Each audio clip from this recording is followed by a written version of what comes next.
Alright, guys. Um, I said I'd do it, and I'm doing it. Uh, Last time I did one of these, many months ago, um, I told you guys that, I'd do the entire month of September and have that be, me ranking the entire Pokédex, and through a combination of procrastination, um, general busyness, and other plans.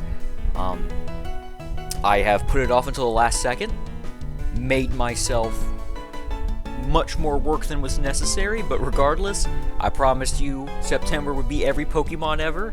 God damn it, I'm doing it. To start it off, I guess we'll go over the criteria for how I'll be ranking Pokemon. It's been a minute since I've done one of these. But this will be, obviously, Pokemon in its totality. I'm going to be ranking every single Pokemon from Gen 1 all the way to currently with the most recent Gen 9. I will say this, Dynamax and Megas are not included in this particular tier list, but regional variants are. You'll also notice it's using... they're all sprites. They're all 2D sprites. So for Gen 5 and prior, they're using the black and white 2 sprites, and then Gen 6 and past are fan-made. I decided to do this because I think, pretty common popular opinion, but I feel like the transition to 3D sucked a lot of the soul out of Pokemon designs. The sprites were a lot more dynamic, a lot more colorful. They had more personality and character to them. So for Pokemon prior to Gen 5, I think it's doing them a disservice because I would be looking at the modern 3D renders, which certain Pokemon didn't do any favors for. And for Gen 6 and beyond, I think, the sprites still capture that Pokemon in its totality, in its essence. And for some, even with some modern Mons, I think, some post-2D Mons, I think these 2D sprites, make them more appealing, make them cooler. Now, and I will warn you guys, I am starting to reach Unk status. I do not remember some of these guys' names. That's not going to happen until we get to about Gen 8, though. Maybe some Gen 7 Mons, but Gen 8. I never played Sword and Shield, so spoiler alert, I'm not going to have a lot to say about them. But moving back to the how I'm going to be ranking these, as well as the tiers.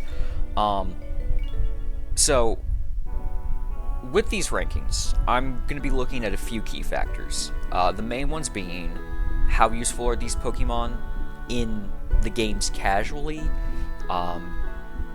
in self-imposed challenges like Nuzlocke, as well as how good are they in competitive Pokemon, whether that be the official VGC format or the bullshit make-believe that we call Smogon. Don't take that as a diss towards Smogon. I prefer singles, but it's all just a bunch of self-imposed imaginary rules. So just their general usefulness as Pokemon, as well as their designs, and whether I feel like they fulfill whatever goal they had in mind. So if a Pokemon that's very clearly intended to be a cute small bean or whatever, if they made a Pokemon and they wanted them to be the Skrunkly, is this Pokemon the Skrunkly? If it's yes, that's going to give them bonus points. If no, they're probably going to go in the lower tiers. Same thing for if they're trying to go for a more imposing and badass kind of thing, or just whatever. It's just I'm ranking them based on their design. Another major factor is going to be if I have any sentimentality towards these Mons, because at the end of the day, I'm going to be talking about my favorite Pokemon, and when it's all said and done, your favorite Pokemon are the ones you liked when you were growing up. It's that simple. You can tell me no. You can say that's not true. That's not true. Reflect it. Look into your heart, you know it to be true. Everyone's favorite Pokemon are just the ones they're nostalgic for. Sometimes that nostalgia backs up a valid choice. Sometimes you're telling people that your favorite Pokemon is Rattata because he was the first one you ever caught, and you just have that attachment, which isn't wrong, but like, no one's gonna say their favorite Pokemon is Rattata in a vacuum. So that will do that's more of a good thing than a bad thing, though. If I have sentimentality, that'll give them bonus points. If I don't have sentimentality for Pokemon, it's not a negative. The same does not go for the prior two parameters. If a Pokemon just sucks shit at everything, I'm probably not going to like it that much.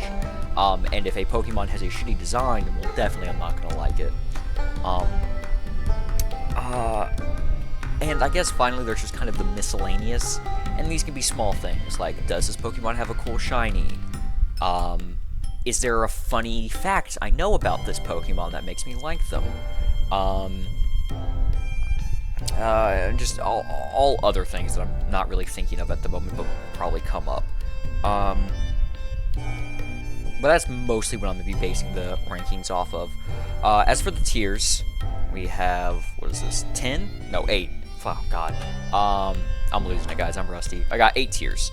Starting at the very middle, we have Pokemon that exist. This is going to be our neutral tier. Pokemon that are in Pokemon that exist are Mons where I don't really have any strong opinions one way or the other. They're just kind of Pokemon that are there, in my opinion. Or even the ones I forget exist.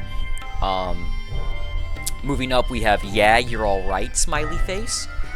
These are Mons that I like. Maybe my like towards them isn't a particularly strong one.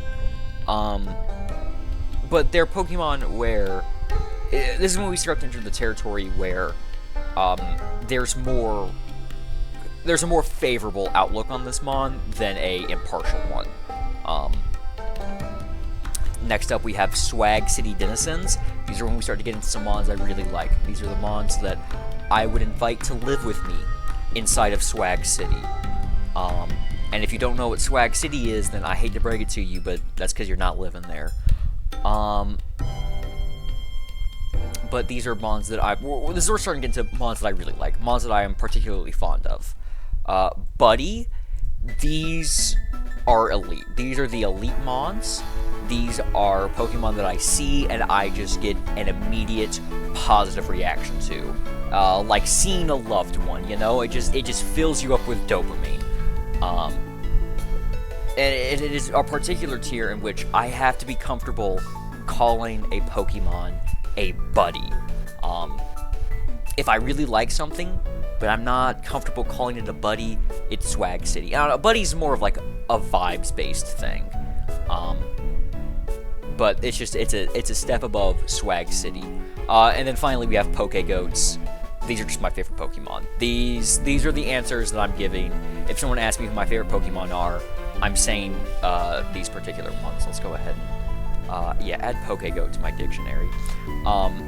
Yeah, but these are my absolute favorite Pokemon. Pokemon that, if I could, would be on every single team, of every single game that I play.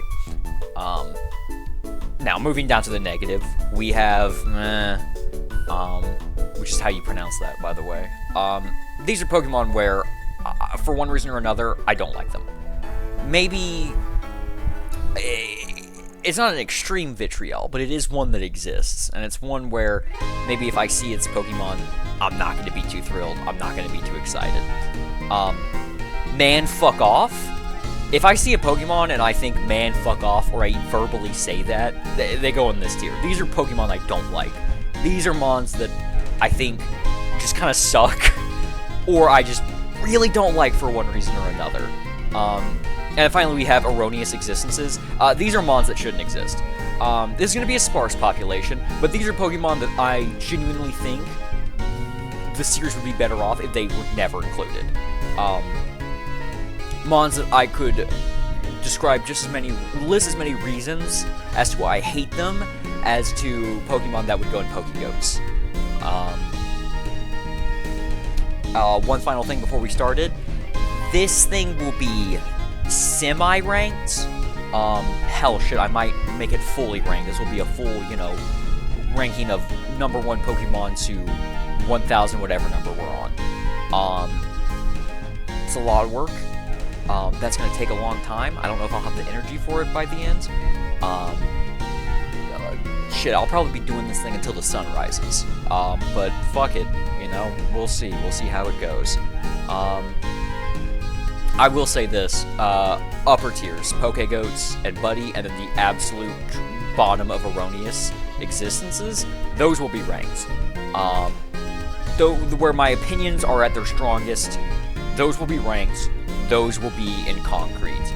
But chances are, everything from to even Swag City, semi-ranked to just, you know, the way tiers are supposed to be, where everything in the same tier kind of exists at the same level.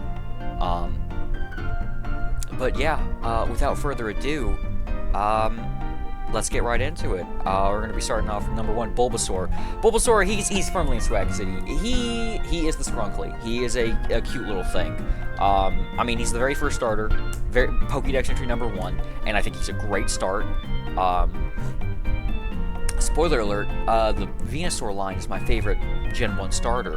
Well, this wouldn't be a spoiler alert if you watched the first ever Tier List Thursday for Pokemon starters. But I love Bulbasaur. I think he's absolutely and utterly adorable. Ivysaur, I think, goes up right up there with him. A lot of middle stages, and we'll see this as we go through the generations, a lot of middle stages, not just even for starters, but for 3-line evolutions in general, middle stages tend to struggle sticking the landing. They're in their awkward pubescent teenage years where they're not a child, but they're not quite what they're going to be when they're an adult. They're in this weird in-between, and their design reflects that, and, you know, it's just, it's hard for them to fill a certain niche. But I think Ivysaur, it's in part thanks to Smash Brothers, is just as iconic, potentially even more so iconic than its final stage evolution. Just due to its prevalence and use as part of the Pokemon Trainers team and the Smash Brothers series. But I think Ivysaur is great. I think it's one of the best middle stages. You can already see like the concept being flushed out with the bulb on top of Bulbasaur beginning to sprout, but it's not quite fully blossomed yet into what it is when we get to Venusaur, who I think's not going to quite make Buddy, but he's going to be definitely towards the upper end of Swag City. I love Venusaur. I love that he's this big, huge frog behemoth plant thing. I think he fits this nice little soft spot where he's like kind of cute in a way, but also like he's cute in an ugly way, while still looking like the giant, powerful powerhouse that your starter should be. But yeah, I really like Venus. I like the Venusaur line. Also, one of the few lines, one of the few starters who are a dual type throughout their entire evolution. They're all grass poison, which is neat. I think if they made those mons today, I don't think they would make them grass poison. I think in Gen 1 they were very anti making mono grass types. Shit, Tangela is the only mono grass in all of Gen 1. I don't know why every single grass type needed a secondary type. I don't really see the poisonous in this line, but you know what, it gives them a little something. But yeah, moving on. The first hot take, and probably the hottest take of this entire list, I do not like the Charmander line. I think Charmander is boring and bland. I think he's cute to a degree, but he's just like this, I don't know, he doesn't have any character to him. Whereas Bulbasaur is this, I don't know what animal he's supposed to be, this like frog, reptilian thing, but at least it has like, you know, oh, it's got a bulb sprouting from its back that, you know, blossoms as it evolves.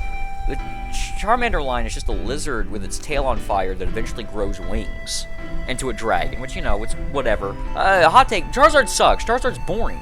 Charizard's like the lamest looking dragon. He's not even a dragon. They couldn't even do that for him. I mean, yeah, it would have made, game balance wise, having a dragon type would kind of trivialize a lot of things, but he is a dragon.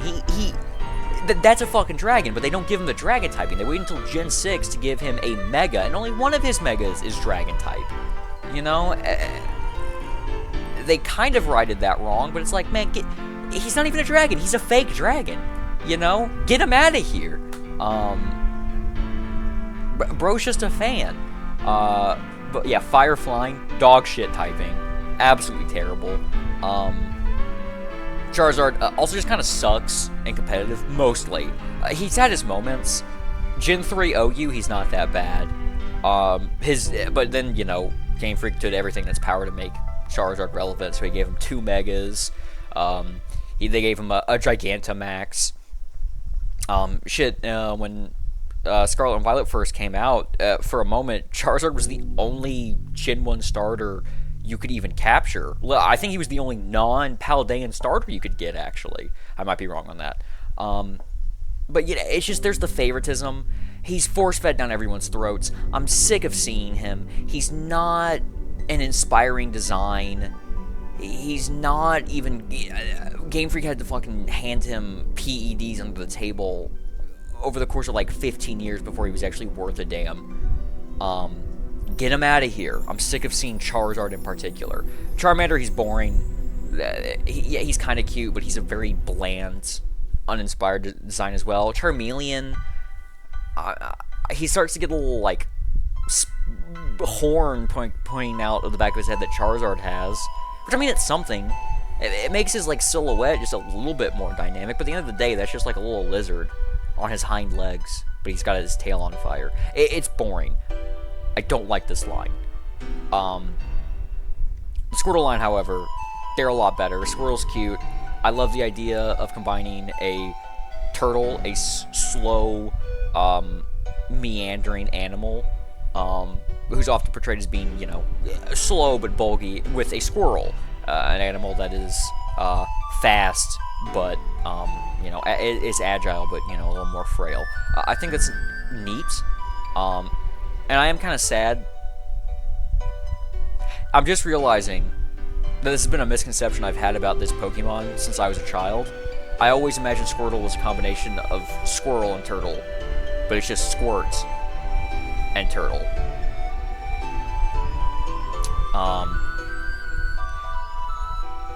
Make an actual Squirtle turtle Pokemon, Game Freak. I think I just gave you a golden idea. Anyways, Squirtle, he's better. He's still very bland, kind of like Charmander, but he actually becomes something, which he has that going for him. And I guess the one thing he has like a neat little looking tail, but he's also a lot cuter than Charmander. He also was really cool in the anime. Ash's Squirtle was sick as hell. Ash's Charmander was not. His Charizard was a fucking brat. Yeah,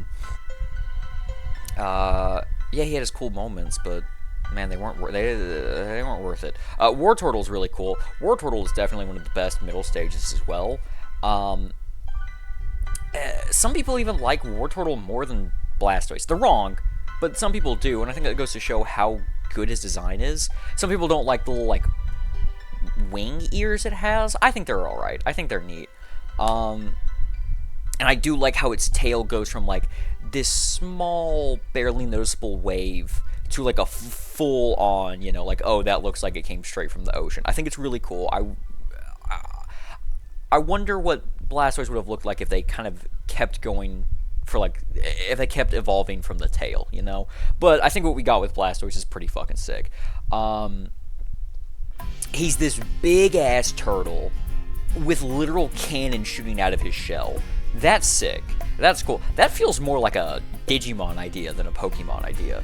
But, I think it's really cool. I think they pull it off really well. I think Blastoise is sick. I still prefer Venusaur, but I think Blastoise is great. I'm realizing I can't go into this much depth with every single Pokemon, so I'm gonna have to pick up the pace. Caterpie. I love Caterpie. Caterpie's such a cute little guy.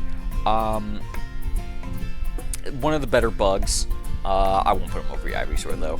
He's just a cute little bug, and I love that. He starts off frail and weak, but the main point of this and the Weedle line is to introduce the player to the concept of evolution, because they evolve so quickly and at such a low level.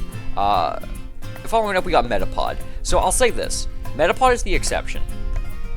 If a Pokemon is a 3-stage, and its middle stage is sort of this larval, you know, kind of form, like with Metapod and Kakuna, chances are I hate it. They're usually boring, they're uninteresting, they're designs that you are stuck with for a very long time, that are not as cute as their first stage, and not as awesome as their third stage.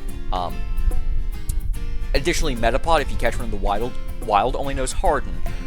However, Metapod is objectively hilarious. Metapod is a funny Pokemon. A Pokemon that you can capture that literally can't do anything but use Harden is funny in the same way that Magikarp is funny. I think its design is silly. This little, like, larva, you know, Metapod, like this little Caterpie, I keep just saying the Pokemon's name. It's midnight, guys. I'm gonna be growing more and more delirious as this thing goes on, and it will go on for a very long time. I just think it's hilarious. I think Metapod is funny. I love it. Butterfree's gonna be our first buddy. I love Butterfree. Butterfree is fucking adorable. This is everything a butterfly should be, you know? I think it perfectly captures the beauty and just cuteness of what a butterfly should be in like a setting like this. And also, Butterfree is just useful in the games. It falls off towards late game whenever its stats just aren't keeping up, and Bug Flying is not a good typing. But Butterfree gets access to a lot of really good support spells. Like, it's unless you're gonna have like a grass starter or something like that, it's gonna be basically your only access to things like to the powder moves, like stun powder, poison powder, shit like that, which is incredibly useful, not just for capturing other Pokemon, which is a really big deal in something like a Nuzlocke, but it's also really useful fighting like really powerful like trainer battles, like for gym leaders or rivals or even champions or Elite Four. Being able to have that control to, you know, either affect speed control, potentially putting a Pokemon to sleep, which in some instances is basically just knocking it out outright. Butterfree is a mon that you will get a ton of use out of for a significant part of the game, and you're gonna get it very quickly. It evolves at like level 10 or 12, so you're gonna get a Butterfree very quickly. Moving on to its cross-game counterpart, we have the Weedle line. I don't like the Weedle line.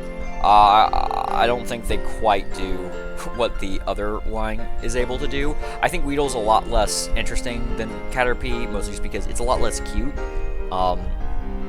Also, just the idea of a big, hairy worm is unsettling. I don't like that. Fuck that guy. He also does not need spikes. If that thing existed in real life, humanity would have hunted them to death. That is not allowed to exist. It's kind of cute, but it's just, I would never want to Weedle over a Caterpie, and I think that does, unfortunately, knock Weedle down a few pegs. Just the opportunity cost of him existing over Caterpie. Kakuna, same thing. I get it's the same thing as Metapod, but I think Kakuna is just a lot less funny. I don't know why Metapod became the face of, like, useless shit-ass, you know, Pokemon, but he just is, or at least more so than Kakuna. But yeah, no, Kakuna doesn't do anything for me. Beedrill, though, is kind of cool. Nah, he goes in any Pokemon that exist. He's a big bee, you know, Biggity Buck Bumble. Shout out to him. But it's like, whatever, you know. I don't think its design's nearly as interesting as, or I don't like its design nearly as much as Butterfree's. Has a cool Mega. I'll say that. Like, its Mega has like what, like a 100 and something, like 100 and fuck off base attack, which is ridiculous. It's not that useful of a Mega. I don't think it's probably not. It's probably in the lower tiers of Smogon and never got used in doubles. But it's neat. Also, Butterfree has an incredible Gigantamax, where basically it stays the same size, but its wings grow to like the size of buildings. Pretty cool Mothra reference. And spoiler alert, if there's something that's like a kaiju, it's like almost an automatic buddy tier. I like Pokemon that are just pretending to be Godzilla. They're a particular favorite subgenre of Pokemon. But Beedrill, he's whatever. He never really did anything for me. Nowhere near as useful as Butterfree in any circumstance. It's more of an attacker, but doesn't really get good attacking moves. So he can go in Pokemon that exist. Another thing, Pidgeline. I don't fuck with these guys. They're boring. They're literally just birds. I think Pidgey, he's just a bird. There's nothing interesting going on with him. I think Pidgeot, I like Pidgeotto the most out of the line. I'll put him above these guys. Pidgeot is so disappointing. For the longest time when I was a kid, I thought Pidgeotto was I thought it was just a 2-stage. Because, you don't really ever see a Pidgeot in Heart Gold and Soul Silver. And I should preface that. The Pokemon that I'm going to be nostalgic for are going to be Gens 1, 2, and 5. Because I grew up with Heart Gold and Soul Silver and the Gen 5 games. So you're going to notice that trend a lot. But, you don't get a Pidgeotto. You don't get a Pidgeot until like level 30-something. Something fucking ridiculous. Which is hard to convince yourself to do because they don't really learn any cool moves. They don't give you a lot of reason to stick with them. But, like, I like Pidgeotto more because it's sort of just an evolution from Pidgey where it's like, oh, bigger bird, but it's getting a colorful little tail plume thing. It's starting to grow like a little faux hawk kind of thing. It's growing hair. It's like, okay, yes, it's just a bird, but we're going something. We're going somewhere here. Like, we're adding color. We're adding more dynamic elements to the design. But then we get to Pidgeot. Not only does he drop a syllable, like, what's going on? Oh, so you're Pidgeotto, then you're Pidgeot? What happened to the toe? I don't know, maybe there's a naming convention in Japanese going on that I don't know about. But, it's just, okay, so now we have really long hair. That's our third and final step? That's boring. That sucks. Rattata, I love Rattata. First of all, well, okay, we'll put him right below Venusaur, actually. He can go...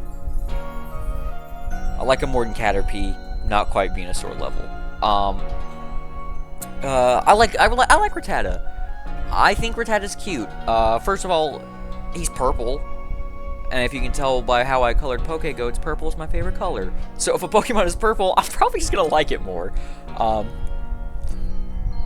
I also like how much that contrast, you can't really see it because of the sprite, and I zoomed out the window a little bit because it's going to be a pain in the ass to scroll up and down once we start to get to like Gens 4 and beyond. But I like how much its red eyes contrast with its purple fur. And I just think it's cute. I think it's a cute design. It's probably going to be the first Pokemon you encounter in the wild. And I also just like that it became the face of like a non-conventional competitive strategies with Fear, which is an acronym that stands for Focus Sash, Endeavor, Quick Attack, Rattata. Where basically the strategy was you would in a setting where like pretty much everyone's like using max power level 100 Pokemon, you would just throw in a measly like level 1 Rattata with dogshit stats. But you would give it a Focus Sash, so it would always survive with 1 HP from full health. And what would happen is you would throw in the Rattata. Literally any move from your opponents would kill it, or knock it down to 1 HP. You would use Endeavor, a move that makes your opponent's hit points the exact same as your own, so you would instantly knock this level 100 Pokemon down to 1 HP, and then you would use Quick Attack, a priority move. And unless your opponent also has priority move, you would go first despite the speed difference, and your level 1 Rattata could theoretically kill the god of Pokemon. Which I just love. I love that. I love this, to me, Rattata's kind of like the face of like a David versus Goliath kind of thing in Pokemon, and I like that. Up next we got Alolan Rattata, who I love just as much, if not slightly more than regular Rattata. Same thing, he's just a rat, but now he's standing on his hind legs. He is now black instead of purple, which, technically a downgrade, but if you're gonna switch from a color, if you're gonna switch from purple, the next best color is black. And now combined with the red eyes, gives it a little more sinister look to go along with its dark typing. And they give him like a little like Mexican man mustache, which is incredible, which I love. Shout out to him. Up next we got Raticate. I don't quite like Raticate as much as Rattata. It just becomes this big fat rat, which isn't a terrible design. It leans more into the big old rat teeth, which, you know, if you're going to focus on an aspect of a rat, the teeth are definitely the first place to go. But, you know, it doesn't really do much for you. It's not going to be the most useful Pokemon in many scenarios. It can get Guts, actually, which is so fucking good in Nuzlocke. You can just, like, pre-burn your Raticate if you're lucky enough to get it with Guts. That thing will destroy most gyms for most of the game. But I mean, beyond that, it's just design doesn't really do much for me. Yeah, I don't have a ton to say about Raticate. It's got a pretty diverse move pool, which is pretty neat. But besides that, Alolan Raticate though I love a lot more. I like how they go more into like they lean more into the fact that Raticate gets big, because like Rattata is like small and live, but like Raticate's like this big, like round. It looks chunky, and so they kind of went in with that with Raticate, and they leaned into like how a lot of mammals like that, like rats, hamsters, shit like that, they can store, their cheeks can expand, and they can store a lot of shit in there. So Raticate's this, you know, fat little rat who's got his cheeks stuffed up with whatever, just holding on to shit, probably food. I also think changing it from a pretty typical mouse-like color of like this kind of blonde, light brown to black, you know, it's like, okay, well now it's a more fantastical design, because, you know, Rattata was fantastical. You've never seen a purple rat in your life, and yeah, you've definitely seen a lot of black rats, but I don't know, it works a lot better for me personally. Up next we have Spearow, who I used to like a lot more than Pidgey. I don't anymore. Spearow and Fearow are boring for the same reasons Pidgey is boring. Spearow, another thing, this dude's ugly. Spearow's an ugly little bird. He's not pleasant to look at. Fearow, he's just a bigger bird. I couldn't tell you off the top of my head. I can't remember what bird he's exactly trying to imitate, but he's just another big bird, almost kind of like a crane to a degree. But just a big bird, and it doesn't really do much for you. Just another underwhelming normal flying type. There's like no circumstance where I want to see a Fearow. Ekans, he is a snake. That is it. That is his design. He is a snake. Doesn't do anything for me, but I don't have anything against it. Arbok, however, is much cooler. I've had a problem with Arbok because this is a 6 sprite, first of all. I've had a problem that I've had to be conscious of where like I rank him too highly, and then like I'll be ranking the tiers, and all of a sudden like Ekans is like a top 150 Pokemon. Like, no the fuck he's not. He's cool, he's not that cool. He's a Cobra, which is definitely the coolest kind of snake, specifically a King Cobra, which even more specifically, the coolest kind of snake. He's got a useful ability in Intimidate. He's got a really cool design, and I don't know all the details around it, but like, not all Arboks can have like the same design, like this little like false face and like his little like hood. Some Arboks have like different designs, which is neat. I like that. I like that in the Pokemon where it has like a variation in its design amongst the same species. But, you know, I don't ever recall using an Arbok by choice, and I probably never will. He's a neat design, but at the end of the day, that's all he is. Pikachu. Pikachu is a Pokemon that I have flip-flopped on a lot in my life. At one point, Pikachu was my favorite Pokemon. Period. At the point in time, and by one point in time I mean when I was a literal child, at the time I thought Pikachu was an overrated little rat shitter. Now, I quite like Pikachu. He's not a buddy, but he can go pretty high up. I like Pikachu. I think it's a cute design. I mimic the common sentiment that I think Fat Pikachu is its peak design.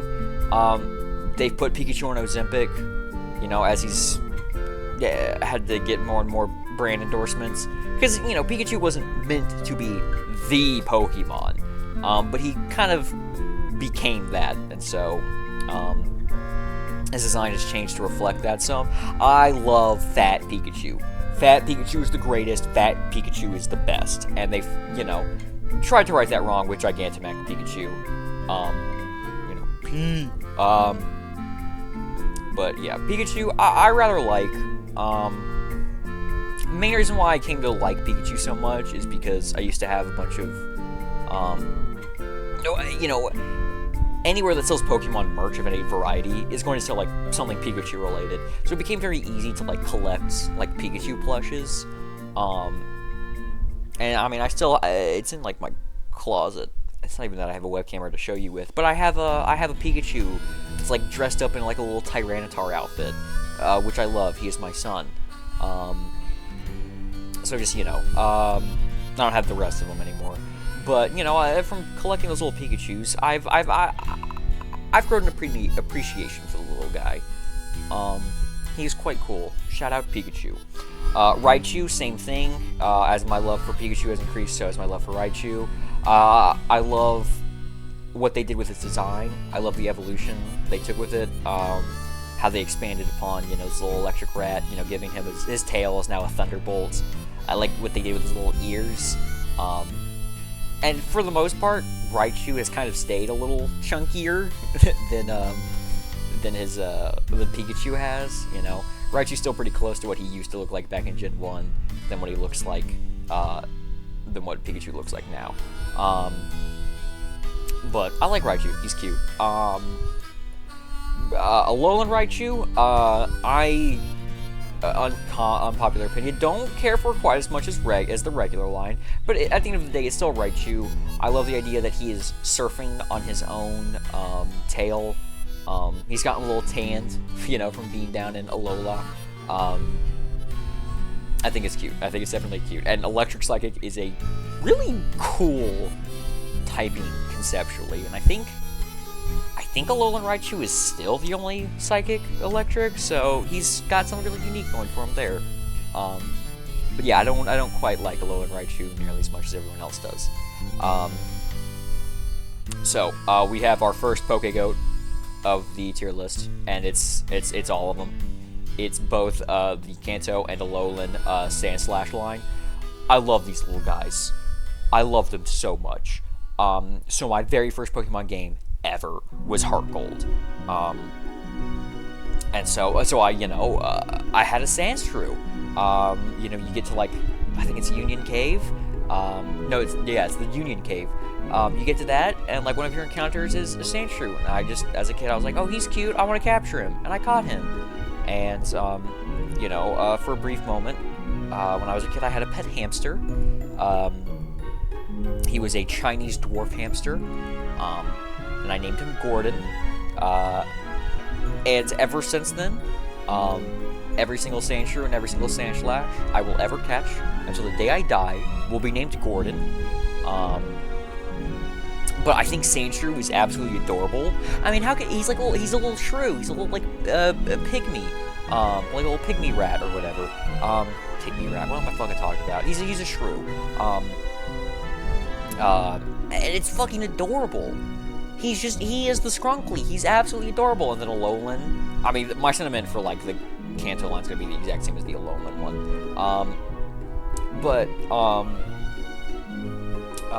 He's absolutely adorable, and I love him. I have maternal instincts towards this little pygmy. I want to hold him and cradle him and make sure that he is safe and protected until the day he dies. And then Sandslash, I think he still holds on to that cuteness to a degree. He's still really small and adorable, but he's got, like, these little, like, spines. Like, he's more like a porcupine now, but he's got, like, these spines growing out of his back, and he's got these big ass fucking claws on his hands and feet that he used to dig and burrow with. Um, and I just love him. I think he's absolutely adorable. I think he's sick as fuck. His shiny is one of the best in the series. Like, his claws and his base color gets a little more dark, but his, like, spines and claws turn, like, blood red. It's sick as fuck. And then the Alolan, it's pretty much the same design, but, you know, it goes for a more frigid kind of thing. So it's like Ice Steel, which is a cool design conceptually, cool typing conceptually, but sucks shit defensively.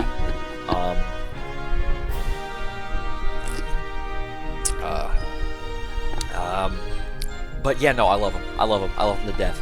Up next, we got Nidoran Female. This is a Pokemon that exists. Its design by itself is kind of whatever. It's like a combination of like mouse and like a rabbit and like a rhino to an extent. It's whatever. Nidoran Female, whatever. Nidorina kind of suffers a little bit from middle stage syndrome. I mean, it's whatever. You just look at the design, and I don't know. I don't feel anything.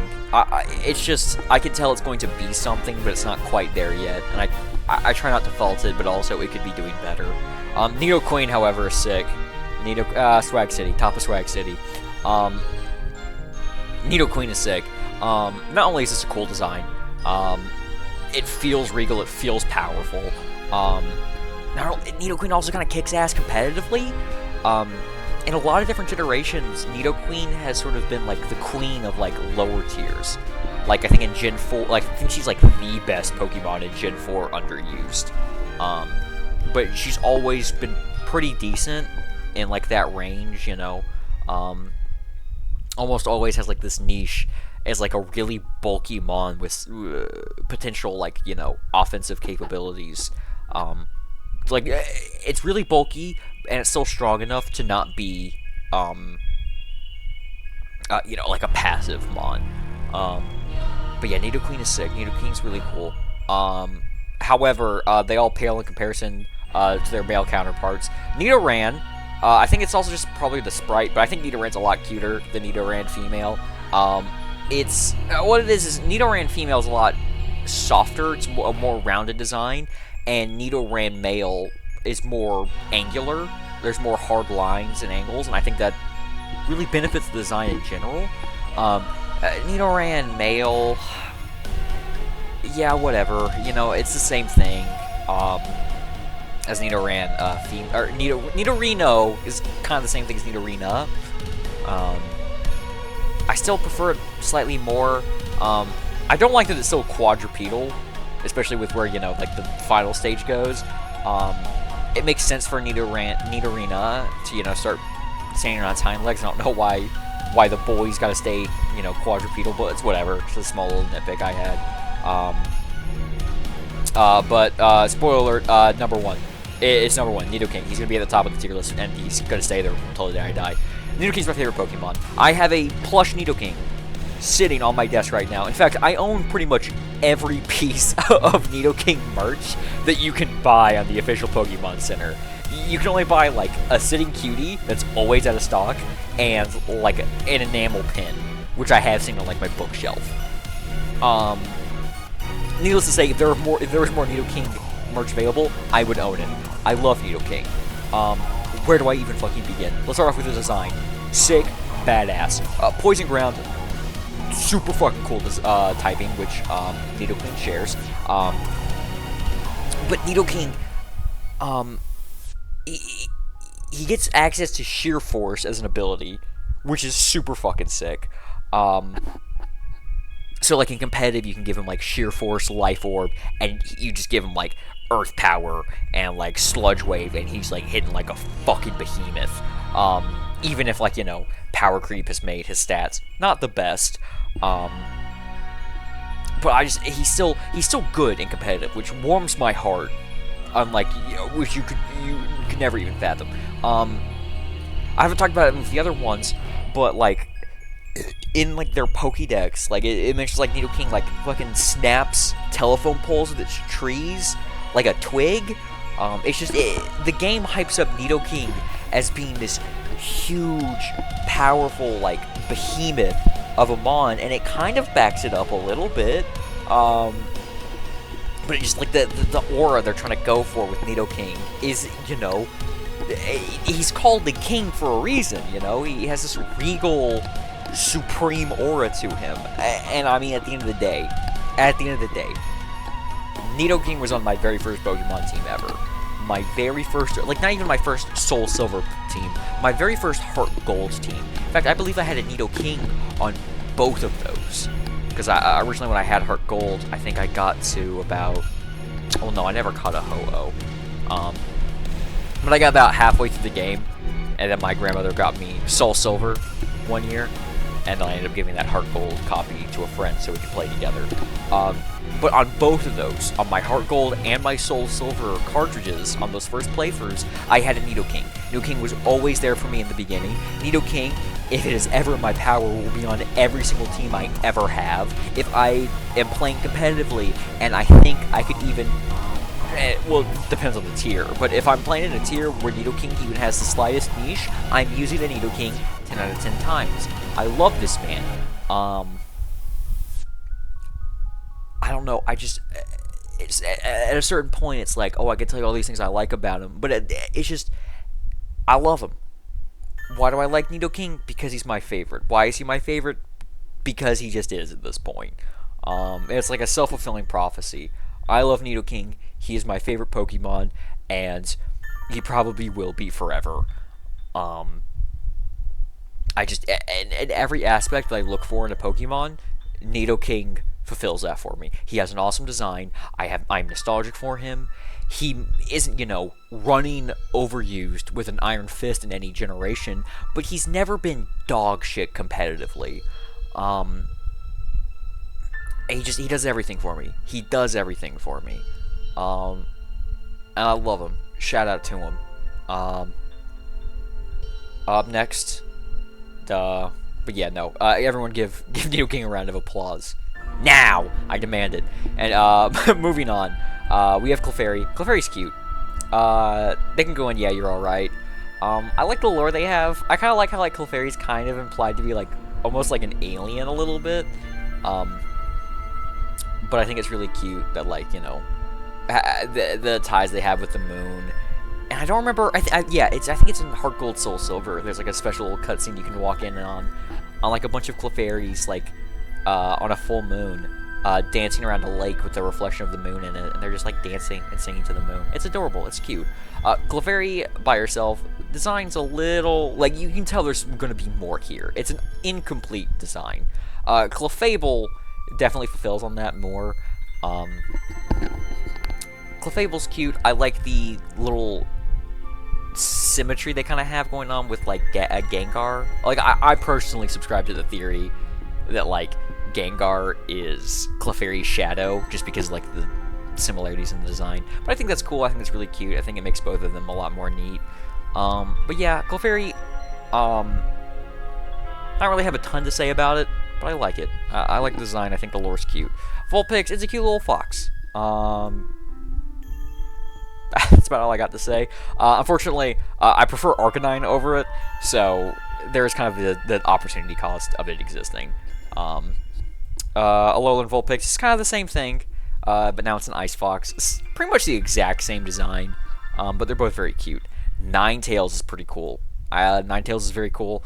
I think it has a beautiful design.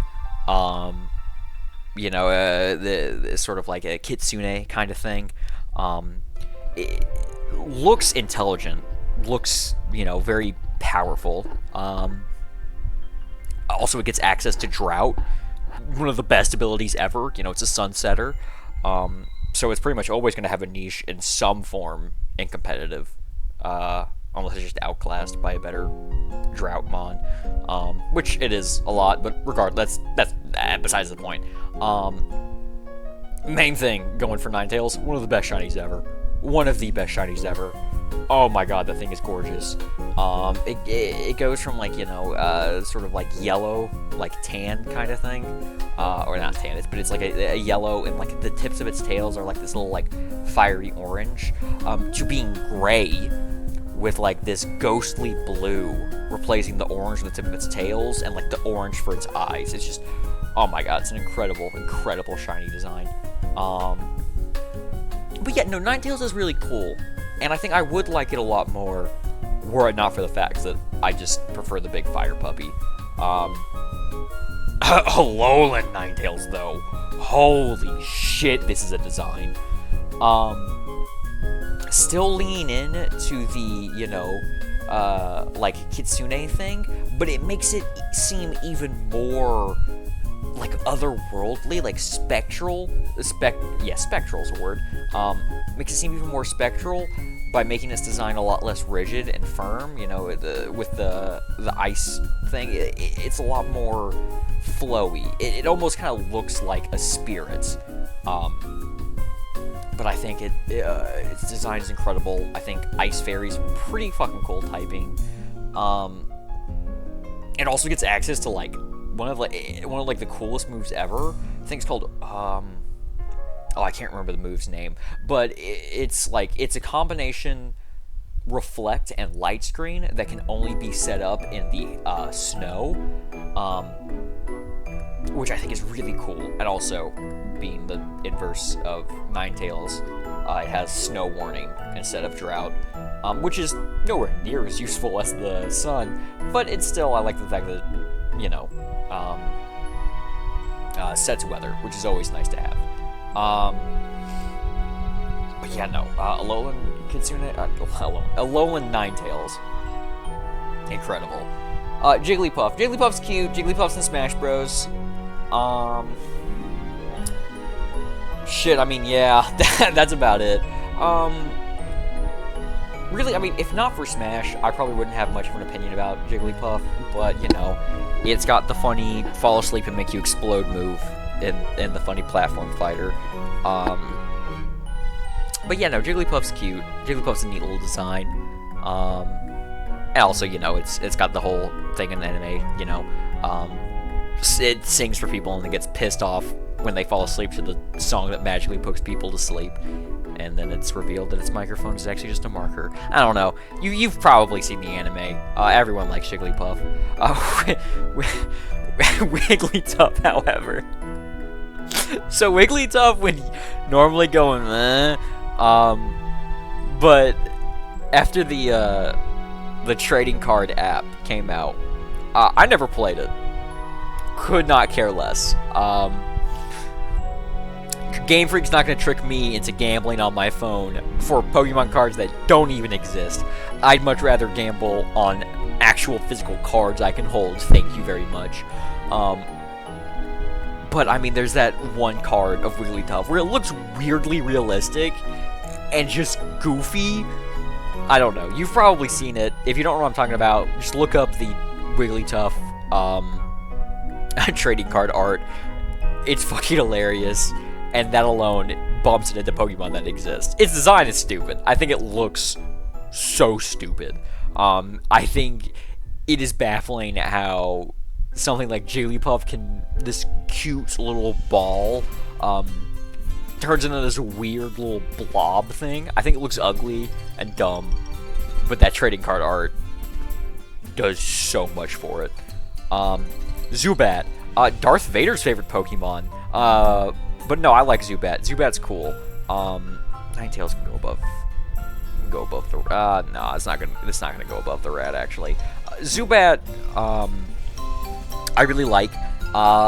It's a bat. Bats are cool.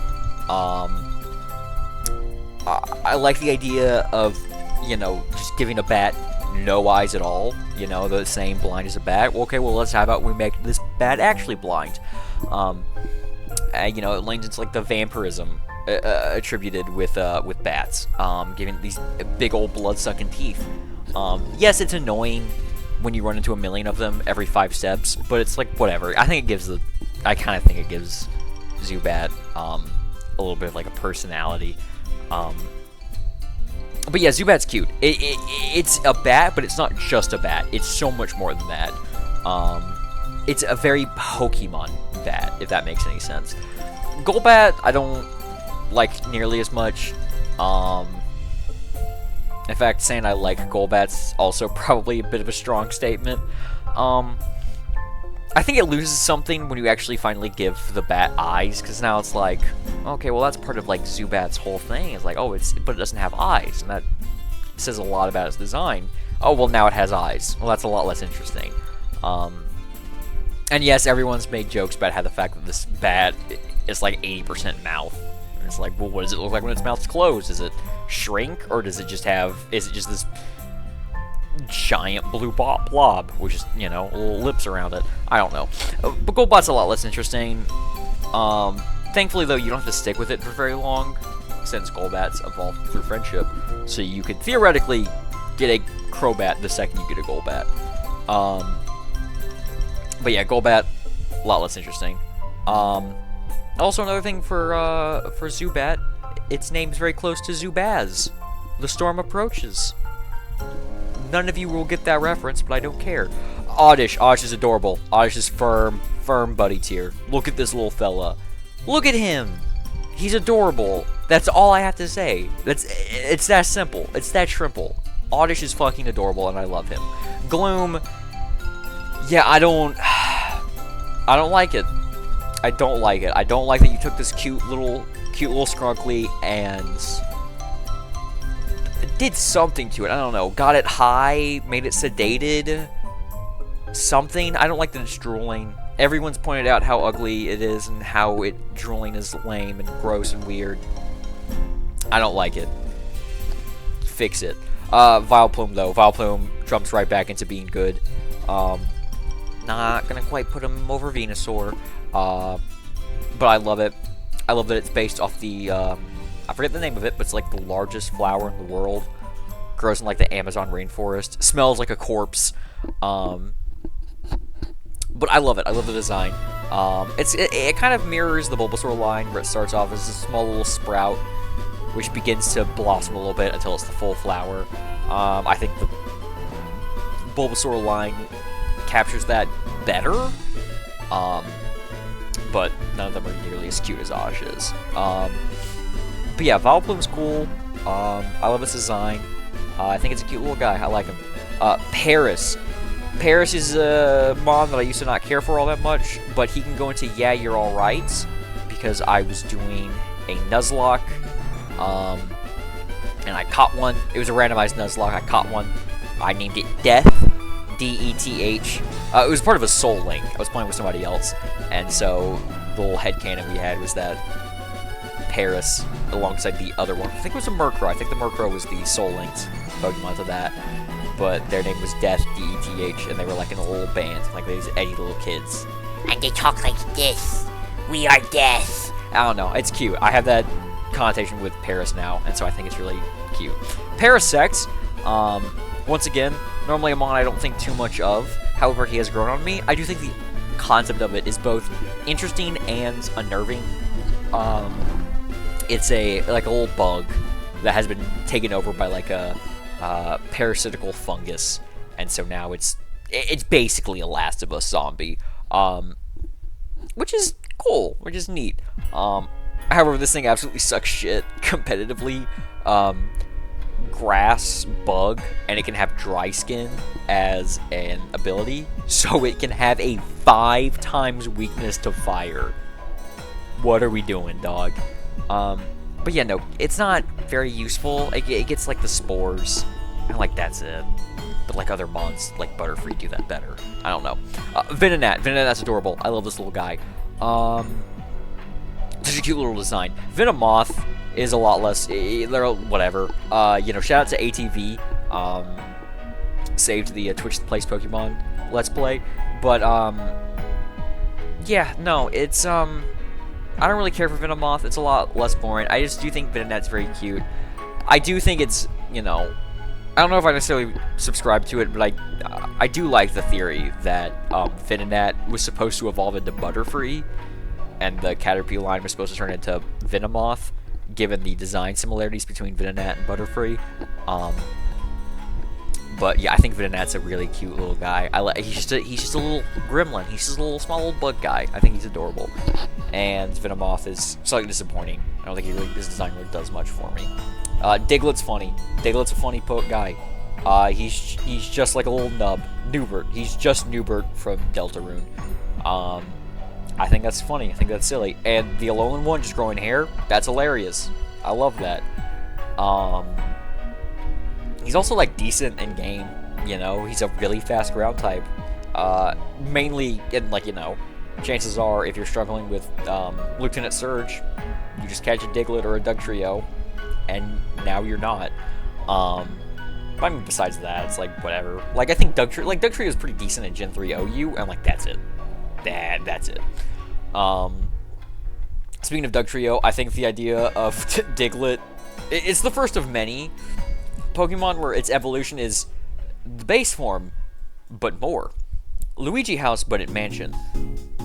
Luigi House, but it mansion. Anyways, I think Dugtrio is really funny.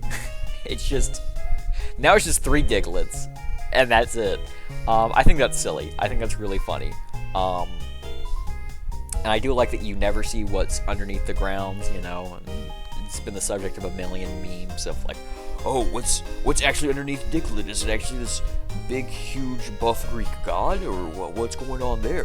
But I do think it's interesting. I do think it's fun to just like look at that and go, oh, we don't know what it looks like beneath. How silly. But yeah, Dugtrio's funny. And then Alolan Dugtrio just grows a gorgeous flowing mane that gets him invited into Swag City. As a person with long hair, who 80% of their self-image is based off the fact that they have long hair, I can appreciate a Mon who just, the whole thing that differentiates it from its counterpart is the fact that it has gorgeous golden locks, and that's funny. It's hilarious. Welcome to Swag City, Alolan Dugtrio. Meowth. So Meowth is a Mon that I used to not feel very strongly about. I mean, there's the one from the anime, little talking Jewish cat, which was like, okay, well, he can talk, whatever. So there's like that attribute. You know, you think of Meowth, you think of Team Rocket Meowth. But the Pokemon itself is like whatever. It's just like a normal type, just a little cat. However, when doing a randomized Nuzlocke for Soul Silver, I caught a Meowth, and it turns out the overworld sprite for Meowth in that game is adorable, because then it reminds me, like in here, you know, you see it on, like it's bipedal, it's kind of humanoid in a sense, it's very anthropomorphic, but like in the overworld sprite, it's just like it's walking on all fours like a little cat. And it warms my heart, and it's, at the end of the day, yeah, this is just a little kitty cat, and that gets it a lot of that gets a lot of bonus points. I love cats. Shout out cats. Alolan Meowth, it's pretty much the exact same. It's a little more mischievous, as are all cats deep down within their hearts. And I do like this, you know, just doing the Michael Jordan shrug. Which is neat. I like that. And then finally, Galarian Meowth, my favorite out of the 3. I love that it's just a it's a little gremlin. It's just a little gremlin. It's this hairy furball, and I love that. It also gets its own unique evolution, and spoiler alert, I really like Berserker. Persian, however, I do not care for. It's one of those things where, like, Meowth was like, at least it has like a little, like, coin on its forehead going for it, like that. I don't know what they're called, but there's like little Chinese decorations of like the cats with, like, you know, holding the coins, and like they have them on the forehead. It's clearly inspired by that, but you know, at least it's more than just a cat. Persian is just a red cat with a dot on it, and it's like, oh cool, so this cat's about to get its shit blown smooth off by a sniper. Okay, whatever, I don't care. I don't know, it's just a downgrade. It goes from, I don't know, it's at the end of the day, it's still just a cat, but at least Meowth had something going on. Persian is man, it is just a cat. A lowland person's a little better. It's big, fat, round, stupid face. Kind of look like Garfield. It's something. But it's also kind of stupid. Oh, I don't know. Whatever. Psyduck, I like Psyduck. He's a cute little guy. Everyone and their mothers thinks this thing is water psychic. But it's not. I also like that, I personally, subscribe to the theory that Psyduck and Golduck had their names swapped during, translation. Because why is Psyduck this one, but Golduck is the blue one? I don't know. Golduck, however, oh man, Golduck sucks. This sprite does it a lot more justice than it deserves. If you ever see a Golduck in-game, they're a lot more boring. They're a lot more lame. Golduck doesn't do anything. Like, it's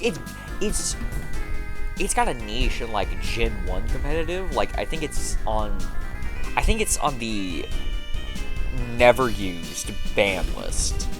It wasn't good and underused. It just got outclassed by, Lapras and Tentacruel.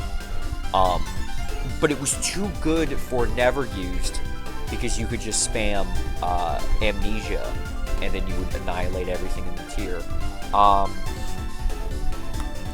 But I don't know. But besides that, Golduck literally never does anything. Golduck doesn't do anything, period. Matter of fact, you go to meh. I don't care for you, Golduck. Also, he's like one of like. I think Golduck is capturable in every single Pokemon game. Which, like, what the fuck? Why? It's Golduck. Why? Anyways, boring, lame. And Psyduck suffers from constant migraines, which is a cruel fate, but at least it has something going for it. Mankey, very boring design. Probably the first fighting type you'll encounter, which is cool. Fighting type's one of my favorite types, but it's just a monkey. It's just a monkey, but his body is a sphere. It's whatever. Primate's a little bit better. He actually has something going on for it. You really see the fighting type. It's got these huge muscular arms and legs. And also he's angry. He's got a little, like, Japanese symbol for anger or whatever. Like, a little, I don't know what you would call that. So he's got that going on. Design's a little more dynamic. But he's like, whatever. He doesn't really do much. It's not that great. However, we got more buddies. Have hit the scene. Arcanine and Growlithe. I love them. Oh my gosh, do I love them. Yeah. Okay, so they're just dogs. Like, they're just, at the end of the day, Growlithe and Arcanine are just dogs. But that's not a downside if we really think about it. Like, who doesn't love dogs? And if you don't love dogs, what's wrong with you? But Growlithe is this cute little puppy, who I want to just hold and protect. And then Arcanine is this big, giant dog that I want to hold and protect. The Pokédex literally calls it the legendary Pokemon, which, you know, it's a lot of hype for a Pokemon that ultimately doesn't do much of anything. But it's just a big fire puppy, and sometimes that's all it takes. And I absolutely love the Hisuian versions of them. I think Hisuian Growlithe is somehow even cuter than regular Growlithe, just by covering up its little face with its little head of hair. I think that's adorable. And then Hisuian Arcanine just takes the concept of Arcanine and makes him even cooler. Fire Rock is a really cool typing. But it really just makes Arcanine look like a living volcanic eruption. And I love that. I love that so much. Yeah, they're great. Poliwag. Yeah, that's a Pokemon that exists. Yup. Poliwhirl. Poliwhirl's really cute. I actually really like Poliwhirl's design. I think he's a cute little, like... Well, he's not quite a frog. He's still like a tadpole. But he's a tadpole that grew up and decided not to be a frog. I think he's really cute. I love the blank stare he has. Yeah. I mean, I don't really got much more to say. I think he's cute. I think he's got a cute, silly design. Poliwrath, however, I think is a bridge too far. It's like, okay, so what if we made Poliwhirl taller and angry? You know, it doesn't do much for me. It really doesn't do much. Water Fighting's a cool typing. I like that type combo, but like, yeah, Poliwrath doesn't do anything. Poliwrath is legitimately one of the few Gen 1 Pokemon I forget exists. Abra's cute. Silly little guys. Annoying to catch. That's not fun. But I think Abra's a very cute design. Kadabra. Less so. I like that it's just holding a spoon. Like, I know it's supposed to, like, you know, it's a magician. So, you know, like the whole magician's trick of bending spoons, that's what it's going for. But it's just, especially in that sprite, he's just holding a spoon. He looks like he is about to tear into some Ben & Jerry's. You know, I can get behind that. I also like how, especially with the Mega, which isn't on this list, but Mega Alakazam, you know, they're magicians, and they're going more so for, you know, like a David Copperfield kind of magician, a Houdini magician, but Mega Alakazam, that's a wizard. That's not a magician, that's a wizard, and anything that's wizard pills, big thumbs up in my book. Alakazam, I'm not quite inviting him to Swag City. I don't like him that much. I do really like his design. I do think he has a really nice design. And in, like, mostly Gen 1. Not so much the other future generations. But in Gen 1 overused, Alakazam is very strong and very powerful. And even if he doesn't really deserve that reputation anymore, I always see Alakazam and I see a powerful Pokemon. I mean, regardless, he's still really fast and he still has a really high special attack. So he's always going to be very good just in the games, in the base games. But yeah, shout out Alakazam. That bitch is crack like Alakazam. Anyways, Machop. Yeah, this is a guy that exists. That is... I don't even know what to call that. I don't know. I don't know. Machoke, this is just a dude. This is just a dude, but he's purple and ripped. He's like a bodybuilder. That's kind of what they're going for. Yeah, Machop is like just a kid. Machoke's that kid after he hit the gym and decided he wanted to be a bodybuilder. Machamp, however, is kind of cool. It's finally something unique with the line. It's still just like a big buff dude, but now this big buff dude has 4 arms, which is cool. And I like that it gets access to No Guard. So, you know, that's a neat ability. It makes it to where all attacks on both ends always hit, regardless of accuracy or abilities. I think that's cool. I think that's neat. But Machop, he's whatever. I used to think he was a lot cooler when I was younger, but now I've realized he's kind of a nothing burger. But, you know, the 4 arms is definitely a cool design. Pokemon Pokédex number 69, my goat Bellsprout. I love Bellsprout. I think he is a cute, silly little design. I also think that I love its voice in the anime. Because, you know, in the games they all have, like, you know, little animal cries, but in the anime they decided to make them say their names. The voice they give Bellsprout, I love. Bellsprout. Bellsprout. Bellsprout. I think that's adorable. I think that's cute. I also, anytime I think of Bellsprout, I think of that episode of the anime where Ash is fighting a trainer who has a Bellsprout who's like level 100 or whatever, and it just kicks everything's ass. Like, and not even like with like regular, like, oh, it uses Vine Whip and shoots like an entire sea of trees at you. No, it just beats your ass. It just whoops you. With its little like leaf arms and its root feet. I just always think about that. I think the concept of a Bellsprout that can kick your ass is hilarious. But yeah, I love Bellsprout. I think he's really silly. Unfortunately, Weeping Bell? Yeah, second least favorite Pokemon, period. I fucking hate this thing. I hate this thing. What is this? What the fuck were they thinking? This is awful. This is fucking awful.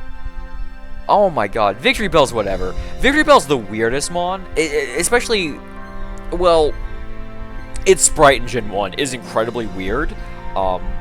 And it will come to you as no surprise once you see it, to find out that this was the last Pokemon designed in Gen 1. Like, this was like the last Pokemon they added to Kanto. And you can tell because its sprite in the Gen 1 games clearly looks unfinished. But Victory Bells, whatever. I like it. It's, I forget what the name of, I forget what their names are, but they're like these carnivorous, plants that, like, lure their prey in, like, small, like, mammals, by, like, you know, smelling sweet, and, like fruits and berries, and then once they fall in, they trap the animal in there, and they, digest it with, like, this little, like, acidic, basically battery acids inside of it. Neat concept for a Pokemon, especially. Victory Bells, whatever. It exists. But I think its design's neat enough to keep it out of that mid-tier. Tentacool is whatever. He's a little squid. He's the Zubat of the water, except I don't like him nearly as much. He can go, like, right above Ekans, I guess. Tentacruel, however, is a proud citizen of Swag City. I am begging you, look up the Gen 1 sprite for Tentacruel. This man, with, like, two of its little tentacles, like, they're, like, crossed over his chest, like he's, like, crossing his arms. He looks like some, like, 2010s YouTubers, like, debate Sona. You know, I love that sprite. It's probably my favorite sprite in all of Gen 1. I love it. But Tentacruel himself is super sick. Whereas, like, Tentacool is like, yep, that's a squid. Ain't got much to say there. Tentacruel is, you know, looks sick as fuck. He almost looks like, he's like a mix between, like, a UFO and a squid. It's close to, like, an octopus, though, because Tentacool only has 2 little tendrils, but, like, Tentacruel, he's got, like, 8. He's also got that big-ass beak, which just looks sick. Makes him look like Squidward. Why your nose so fucking big?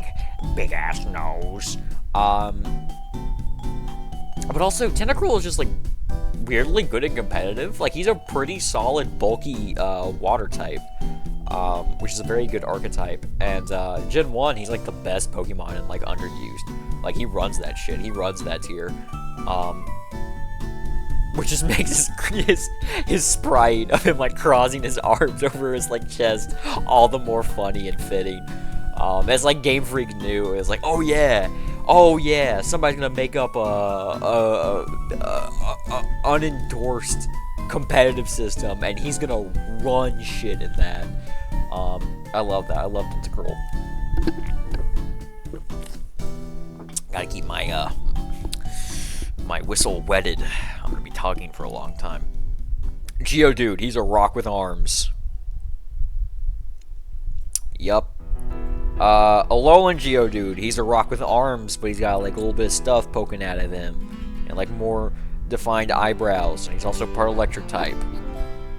Yup. Graveler. Okay, now we're getting somewhere. This is like a rock with arms and legs. It's got 2 sets of arms, actually, which is neat. Pretty dynamic. But he is just kind of like this living rock. He's a better interpretation of just a living rock than Geodude is. Geodude's kind of boring. Graveler, he's got something going on for him. I also really like that this line just explodes a lot. I think that's really funny. It can be annoying if you're trying to catch shinies, or if you're in a Nuzlocke, but I do think it's funny, especially in the earlier generations, when you genuinely have to worry, like, oh god, this rock might explode on me. Just living grenades. I love that. Alolan Graveler, it's still the same thing. It's like, whatever. It's a more interesting version of Graveler. It's more stuff going on with the design. And in this instance, more is better, because it's hard to do less. Golem. Now, I don't know where Golem fits in with these living, like, rock with arms and legs. lizard trapped within a rock. I don't know where he necessarily comes into the equation, but I like him. I think he's cool. I remember the day I found out Golem existed, because you know, I didn't have anyone to trade with, or at the very least, no one I knew, like in school, would ever think, "Hey man, I'll give you my Graveler." We all thought Graveler was a shitter. We all thought he was lame and uninteresting. So why would we catch him, let alone try and trade him, or be able to convince somebody to trade him with us? I was at home, and I was on the official Pokemon channel, like where you could like watch episodes of the anime and shit. And there was like an episode where Ash's Charizard was fighting a Golem, but like they were like, he's like in like the Indigo League or whatever. And he was thinking out his Charizard, and then there was a Golem, and I was like, "What is that? What is that? That's sick!" You know, one of the few times, it was like one of the last times where I was able to discover a Pokemon existed. Not through like a new generation coming out, but just through like being new to the series. But I always think about Golem when I see that. I think he was one of the last Pokemon that I discovered existed when I first got into the games. So to me, Golem kind of embodies like just the spirit of like new Pokemon. Like just he embodies the spirit of discovery for some reason. He just does. But I like Golem. I think he's cute. I've had a few Golems in like Nuzlocks who have served me purpose. You know, they've never been like MVPs, but they've been there when I needed them. You know, they've always been reliable switch-ins whenever I need someone to eat a hit. But yeah, shout out to Golem. He's all right. He's not too bad. But I love the Alolan variation. I love that they turn into like this like taser gun thing and grow a sick ass beard. I love it. I love it. Yeah, I'll put him above Arbok. I'll put him above Poliwhirl. Put him above that. Oh god, they're not Swag City. I can tell you that much. I'm not putting them above the cats. I like the cats more, but yeah, no, Alola Golem's pretty cool. Ponyta, holy shit. Yeah, oh god. Yeah, no, Ponyta going, meh. Ponyta's a shitter. Ponyta doesn't do anything. All Ponyta has going for it is a really nice shiny, but like that's it. Ponyta is useless in the games. Its stats are unimpressive. Its move pool is shallow.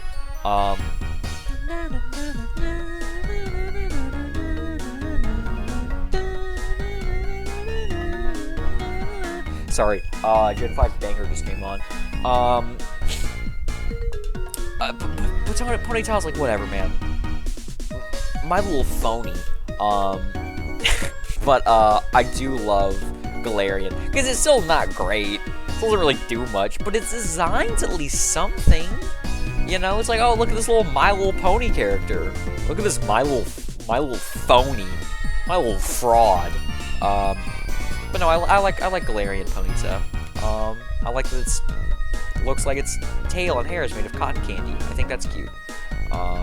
It's not. I do not like it more than Golem. Let me not get ahead of myself. Rapidash, same thing. It looks cooler at least. Like, Rapidash would be a cool mount in like an RPG or something. But as a Pokemon, unfortunately it's the same thing as Ponyta. Its stats are uninspiring, its move pool is unimpressive, and it doesn't really do anything. I would love to ride a Rapidash into battle, but like that's about it. Also, it's technically a unicorn. It does grow in a horn, which is something, I guess. I don't know. But same thing with Galarian Rapidash. It's like, you know, it's something. It's cool, you know? It's like a My Little Pony character, which, yeah, I don't know. Whatever. It's a much better design. I like it a lot more. Slowpoke, we got a goat. Not a goat, but we got a buddy on our hands. Galarian, I mean, it's the exact same, but it's like, it's got some yellow going on. Yellow! I don't know, I don't like it. I don't like the added yellow, but it's still a Slowpoke. But yeah, Slowbro. Oh my god, I love this guy. I love Slowbro. God's dumbest ass. God's dumbest soldier. But specifically why I love Slowbro so much is that he's annoying. He's a trickster. He's annoying little scoundrel to deal with competitively. Like Gen 1 Slowbro, not the strongest Pokemon, but he's weird. He's tricky. If you don't know how to deal with Slowbro, he will fuck you up. Just because of how weird and unconventional he is. And also, Slowbro, in the later generations, I think specifically Gen like 4 through 6, can cause an infinite battle where he can prevent you from dealing damage to himself and yourself, and he can just cause you to never run out of PP as well. And he can cause an infinite a battle that will never end, that literally cannot end. And I love that. That's objectively fucking hilarious, and one of the funniest things a Pokemon could ever do.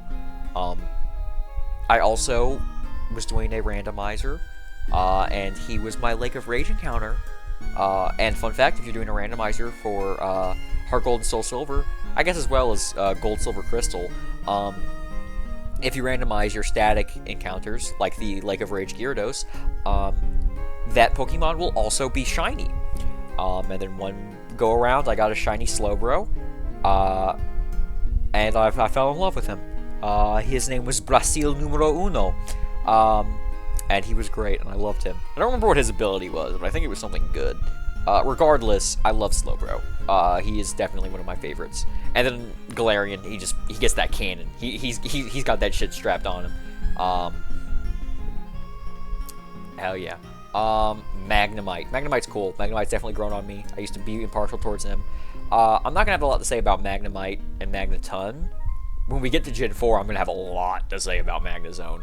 But basically, a lot of my love for Magnemite and Magneton comes retroactively from Magnezone. But Magnemite's good. I like him. I think he's a cool little design. I like that he looks man-made. I can't remember if he's ever confirmed to be man-made or not. But I do like that he's just this little, like, steel ball, like, alien thing that is just made of, like, man-made technology. I think he's cool. I really like Magnemite. Let's not put him too high. I do like him more than Diglett and Dugtrio. When do I get to the territory where I don't like Magnet? We'll put him right below Meowth. I still like... no, I like him more than Meowth. I don't like him more than Galarian. Yeah, that's a good spot for him. Let's put Galarian Meowth right there, actually. Magneton. It's the same thing. You know, it's another Gen 1 Mon. Magnemite, but 3. Magnemite, but it's 3. But yeah, no, it's the same thing. Big Yellow, shout out Big Yellow, has a video talking about how Magnemite, or Magneton, in Gen 1 competitive, is the most bland, uninteresting Pokemon in the entire game. Because, you know, every Pokemon has at least something going for it in Gen 1 competitive, whether it be, you know, like, oh, this Pokemon sucks shit, or this Pokemon's really good, or this Pokemon has some sort of jank, or something associated with it. Magneton exists in that perfect middle ground, where it doesn't have any jank, doesn't have any Gen 1 shenanigans going on, it's not super powerful, and it's not very weak. It's soggy bread as a Pokemon in Gen 1. And you know what? The fact that it is the most uninteresting Pokemon, to an extent, makes it interesting. But whatever. He's got that going for him. But he gets... Gen 4 rolls around and then he becomes something. Farfetch'd, I love him. He's a shitter. I have a soft spot in my heart for every shitter Pokemon. I think he's a silly, goofy little guy. And I love that he is incapable of doing anything even if he wanted to. Galarian, it's the same thing, but he's got that bigger stick on him. Hell yeah. Doduo, yeah, that is a Pokemon that exists. Dodrio, ditto. Seal, Seal's cute. I like his design. I liked him a lot more when I was a kid, but it's just a Seal, man. Same thing with Dugong. It's just a Seal. There's like I don't know. The only thing I can tell you about Dugong is like, oh, Price uses one in Heart Gold and Soul Silver. I don't even know if he uses it in Gold, Silver, Crystal. I've never actually played the Game Boy Color games. That's all. That's really all I can tell you. And if that doesn't scream Pokemon that exists, I don't know what does. It does. It is a seal, but it's kind of cute though. That's it. It's technically a manatee, I think. Barbara, manatee, manatee, you are the one for me. Shout out VeggieTales. Grimer. Oh, grimy little fuck. I like that. He's a little Grimer. Yeah, he's just purple sludge. I like that. That's silly. Alolan Grimer, I almost don't like for the exact same reasons. He is just a pile of sludge, but now he's green and yellow, which makes him look just makes him look more repulsive, almost to a point where I don't like it, but not quite. So he can still stay in, yeah, you're all right. Just a little grimy asshole. Never mind. Forgot I said that. Muck. So Mug. I like Mug. Same reason I like Grimer. He's just this big, sentient slob. Hold on, I'm getting ahead of myself. Let's... I put Golem too low. That's the issue. Yeah, that's better. But yeah, Muck. I mean, his name backwards is a naughty word. Teehee. That was funny on the playground. But yeah, I like Muck. He's just this big purple slob. He's living pollution. It's kind of silly. I like it. Now Alolan Muck. Now Alolan Muck, his design is a little busy with the color scheme and all these little extra added pebbles. For some reason, that become like claws and teeth. I don't know. However, normally this guy would go into like meh tier, potentially even man fuck off, just with how awful the design is. But Alolan Muck has the best named ability in the entire series. The Power of Alchemy. That is the full title. It's the Power of Alchemy. I think it's the longest ability name in the series. But yeah, I love it. The Power of Alchemy. Incredible. Way to clutch it up. Shelder. He exists. He is a... You know what? Fuck Shelder. Fuck Shelder. Because in Gen 5, Oshawott, the Oshawott line, Razor Shell would have been an exclusive move to them. I mean, later, other Pokemon got it, so it wouldn't be exclusive in the future. But in Gen 5, Razor Shell would have been the exclusive move to the Oshawott line. And by the way, that's another... throw that in miscellaneous. If a Pokemon has a signature move, an exclusive move, that is cool. That is bonus points. But fucking Shelder and Cloyster's bitch ass learns Razor Shell as well, so it doesn't get to be their signature move. Fucks up with that. Come on, Shelder. Let my baby boy have something. But Shelder's whatever. I kind of like this. The reason why it's not meh for stealing that thing from the Oshawott line is because I like this guy's little tongue out. Blah, blah. I like it. Cloyster is a lot cooler. Mostly for the fact that Cloyster is like really good competitively, especially in the early gens. I think Cloyster was definitely the one that surprised me the most with like how good it is. But like Cloyster is really good in gens 1 and 2 OU. In fact, like in Gen 2 OU, I think Cloyster is like the third, like consensus third best Pokemon. It's Snorlax number 1, obviously. I forget who's number 2, but then it's like Cloyster. Cloyster might even be number 2. I think it is actually. I think Cloyster's number 2. But yeah, shout out Cloyster. It's got that going for it.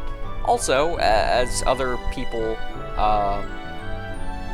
even less mature than me have pointed out, he looks like a vagina. And that's funny.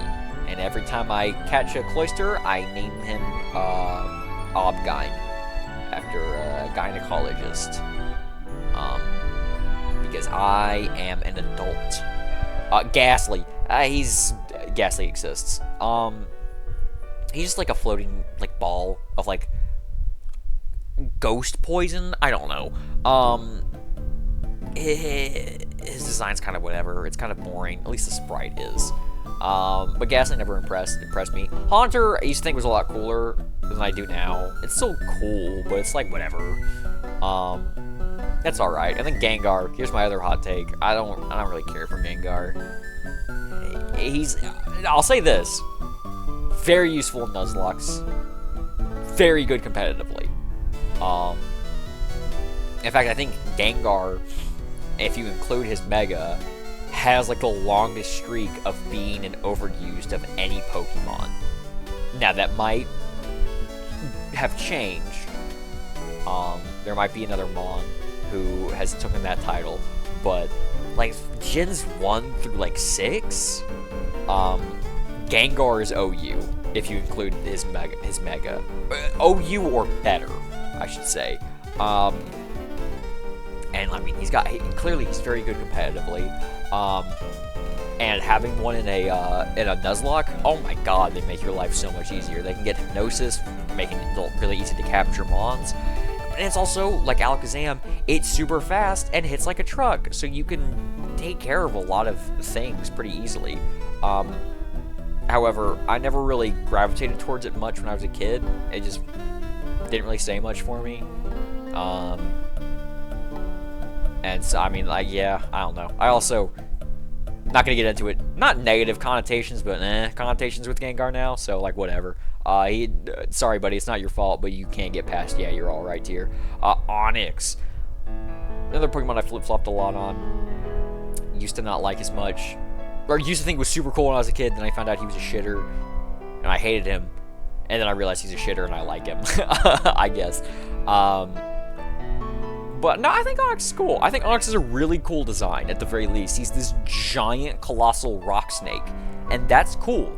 There's a cool idea, and that is a cool design. And yeah, he sucks. He's dog shit and competitive. He's not even good in the games. In fact, he is kind of hard-coded. He's designed to be, because Gen 1, first gym, is Brock, and that's his ace. And I think Onix was designed to look cool and impressive and to make you feel powerful for beating it. But it's not actually, it doesn't pose that much of a challenge to you, especially in the sense that it is like designed to make Bide, one of the moves it has, as weak as possible by having incredibly high defense, but really low health. So it's not actually taking that much damage per attack, so when it hits you with Bide, it's not really doing much to you. But yeah, that's Onix. I think he's really cool. And I've discovered if you don't do a randomized if you in a unrandomized Heart Gold Soul Silver Nuzlocke, Onix can pretty much solo Bugsy and Whitney. Because it's a rock type, so none of the bug types are going to do much to it, and it gets Rock Throw, which, even when Rock Throw is a weak move and Onix is a weak Pokemon, Rock Throw is still doing a ton of damage, and they're not doing a ton of damage to it in turn, so it can pretty much tank everything for you. And then when you get to Whitney, same thing, it's a rock type, it resists all the powerful normal type attacks from the Miltank, and Rollout's not going to do a ton of damage to it. And if you teach it Rock Smash, it does, like, not a ton of damage, but it's decent damage. And so you can just, like, slowly whittle away at it with Rock Smashes. And even if it doesn't solo it, dude, it's an Onix. Chances are you're probably not going to be able to even get a Steelix, especially if you're emulating, unless, you just say, fuck it, if I had a real game, I could... Well, technically, you can't even get a Steelix until Kanto. That's when you get the Steel Coat. And at that point, you're gonna be fine. That Steelix isn't gonna make or break your run. So, like, even if it doesn't completely take out the Miltank for Whitney for you, another Gen 5 banger. But even if it doesn't do that for you, just dealing a ton of damage to the Miltank, potentially to the point where Whitney uses one of her heals, one of her potions, that's going to make the lives of your other mons a lot easier. So there, I have found a deep appreciation for Onix for a niche he plays in Heart Gold Soul Silver Nuzlocke, where he can solo Bugsy and can either solo or trivialize Whitney for you. And if you do your routing correctly, In Soul Silver specifically, I think because Heart Gold has an additional encounter in Union Cave, it isn't anymore, but in Soul Silver, you can make it to where Onyx is a hard confirmed encounter. Like, you can make it to where you will always get an Onyx if you do Duke's Claws, which you should. But yeah, that's Onyx. Here's my least favorite Pokemon. I hate Drowsy. I hate Drowsy so much. Drowsy's the worst. Sin incarnate. Not only is it ugly, as Sin, it also has really fucked up lore. Like, it hypnotizes and lures away children. The fuck is wrong with you? This dude was on the Epstein logs. Release the files. It's always gonna be Drowsy, Hypno. It's all gonna be them, the fucking monsters. But I hate Drowsy. I just hate it. It's my least favorite Pokemon. I will let a run die before I ever even think about encountering a Drowsy and a Nuzlocke. That's how deep this hatred runs. And Hypno's not any better. Hypno sucks. But I will say this, its design's at least a little bit better than the other two, so it can... It's bottom 3, though. Fuck Hypno. Excuse me. Crab. He's Crab. I love crabs. Crabs are great. Yeah, I'll put him over Alakazam. I love Krabby. Krabby's just a silly little guy.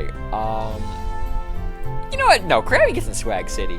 Matter of fact, let's, we're not gonna get too crazy here, but yeah, no, I love Krabby. Crabs are definitely one of my favorite sea creatures. I just think crab Pokemon are great. I just think crabs in, like, fiction like this, things like this, where it's like these mystical monsters and shit, I just think crabs and crustaceans of that sort lend themselves very naturally to this kind of thing. I love Krabby. And then Kingler. Fuck yes, dude. Love Kingler. Love me some Kingler. Not gonna put him over Nidoran male, but, I love Kingler. I love his big, giant claw. I love that he has, like, an absurdly high, like, I think it's, like, base 115 attack, which is ridiculous. And it can learn Swords Dance just to boost that ungodly attack. And then, like, in Gen 1, you know, like, Hyper Beam is, like, physical. So, like, you can have, like, a King... It's not very good at it, but you can have, like, a Kingler, like, Swords Dance, Hyper Beam, just blow everything up. Which I love. I love that. But, yeah, no, I love Kingler. I love Crab. Do you like Craft? Me too. I deeply apologize for the Game Grumps reference. But yeah, shout out Kingler. I love him. Voltorb. What more is there to say? He looks happy. He's got joy in his eyes, so you can get that. Same thing with, like, Electrode. It's like, yeah, I mean... There was a point in time where I would have called these guys my least favorite Pokemon. Because they are kind of uninspired and boring. Like, for, like... Up until Deoxys Speed, Electrode was the fastest Pokemon. Why? How? How is this the fastest Pokemon? That doesn't make any fucking sense to me. How is this upside down Pokeball with, like, a mischievous grin so much faster than everything? That's stupid. Even after Deoxys Speed, he was, like, the second fastest Pokemon for a super long time. Why? Why? Why? Why give that title to this man? I hate it. I don't know. It's stupid. Boring design. It's just whatever. Execute. I like Execute. I like that they're just a bunch of eggs. I like the I like this. I like the stupid fucking smirk that one of them has. you can see it better in, like, the official art for it, but, like, the central egg is just this dumb fucking smirk. Like he knows something, or like he thinks he's way more competent than he actually is. I don't know. I love him. I think it's silly, and I love Executor. I love Executor. I don't know why. but I love him. I love this palm tree with, like, faces. Well, first of all, the fact that a bunch of eggs turns into a palm tree makes zero fucking sense, and I love it. I love that. I guess the eggs became coconuts? I don't know. But I like the idea of, like, this walking palm tree where its coconuts are its different faces. I also like that Executor is, like, pretty decent competitively. And especially in the earlier gens, like, more than you would think. And I really like that. I really like that. But yeah, I love Executor. He's a silly little guy. Quite the silly fellow. And then Alolan. I feel like I'm alone in the fact that I like Kantoian, I suppose is the word. But I like the Kanto Executor a lot more than I like Alolan Executor. Yes, him being super tall is silly. And somehow being tall makes it Dragon type, which is cool. That's definitely cool. He's a buddy. Executor's a buddy. Who am I kidding? But I think, I don't know. I kind of prefer its like short and squat design more than its super tall one. Because at the end of the day, that's the joke. The joke is that it's Executor, but it's really tall. And like that's it. And like it's at the point where like when it first got revealed, it was very effective. And like yeah, that was nice.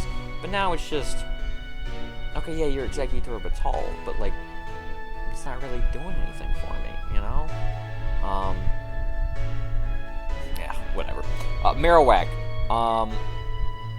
Sad Pokemon. The dead mom Pokemon. I don't like that. I don't want to think about my mom being dead. And I don't like that Marowak makes me think about that. It's cute, but it's sad, and it gives me sad thoughts. I don't like that.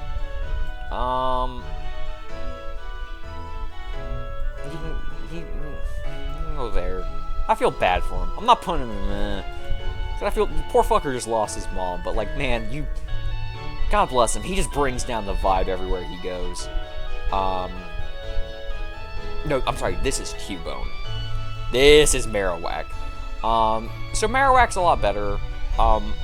It's kind of fucked up. I like Marowak a lot more. It's fucked up how the skull of his dead mother, fuses into his head. But it gives him, like, this cool, like, skull helmet. It's definitely sick. I like how in Gen 2, when they introduced items, they gave him the Thick Club, which just doubles his attack for free. Well, that's not entirely for free, but it's practically for free. It's the only thing it's missing out on is leftovers. That's literally the only other option. And so, like, in Gen 2, like, Marowak is, like, this offensive powerhouse who can get its attack so high that, like, I forget the exact,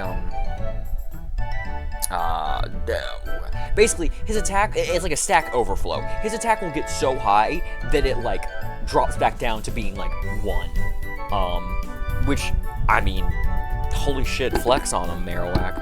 I also have a bit of nostalgia for Marowak. There was, there's a YouTube channel, Dorkly.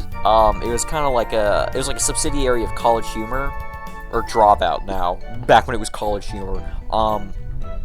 And like, specifically they would do like sketch videos with like video games, and like they would animate using like the in-game sprites. Whatever. Basically, I watched those a lot when I was a kid. And there was a particular one where, like, oh, the joke was, like, you know, oh, what if your Pokemon got paralyzed, but not in the paralyzed sense, but in the fact that its spine got shattered, and now it has no control, you know, below its neck, kind of thing. And it's, like, this skit where, like, a Marowak confronts Ash, or Red, for having his Onix tackle him and paralyzing him, and, you know, making him not a quadriplegic,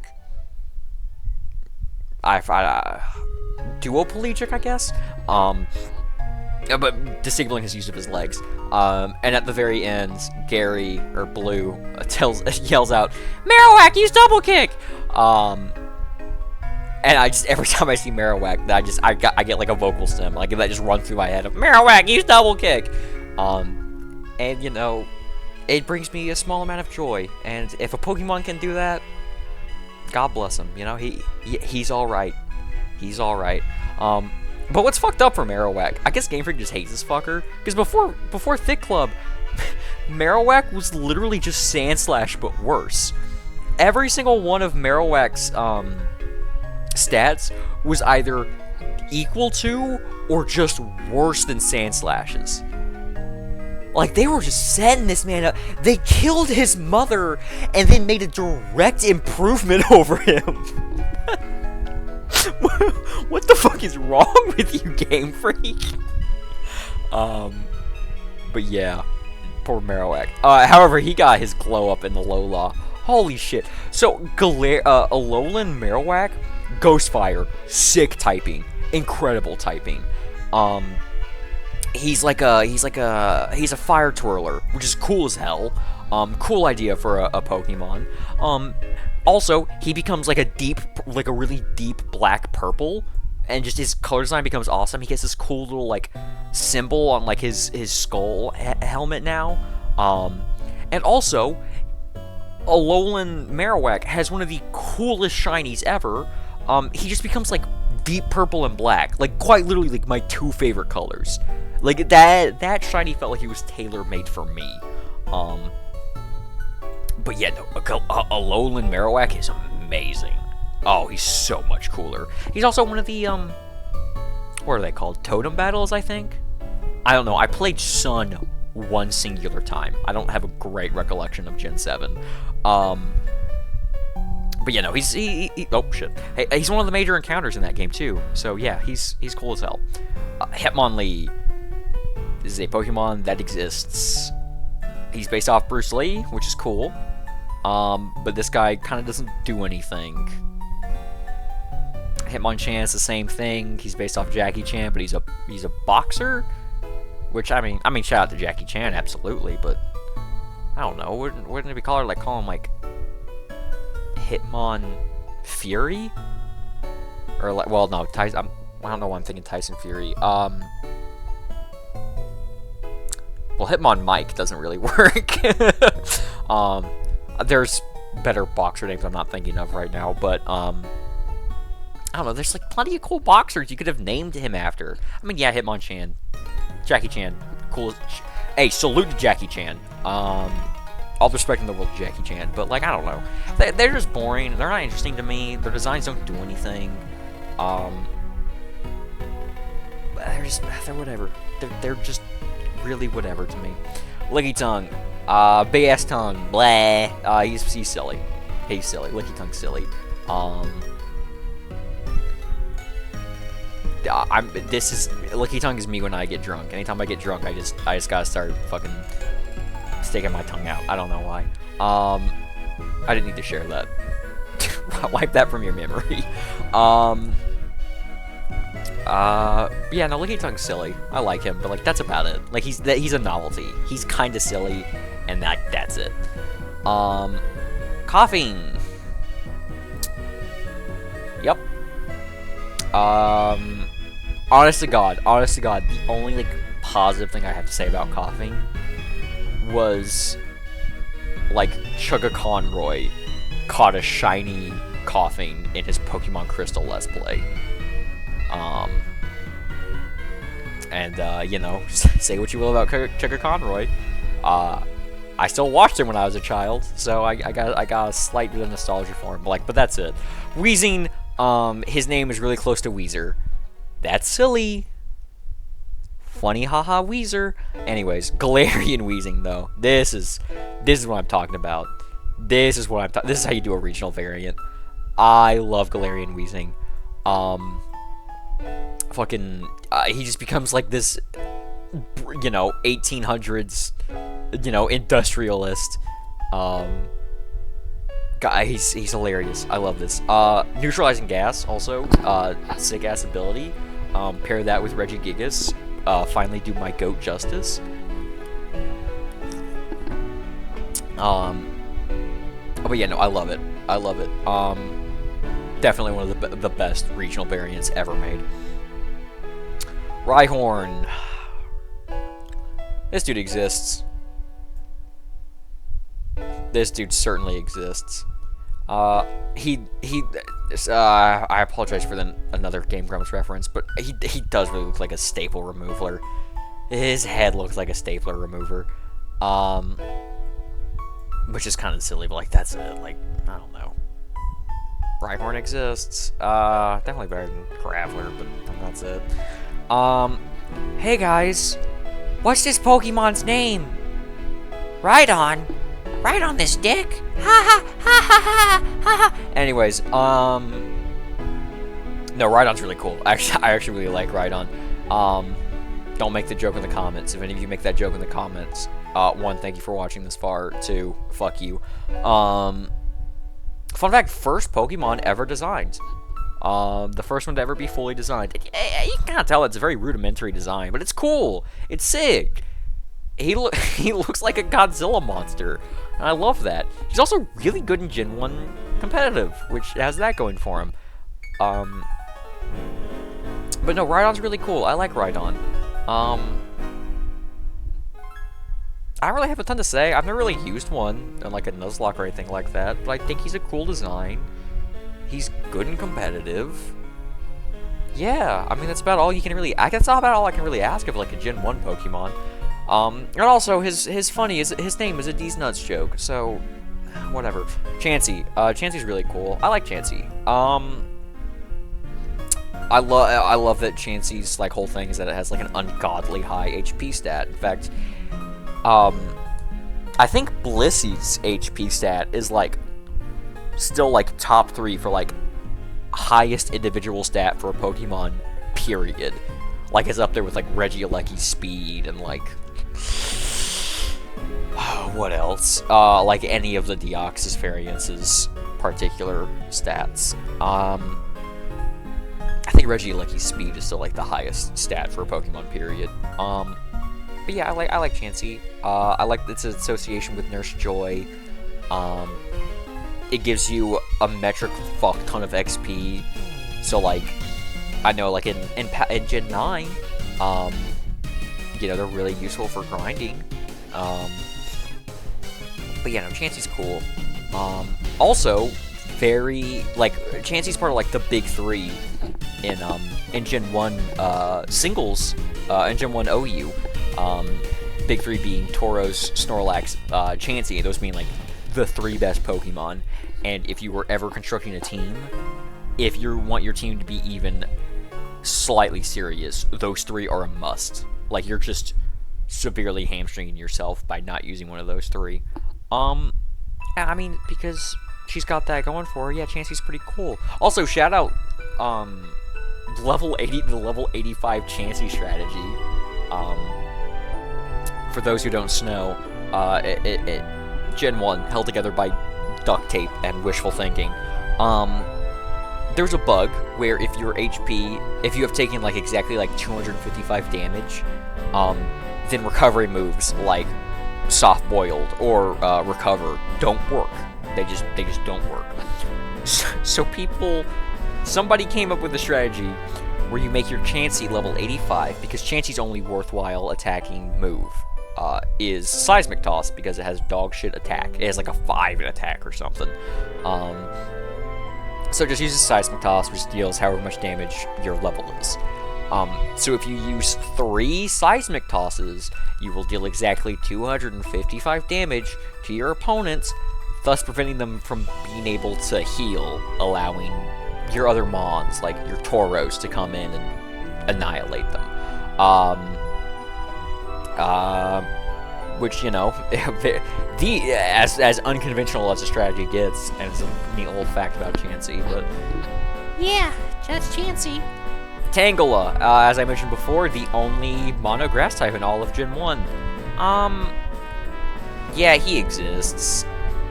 He's Terry the Tangela. Yeah, from, what's his face, from Polygon. Actually, he doesn't work at Polygon anymore. You know who I'm talking. You know who I'm talking about. Yeah, Tangela, he exists. He's whatever. He's all right.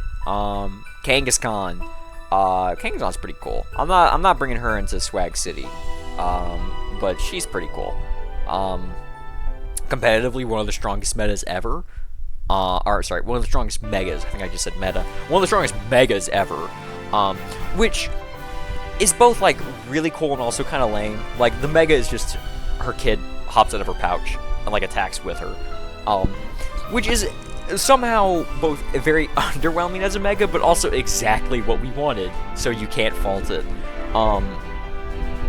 And like it gets an ability where like it does everything twice, including like tertiary effects for attacks. So like you could use Power Up Punch with Mega Kangaskhan, and you would attack twice, and you would get the attack bonus from Power Up Punch twice. So you're effectively you're getting a Swords Dance off while still doing damage. But yeah, no, like every competitive team in Gen 6 like had a Mega Kangaskhan, and then Mega Salamence came out, and so it was like you're either running Salamence or Kangaskhan. But it's a really cool design, really cool name too, Kangaskhan. That's a sick name. But yeah, nah, I don't got too much to say. Horsey, kind of cute, but like that's it. It's whatever. Seadra's cooler. I like his design, but he's kind of a nothing burger as a Pokemon. So I don't really have much. Goldeen sucks. Yeah, we got our first man fuck-offs. Goldeen's like... Could you at least give me... If you're gonna give me a lame, shitty water type, could you at least give me the courtesy and give me a Magikarp? Could you at least do that for me? But no, can't even do that. Yeah, Goldeen's... The only thing Goldeen has going for it is in Gen 1, or no, I'm sorry, in the Smash games, instead of Magikarp being the haha useless flop Pokemon, it's Goldeen for some reason. I don't know.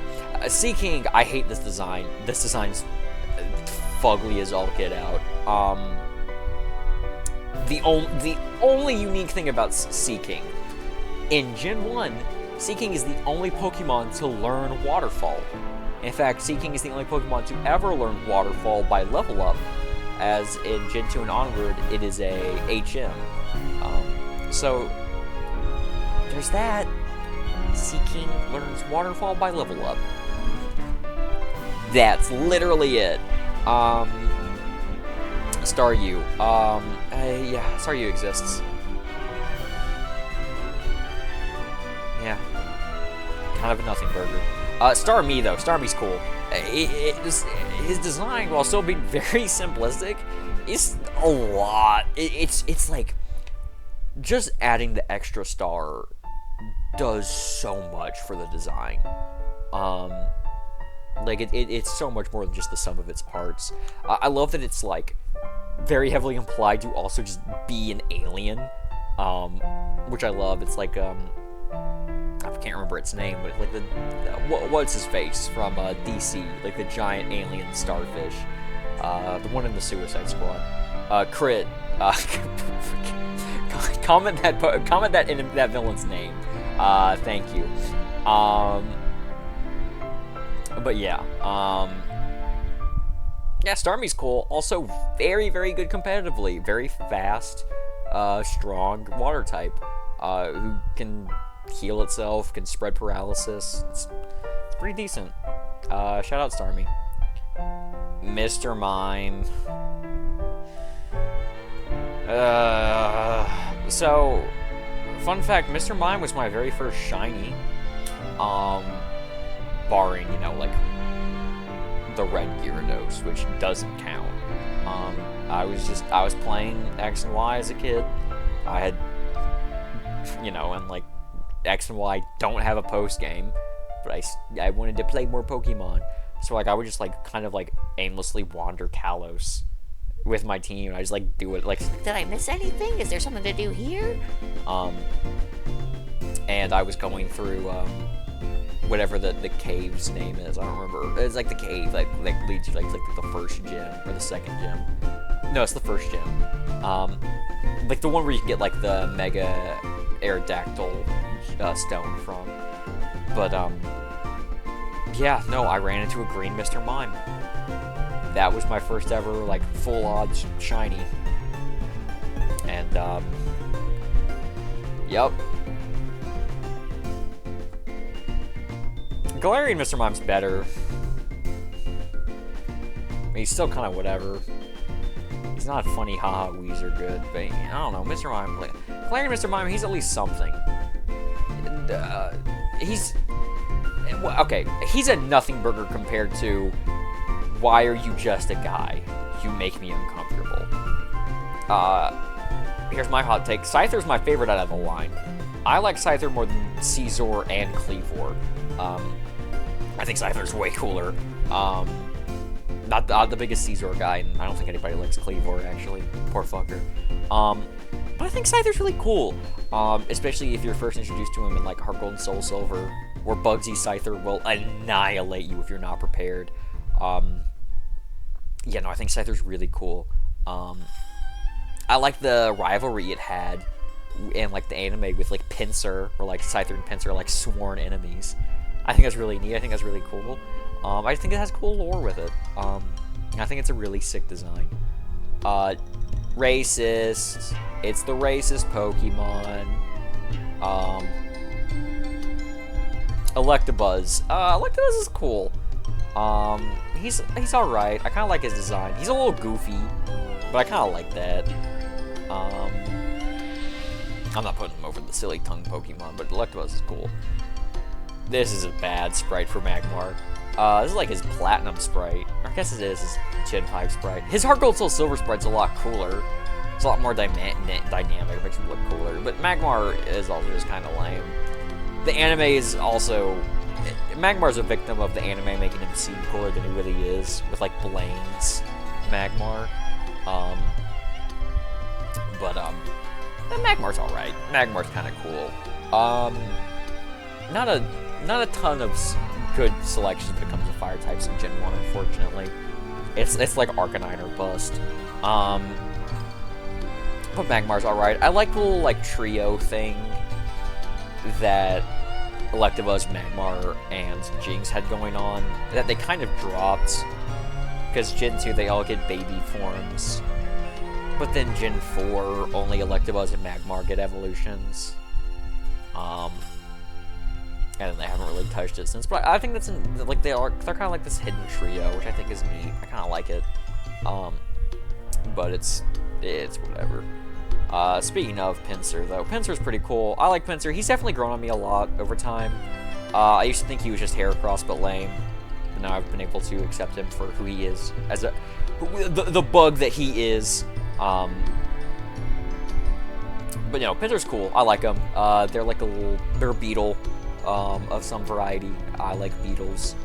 Kind of, I don't know why, but just the way its mouth is, it kind of reminds me of the Gaping Dragon a little bit from Dark Souls. And that's definitely a bonus. Reminding me of Dark Souls, that's a good way to get bonus points around these parts. But yeah, Pinsir, he's cool. Pinsir, you're alright. We got another goat. We got another goat on our hands. Tauros. I love Tauros. I absolutely adore Tauros.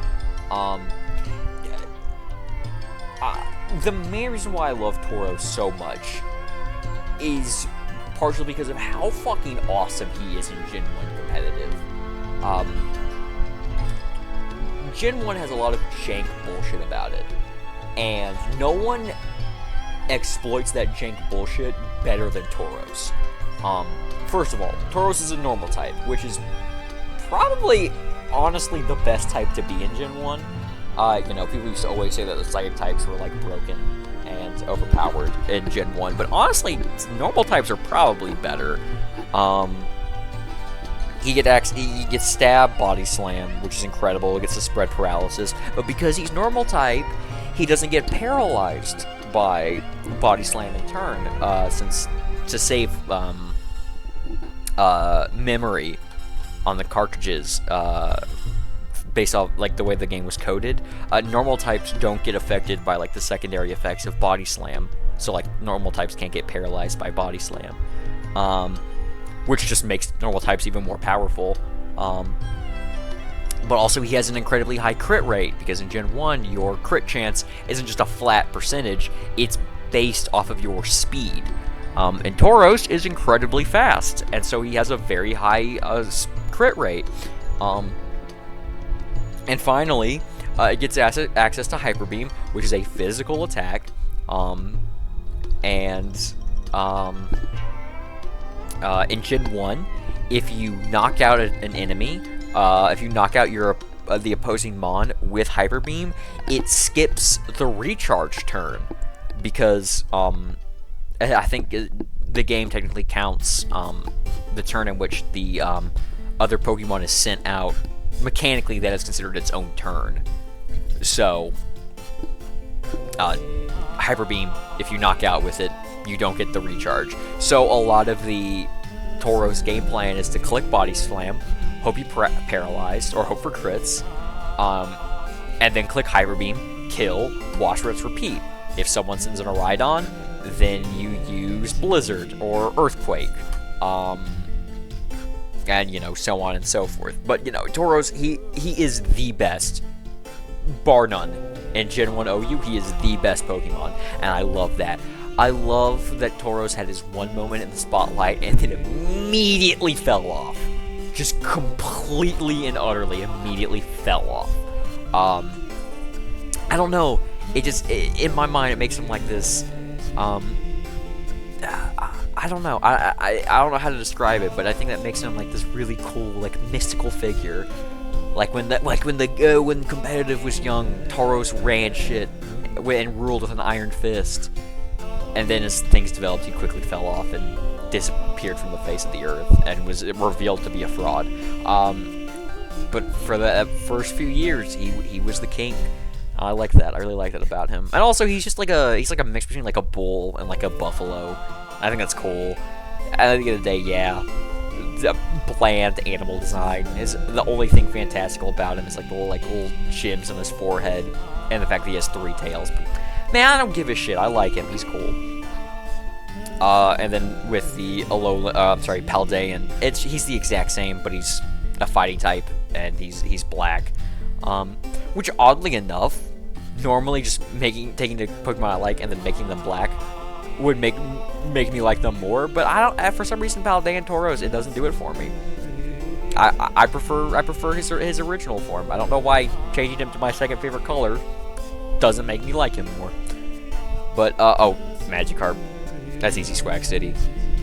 One of the funniest goobers to ever flop the earth. I mean, he's funny. He is the shit ass Pokemon. He is the face of guys who just can't get it done, and I love that. I have this weird love for the broken, for the miscreants of the world, and Magikarp, he's the poster child.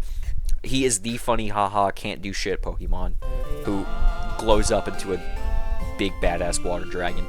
But Magikarp's great. I love him. Gyarados, I don't like as much as Magikarp, but Gyarados, he's still amazing. Gyarados is incredible. In pretty much every single Nuzlocke, Gyarados might genuinely be the best Pokemon to have. He's got good stats. He's usually not that hard to acquire. Has a great, incredible ability in Intimidate. Really, the only reason why you wouldn't want to have a Gyarados is if you already had a water starter. And that depends on if you just choose your starter or if you do what I prefer to do. And, before you choose your starter, check your trainer ID. And then depending on what the last digit of your trainer ID is, that determines if you are, if you pick the water, grass, or fire starter. But Gyarados is so good at Nuzlocke that there is like an inherent opportunity cost in taking the water starter in basically every generation. Which I think just the fact that Gyarados is so good that 9 times out of 10 you only really have 2 options between what your starter is. That's aura, dude. That's fucking aura. But Gyarados is sick. Gyarados is great. Easy inclusion into Swag City. Lapras. She ain't quite making Swag City, but she's up there, man. I love Lapras is great. So she's based off the Loch Ness Monster. That's cool. Water Ice, neat typing. She I like how it's very much hyped up to be this kind of like rare Pokemon. How like its Pokédex mentions like it's near extinction, it's endangered. You know, like in Heart Gold and Soul Silver, you can catch a Lapras only on like Friday nights in like the Dragon Cave, in like Blackthorn. I think that's cool. I really like that. I like how there's like this air of, you know, not exclusivity, but like this a false sense of rarity with it. I like that. That's cool. And I also love there's this Tumblr post where it shows how like someone mentioned as a kid that they read that Laprases were endangered in the Pokédex entry, and so they bred as many Laprases as they could and released them all to, like, you know, reintroduce them into the population. And in the later games, one of the Lapras Pokédex entries states that they used to be endangered, but, you know, now through overbreeding, they are now abundant throughout the environment, which I love. I love that. I love that sort of, like, small interaction with the community and, like, just, you know, just stuff like that. I think that's beautiful. I think that's great. And I think Lapras is pretty cool. Ditto. The blob of all time. Ditto is another one of those silly Pokemon. He's not you know, we can let him. Oh, no, he's not Swag City. Nah, the vibes are telling me no. Ditto's cool. Its whole gimmick of turning into other Pokemon is neat, but it's also like there's no circumstance you would ever want to use this thing ever. Ditto's main and one and only purpose is for Pokemon breeding, since any Pokemon can breed with Ditto. So it makes it really easy to, like, you know, if you're trying to get like if you're a loser, and don't hack in your Pokemon, that's a joke, of course. Game Freak, I would never. But if you want to legitimately acquire your like competitive Pokemon, Ditto is almost a necessity half of the time. And so it has that going for it. I personally really like the theory that Ditto is failed clones of Mew, since Mew's base stats are 100 and everything, and Ditto has a base stat of 48 in all of its stats. You know, so it's like one of the few Pokemon where all of its stats are equal.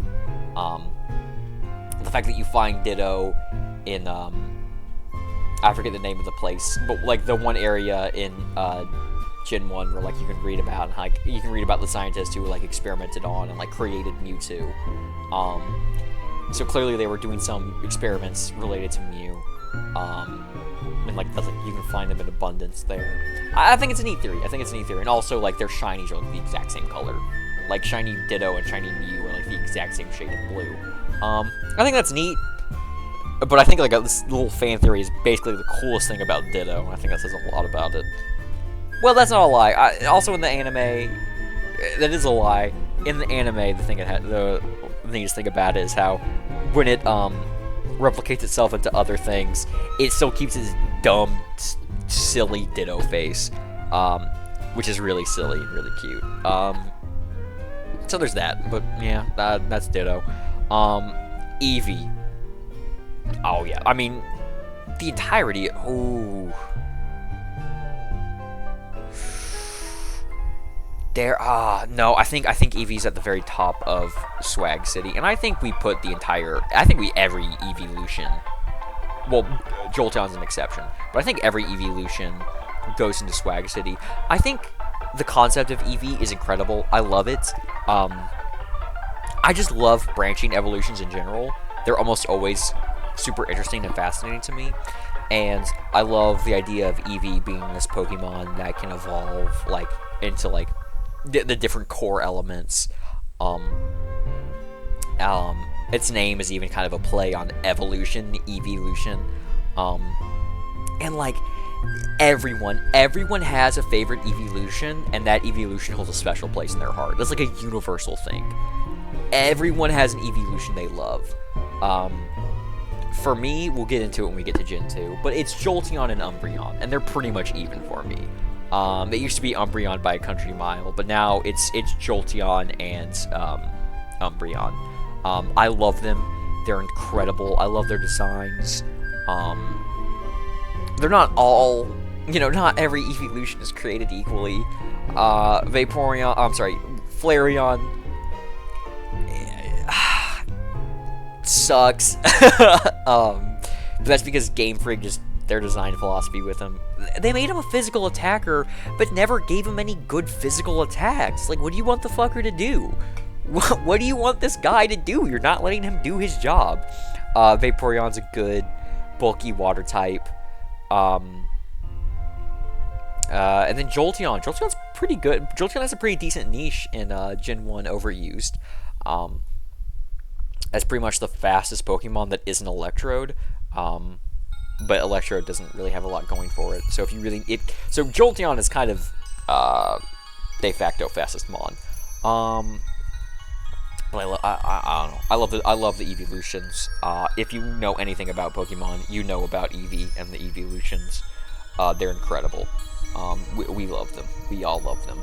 Porygon. I love Porygon. I really like Porygon as like this man-made Pokemon. I love that it's like polygonal, and as it evolves, it Porygon 2 is like higher res kind of thing. I think it's neat. I think Porygon's pretty silly.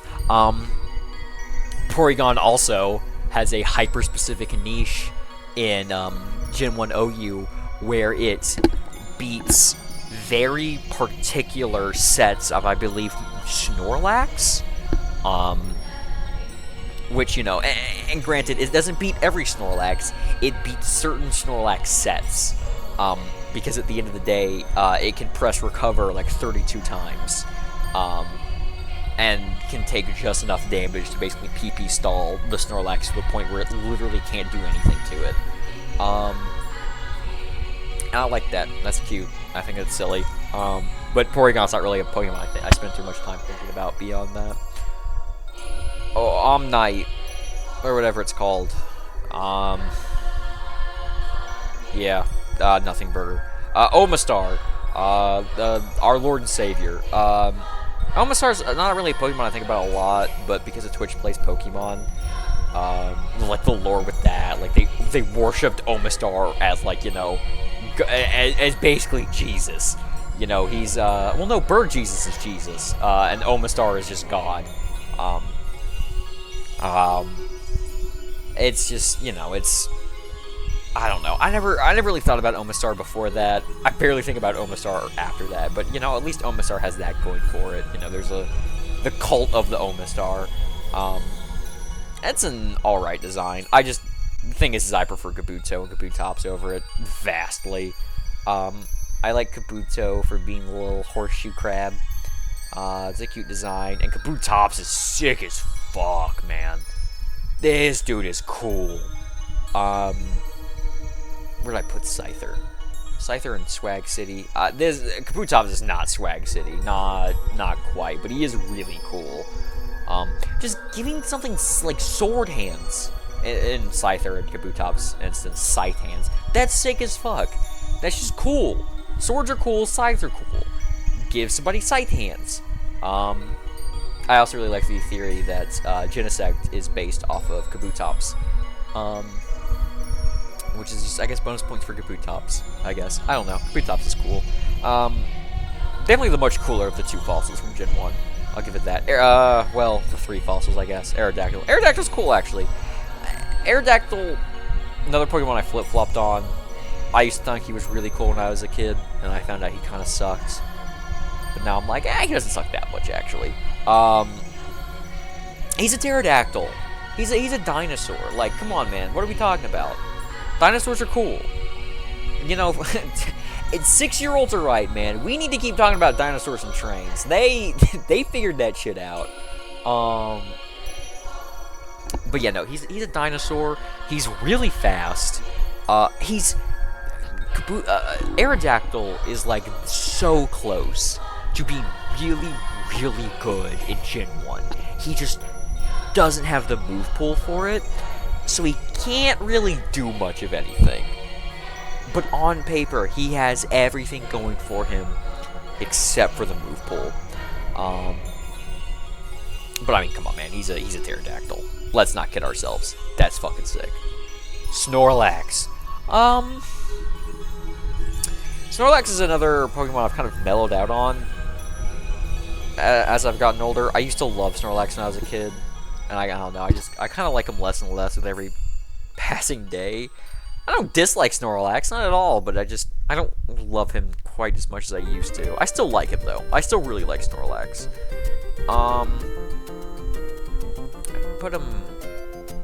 I'd put him over Pinsir. I'll put him over Cloyster. I'm not gonna put him over Magneton, though. But I like Snorlax. Snorlax is cool. I feel like I don't need to talk about Snorlax. You know who Snorlax is. He's this big sleepy bear that likes to eat, and that's... I mean, who doesn't feel like that deep down within, at least a little bit? Okay, we're getting close to the end of Gen 1. The legendary birds. Articuno used to be my favorite of the legendary birds. It's not anymore, but I still really like it. We'll go ahead and get Galarian Articuno, which is basically equal. I'll put it right above original Articuno, though. Fun fact. I believe Articuno's Blizzard in Gen 1 is the strongest attack in that game, period. I think it is either the strongest or it's the second strongest next to Mewtwo's Psychic. But I think Articuno's Blizzard is actually stronger than Mewtwo's Psychic, which is crazy. And it kind of has that niche going for it. I don't know. Articuno is kind of a nothing burger in Gen 1 OU. It's way too good for UU, but it doesn't really do much in OU. It's there.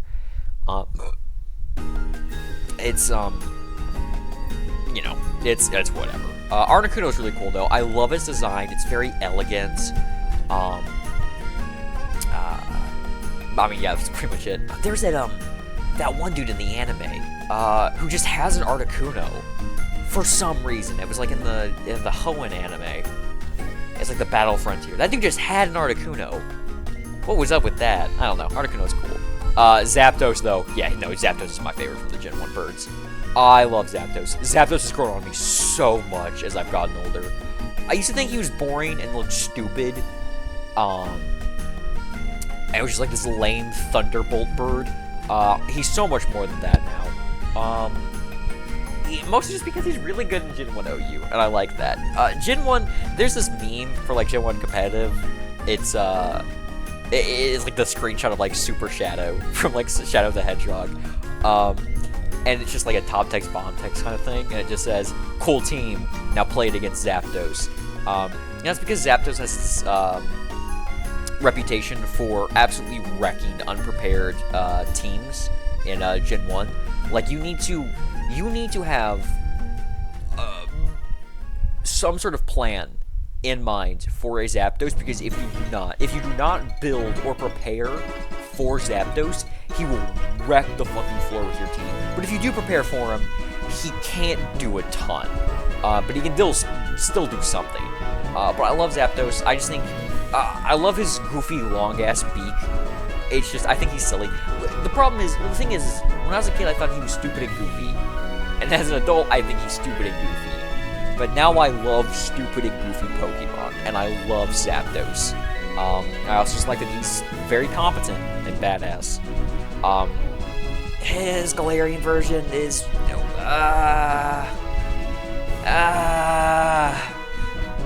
I'm not gonna put him but like, I don't know, man. He's pushing it. This sprite does him a lot of justice. He has a funny overworld sprite when he runs around. I'll give him that. That's literally it. Moltres, though. I don't know what it is Well, I know exactly what it is about this design. Moltres, he's missing something. Moltres is missing something. This dude is like, he's the Phoenix. He should be so much more cool, but there's just something about him missing. He looks like one of those rubber chicken toys if you poured gasoline on him and lit him on fire. That's it. Like, he's missing something. His design looks empty. But they figured that shit out, and then they made Galarian Moltres. Holy shit, man. Holy shit. Look at this dude.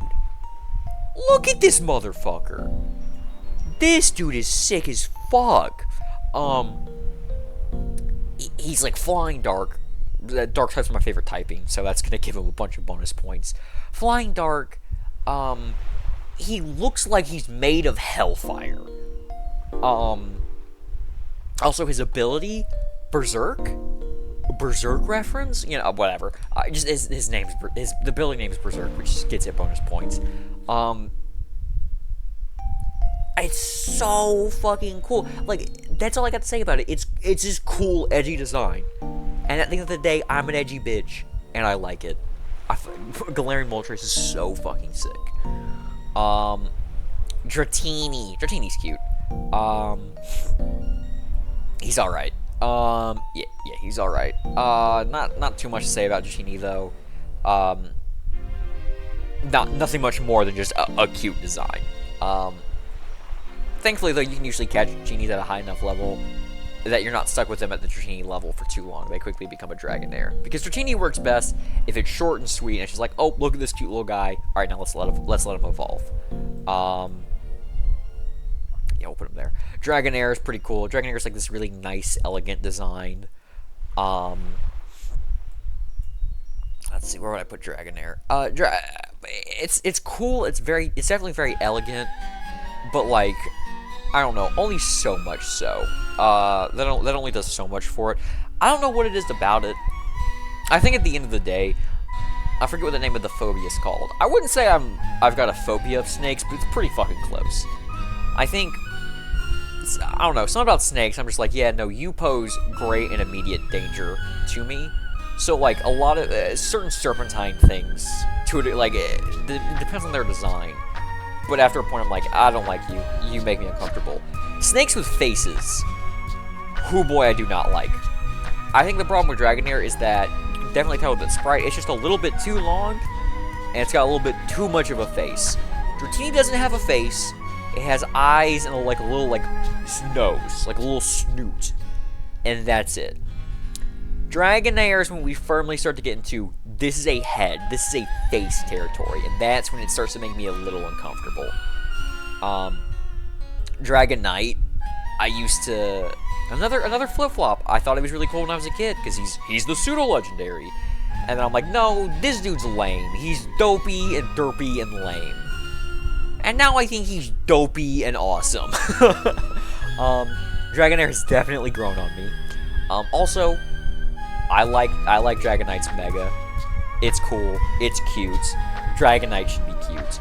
I think he's cool. I definitely like that Dragonite is kind of like this.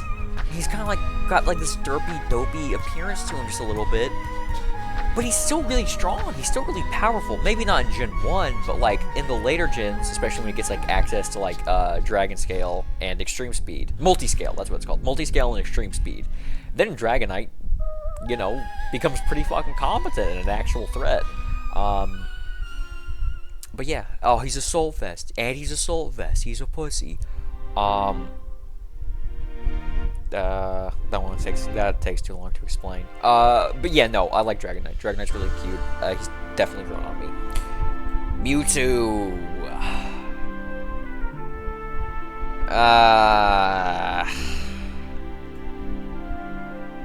Yeah, Mewtwo's kind of a nothing burger for me. Like, Mewtwo's cool. I think in the context of Gen 1, he's really cool. But as time's gone on, I feel like Mewtwo's gotten less special. I don't know. I didn't really grow up with Mewtwo, which I think is the issue.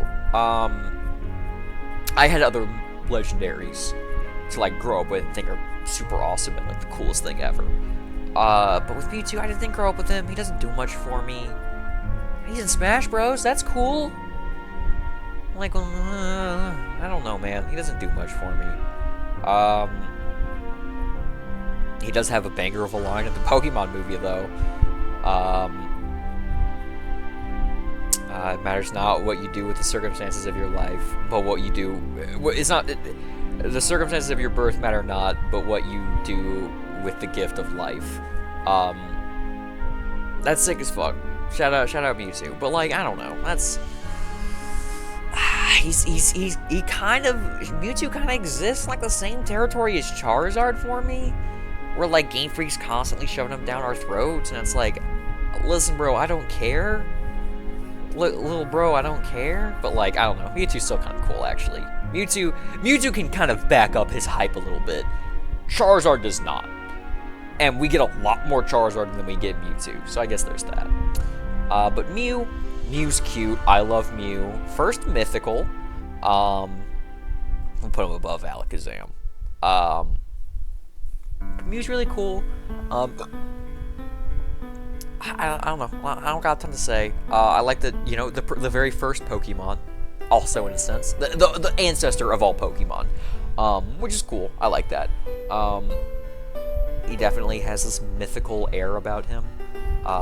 That's really cool. I like him. Very, very cute little cat. Shout out Mew. Alright. Y'all shit on Chikorita way too much. Chikorita ain't bad. Chikorita's alright. Chikorita suffers from the fact that where it exists, where it is a starter, Johto is unkind to grass types. Because if you include Kanto, there is a gym leader or an Elite Four member for all of Grass's 5 weaknesses. Worst off, the first 2 gyms in Johto are both strong against grass types. First gym's Falkner, flying type. Second gym, Bugsy. Guess what type Bugsy specializes in? Which, definitely makes Chikorita's life pretty fucking tough. But Chikorita's not bad. Chikorita just got, you want to talk about circumstances of your birth, Chikorita was fucked from the start. But Chikorita's not that bad. It also, let's be real, it's got some pretty stacked competition as well. But, I don't know. Chikorita's not too bad. Chikorita's not terrible. Bayleaf, it's whatever. It's a nice evolution from Chikorita. I do like base Chikorita more. Meganium, Mr. Steak. Shout out to him. If you know, you know. A Meganium I really like. I think it's a beautiful design. I love the idea of like this giant sauropod with a blossoming flower around its neck. That's sick as fuck, man. That's what it's all about. That's what Pokemon's all about, man. Give me amazing ideas like that. And also shout out to Mr. Steak and his stand Frenzy Blantu. But yeah, no, Meganium's really cool. I like Meganium. I will never use a Meganium though, just because we'll get to him when we get to him. But there's a starter I like a lot more. Cyndaquil's cute. I like Cyndaquil. Technically, the very first starter I ever picked was Cyndaquil. When I first got Heart Gold, I was a stupid, shit-for-brain 6-year-old, and when I got to the part where Professor Elm, you interact with a little table to get your different starters, I couldn't figure out, I must have been doing something wrong. I don't know what I was doing wrong, but I couldn't get it to pick the other Pokeballs, the other starters. And so I'm like, well, fuck, I guess I gotta pick Cyndaquil. And then I immediately, reset my game, so that I could pick, well, spoiler alert, Totodile. Well, I'll have a lot to say about Totodile. But yeah, no, it's technically the first one I ever picked, but Cyndaquil's cute.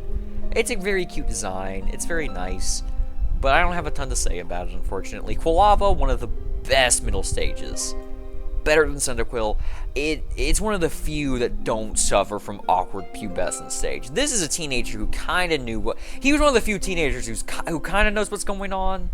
They're an old soul, Not to sound like a fucking creep. I'm just very mature for their age. I don't know. I'm gonna stop. I don't know where I'm trying to go with this analogy.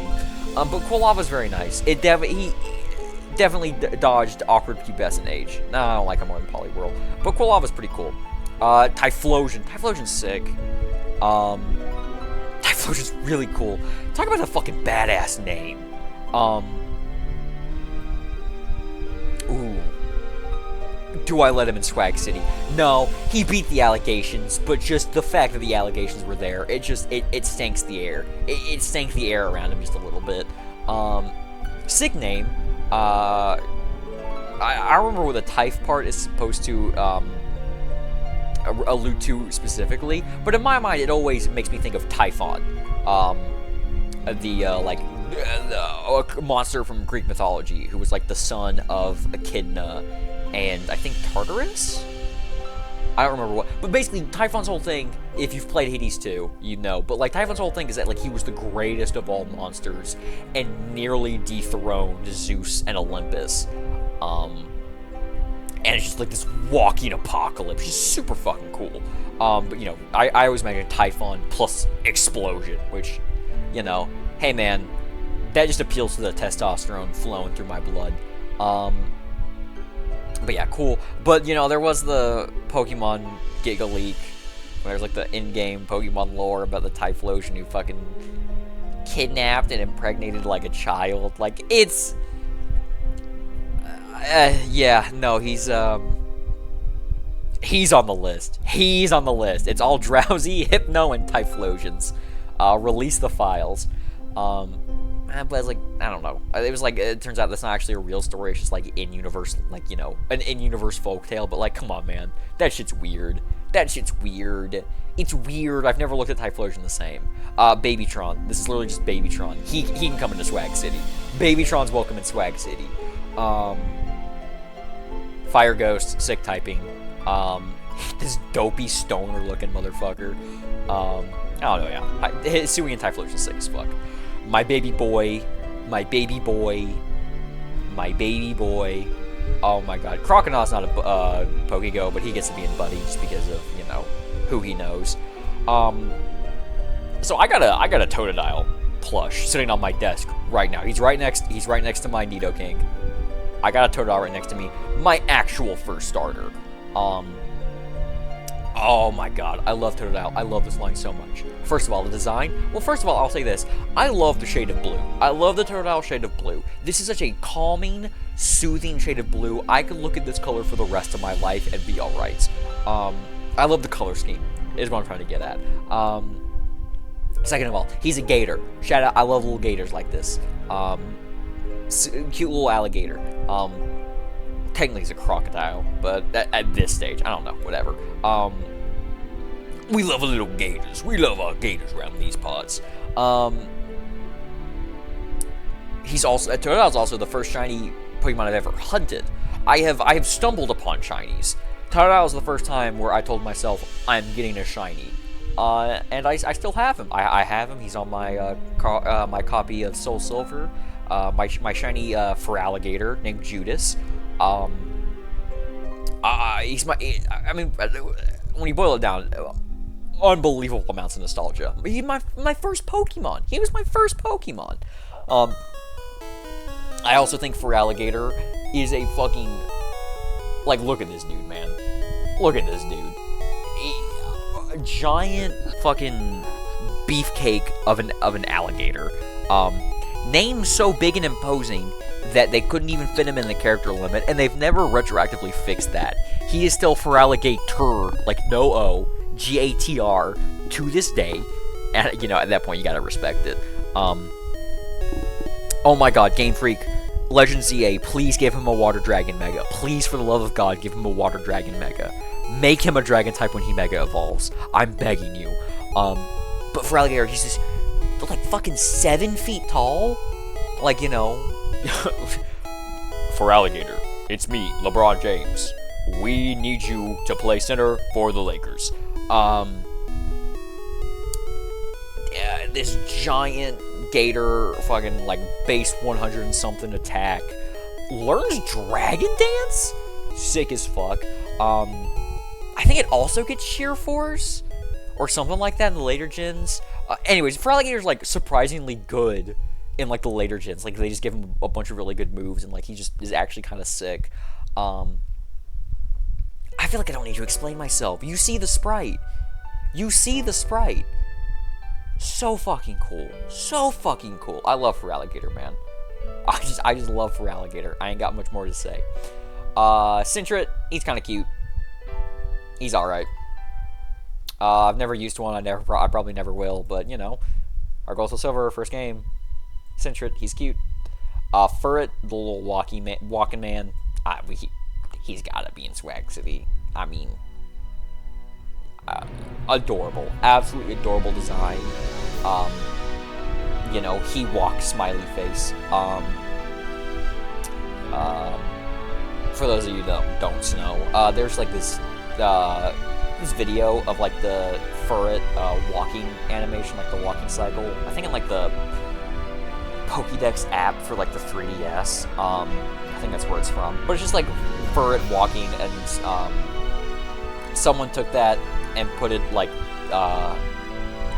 put the music for Accumula Town from Gen 5 over it, and like it was like a live stream on YouTube that like went on for like, I don't remember how long that thing lasted, but it was like the Pokemon equivalent of like lo-fi beats to study to, like live stream, and that kind of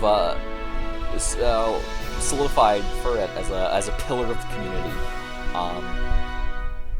But yeah, we love Furret. Great shiny, by the way. It becomes like this really like pastel pink.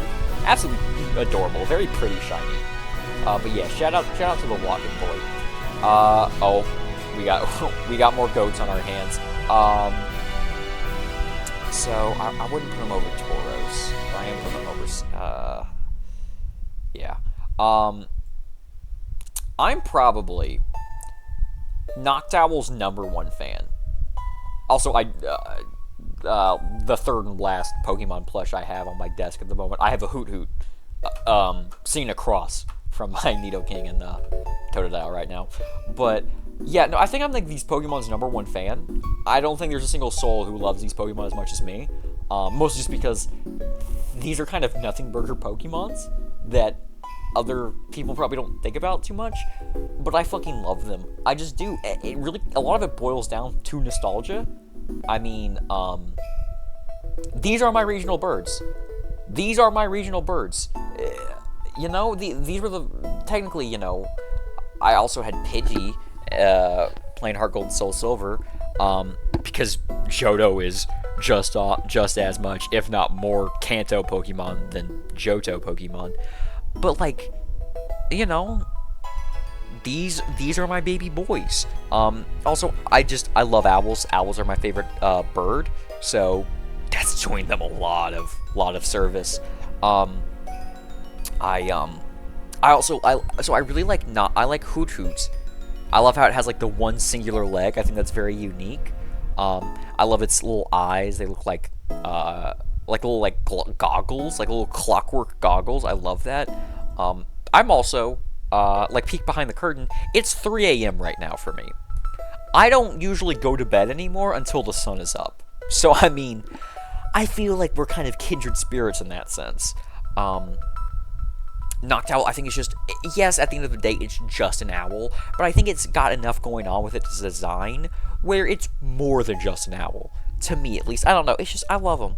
I love them. I can't explain it. It's just something deep in my heart of hearts. I see them and I'm like, yeah, these are my goats. These are my dudes. Give me more. I demand more. Shout out to them. I love them. I love my little guys. Oh, another thing. Pokemon Fusions. Remember that? Remember Pokemon Infinite Fusions? That was a fucking hot topic on the internet for a little bit. Like 3 years ago. But when I did my playthrough, I had a Noctowl Butterfree fusion named Butter Owl. Who like kind of hard carried my team for like most of the game. Like Compound Eyes plus Sleep Powder is like was practically Spore. That was practically Spore. And you know, you just do that, you spam like Extra Sensory and Air Slash, and like he kind of wrecked house. That dude kind of wrecked house. But yeah, shout out to him. Shout out to him. So Ladybug, I want to like so much. I love ladybugs. Ladybugs are beetles. I love beetles. Isn't that right, John? I don't know. But like, you get to a point where like something is so much of a shit ass that it stops being silly, and it's just disappointing. Like Ladybug and Lady Anne are the shit asses of all time, one might say. They literally have nothing going. I'm convinced Lady Anne was coded wrong. I'm convinced this Pokemon their stats were misattributed, because it has an absurdly high special defense, but like its design and its moveset, like it has like a signature move like Comet Punch or something like that. Like it looks like a Sentai. Like it looks like a Power Ranger. Like it's supposed to be like this Ladybug Power Ranger thing, which should be incredible, which should be an awesome design. I should gobble this shit up. But when I tell you, however bad you think a Pokemon can be, these guys are worse. These guys are worse than that. They're that fucking bad. And it's like, I want to like them. I want to like them so much. I want to love their designs. But Game Freak does everything in their power to just make that not the case. One YouTuber, Pokemon Challenges, or P-Chow now, he made a ROM hack, like for I think Heart Gold and Soul Silver, where you only have access to really shitty Pokemon. And it's like supposed to be like a challenge, you know, like self-imposed restrictions, you know, find uses for Pokemon that would otherwise never have a single use under any context. And even in that ROM hack, Ladybug and Lady Anne were worse than useless. They were like actively detrimental just to have. They were that fucking shitty. It's just, man, I want to like them. I want to like them so much, but there's nothing to like. And I'm just, they get to be in the Pokemon that exist here, despite everything they do except for their designs. Spinarak and Ariados, though, I like a lot more. They're something. Weirdly enough, they're spiders that I don't instantly want to, you know, burn in hellfire. These are one of the good spiders. It's a cute little design. It's alright. Ariados, also whatever. This one's when we start to lean more into the, ooh, I don't know if I like that. It's a little too arachnidy, a little too spidery for my liking. But fun fact, Ariados has a hyper-specific niche in Gen 4 Ubers, where it's like a counter lead to Deoxys, like certain sets of Deoxys speed. And it's one of those things where like you can use it, but it's also not great. Like there's still an opportunity cost to use it, and it's like Deoxys speed, yeah, Deoxys speed is a lead. It's an opener. You start off with that, but like Deoxys speed can still do shit beyond that, hypothetically. But like Ariados, like the second, if like it as like a lead doesn't work, like as an anti-lead doesn't work, congrats, buddy. You are now playing with only 5 Pokemon. There's that. It's got that going for it. I don't know. It's alright. It literally has anything going for it, so it can escape Pokemon that exist. Crobat. This is a buddy. This is a buddy if there's ever been one. So, referring back to that mythical very first Pokemon team. My memory is shoddy from then. I was, 7 years old. 6, 7 years... Somewhere between the numbers 5 and 8. Like, the 2 numbers between that. I was those ages. I'm not gonna say it. I was, around that age bracket. That was, like 18 years ago. So I don't remember everything vividly, but I do remember this. I had my Feraligatr, I had my Nidoking, and I had my Crobat. And I specifically named my I named my Nidoking after, like, my best friend from when I was, like, 7. I named my Crobat after my best friend at school. There's no way he's watching. Caden, shout out to ya, how you doing? have not spoken to him since I was 8 years old, because I moved away. But anyways, I hope he's doing well. But yeah, no, I had a Crobat named Kate after, like, my best friend, from when I was 8. From when I was, like, 7. But yeah, no, Crobat's amazing. Crobat's incredible. Really, at the end of the day, it's nostalgia. It's nostalgia, but I've also used him in Nuzlocke. Crobat is ungodly fast. His other stats are not super impressive, but they're not terrible. And, you know, at the end of the day, being that fast, just being able to confirm that, like, guarantee that you will go first, is very useful, and it saved my ass. When I did my Platinum Nuzlocke, my Crobat valiantly and heroically sacrificed itself. I think it was able to poison the Garchomp, Cynthia's Garchomp. And I was like, I can just keep spamming Fly, and, like, this Garchomp can't really do much to him. He's just gonna keep spamming Fly, and he was able to just, like, kind of whittle him down and, like, whittle away and kill the Garchomp and, like, you know, guarantee me the dub. So yeah, heroically salute to him. I don't remember what that Crobat's name was. I could check, but I'm not going to. But yeah, no, shout out to Crobat. Nostalgia, what can I say? Also just a goated design. Goated fucking design. Oh, what's this one? Not Lantern. This one's Lantern. Chinchino? Something like that? Chino Marino from fucking Deftones? Something like that? I don't know. Yeah, it's kind of a nothing burger Pokemon, once again.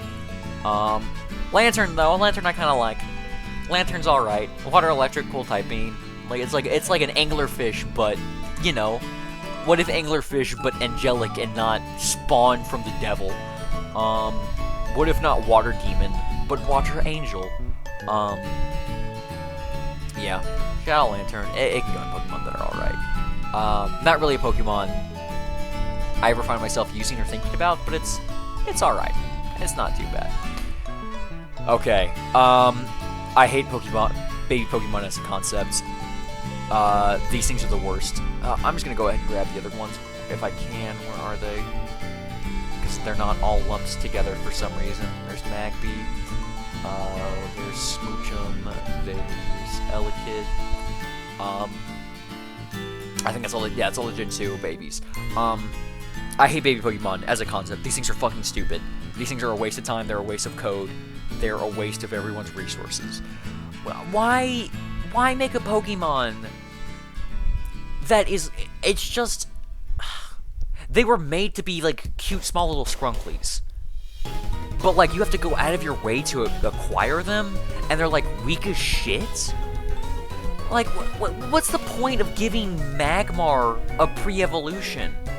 Who fucking cares about Magby? Elekid, I kind of like Elekid. Elekid's definitely the best out of this lot of babies. I like that its head is just a plug. That's cute. That's silly. But they don't really take the chance to do anything like that for the other ones. Like Pichu's obvious, like, you know, fucking marketing bait. Like, oh, Pikachu is like the face of the series, and like this dude practically prints money. What if we make a Pikachu but smaller and cuter? And it's like, fuck off. Igglybuff is ugly as shit. They fucking, the treatment they gave poor Jigglypuff, man, because Jigglypuff's cool, Jigglypuff's cute, and then it grows up into Wigglytuff. And then when it was a gross-ass baby. It was an ugly baby, man. That's... How sad is it that you gotta peak as a child? Because you suck as an adult and you were an ugly baby. Your childhood is when you peaked? What are you, Gohan? Just kidding. Shout out to my boy Gohan. But yeah, these don't do anything.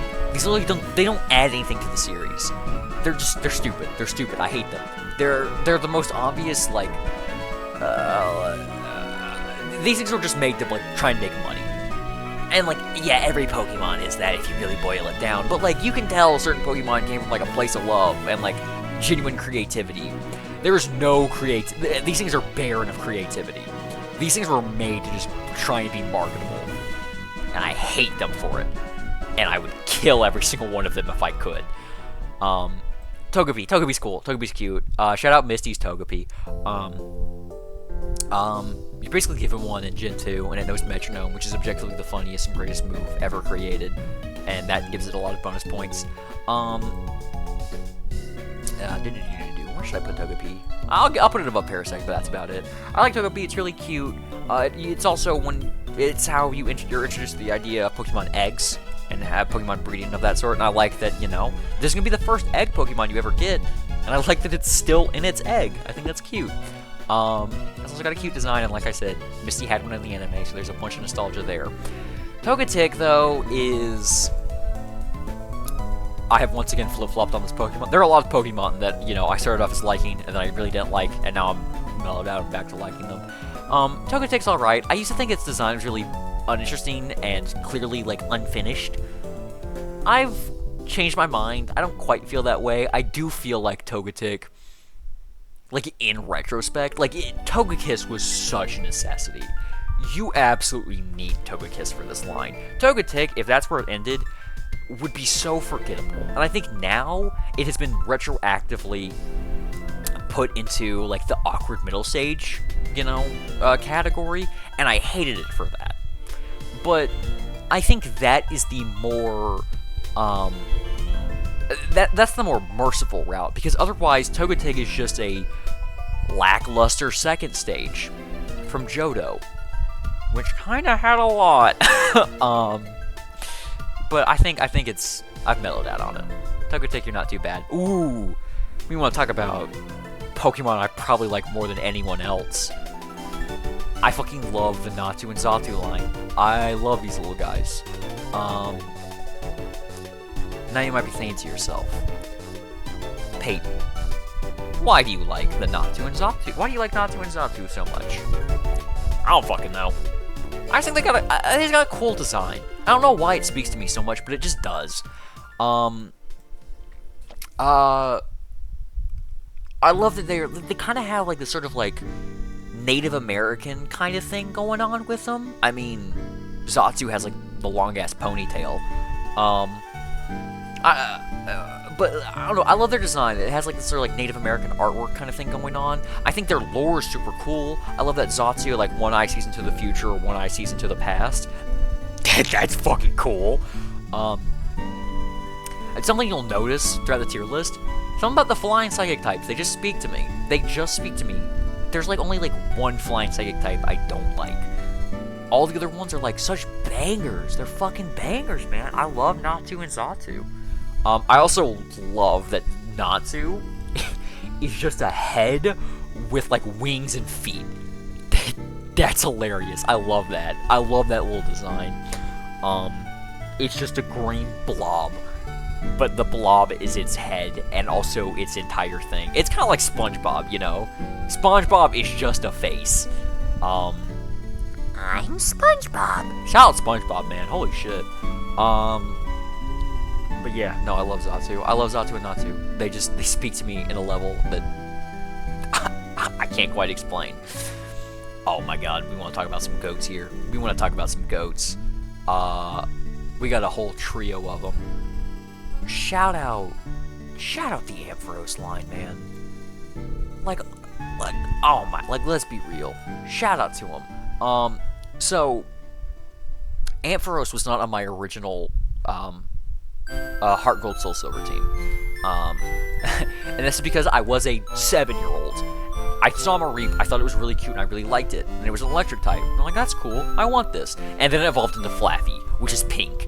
And let me tell you something, brother. If it was pink, 7-year-old Peyton wanted nothing to fucking do with it. That Trimple. Because pink was for girls, and pink was my sister's favorite color, and Lord knows we can't have anything to do with that. But, you know, once I got back around, once I did an actual Soul Silver playthrough when I was not an adult, not even a teenager, when I was like 10, and knew the games beyond just spamming like A with my Feraligatr, just spamming whatever move with my overleveled Feraligatr. I made sure to add Ampharos to my team, and yeah, no, Ampharos is goated. I love it. I love the entire line's concept. I love, a sheep progressively, losing its wool. And I love Mega Ampharos getting its wool back as, a long, flowing mane, and also becoming part Dragon type. Fuck yeah, shout out to him. But yeah, no, I had that Ampharos on, my first replay of, Soul Silver, my first playthrough of that game where I wasn't a clueless idiot. Only a semi-clueless idiot. And yeah, so I've got a lot of nostalgia for Ampharos there. I also I like the idea of, an electric type who's not super speedy and, all stats are in speed and special attack and nothing else. I like that Ampharos is just a little bit slower and a little bit bulkier than most electric types. I think that, especially at this point in the series, made it pretty unique. I just love its design. I think it's really cute. And I think it's still, but I love in Heart Gold and Soul Silver, its intro, when it just, it does this little bah at you. Oh my god. It normally has, arms extended to its side, but, it holds them to, its stomach, and just, blah! It's, oh my god, it's so cute. I just love it. I love Ampharos. Also, shout out to the Ampharos in the Lighthouse, Hey, he's doing light work. That's a noble job. He's out here saving fucking lives, man. He's putting in the real work. We love a proletariat hero. Bellawesome. A Pokemon I legit forget exists a lot. But I like Bellawesome. And whenever I think about Bellawesome, I always think about, well, my first introduction to Bellawesome, I believe, was the Smash games. The Smash games were my first introduction to a lot of Pokemon, technically, because I played those before I was allowed to play Pokemon. With in Smash and Brawl, you can throw a Pokeball and you can get a Bellawesome, and it puts people to sleep if they get too close. I don't know. Just shout out to her. Bellossom's really cute. It's a very cute design. I don't like it nearly as much as Vileplume. I still vastly prefer Vileplume over her, but I think it's Bellossom's a really nice glow up for Gloom. I love that for her. And I'm pretty sure Bellossom's only female, or it might be 75-25. I don't know. But yeah, no, shout out Bellawesome. Meryl, Peekaboo. Yeah. I don't know, man. It's kind of whatever. It's kind of a nothing burger once again. I'll take it. No, I'll take a Rapidash over it. I'll take Shelter over it. No, I'll take it over Chinchu. It's whatever.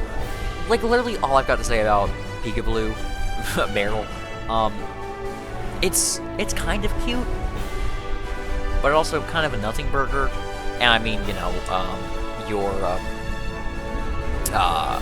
Heart Gold and Soul Silver, your neighbor has a Meryl, which is, technically the first time you see a following Pokemon, which is cool, but I don't know, whatever. Azumaril's a lot cooler, though. I'm not taking it. I'll take it over Galarian Rapidash, but that's about it. Azumarill, I think it's a more interesting design. It leans more into the rabbit aspect, which is nice. It's a more interesting design. It's got a lot more going on than just being a blue ball with small little ears. The main reason why Azumarill is even able to make it up to this tier at all is the fact that Gen 6 buffed the ever-living shit out of this thing. First of all, it made it a part fairy type, which, sure, cool. I guess I could see it. But more importantly, it gave it fucking huge power. So, its base 55 attack becomes 110, and now all of a sudden this thing's spamming Waterfall and Play Rough and is actually terrifying. It's cool as shit. If you're lucky enough for a Gen 6 Nuzlocke, if you can get a Meryl, you can get a Meryl right at the start of the game, like, it can be, like, your third encounter of the game, I think. If you're lucky enough to get one with huge power, yeah, that thing's gonna carry you, like, all fucking game. That thing's gonna put in work. But yeah, no, Azumarill's pretty cool.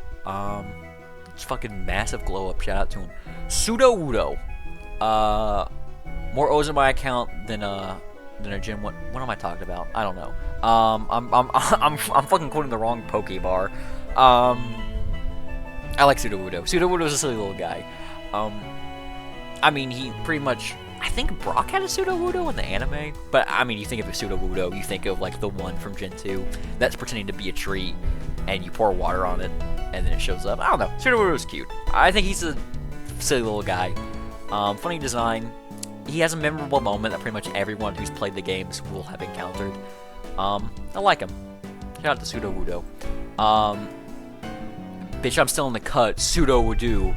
6-0 teams just like a pseudo would do. That was the Pokebar. That's what I was thinking of. Polydode. Polydode. What the hell am I talking about? Politoed. This is a Swag City Denizen. Potential buddy. But not quite. He's just a cute. There's just a cute ass frog.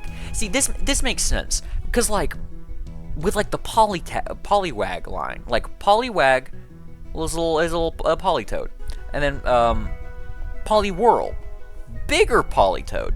Okay, that's pretty cool. It's a cute little design. I like him. And then Poliwrath is just a bigger Poliwhirl. It's like okay, well, where did we go wrong here? What's going on? Why didn't you become a frog? Be the frog you were always meant to be. And then in Gen 2, they allowed him to become the frog he was always meant to be. And it's adorable. It's so fucking cute. It's just this cute little fucking frog. Like, you see the sprite. I don't need to tell you that thing's cute. You got two working eyeballs. Also, it gains access to Drizzle. And, listen, man, if you can set weather, you've got a niche. No matter how small.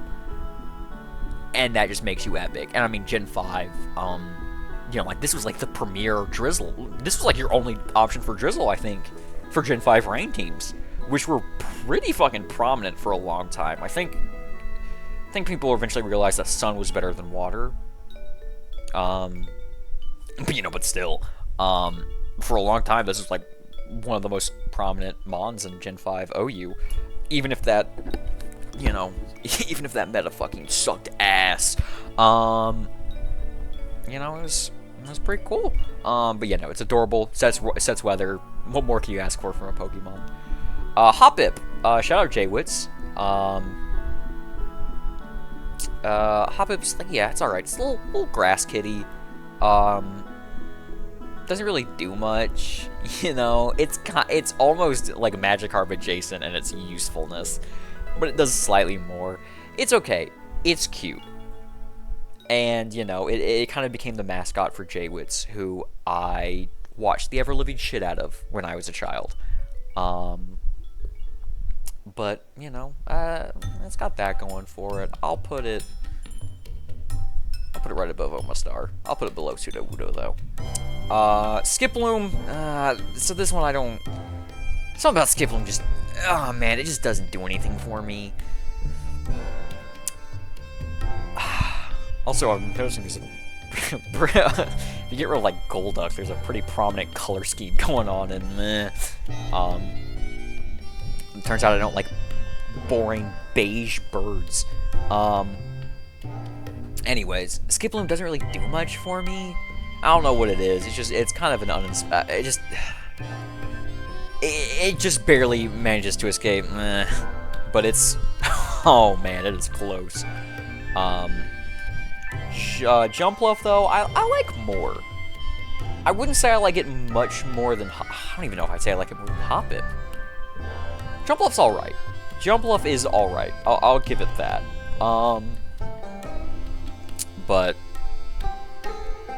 yeah, I don't have a ton to say about it. Jumpluff's okay. Apom. Shout out Apom. Shout out my buddy Eric. Apom's great. I love Apom. He's a little purple monkey. He's cute as shit. Very monkey pilled. The monkey should be silly and mischievous by nature. And this guy, he looks like he's up to something. He looks like he's working a massive prank. He's gonna practical joke you. But yeah, I love Hop. I love Apom. I think it's very cute. I hate what they did to Ambipom though. God, they massacred this boy. But no, I've always loved Apom, even when I was a kid. Also, I guess probably also because Ash had an Apom. But you know, shout out to him. Sunkern. So for a long time, Sunkern was the weakest Pokemon. It had the lowest base stat total in the entire series, lower than Magikarp even. Which I think there's like shit ass. When you become a bigger shit ass than even Magikarp, you've gone too far. You're no longer shit ass. You have now entered territory of, come on, man, let's be serious. What are we doing? Because Magikarp deserves that title. Magikarp should be the shit ass. It's his whole personality. It's his whole thing. It's his whole branding, and he's done a lot with it. You know, it's gotten him pretty far in life. His whole thing is that he's the shit ass who has the massive glow up, and now you're taking the shit ass title away from him by being even weaker than him. What are we doing, man? And it's like, you evolve, brother. Sunflora is not Gyarados. Y'all ain't even on this. It's embarrassing that you would think they're even close to the same level. Like, what are we doing, man? Like, you take from Magikarp, but you don't give us anything back. And you know, you gotta go. You're lucky to avoid man fuck off, but you're also inoffensive to a degree where you're not quite man fuck off level. You know, you're a lucky son of a bitch, Sunkern. You're a lucky son of a bitch. Fucking Sunflora, Sammy shit ass. That's his name. Sammy's not a shit ass. He's okay. He's whatever. I kind of like the design. It's cute. He's a little happy sunflower. Still a pretty oh, okay, you know what? No, I kind of have a lore with Sunflora. I don't remember how it started. I think I was doing like a randomized Nuzlocke, and I got a Sunflora, and I was so pissed. I was so upset that I got a Sunflora. Because I think what happened was, because it was Heart Gold Soul Silver, because that's the one I always play. It was during one of the routes, like, it was between when you get Pokeballs and, like, when you're on your way to, like, Professor Pokemon, or, it's like Professor Oak, what the fuck's his name? Mr. Pokemon. So you get, like, a glimpse into, like, what your possible encounter can be, and I think I saw what my encounter could have been, and then I ended up getting, like, a Sunflora for one of those routes, and I was so pissed. I was so angry. I don't remember how exactly I came across the name Sammy. I think it was just because Sunflora, Sammy, they both start with S, sure, whatever. Now I remember it was a Soul Link, and my Sunflora was a male, and the other person's was a female. It's like, well, we need Sammy. Well, there we go. It's a name. It works for a Sunflora, and it's unisex. I hated Sammy. I hated him with every fiber of my being. Sammy became like my temporary least favorite Pokemon. Anytime I saw Sunflora, it filled me with rage. Indescribable rage. I wish I could strangle every single one of them. Editor Peyton, who doesn't exist, a viewer, look up that. Have you seen that GIF of like a dude like just punching sunflowers in a sunflowers field? I wanted to do that with every Sunflora. But you know, over time I've mellowed out, and like, you know, I've had like a enemies to friends arc with Sunflora. I used to hate him, but now I don't hate him. That emotion has to go somewhere. I kind of like the fucker now. You know, I got a history with him. You're not too bad, Sammy. You're not too bad. You're all right. And plus, it's a Pokemon now where if I ever encounter one, it already has a nickname. It will always be Sammy. That's more character than half of these mons have in this tier alone. You're not so bad after all, Sammy. Yanma. I love Yanma. He's a dragonfly. Shout out dragonfly. Shout out crit. I thought he was so cool when I was a kid. I thought Yanma was so cool. And yeah, Kid Peyton was right. Yanma is cool. It just kind of sucks that... Okay, so here's the biggest fucking missed opportunity in all of Pokemon history. Yanma, bug flying. Sure, it's a dragonfly. Bug flying. Absolutely. In Gen 4, when they introduced Yanmega, who is this, like, prehistoric, like, dinosaur dragonfly thing, why on God's green earth did you not make that a dragon bug? That was the perfect opportunity to have a fucking dragon bug, which is, I believe, a typing that still doesn't exist. Like, that's one of the few unused type combos. You had the golden opportunity to make Yanmega a bug dragon. Why didn't you? Why didn't you? Come on! But yeah, no, he's really cool. He's got speed boost, which is incredible. But he's just one of those really rare encounters in Heart Gold, Soul Silver. And I just being rare just like makes certain Pokemon cool. Unlike Kid Peyton, you know, I saw a Yanma once. I don't remember if I was able to catch it or not. But like it took me forever until I counted another one. I'm like, oh, this fucker's rare. This dude's of a rare breed. He just felt special to me, and he still is. Even if he's like an underwhelming bug type, he still feels special to me. And he has to be in Swag City. Oh shit! Here comes Pac-Man. Yo! What's up, fuckers? It's Wooper, man. Who are we kidding? It's Wooper. No discussion needed. Big Papa Q. Now, there's a little tangent. Small Ant, streamer, YouTuber, whatever. His favorite Pokemon is Wooper. His least favorite Pokemon is Quagsire. That man's smoking crack. You're smoking, like, I get it. He thinks Wooper's perfection, and any variation to it is, you know, sacrilege. Come on, man. I know we're not shitting on Quagsire. We've lost the damn plot when we're shitting on Quagsire. Big Papa Q. Big Papa Q. Listen, man. Shout out to Quagsire.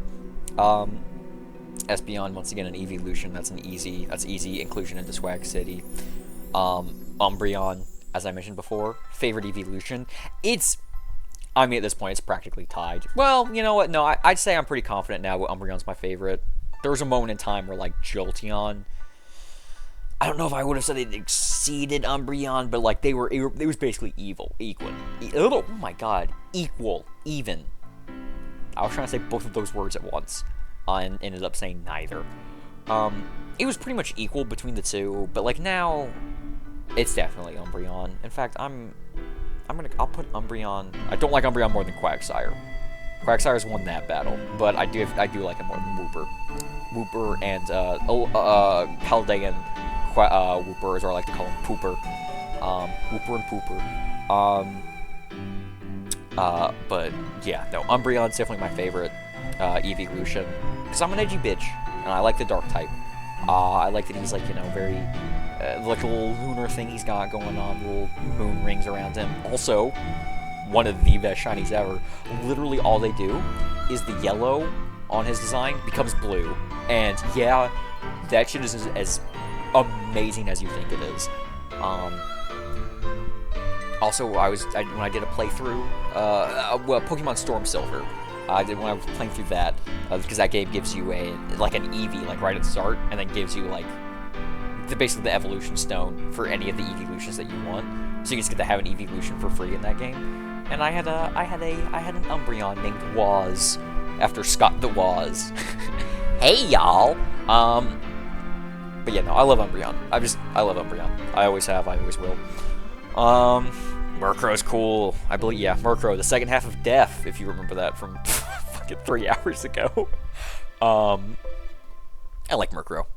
At the very, where did I put Death? Where did I put Paris? Oh, wow, Paris. Oh my god, he's fucking... but yeah, no, I definitely like Murkrow. I like Murkrow a lot. I like Crows. Crows are probably... Corvids of all varieties are my second favorite kind of bird. So, like, ravens, crows, I think blue jays are also technically corvids. But you know, I love corvids. Crows are cool as shit. Ravens are cool as shit. Wicked smart. Wicked smart. I don't know why I've developed the Bostonian tendency to add wicked in front of everything. But yeah, no. Crows are cool as shit. They're super fucking intelligent.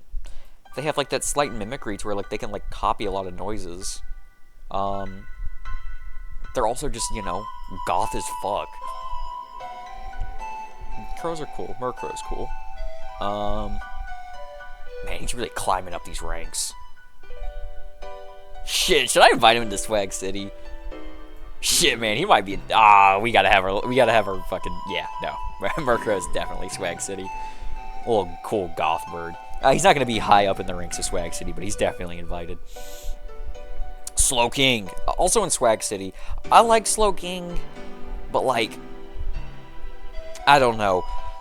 Slowbro and Slowpoke kind of lose part of their appeal when they stop becoming the world's dumbest fucker. Like, oh, but potential unlocked. What if Slowbro but smart? I was like, I don't know, man. Like, yeah, he's cool, but like, hey, brother, we already got a king. We don't need competition.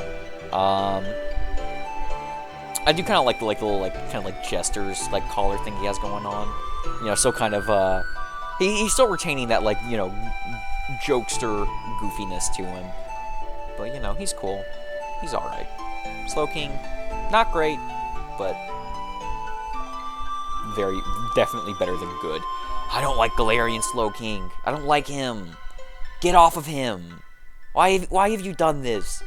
It was once a, well, what's the word for like a relationship where it's like mutually beneficial? It's not parasitic. Symbiotic? Yeah. It was a symbiotic relationship going on. You know, you got whatever you get out of the situation, and Slow King comes smart as hell. Why must you take more? Now it's parasitic. Now you have turned him evil. I don't fuck with that. I don't fuck with that at all. Also, if we included Megas, Mega Slowbro is like right here with like Weaving Bell and Drowsy. I hate it. Get out of there. Let him go. Let my baby boy go. Stop trying to eat him. How much more could you possibly want? Now, thankfully, we're about to get into the stretch of Johto where it's almost nothing but bangers. Mischievous is like, whatever. She never really did much for me. She's also a mon that exists. For a time, she was the only mono ghost. Shit, she was one of 4 ghost types. But like, come on, bro, you ain't Gengar. I'm not the biggest Gengar fan. You ain't Gengar. Unknown. I used to think he was goofy because of how much of a shit ass he is, but it gets to a point when you're that big of a shit ass, you just need to fuck off. It's like, it's got cool lore. I like that it's like, its ideas that it's like this thing was like the 1,000 arms that Arceus shaped and created the universe with, but like, come on, man. Like, what do you mean you're the letters of the alphabet and you can only learn hidden power? What are we doing here, man? What are we doing? And like, they're in like the 3rd Pokemon movie with Entei. Wait, isn't Entei in that movie voiced by Liam Neeson? I don't know, I don't think I ever watched that one. Or at least I only got snippets of it on Cartoon Network. I never got to watch it in full. But like, come on, man. Like, let's be real. You gotta fuck off. And F for man, fuck off. Wobbuffet. That's an easy Swag City. That's easy Swag City. Put him right there. I still take Blastoise over him, but man, Wobbuffet's great. I love Wobbuffet. Silly, he's a literal punching bag. His whole thing is that, like, you know, he can't directly hurt you. He can only know, like, counter and, like, mirror coat. So, like, you hit him, he hits you back and instantly kills you. Because he has, like, a gorillion HP and, like, no defense, kind of like Chansey. So if you hit him once, he just makes you explode. I love that. And he has Shadow Tag, so you can't escape. So, like, he's banned from, like, competitive. Like, he's in Ubers because, like, that would be broken if you couldn't switch out. It's basically just a free kill if you can correctly guess if she goes counter or mirror coat, but depending on what you swap into, I mean, it's like, obviously, like, I don't know, like in, like, you know what attack a fucking water type's gonna use. Really, pre-Gen 3, it's like, yeah, buddy, you're gonna use a special attack, it's all you know. But Wobbuffet's really silly. And apparently, now, I don't remember, basically, Wobbuffet and Why Not? It's one of the only good baby evolutions. Air quotes good. They have a silly little... So, Wobbuffet's based off of, like, a Japanese comedian. Like an old-timey one. I can't remember his name. I don't remember what his whole thing was. But, like, Wobbuffet's mannerisms and, like, design were somewhat based off of him. And, like, his name in Japanese is, like, a quote... Or is, like, a... Like, that man kind of, like, had, like, a quote. Like, you know, like, he had, like how Steve Urkel has, like, did I do that? Like, this Japanese comedian, like, had a certain quote or something that, you know, I don't know, the people in Japan really liked. But Why Not's name, is already kind of a pun in English, like, why not, you know? Answering the question to its own existence. Why does this thing exist? Why not? But, like, apparently, like, Wobbuffet's and Why Not's, like, names in Japanese are supposed to be this thing where, like, they both answer and ask each other a question at the same time, and it just becomes a loop. I don't remember the exact... I remember exactly what it is, but, like, because I don't speak Japanese, so I don't get the cultural references based off of it in the first place. I'm kind of, you know, on a different page. But, you know, I do know that Wobbuffet and Why Not's names are puns that refer to, like, a Japanese comedian, which is really cool. I really like that. I just love fun little silly facts about Pokemon like that. And if a Pokemon has a fun little silly fun fact like that, it's definite bonus points. Girafarig. Girafarig's a Pokemon I like more than I probably should. Simply for the fact that I really liked it when I was a kid. I'll put it right below Sammy. When I was a kid, or I guess not even when I was a kid, but my mother's favorite animals are giraffes. I believe they still are. They were at the very least when I was a child. So, like, I very heavily attributed giraffes with my mother. And so when I was a kid, I found Girafarig. I'm like, ooh, it's giraffe. My mom likes giraffes. I like Girafarig. I like my mom. I like Girafarigs, you know? And I still kind of do to this day. Girafarig's kind of a nothing burger, but, you know, I still have that connotation with it from when I was a childhood, where, like, I liked it because it was a giraffe. So I still kind of do. So shout out to it. Shout out to your mom. Call your mom and tell her you love her. Pineco. He's alright. He exists. He's silly. He's just like a little pine cone. I don't know why a pine cone's a bug. Actually, I knew at one point. I think pineco's... I don't remember the exact reasoning. But I knew it at one point in time when I was a child. I could tell you why pineco is a bug type. I don't remember anymore. But there is a reason why this pinecone is a bug and not grass type. I think there's like a bug that like kind of like disguises itself as a pinecone. I'm pretty sure that's what it is.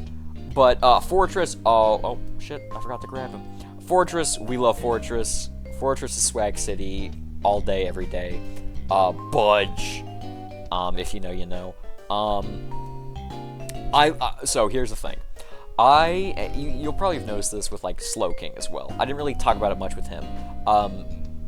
In fact, yeah, I neglected to mention this. Slowking, or Slowbro, is one of Stall's greatest soldier. And you might be asking, well, what the fuck is Stall?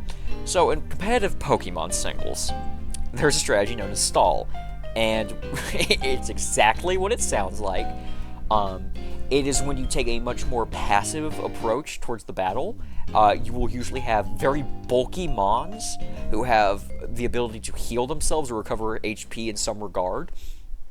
And instead of doing direct damage through like hitting you with like really powerful attacks, they will slowly whittle away your health through things like toxic and poison and entry hazards, and other things of the manner. Stall is evil, it is boring, and the only people who use it have never felt the touch of a woman.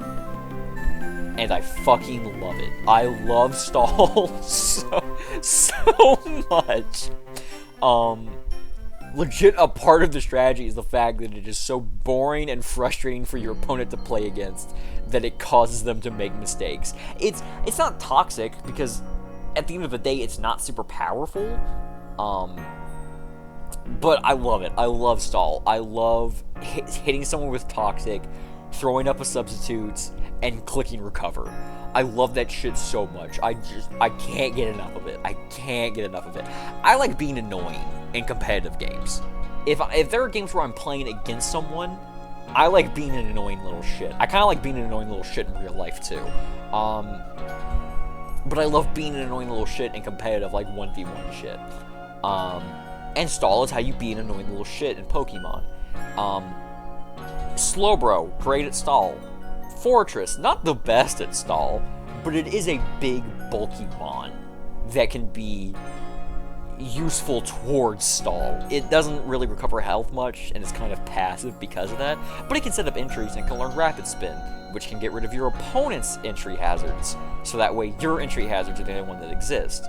So then you can swap in and out of your, like, fresh, bulky mons, while your opponent can't do the same without, you know, slowly killing them even quicker. But yeah, we love Fortress. Bug Steel, dare I say the coolest Bug Steel type. I do dare say that, I don't care for Caesar. He's just this big, bulky, I love big, bulky Steel types. I love them. I absolutely adore them. If a Pokemon is just a Steel type who's really bulky, and can't get a ton done on offense, but just can absorb hits, chances are I love them. I just love those big, bulky mons. Them BBMs. I apologize. Anyways, moving on. Dunsparce. I fucking love Dunsparce. Dunsparce is a buddy. Dunsparce is so easily a buddy. You want to talk about shit asses? Dunsparce is a shit ass. Dunsparce is like up there with Magikarp for like, oh, this is a shit ass. This is a definitive shit ass. Dunsparce can't do anything. Dunsparce can't get anything done, and I love that. His name is Dunsparce. And the game knows he's an idiot who can't do anything. And like, look, he's like this fat snake with like these dopey eyes, like, oh man, like he's already kind of frowning. He's like, I can't really do anything, and I know it, but I'm still gonna show up and waste everyone's time. I love that shit. I love his little wings that clearly can't do anything, that aren't even useful as like limbs. They're just tiny wings that are useless and are no good. And like he's fat. He's a snake that's fat. Like, isn't the whole point of a snake is that they're like lithe and skinny. This one's a fat, dumb snake. Shout out to him. And like, yeah, he's based on like a Japanese like mythological creature who I can't remember the name of, but is also like a snake who's really fat. Who is like a lot more malicious and isn't just a shitter. But you know, regardless, I love Dunsparce so much, and I love the Dunsparce when we get to that. You know, what, fucking 5 hours from now. Gligar, yeah, we got another buddy. I love Gligar so fucking much. I love this little. So right off the bat, his competent flying ground type, based ass typing, and super cool typing. He's like a scorpion mixed with a bat with like a hint of oh yeah, he's like a scorpion bat. That's what he's got going on. He's super cute. I love him. I love that he's got his tongue sticking out. As mentioned with Shelder, the reason why Shelder avoided tier is because he's got the whole bleh thing going on. And I love that Gligar. This dude is XP to the extreme. He's blah. You know, he's got his tongue sticking out all the time. He's derping it up. You know, he's 2010 maxing. This motherfucker could quote the entirety of Invader Zim from heart. I love that. He's such a great design. I love. He's also like an ambush predator. Like he's almost like he's a mix between a scorpion, a bat, and a face hugger from Alien, because like he like hangs by like cliff sides, and then when he's ready to like ambush his prey, he like he glides down at them and like fucking lashes onto their face and like uses a stinger, which in real life, I'm never leaving the house. I don't care if I don't live near them. Just the thought of that existing is terrifying. But in silly haha goofy Pokemon, that's cool as fuck. I love that.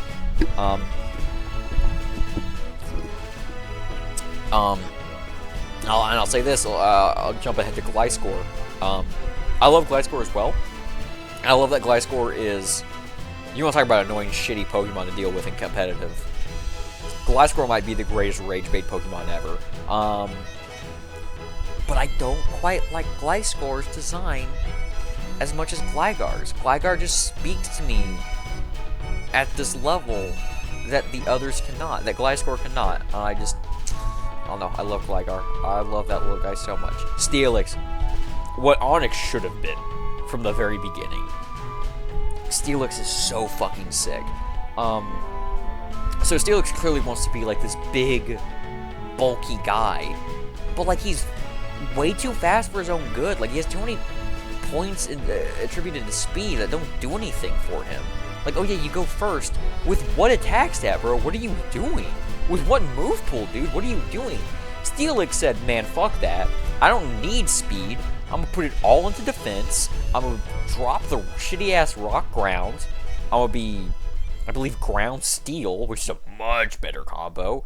And I'm gonna take that investment, and I'm gonna get rid of that speed, and I'm gonna invest that into bulk and the ability to actually hit something worth a damn. I love that. Steelix is everything that you thought about Onix when you first saw him. Everything that Mon told you he should be. Steelix is that Mon. And he also just looks cool as hell. And he's a big, bulky steel type. And I just told you how much I like those. I'm not gonna put him over Furret though. Babytron still got him beat. I'll put him over Furret, but Babytron still got him beat. Snubbull is okay. It's like a little pit bull. It's alright, it's whatever. Yeah, not really much to say there. Granbull, I like Granbull. First of all, he's Urple. Second of all, he's got a really fucking high attack stat. He also has a decent, like, move pool. Like, he gets some, like, decent support moves, actually. Also, he got Fairy typing in Gen 6, so he just went from, like, a whatever normal type, like, physical attacker, to a Fairy type, which, hey, guess what? You just got upgraded to the best type in the game. Now you're really fucking good at just being this big, bulky attacker, Now you're not just spamming, like, headbutt and takedown and shit. Now you got play rough. And now you can annihilate shit. But yeah, Granbull's cool. Granbull's alright. I do like his design. I do love his just giant fuck off canines. Go dog, sick 'em. Quillfish, man, fuck off. Like, God, we were on such a good streak, and we're about to hit another really good streak. Why you gotta ruin it? Why you gotta ruin it, Quillfish? Fuck right off, man. Hisuian Quillfish, he gets to be in Pokemon that exist because his color scheme is really nice. I really like his color scheme. That is still just a Quillfish, though. So, as I mentioned, hot take, Caesar, he's cool.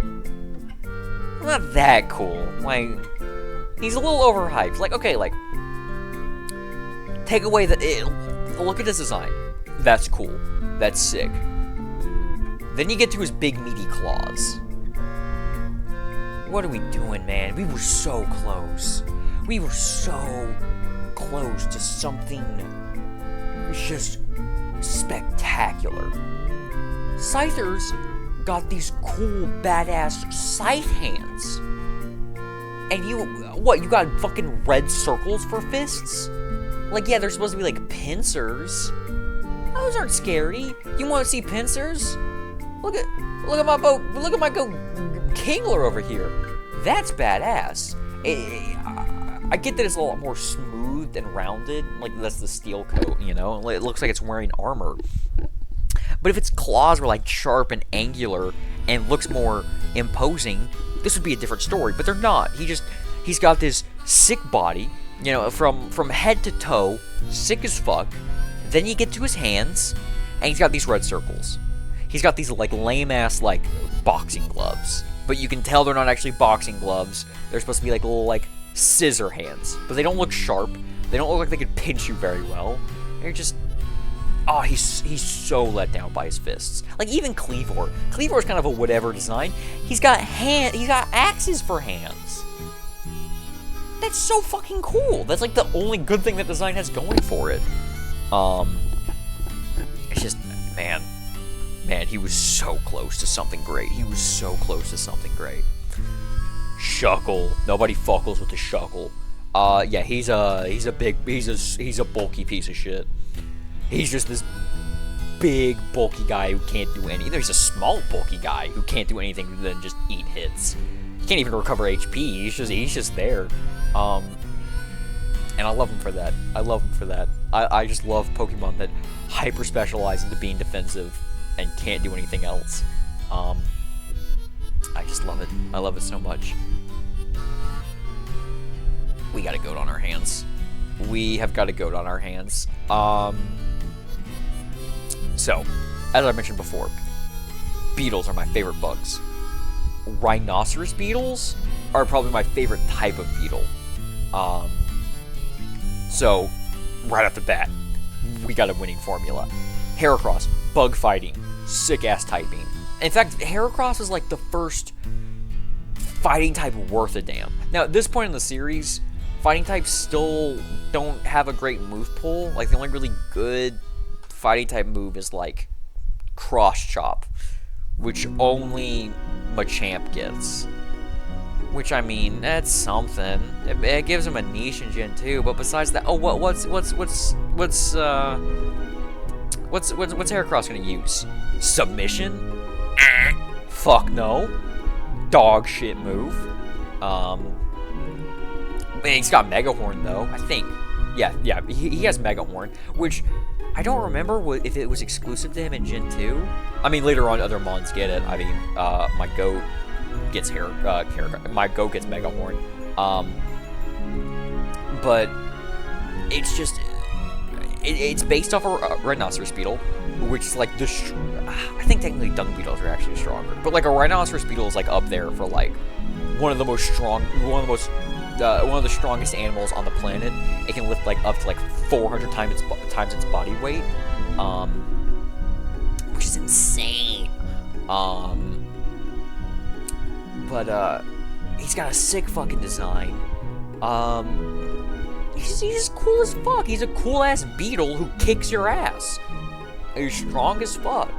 And then like in later games, once like fighting types actually get a decent move pool to like choose from, bro, just give your Heracross Karate Chop or Close Combat and Mega Horn. Dude, he'll fucking put a hole through a wall. He'll put a fucking hole through a wall. Heracross also, another thing I really like. So the sprite here, this is a male Heracross specifically. You can tell because it has like this like little two like prongs, like a forked spike shooting out of its like its horn. For female Heracrosses, it becomes a little heart, which I think is really cute. But yeah, no, I love Heracross. I absolutely love him. Sneasel's pretty cool. Sneasel's pretty sick. I'll put him about there. Yeah, no, Sneasel's cool. Unfortunately, though, you don't get Sneasel until, like... Well, you can get it in the Safari Zone. In Heart Gold and Soul Silver. If you're doing a Nuzlocke, you can't get a Sneasel until the end of the game. Like, you don't get a Sneasel until Mount Silver. And at that point, I'm sorry, bro. You ain't doing shit for me. Also, with the other potential counters in Mount Silver, if I get you over a Tyranitar, I'm putting a hole through my monitor. But it's a cool design. Dark Ice, sick-ass typing. But I mean, that's about all I got to say about it. And then Hisui and Sneasel, it's just the same, but like I love its color scheme. It's more Urple. I love Urple. Yeah, it can go in. Yeah, you're all right. Teddy Ursa, little baby bear, and then Ursaring. So bears are my favorite animal. So that's doing Ursaring a lot of favor. And Ursaring is this big fuck off grizzly bear. And I absolutely love that. It once again is a Pokemon you do not get until it's not quite Mount Silver. It's the route that leads to Mount Silver. And that's when you can get a Teddy Ursa and a Ursaring. And it's like, man, by that point, once again, you ain't doing shit for me. You ain't doing shit for me. But I mean, I'm not going to say no to having a cool big-ass grizzly bear. And then Teddy Ursa is just this adorable little bear cub. Let's see. We got another D's nuts. Slug my nuts. Haha. Yes. Slugma, I like him. Ivan Ooze. In Gen 2 is about basically your only fucking option for a fire type. Because Magmar's really rare and you're not guaranteed to get it. And if you don't pick Typhlosion, what are you gonna choose? Fucking Ponyta? You're like, get the fuck out of here. Get the fuck out of here. I mean, you can get like Vulpix or Arcanine in Route 30-something. If you're Heart Gold or Soul Silver. But yeah, no, Slugma was cute. I like the idea of just like a little slug that is just a thing of magma. It's really cute, but the design itself is kind of, you can tell, like even looking at the sprites, like no, this looks like it was cut off from something larger. But it's a first stage, it's supposed to become more, and so that's okay. That's excused, but that doesn't mean it's doing a whole lot for me right now. Mag Cargo, though. Now we're talking. That's firm Swag City territory. Yeah, I'm taking him over Babytron. Yeah, I'm taking him over Alolan Dugtrio. Yup. Yup. Yup. Yup. Yup.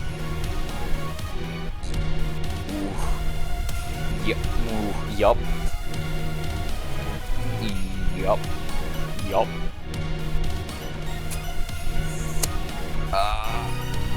I can't. Oh.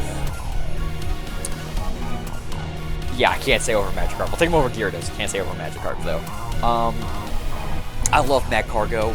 I love his design. Fire Rock, sick ass typing. I mean, that's what it is. It's magma. That's molten rock. I love that it's a snail. I love that it's kind of like a snail that's made of magma, and its shell is just rock that hasn't melted yet. I love that design concept. I think it's really cool. I think he evolves at a pretty ridiculous level, though. So you're stuck with a Slugma who's pretty weak and frail for an unfortunate amount of time. But we do love Magcargo. We do love Magcargo. Easy Swag City invite. Okay. Swinub. Swinub's a cute little guy. Not a lot going on with his design, but goddammit, he's cute. And listen, it's about the potential of what he becomes. That's important. Yeah, I'll take him over Eradicate. Yeah, I'll take him. Better Ice type. Yup. Yeah. Ooh. No, I don't think I'll take it over Gengar, actually. I love Swinub, but not quite that much. Piloswine, though. We get a lot more going on here. And I do think that Piloswine gets to be in Swag City. It's like a mammoth. It's like Cousin It, but it's a mammoth. I love its cute little tusk shooting out. I love in like the 3D games, you can actually see what's underneath the little like patches of fur covering its eyes. And its eyes are like just two small black little specks. And it's cute as shit. I love its small little pig nose that's exposed. Like I said, it's like if Cousin It was like a mammoth. I love it. I love Piloswine. But once again, a lot of my love from Piloswine comes retroactively from its evolution, which we will fucking get to. Corsola. Corsola is a Pokemon that I think I like more than like the average person does. looping back to my mother, when I was a kid, book fair, the greatest time of any child's life. But at the book fair, when I was in elementary school, they had like these. I don't know if they still make them. I hope they do. I mean, with the internet, it's a different scenario. But I hope kids still get to experience this. But like they would like make books, and like they were like the Pokédexes for like an entire generation. It's like these are all the Pokemon from Kanto and Johto and Hoenn or whatever. And at the book fair, they had one of those for Johto. And you know, me and all my friends, we were all playing Pokemon Heart Gold and Soul Silver. So I remember I got that. I was able to convince my parents to give me money for the book fair, and I got that from the book fair. And I fucking loved that book. I was in love with it. I read it all the time. I constantly read it. And I would make my family go through it. I would make my sisters and my mom go through it and I'd be like, I want you to go through this book and I want you to tell me which ones you like the most. Just because I wanted to know. I wanted to share my love of Pokemon with them. I was hoping that maybe they would see a Pokemon that would speak to them to a degree where they're like, okay, there's something to this Pokemon shit. I gotta get into it. But I remember when I handed it to my mother, the two that obviously she likes Girafarig because it's giraffe, but I remember my mother liked Corsola. I don't remember if she really gave a reasoning, or if that was just amongst the list of the Pokemon she was like from Johto, where she's like, yeah, okay, I like this one. But my mother said she liked Corsola, and so I liked Corsola. It made me like Corsola much, much more. If I never had that interaction, yeah, sorry Corsola, you're going in, you're a nothing burger. But my mom said that she liked you fucking 15 years ago, so congrats, you're alright. Corsola, though, oh man, fuck off. Almost erroneous existence. It's dead coral, man. I don't want to think about global warming when I'm playing Pokemon. This just makes me feel bad. This makes me sad, and it's a ghost type? Come on, Game Freak. You're doing too much. Remoraid, 223. Pokédex entry number 223. It's a gun. How silly. But Octillery, now we're talking. I love Octillery. Octillery gets to come into Swag City. Yeah. I love Octillery. He's like kind of like this dopey looking octopus. And like his whole thing is like he like learns like gun moves. Like his whole thing is that he's like an octopus that shoots like laser beams out of its mouth. Which is silly. Which is silly. And I think is just inherently hilarious, and I love him. And like he gets an ability, I forget what it's called, but it's like, you know, it powers up like gun moves or like beam moves, like water gun, ice beam, signal beam, shit like that. I love him. He is the Octillery. Deliberate. What are we doing here, man? You want to talk about a shit ass? The same thing is, this is a shit ass who's taking it too far. This is a shit ass who's like, okay, man, like Mantine. This is the Pokemon that exists. I think if there was a single Pokemon in the entire Pokédex where if my total feelings towards it could be absolute neutral, like nothing to say, I think it'd be Mantine.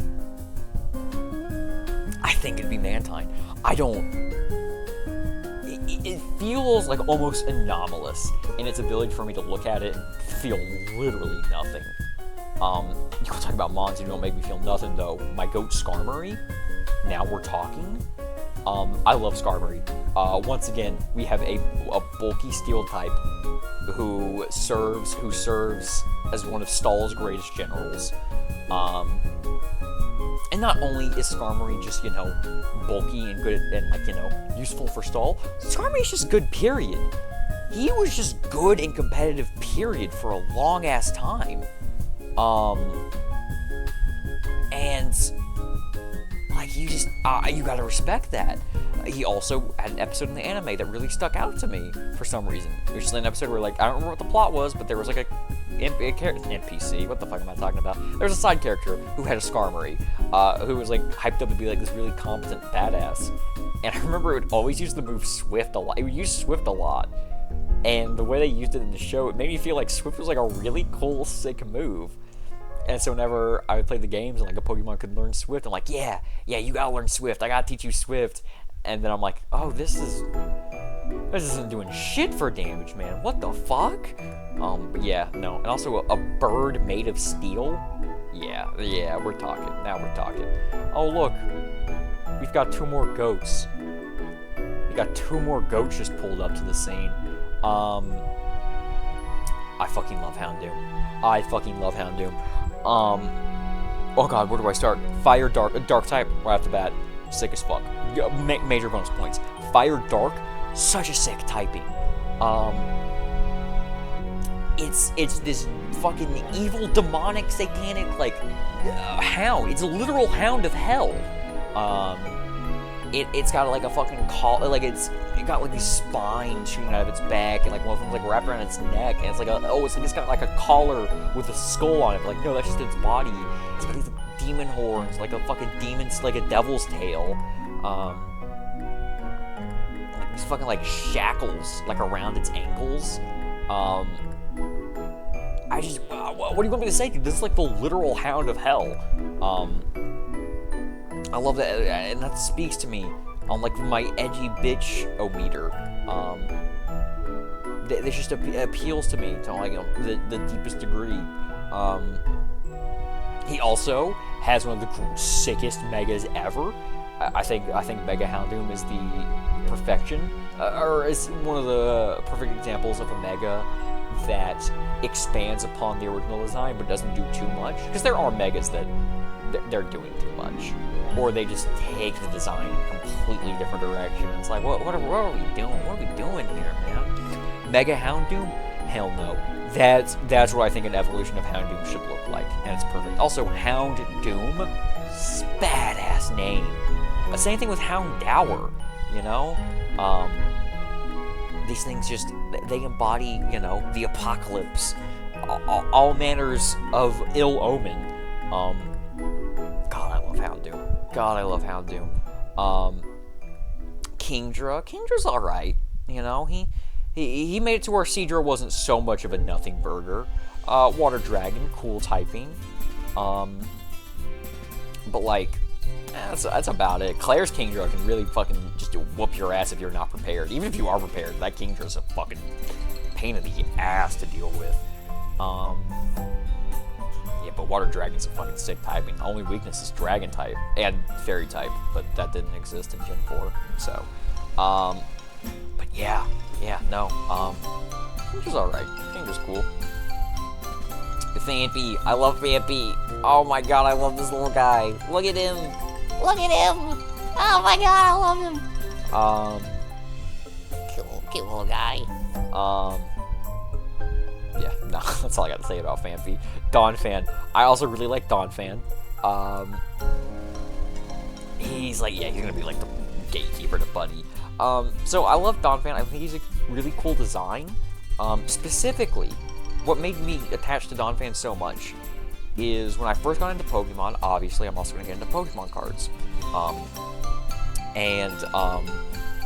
I still have this card to this day, thankfully. Thankfully, I pretty much still have every Pokemon card I've ever had since I was a child.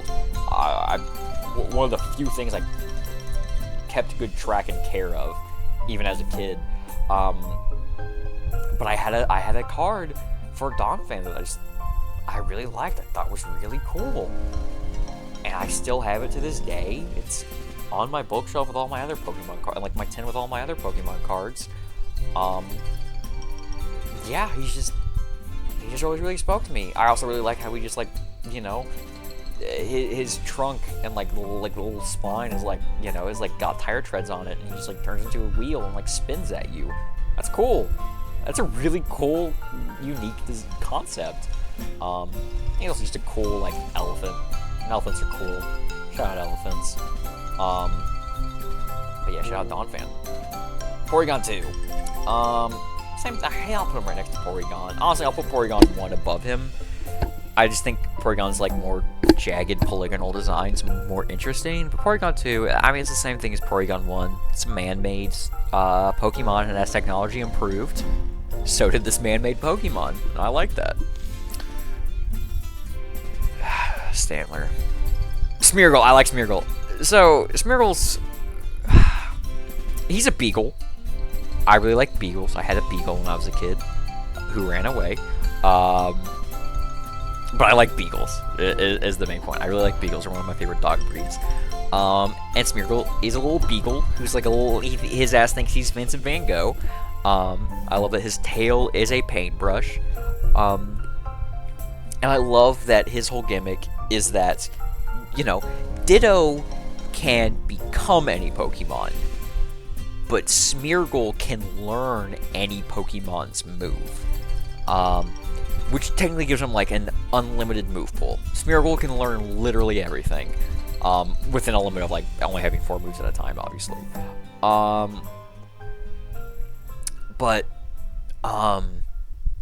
Fun fact, Smeargle, unfortunately, because he can learn any move, he pretty directly, indirectly... Darkrai caught strays because of Smeargle. Because Darkrai had a signature move called Dark Void, which is a spread move that puts Pokemon to sleep, which fucking ran rampant in VGC. Because Darkrai's mythical, so he's a restricted mon. Smeargle is not, though. Smeargle can still learn Dark Void. So one year at VGC, Smeargle was just spamming Dark Void and being a problem for everyone, and then Pokemon was like, yeah, no, we gotta fix this. And instead of maybe just making it to where Smeargle couldn't sketch Dark Void anymore, they nerfed Dark Void to have like an accuracy of 50. So they just completely butchered the move and Darkrai. It's like, come on, man. Come on, man. Why'd you... He was too good that other mons were getting strays because of it. I'm gonna move Ditto down a little bit. He's a little too high. We'll put them right next to each other. I think that's a more fair placement. I do like Smeargle a little more than Ditto, though. Tyrogue. So technically a baby Pokemon. He's the only one that deserves to exist. Tyrogue is an incredible concept. He is technically a pre-evolution to Hitmonchan and Hitmonlee, and alongside an additional Pokemon that we will get to in just a second. But Tyrogue's whole thing is that you get a Tyrogue, and then I think at level 20, depending on if your Tyrogue's attack and defense, if one is greater than the other, or if they're both equal, that determines what Tyrogue evolves into.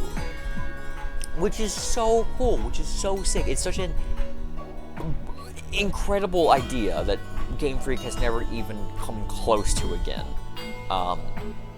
Which doesn't make sense because nowadays it's even easier to determine what your stats for your Pokemon are going to look like than before, so I don't know. But it's a really cool idea. It's an incredible idea. And I look at Tyrogue more as that idea than the Pokemon itself. Like, if I just look at Tyrogue as like, okay, whatever. Yeah, he exists. But the way he evolves is so incredible. It's awesome. It's awesome. It's such a sick idea. And one of his options is my fucking goat, Dr. Bust Down. I fucking love Hitmontop. So in the 2D games, he's one of the few that like really benefited actually from the 3D to a degree, because you know, he's based off like a style of like Brazilian martial arts, like the same thing like Eddie from Tekken uses, where like, you know, you like move around a lot and it's kind of like you're dancing as you're fighting, and it's sick as fuck.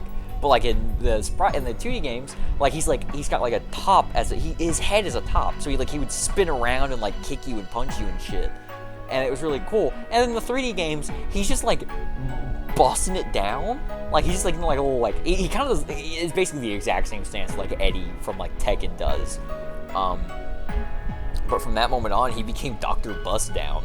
My fucking goat. Shout out to him. But yeah, I love him on top. Miltank. Miltank's alright. Miltank's definitely a mon that's grown on me. It's a cute design. It's a cute little cow.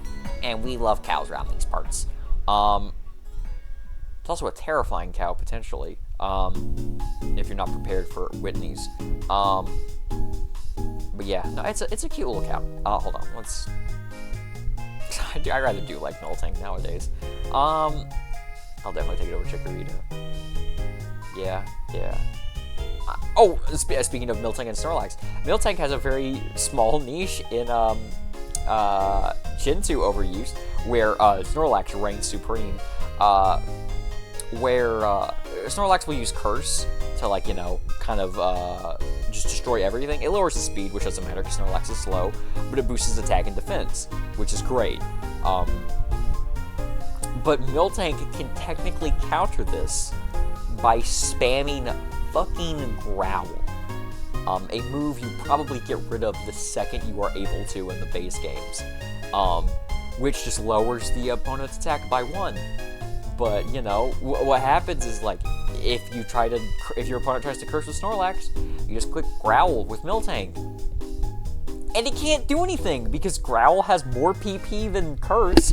So if you just keep trying to do that game, you're just going to end up at -6 speed, +6 defense, neutral attack. And then it's like, okay, well, now your Snorlax is super bulky, but now it's become a really passive mon, because now it can't do a ton of damage. But this is only against, like, Curse sets of Snorlax. If it's a Belly Drum Snorlax, Miltank is not doing shit. Miltank is a coughing baby versus a nuclear bomb. But yeah, there's a little Snorlax. There's some Miltank lore for you. I'm not taking Miltank over Farfetch'd, but yeah, no, I like Miltank. Miltank's really cute.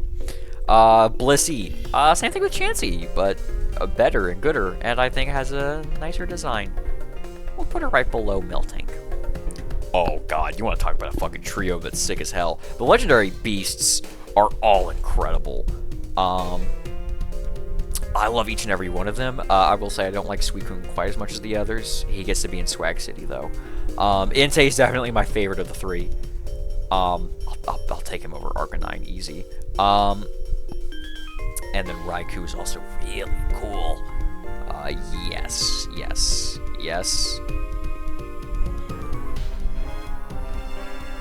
I don't know if I would want to take him over Butterfree. No, I'll put him right below Butterfree. I love the legendary beasts. I love their lore. I love the theory that they were all one of the evolutions who died in the Burned Tower. You know, because then you have Entei and Flareon, Jolteon and Raikou, and then Vaporeon and Suicune. And then they all 3 kind of have, like, the same kind of role.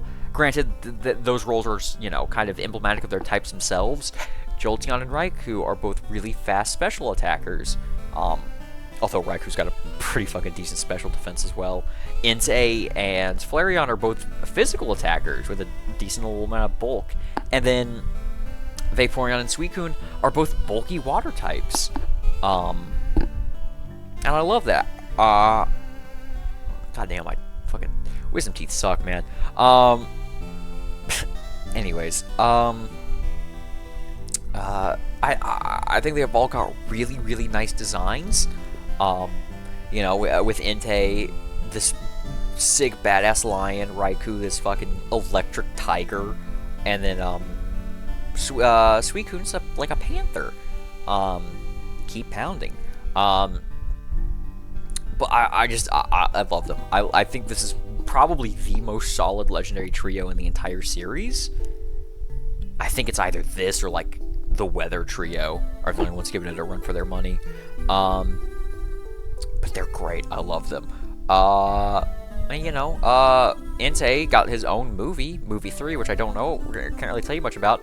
Suicune is in Pokemon Forever, which I actually had a CD of as a kid. Here's a little Peyton anecdote for you. In 3rd grade, I was moving from Western... I don't want to dox myself. I was moving from where I was born to where I would live for a few years. A place I really liked living. And in that intermediary phase, I had to... me, my sisters, and my mother were staying with my grandparents, my mother's parents. We kind of just stayed in, like, the basement of their house, which is it's not quite as bad as it sounds. Air quotes basement. It was the first floor. I thought of it as the basement, but it was very much its own, like, part of the house. And I mean, it was whatever. It was a very temporary thing. It wasn't the greatest living situation, but it was very much just a, we're here until we can get into our new place. But, you know, I was only there for like a few months. But while I was living there, my mother got me and my sisters, like, she got all of us, like, a DVD. So we would, like, have something to watch while we were there, because we didn't have a ton. I remember I was playing a shit ton of, we had a PS2. I played a shit ton of Tekken 5 during that time.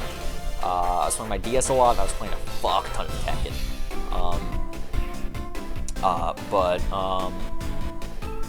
My mother got us all CDs, and in fact, she got us, like, double-sided DVDs, which was a technology I did not know existed, and a technology very rarely seen since. But she got me 2 Pokemon DVDs, because I loved Pokemon. Fuck, I went as Ash for Halloween that year. And on that DVD, one side had Pokemon Forever, and the other side had, I think, the 5th Pokemon movie, the one with, the Eon twins, Latios and Latias. However, I just knew that the box said, like, oh, 2 Pokemon movies on 1 disc. And I'm like, incredible. But I didn't know that the way double-sided discs work is that one side has one movie, the other side has the other movie. So I couldn't figure that out. So I never got to watch the movie with Latios and Latias. I did get to watch Pokemon Forever, though. A lot. I watched that movie a lot. And in that movie, you know, there's the Suicune. Suicune's featured pretty prevalently in it. It's Suicune and Celebi are, like, the legendaries in it. But I watched that movie a lot, and I really liked it when I was a kid. And it had, like, time travel bullshit in it, because Celebi technically has time travel bullshit that people don't talk about a lot. But yeah, I definitely have a positive connotation with Suicune from that. It's just that, you know, I just like Entei and Raiku's design so much more. But Suicune's very nice. I definitely like Suicune. Suicune used to be my favorite of the 3, but unfortunately now he's my least favorite. But yeah, there's like a little childhood Peyton story for you. Here's some dirt on my grandpa too. Fuck that guy.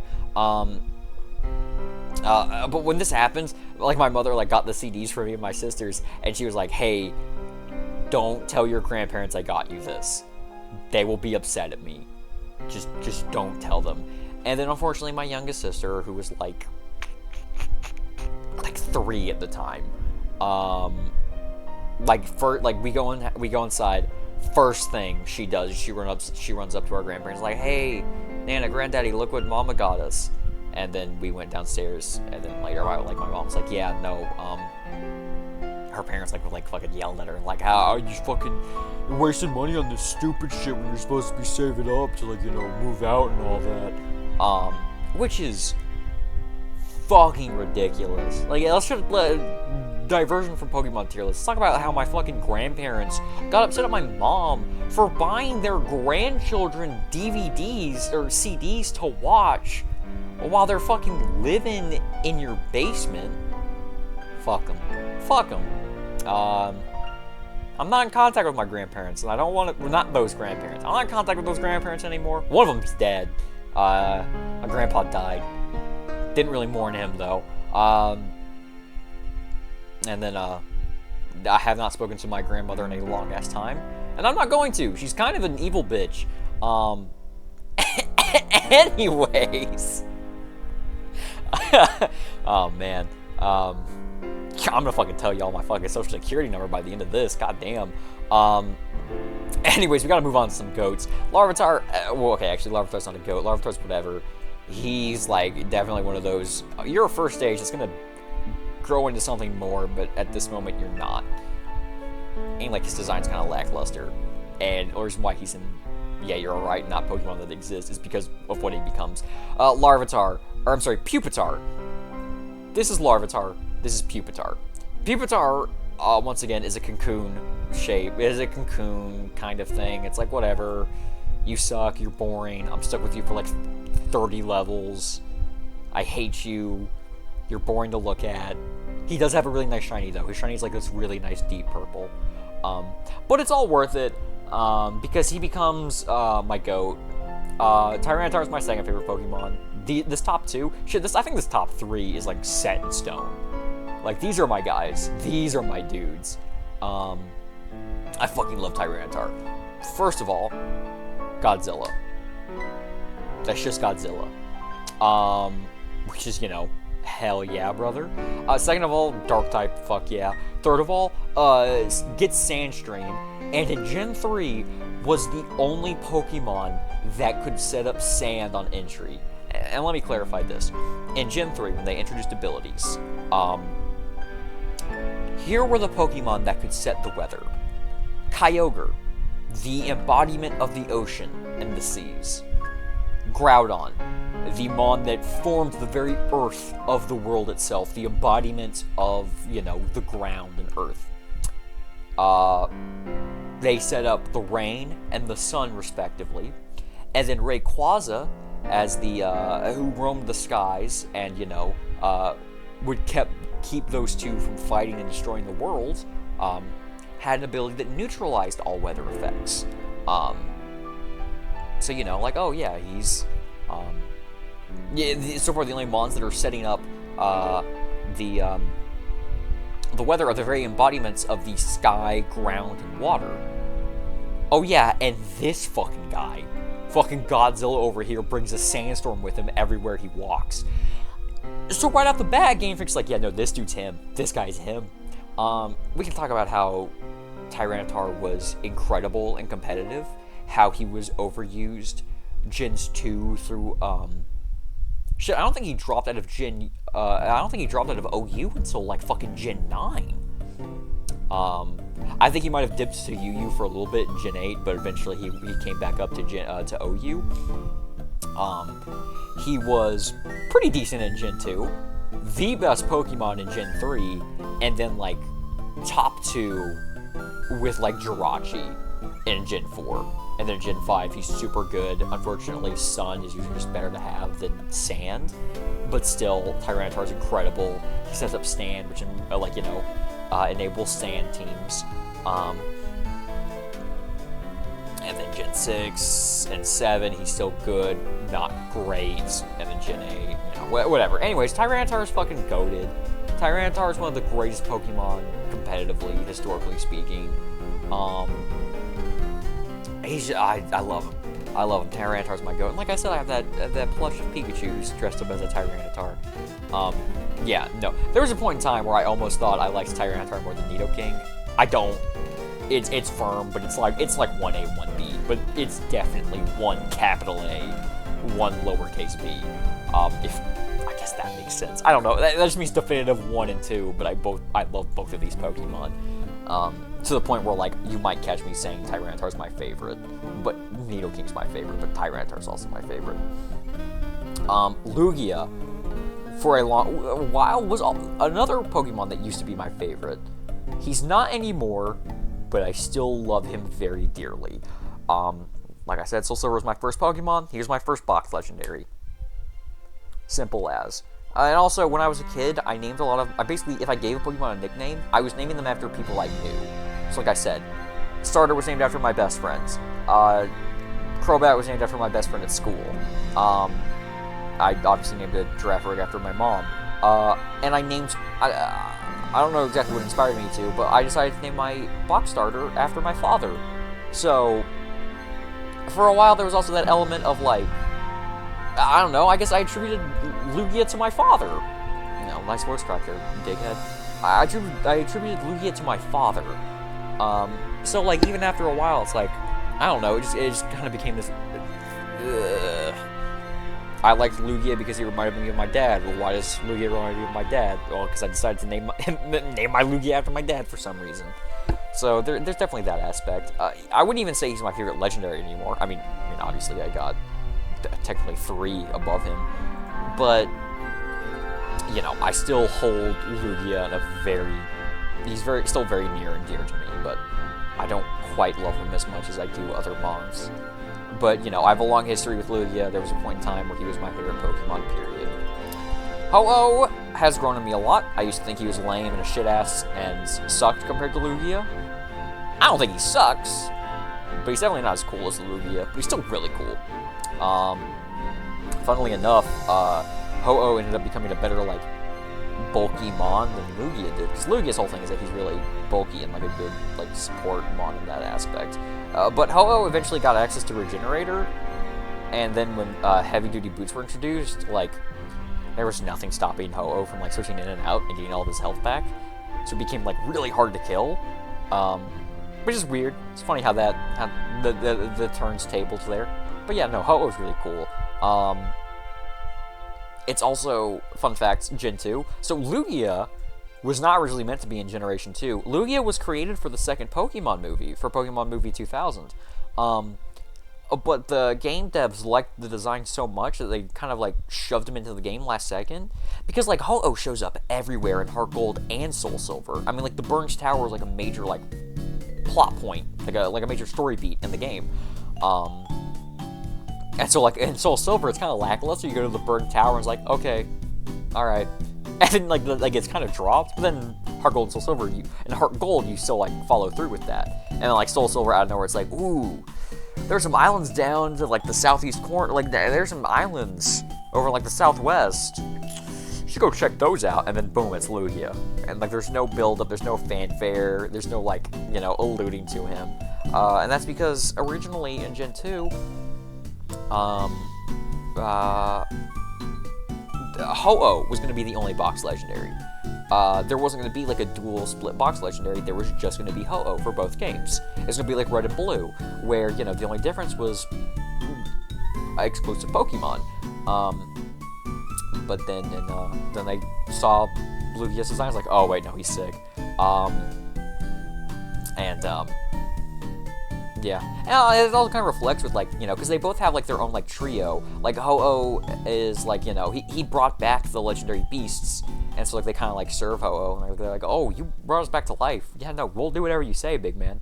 And then, like, technically Lugia is, like, the leader of, like, the legendary birds, but, like, not really.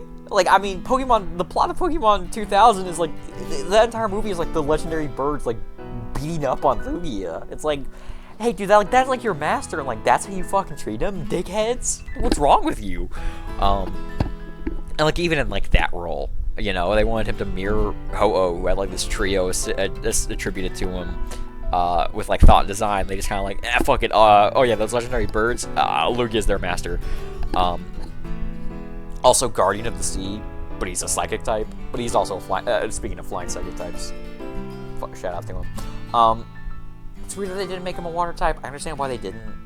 It's still weird. You're the Guardian of the Seas, but you're not a water type. It's not making a lot of dollars, not making a lot of sense. But anyways, yeah, Ho-Oh's cool. Celebi, like I mentioned, I watched Pokemon Forever a lot. I like this little onion fairy. Goddamn, the fucking lettuce on the McChicken. If you've seen that Tumblr post. Alright, speaking of Suicune again for fucking Pokemon Forever. Another fucking Pokemon tangent. Don't worry, there's not going to be a ton of these. 3 and 4 are going to go by pretty quickly. 5 might have some of these as well. But Gen 2, I grew up with Heart Gold and Soul Silver. I'm going to have a lot to say. Suicune. So, when I was a kid, I really liked, like, post-grunge, like, butt rock music. Like, I'm talking like 3 Days Grace, Breaking Benjamin, bands of that variety. Yeah, I always gravitated towards rock music, and I really liked that music when I was a child. And, you know, I would watch, like, you know, AMVs, like, all the time. And, like, really popular, like, AMVs for, like, that sort of stuff. Like, every AMV was, like, set to, like, a Linkin Park song, or a 3 Days Grace song, or, you know, shit like that. Like, you know, that era of, like, post-grunge, butt rock, new metal. I remember 3 Days Grace, when I was a child, was my favorite band. They were, like, my favorite band when I was a kid, for a long time. Like, 3rd grade to 6th grade, you know?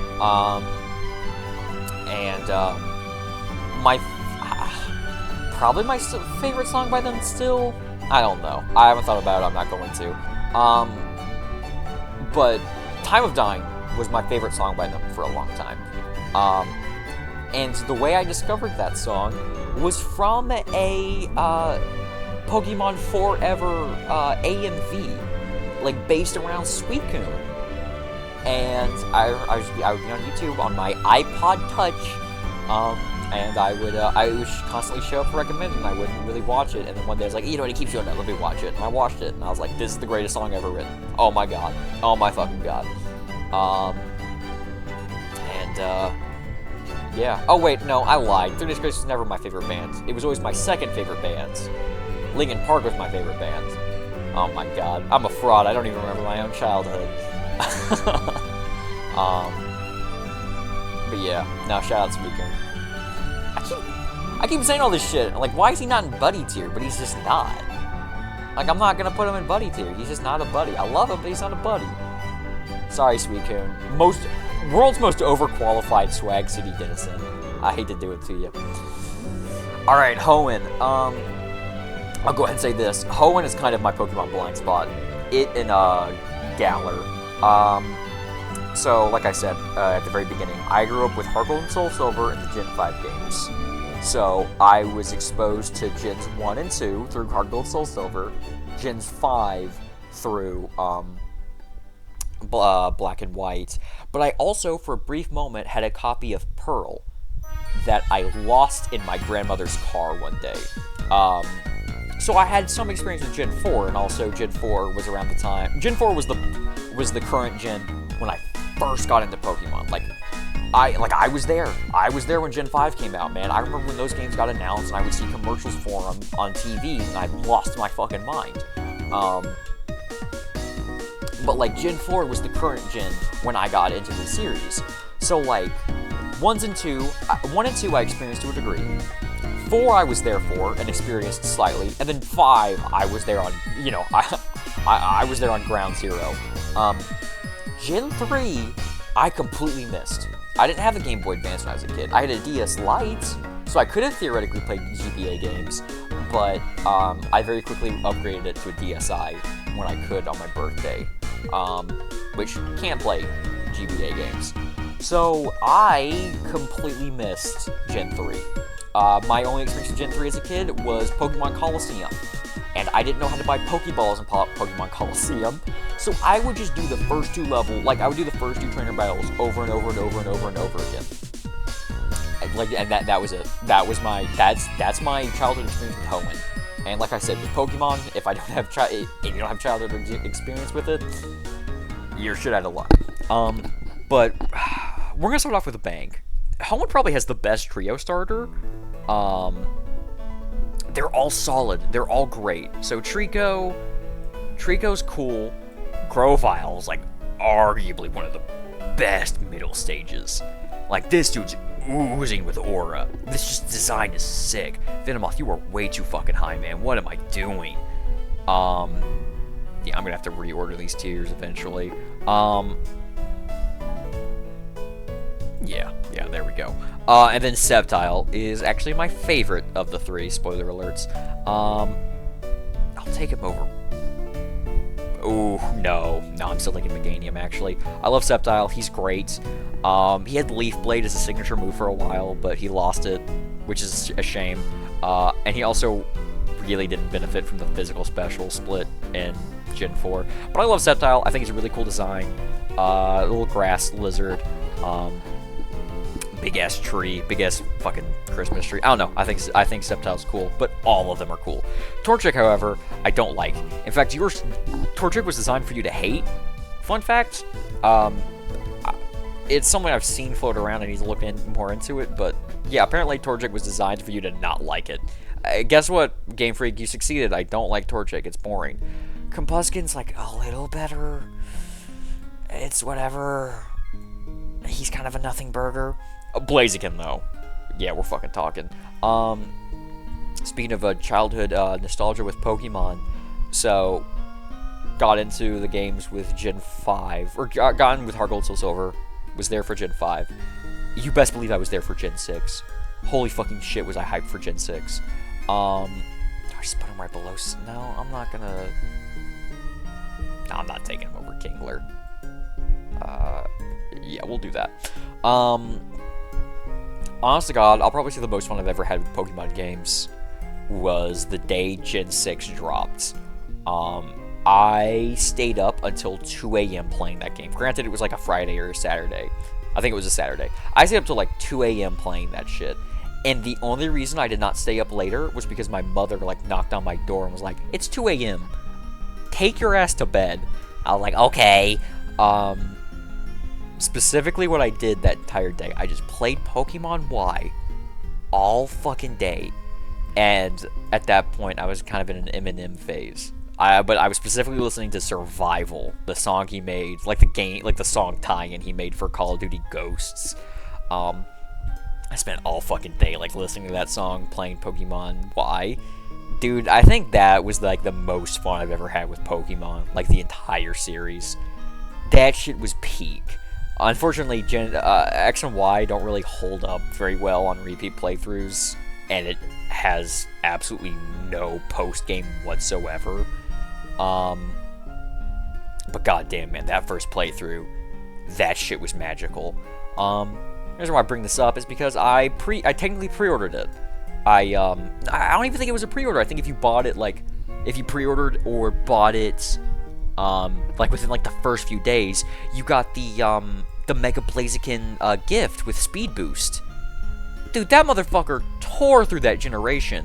I'm trying to remember that full team, but I know I had Greninja, I had Lucario because he was my favorite Pokemon at that point in time. Spoiler alert for potential buddy tier. I had the Greninja, I had the Lucario, I had the Mega Blaziken. I'm trying to remember who else I had, but those were like the big three. Those were like my big three who like fucking ran shit. Oh, I had a Tyrantrum, obviously, because of the fossil Pokemon. But yeah. Oh yeah. Anyways, Mudkip. Mudkip's alright. I fucking love Marshtomp. Yeah, Marshtomp. I love Marshtomp. He has that face where it looks like he just shit himself.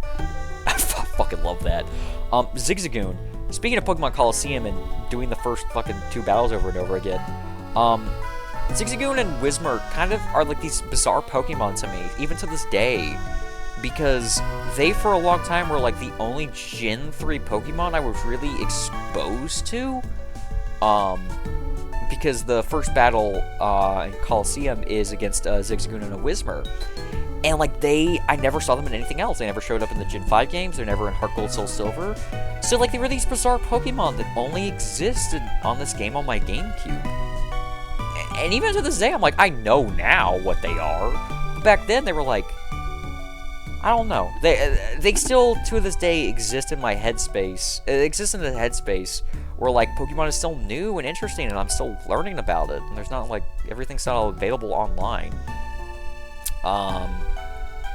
But yeah, no, I really... Also, Zigzagoon's cute as shit, man.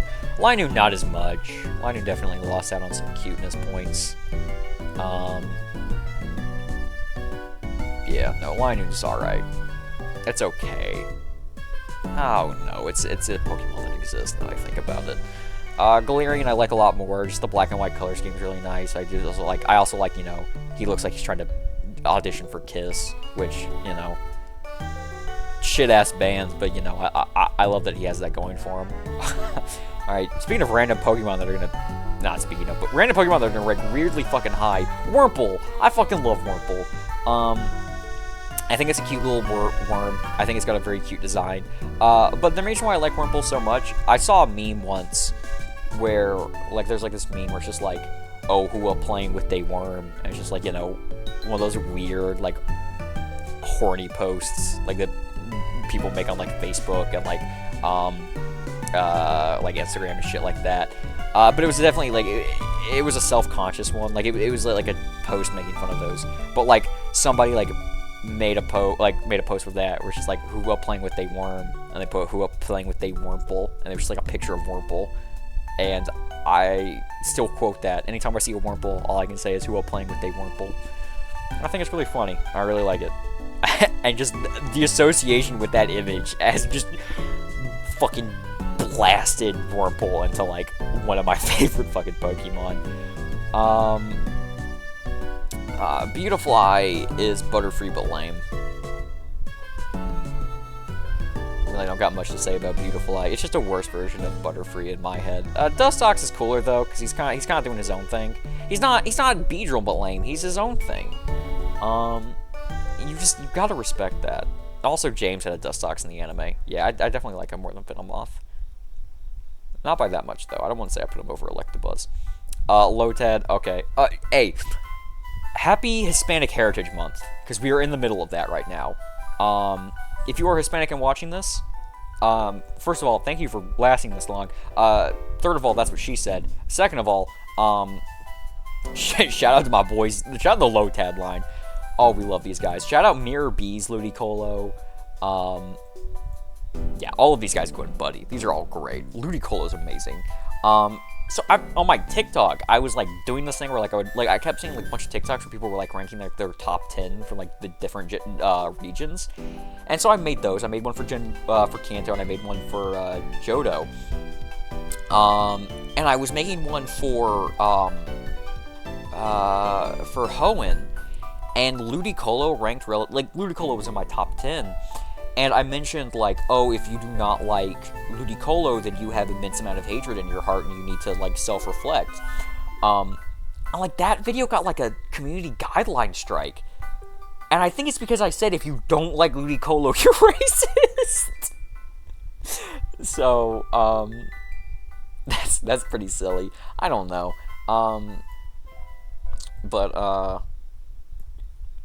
Yeah, I don't know. That just, anytime I see Ludicolo now, I think about that. It might have also because I put Braylon, and I, put, like, Free Luigi till it's backwards, so maybe I can't, show my support for a man who is innocent until proven guilty. Speaking of Nuzleaf, though, so Nuzleaf, you've probably heard me mention Nuzlocke before. Nuzleaf is where that name comes from. So, unfortunately, Nuzlocke were originated by a 4chan user, and if you ever go back and read the original, it was called Pokemon Fire Red. No, it was called Pokemon Ruby Hard Mode. And if you ever go back and read that webcomic, you can definitely tell it's written by a 4chan user. It definitely has, like, early 2010s gamer quote, air quotes humor. So, like, just the kind where you, like, gratuitous violence, saying slurs, shit like that. A point in time I'm very glad we are healed from. But the way that thing got its that playstyle got its name. So the user the webcomic guy, he had a Nuzleaf, and there was one panel where they're talking about, like, the Pokemon dying and all that shit, and, like, the Nuzleaf, like, looks to, like, his master, and his face becomes a character from Lost named Locke, and Locke had a quote where he's like, oh, I believe all of this happens for a reason. But that image of, at that point it was still a C-Dot, when he did the Locke face, but eventually it became a Nuzleaf, and it died as a Nuzleaf. It never got to be a Shiftry. But that C-Dot, that was a character from Lost, Nuzleaf, Locke from Lost, Nuzlocke. So there's a little Pokemon history, one of your many Pokemon history facts for the day. That's where the name for that the world's most famous self-imposed Pokemon rule set. That's where it came from. It's a combination of Nuzleaf and Locke from Lost. I don't know what you're gonna do with that information, but a lot of these Pokemon I'm not gonna have a lot to say, so I'm learning to talk about shit as I rank them. I rather like Wingull. I think Wingle's pretty cute. I like his design, but that's, about it. He's just a cute little seabird. Pelipper though, Pelipper's sick as fuck. Mostly just because he's a weather setter, which is a very valuable commodity. I don't know if, man, Swag City's really barren. Do I need to bump some people up? I'll think about it later. But Pelipper, it's a rare commodity around these parts. He sets up the rain, which is incredibly valuable. In fact, I think right now, with the current regulations, Pelipper is, like, the best option for a rain setter, because it also gets support moves like Tailwind, which are really nice. Oh, another fun fact. For up until Gen 9, actually, moves that like affected speed, like in doubles specifically, wouldn't really come up in singles, but like moves that like affect speed and stuff, like Tailwind, wouldn't go into effect until the next turn. So like if you needed to set up Tailwind to outspeed your opponent, you're shit out of luck. You really just had to survive that first round to get the benefits of your speed boost. But Gen 9, thank God they fixed that. In fact, Gen 8 might have fixed that, actually. But it made it to where the effects are immediate. So, if you set up Tailwinds, then you immediately get the bonus to your opponent, your friendly. So, like, you invest all your speed into your Pelipper, like, make them just as fast as possible, throw up Tailwinds. Hopefully they go first. Then your support, your secondary Pokemon will also get that speed bonus and hopefully outspeed your opponents. VGC is very interesting. I used to like kind of dismiss it. I didn't really care about it compared to singles, just because singles is how you play the actual game, and it's more intuitive to like make a competitive system built around that. Nah, especially shout out Wolfie VGC, dude.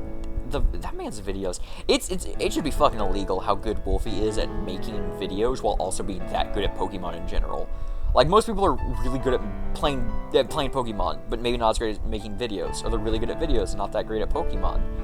But like Wolfie's incredible at both, and it's like not fair. I don't know, man. It's just, some people have it all, I suppose. But yeah, shout out Wolfie. He's definitely, like, opened my eyes a lot to, like, just how interesting and complex VGC can be. Because I definitely had some, like, preconceptions about what doubles is like that, were definitely wrong.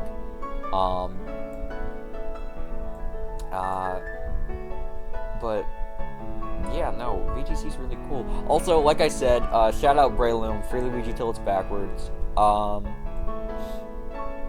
I skipped over it with Gardevoir, but I guess Gardevoir is also one of those Gen 3 Pokemon, because she shows up in Smash Bros. That I was exposed to them, after I learned more about the Gen 3 games. Well, Gen 3 was still like a bizarre thing to me, like a bizarre foreign thing to me. Because, she was one of the Pokeballs in Smash Bros. Like, she creates like an aura where if you throw items at it, then it like, it gets reflected or something, or maybe if you throw items within that circle, they hurt you just instantly. But I guess Gardevoir is another Pokemon where like I would see them, and I would like be like, oh, that's a Pokemon, but I don't know that one. Or I think Gardevoir is popular enough actually that I just knew about Gardevoir. And I was just like, where do I get one? Where do I get one? Why aren't they showing up in my games?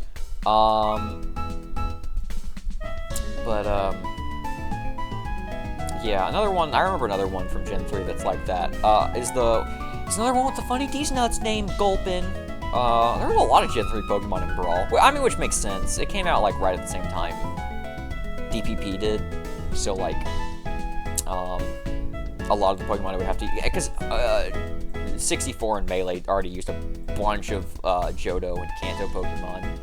So Brawl would have been its, like, first and really only chance to, like, use a lot of Hoenn Pokemon. By that time, there weren't a ton of Gen 4 Pokemon. Well, no, there were. I mean, there was Weavile in it. And I guess Pokemon Stadium 2 definitely had some. No, yeah, so, yeah, Brawl came out after Diamond and Pearl. So, but yeah, no, there was definitely a lot of Gen 3 Pokemon in Brawl.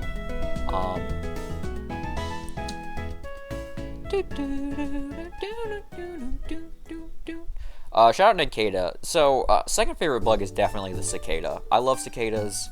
I love the noise they make. To me, I can't get enough of that. I love cicadas. Evangelion reference, I guess. I don't know. But, like, to me, cicadas are the sound of the summer. I live in the South, in case y'all couldn't tell. In case, like, fucking 2 viewers in my lifetime who are gonna watch this who don't directly know me. And we get a lot of cicadas in the South, and I fucking love it. Those, like, every, like, 17 years, whenever they just make ungodly amounts of noise, I can't get enough of it. I cannot get enough of it.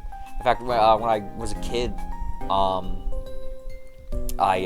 speaking of Shedinja, this is a great time to bring this up. Great timing. I believe one of like their cycles where they all burrow out of the ground and just fucking spread everywhere. Happened when I was a kid, and I remember the house I was living at the time. There were just a shit ton of like cicada molts just all around the house, like on like the telephone poles, on like my sister's like little like outside playhouse. I would just see them all over the place. I remember thinking I was definitely grossed out by them as a kid. I was like, "Ew, bugs! I don't want to touch that." I remember like my sisters and my mom, at the time stepfather, fuck that guy by the way, and our neighbor who was our friends, who also that guy's rotten in hell. He's not dead yet. I hope so. But hey, Isaiah, if you're listening to this, rotten in hell. They would all like mess around with like the cicada molts, and I'm like, Yeah, I'm not touching that. That's gross. because I was a scared little child. Well, the thing is like, if you can't tell by the fact that I've been talking about Pokemon for like 5 hours, I'm probably not neurotypical. I'm probably on the spectrum. And like I've noticed like with sensory stuff, it's always been like shit with my hands. Like texture, I guess, like the main thing. The loud noises, I mean, they definitely bother me from sometimes. Loud noises are alright as long as I'm the one in control of them.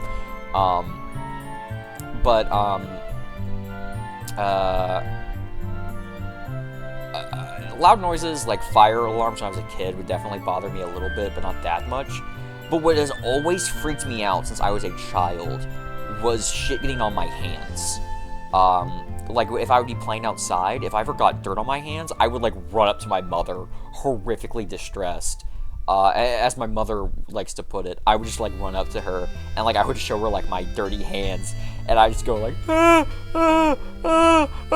freaking out until, like, she would just, like, take my hand, wipe it on her pants, and, like, clean them. And I'd be like, I'd go right back to being okay. But yeah, no texture. So like, I would never want to like touch or hold like bugs or stuff like that. Or speaking of when I was spending time with my grandparents, there was like a snake that had like gotten into like the house. But it was like not like it was like one of those, I don't remember exactly what kind, but it was like a really small, you know, non-venomous, like a safe snake. It's a safe snake.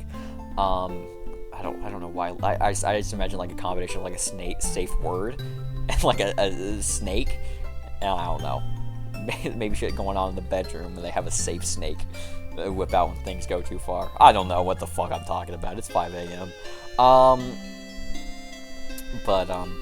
There's like a little snake, and like my mother and my sisters were like, "Oh, that's cool," and like I was like able to like look at it and go, "Oh yeah, that's neat, that's cool," and like they would like pick it up and hold it. I was like, absolutely not. No, that I will die before I touch that thing. I think when I look back at it, I always just imagine. I thought it was always just because I was a coward.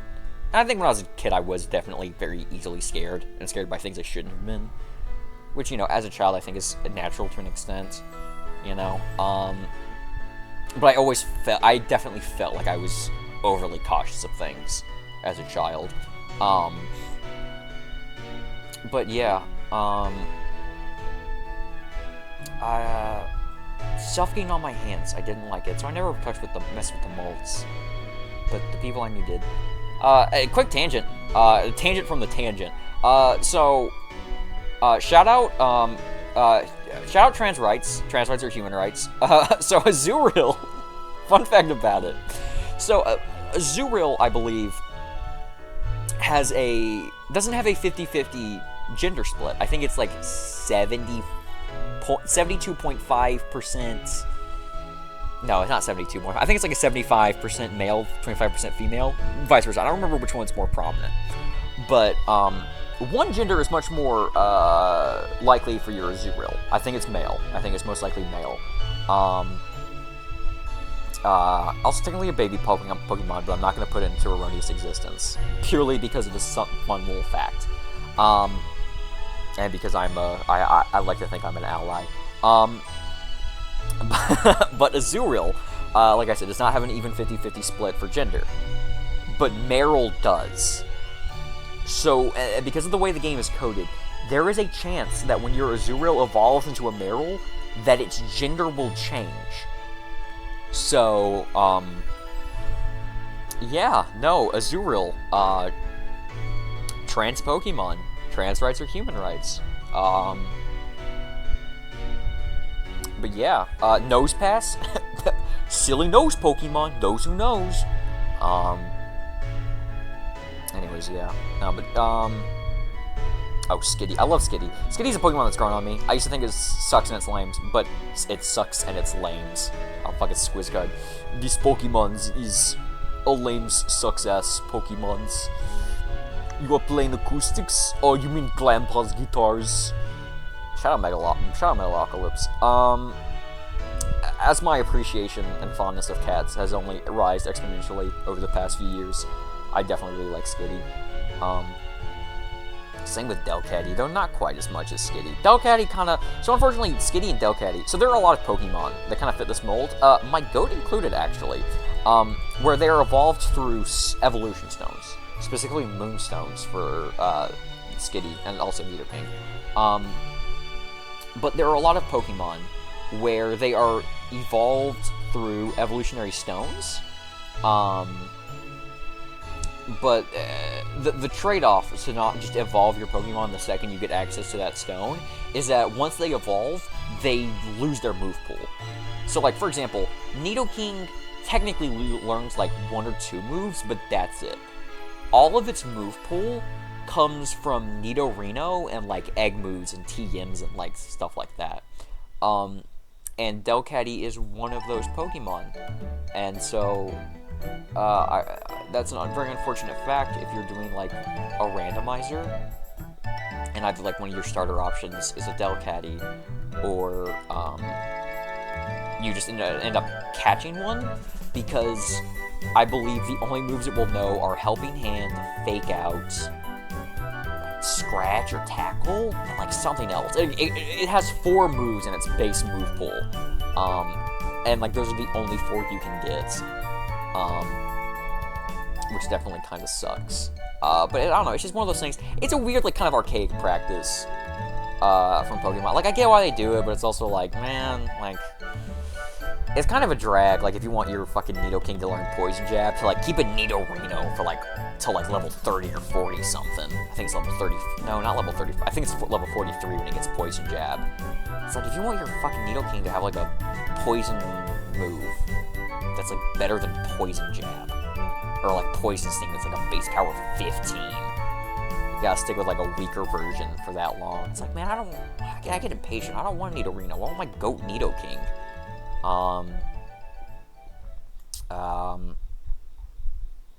But yeah, no, that's, I don't really know. I don't really think Pokemon does that anymore. It's definitely, like, an older practice for them. Granted, knowing that would also require me to have more than, like, a base level knowledge of, like, anything past Gen 6, because I'm telling y'all, once we get past Gen 6, I'm really just gonna start rambling about whatever's on my mind. We got another Kaijumon, though. The Wall! The Wall! Hey, pause my video, go look up, Can't Outstall the Wall. Alright, you're welcome. Yeah, no, The Wall. The Wall. The Wall. Yeah, no, but also that's just a kaiju. That's just a kaiju. Man, okay, let me say this. I fucking hate this little asshole. These guys suck. I don't like them. Meditite especially. Medicham's whatever. It gets huge power. It has a decent. Okay, I actually like Mega Medicham. I think that's a pretty cool design. Base Medicham, whatever. It has pure power, which, fuck yeah. Or I think you know, Azumarill has huge power. This thing has pure power, which also just doubles its attack. So, like, Mega Medicham is, like, one of the few Megas you would actually see it in, like, VGC. Just because its fucking attack is ridiculous. But, like, Meditite, I hate that. I hate that thing's design. It's... Ugh. I don't like how, like, fucking skitty and weird it is. I think it looks dumb. Thank you for coming to my TED Talk. Meditite looks dumb. But yeah, I wouldn't put it at the bottom of him. Oh, what? Okay, he has a plus now. He has a little nose. No. It's still a fighting psychic type, which is cool, but yeah, no, I really don't like that thing. I'll take it over. No, I won't take it over Stantler. I'd rather have Stantler. Man. Yeah, fuck Metatite. Oh my god, yeah, man, fuck off. I do not like him. Anyways, man, Electrike. I'm not. This is a main Netric, I think. Main Netric. He's such a nothing burger. Like, I really like Electrike, wherever I ranked him. He's somewhere in this tier. I'm looking for him. Oh yeah, there he is. I like Electrike. He's a cute little electric dog. He's a little puppy. But like main Netric, something about this dog just looks dumb and weird. Also Mega Main Netric, also a weird ass design. Oh, okay, now we're starting to get into Pika clones, which yeah, fuck off. Plus on Minen, they were Pika clones, and they also like introduce. God damn. They also introduce like double battle stuff, like the abilities that interact with each other in like double battles. Which, I mean, I get it. Double battles is a huge deal. It got introduced in Gen 3. You want to like show it off, but like lazy Pika clones and, you know, boring designs. They don't do shit. Even if you use them together, they're still suck asses. Alright, here we got another silly Pokemon. Gulping these nuts. Yup. God, is he a buddy? Shit, he might be. Nah, I definitely like him more than Pikachu. I don't know if I'd take a Gulpin over a Fortress, though. I like a nice Bastion over a good Gulp. Swalot, though. Holy shit, Swalot might just make buddy tier. Not only is his name Gulpin and Swalot, lol Lamau. Also, he's purple. I like his little mustache. I like he's got like the :3 mouth. Shit, man, I love this dude. He's definitely high ranking. What do I like more, Swalot or Rhydon? Hey, nobody point out the names that I just said.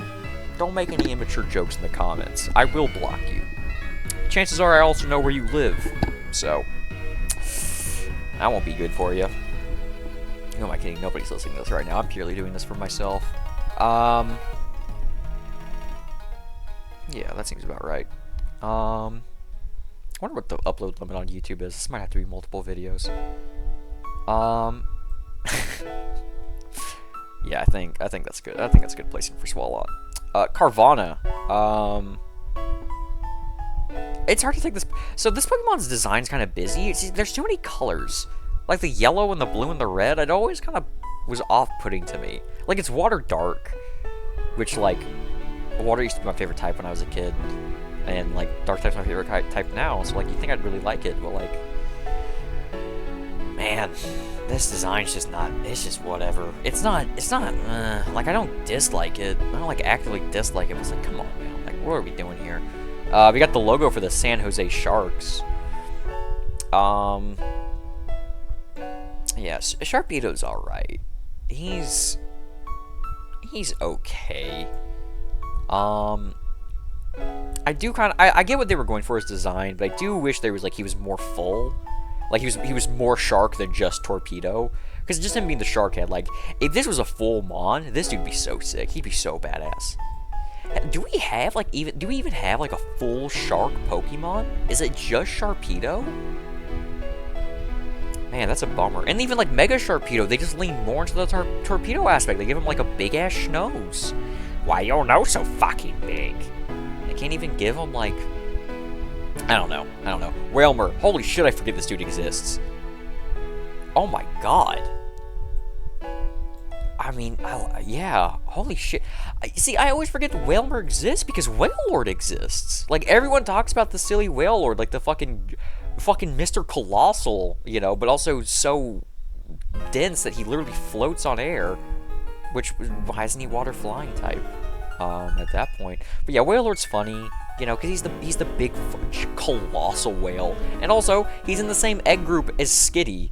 So it's really funny to think of the fact that this literal whale can make babbies. Where is it? Where'd you go? Where the fuck did I put Skitty? Yeah, because there's Delcatty. I didn't put Skitty too much lower. Oh, is Skitty in Swag City? No. Oh my god, I'm getting so sidetracked. Well, regardless, if you can pause the video, look for fucking Skitty, I don't know.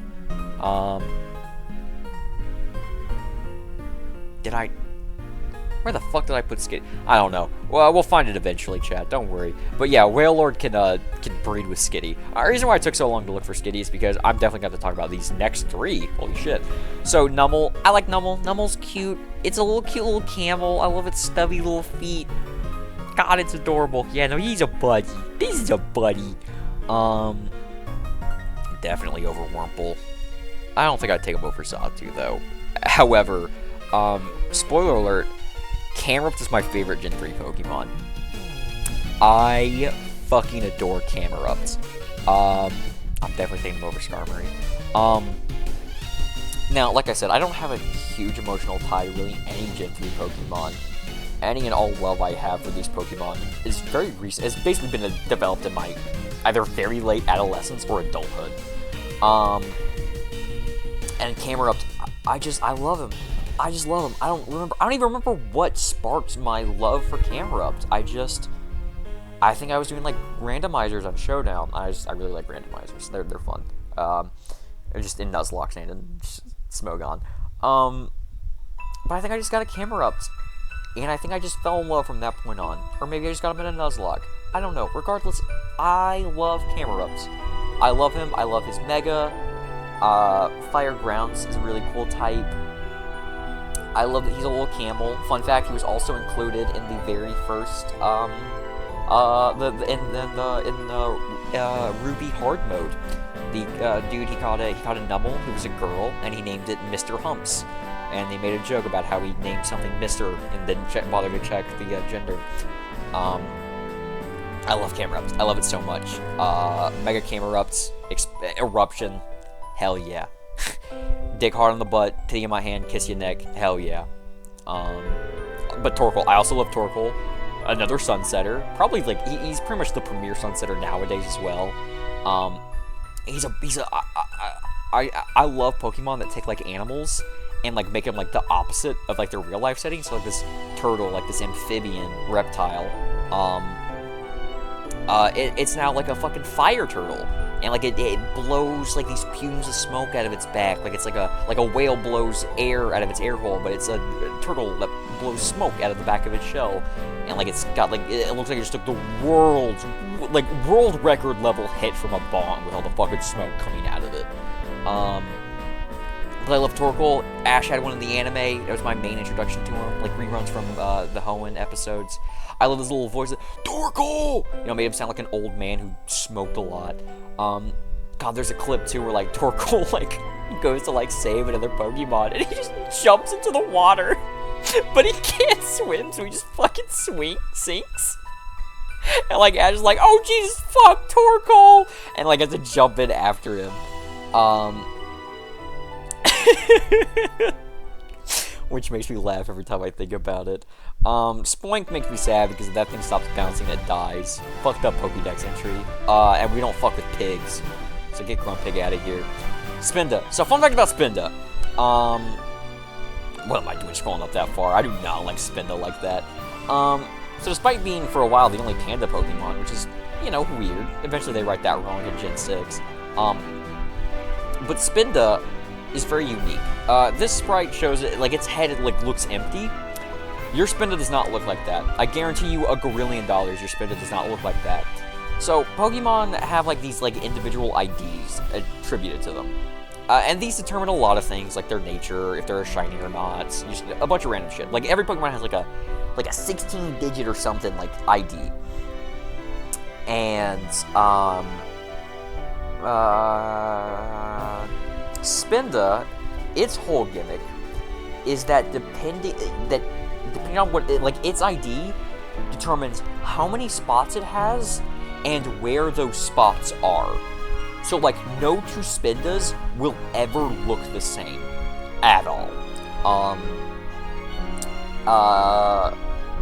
And so, you know, everyone's, you know, every Spinda, like your Spinda is unique. It is uniquely yours in a way that no other Pokemon can be, because no one will ever have a Spinda with the exact same spawn pattern, because there's like a billion possibilities or something like that. I don't remember the exact number, but it's absurd. It's absurd. But yeah, that's a neat little fact about Spinda. Another fun fact about Spinda, for Brilliant Diamond and Shining Pearl, those magnificent gems of remakes. So Spinda like shows up a lot less in the games now, just because coding, like the spot pattern, like they kind of like fucking spaghetti coded it in the first games it was in, and then now as time's gone on, that's just become a bigger and bigger pain in the ass for them. But in for some reason or another, in Brilliant Diamond and Shining Pearl, the way they coded Spinda and its speckled pattern, they accidentally mirrored it. So if you transfer your Spinda to Brilliant Diamond and Shining Pearl, let's say it has like, I don't know, let's say your Spinda has like 8 dots on the left side and like 3 on the right side, it would be flipped. In Brilliant Diamond and Shining Pearl, you'd have 8 on the left and 3 on the right. Unless that's I already forgot what I said. You get what I'm trying to say. You get what I'm trying to say. I might have gotten mixed up. I might have said the same thing twice. But yeah, there's a fun fact about Spinda. It's like the same thing. Like if you get a shiny one, then well, goddamn, now it's even more unique. Because not only is it shiny, but now it's got its own little. What am I doing? I do not like Swablu. I'm autopiloting too much. I kind of hate Swablu. This is such a This is a nothing bird design, man. Like this thing's like, this looks unfinished. Altaria's better. It's not the biggest Altaria head, I'll be honest. Hey, don't hate me. Don't hate me. I'm not a big Altaria head. But Altaria's alright. I do like that it's Mega's thing, like Dragon Fairy. It's got that going for it. Zangoose. Man, I actually think this Pokemon was a much bigger deal when I was a kid. I just thought it was super badass, and it like would be worth, you know, a rat's ass. Turns out it's not. Turns out it's kind of a whatever Pokemon. I do really like, though, the rivalry it has with Seviper, which, fucking speaking of, I'm not alone. Every child in America thought Seviper evolved from Arbok, right? And I mean, yeah, I know the anime is partially at fault for that as well. I mean, they had those little trivia things. Like, how's it go? Which Pokemon is it? That's not exactly it, but you know what I'm saying. Like, it's Pikachu! It's Clefairy! Fuck! You guys know that vine? That's one of the good vines. But they would do like a trivia thing for like Gen 3. It's like, which Pokemon does Dickfart evolve into? If you said fuck Dick, you're correct. Fuck Dick. You know. But they did one where it's like, what Pokemon does Arbok evolve to? And they incorrectly said it was Seviper. So like even the people making the show just assumed like, oh, Arbok turns into this. Cause like what do you mean you made this Viper a poisonous Viper that is not related in any shape or form to the previous poisonous snakes you made? So you're telling me you just made the same thing twice? What are you talking about? Come on, Game Freak. This game's a fuckload of poop shit served up on a diaper plate. Oh god, I'm making too many Game Grumps references. I need to go to bed. Barboach. No, Barboach is kind of silly, actually.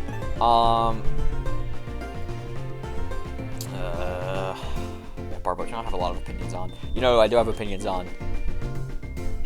You want to talk about Aura. You want to talk about Panache. You want to talk about a certain je ne sais quoi.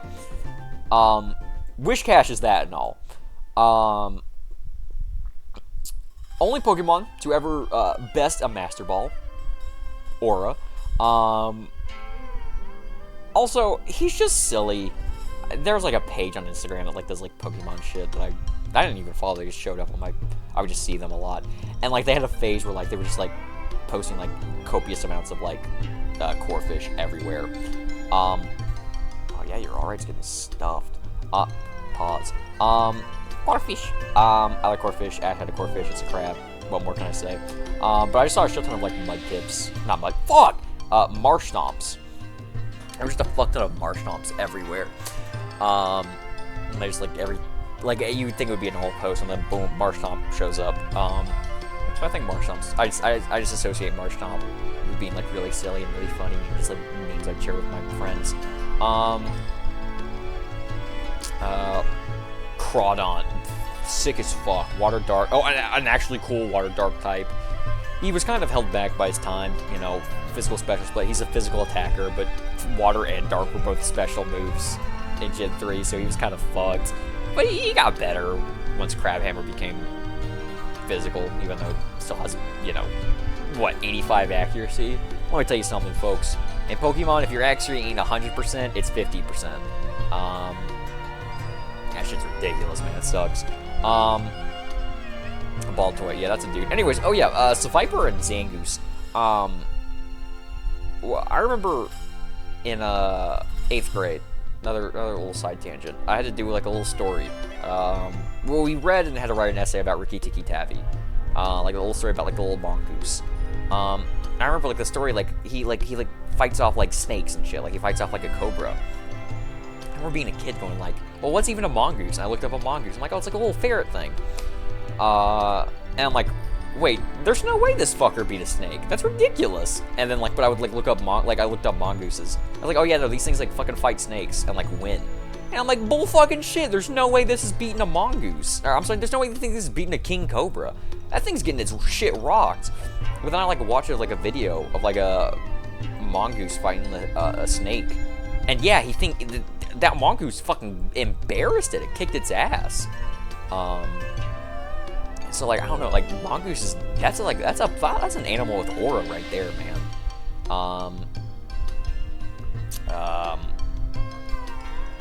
It's just crazy to me. I don't know. Mongooses are pretty cool because of that, I guess. I don't know. But yeah, Zangoose is definitely. I like that, you know, like oh they make a mongoose and a snake Pokemon that fight and they have like this rivalry. I do think that's pretty cool. I do think it's so weird though that they made another poisonous snake. No relation to Arbok and Ekans. Can we give a quick shout out to the Anomalocaris, Earth's first apex predator? I fucking love this dude. God, if you're watching this, if you're watching this and you're at this point, you probably know me. And if you know me, then I've probably made you watch a tribute to Anomalocaris. If you haven't seen a tribute to Anomalocaris, you need to go watch that right now.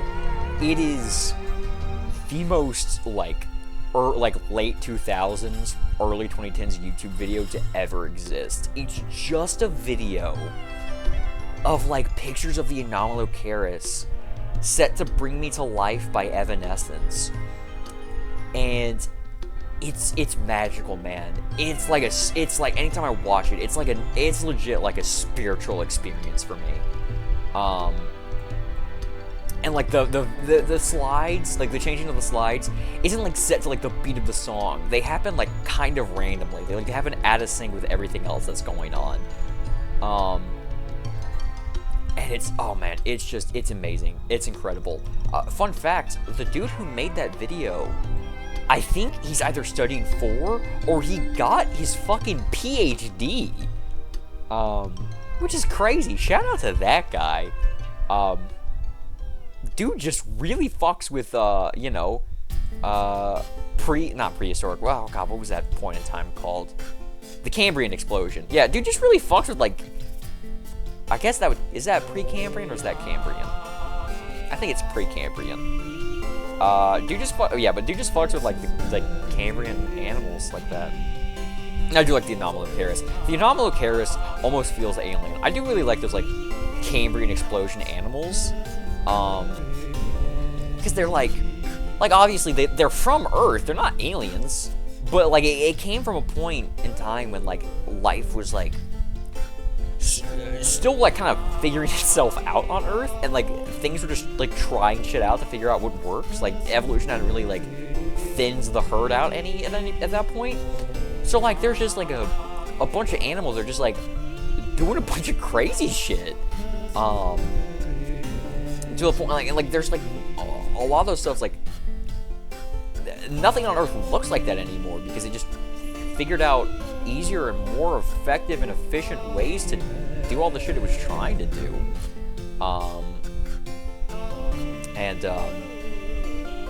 Yeah, no, I just love that shit. And the Anomalocaris, it's like back in its day, you know, it was the cream of the crop, yeah, cream of the crop. But like now you look at it, it's like what the fuck is this thing? Like this is an alien. This is an alien that came to Earth, but nope. No, that is terrestrial as it gets. That is Earth. That's your great times a Gorillian grandpa, buddy. Which is crazy to think about, like, well, definitely not, probably not, but like, to think about, like, you know, animals all the way back then, like, how we technically be descended from them. Because, like, it's easy to think about those as, like, being, like, purely, entirely unrelated to us because of how different they are and how, like, you know, like, they were living in the sea. We're not sea creatures. But, like, you know, mammals came from the sea, you know? Life started in the sea, because the land wasn't hospitable to life yet. But,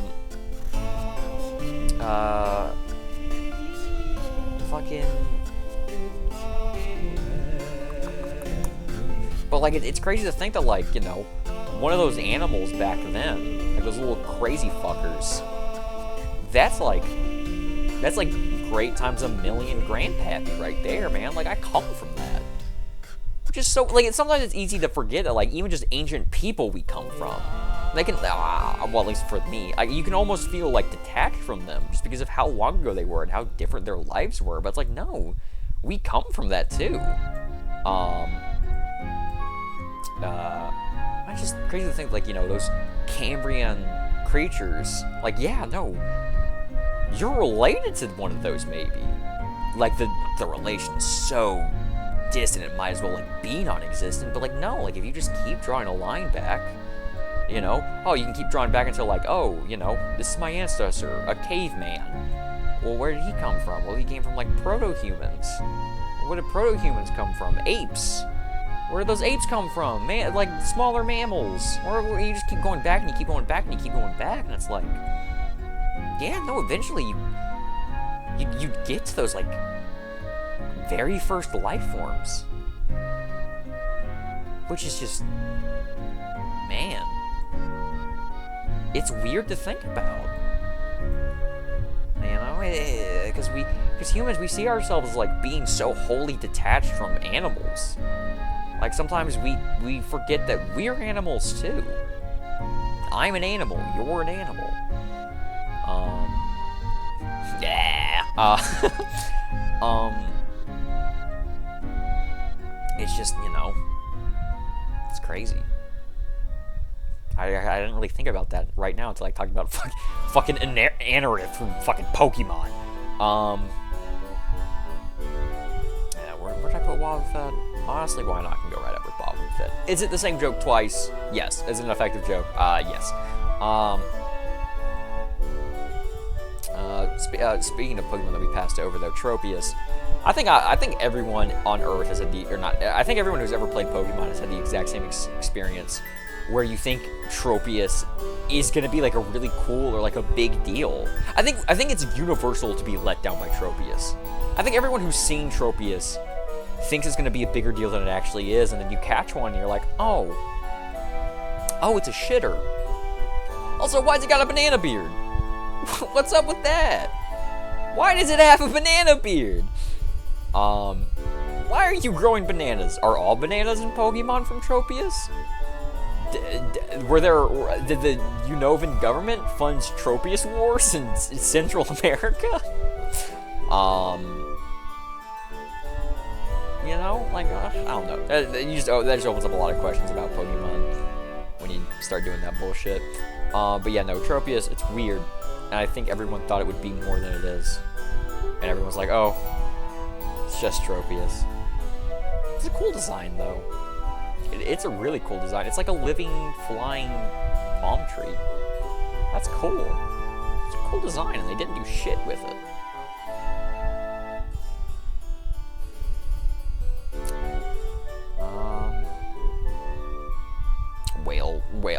about walruses? Walruses are a cool animal. Really thrilling commentary we've got going on here right now, guys. I'm sorry about that. Clamperl, man, this is a... Oh my god, I fucking hate this Pokemon. This is... Oh, man. I don't know. I can't tell you why. I cannot tell you why I hate that Pokemon so much, but it just... Ooh, it makes me angry. Ooh, it makes me angry. Huntail's not a lot better. I like it more. I don't think it deserves it. Man, fuck off. Also, Gorbise, I don't know. This is just... Ugh, ugly. Ugly, ugly, ugly. Why does this Pokemon look like it's, like, 2 centimeters wide? Unnatural. God did not intend for fish to be like that.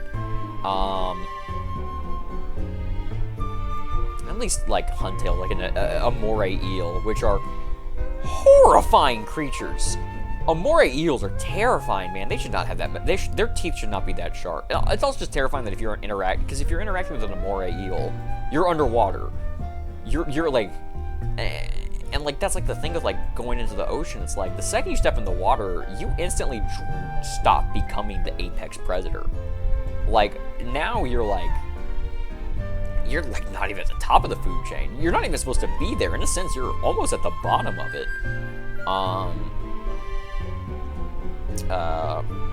So it just kind of makes everything about that just fucking terrifying. But Relicanth, let's talk about Relicanth real quick. So my favorite fish is the coelacanth. The coelacanth, for those who don't know, the coelacanth is basically a dinosaur fish.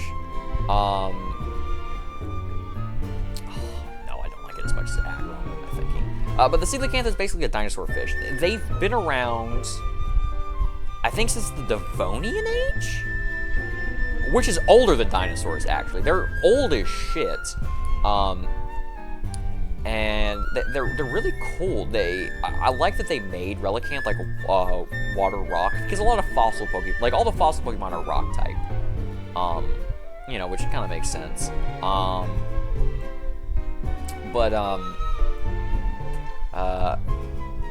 It also, like, if you just see a coelacanth in real life, like, its scales are, like, really, like, shimmery in, like, a way where it's, like, that thing looks like it's a rock fish. That fish looks like it's hard as stone. Or at least I got that impression from it. Maybe Relicanth is retroactively viewing how I see, coelacanths. But it's fucking millions of... I don't know if it's quite millions. I don't really have the numbers off the top of my head. But it's really fucking old. In fact, it's so old that scientists thought it went extinct just because we never found any in the ocean. Until it was discovered by accident off the coast. I think of a South African like fishing boat. Like they reeled in a coelacanth and went, "What the fuck?" And then like scientists stopped by and they're like, "What the fuck? We thought this thing didn't exist anymore." But yeah, no, they're incredibly old. I don't want to say like they're the oldest fish ever, but they might. I'd have to look into it. I'm kind of talking out of my ass now, but they, I feel like, well, I mean, no, it's probably not true. Fish have kind of been around for as long as life has. But you know, they're just incredibly old fish, and I think that's really cool. And I really like them because of that. And I also really like the fact that, you know, they were once thought extinct, and then, like, you know, they just popped back up. I do love that aspect of them.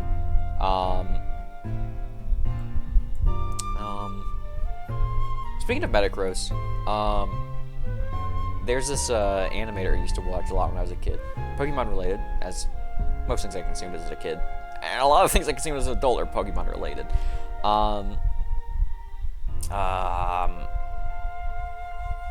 But they were like this animator on YouTube, and I think they also probably uploaded on Newgrounds as well. They just dual uploaded. But they haven't made videos in like damn near a decade. But they made a fuck ton of Pokemon videos, and I ate that shit up when I was a kid. Like I'll like make like I saw like vocal stems from shit like that nobody around me gets or understands. But a lot of those like videos use like clips from like other TV shows and like shit like that from around that time or before that time. But there's one video where they use one of like the, not like a YouTube poop, but like those old like G.I. Joe, like PSAs.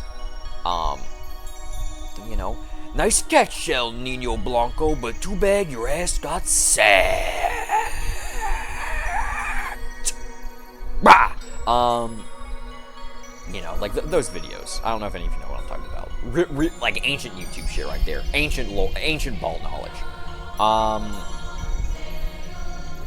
But there's one where like, there's like one when like the GIs are like, hey kid, I'm a computer.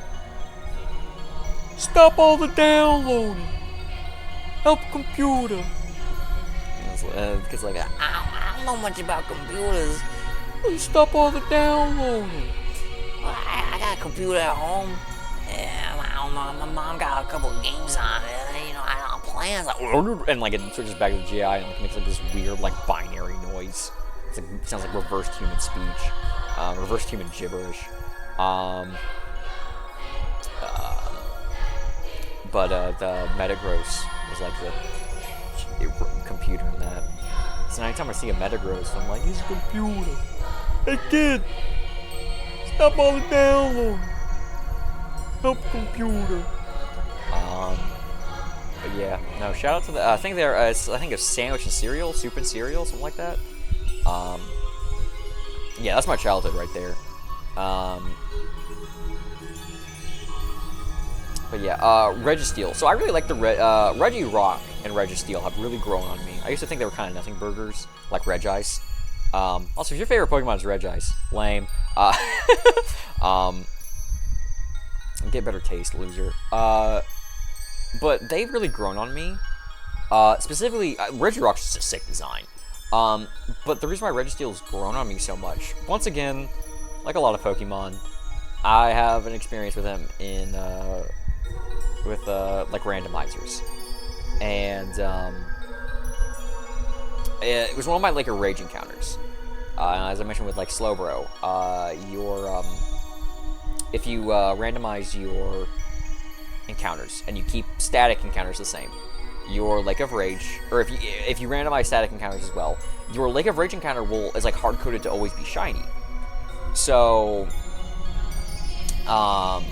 there was one run I did where I got to Lake of Rage, and my Gyarados was a Registeel, a shiny Registeel. And Registeel's got a kind of nice shiny. It kind of becomes like this, like almost like this aged bronze, like greenish thing, or aged copper, like green, which is kind of cool. I definitely like it. It's not a bad shiny. But I caught that, and I named it Metallifart, like Metallifart. I don't know, but that Registeel kind of put in work. Actually, he was pretty fucking useful.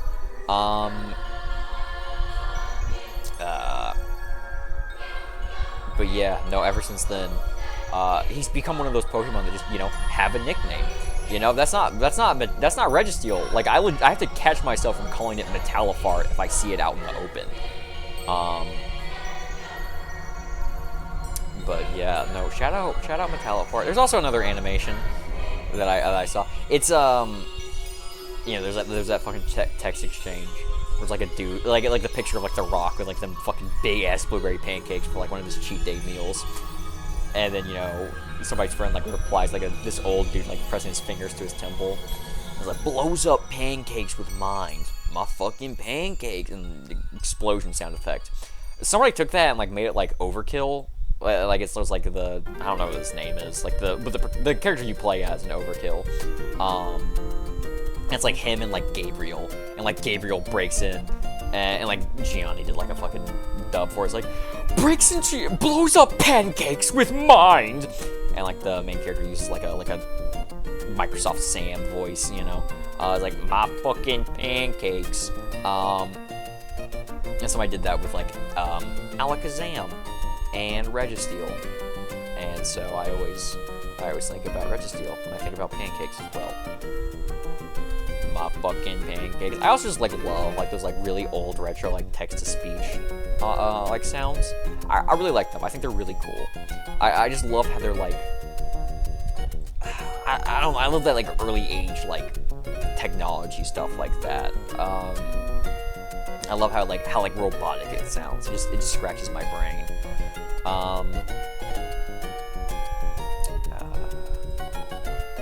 And stuff like that, like, Microsoft Sam.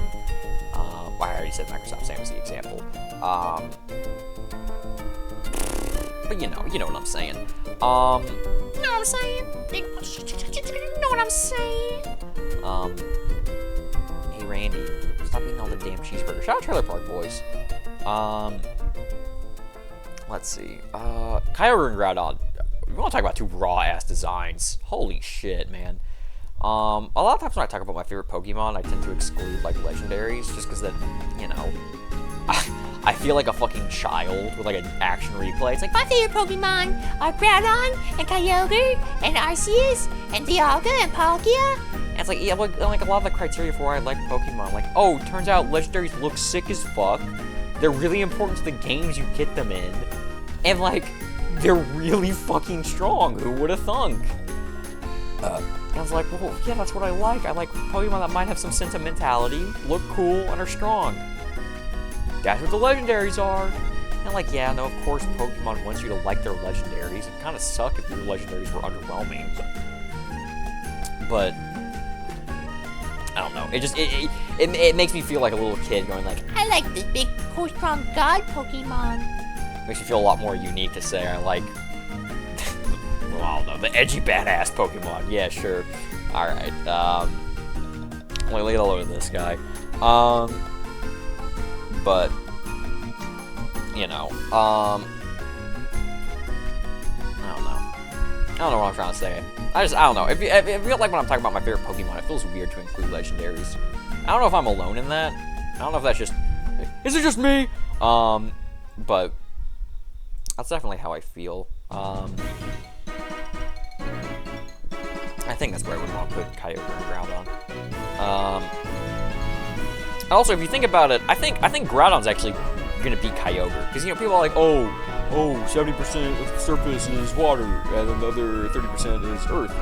But like, well, what's underneath the water? More earth. So if you think about it, Groudon's the one who's, or Kyogre's the one who's surrounded. You know, just food for thought. Food for thought. Rayquaza. Man, Rayquaza's one of those Pokemon that, like, I kind of felt like gaslit by the community for a long time for. Because, like, I don't get it. I don't fully get the hype. Like, yeah, Rayquaza's sick, but, like, come on, he's not that sick, guys. Like, yeah, he's cool as fuck. When people talk about Rayquaza, I mean, yeah, he has a shiny that does a lot of work for him. But, like, we talk about Rayquaza, like, I don't know. I think he just got a bit too much. I think y'all were sniffing the Rayquaza glue just a little bit too much. Deoxys, though. Deoxys is so cool. So this is a Pokemon that just actually is an alien. And I do love the idea of, like, him having different forms, each form hyper-specialized for a specific thing. So, like, he has, like, Deoxys Speed, which was the fastest Pokemon ever. Deoxys Attack, which had the highest attack stats. And Deoxys Defense, which which never had the highest defense stats, you know, because you can't fuckle with the Shuckle. But I do think Deoxys is a really cool idea. He's got a really sick design. You know, because like he reshapes him form. He reshapes his form and himself. God damn. To, you know, better fit, adapt what's going on. So like, you know, like his arms are like double helix, like DNA. Which I think is really cool. I forget which movie it is, but like the movie between like Rayquaza and Deoxys. Holy shit, that ending. You've probably seen just the ending clip, but like Rayquaza like point blank hyper beams Deoxys. Dude, that shit is so fucking raw. That shit is so sick. Yeah, no, Deoxys is cool as hell. I really like Deoxys. Oh, finally. Oh, we got a Gen 4 song when we get to Gen 4. Yeah, no, Gen 4, I'm going to have a lot more to say about some of these Pokemon. Turtwig, I fucking love Turtwig. I love him so much. And it pains me. It pains me, because from, like, every standpoint, Torterra is, like, the worst starter to pick in, like, a Diamond and Pearl playthrough. But look at this man. Look at this dude. He quite literally carries the continents on his back. This dude is so fucking sick. Honestly, I feel like every time I look at Torterra, I like him more and more. I fucking love this dude. This dude's so goated. Also, just Pokemon have like a really good track record with like turtle Pokemon. Yeah, I'm taking him over Whiscash. I don't know if I'm taking him over Growlithe though. But yeah, and dude, the Detective Pikachu movie, man, they did him so much justice. I'm so glad that Torterra was like the actual size of like a mountain in that movie. Dad, you have no idea. I was so hyped when that happened. I was so pumped.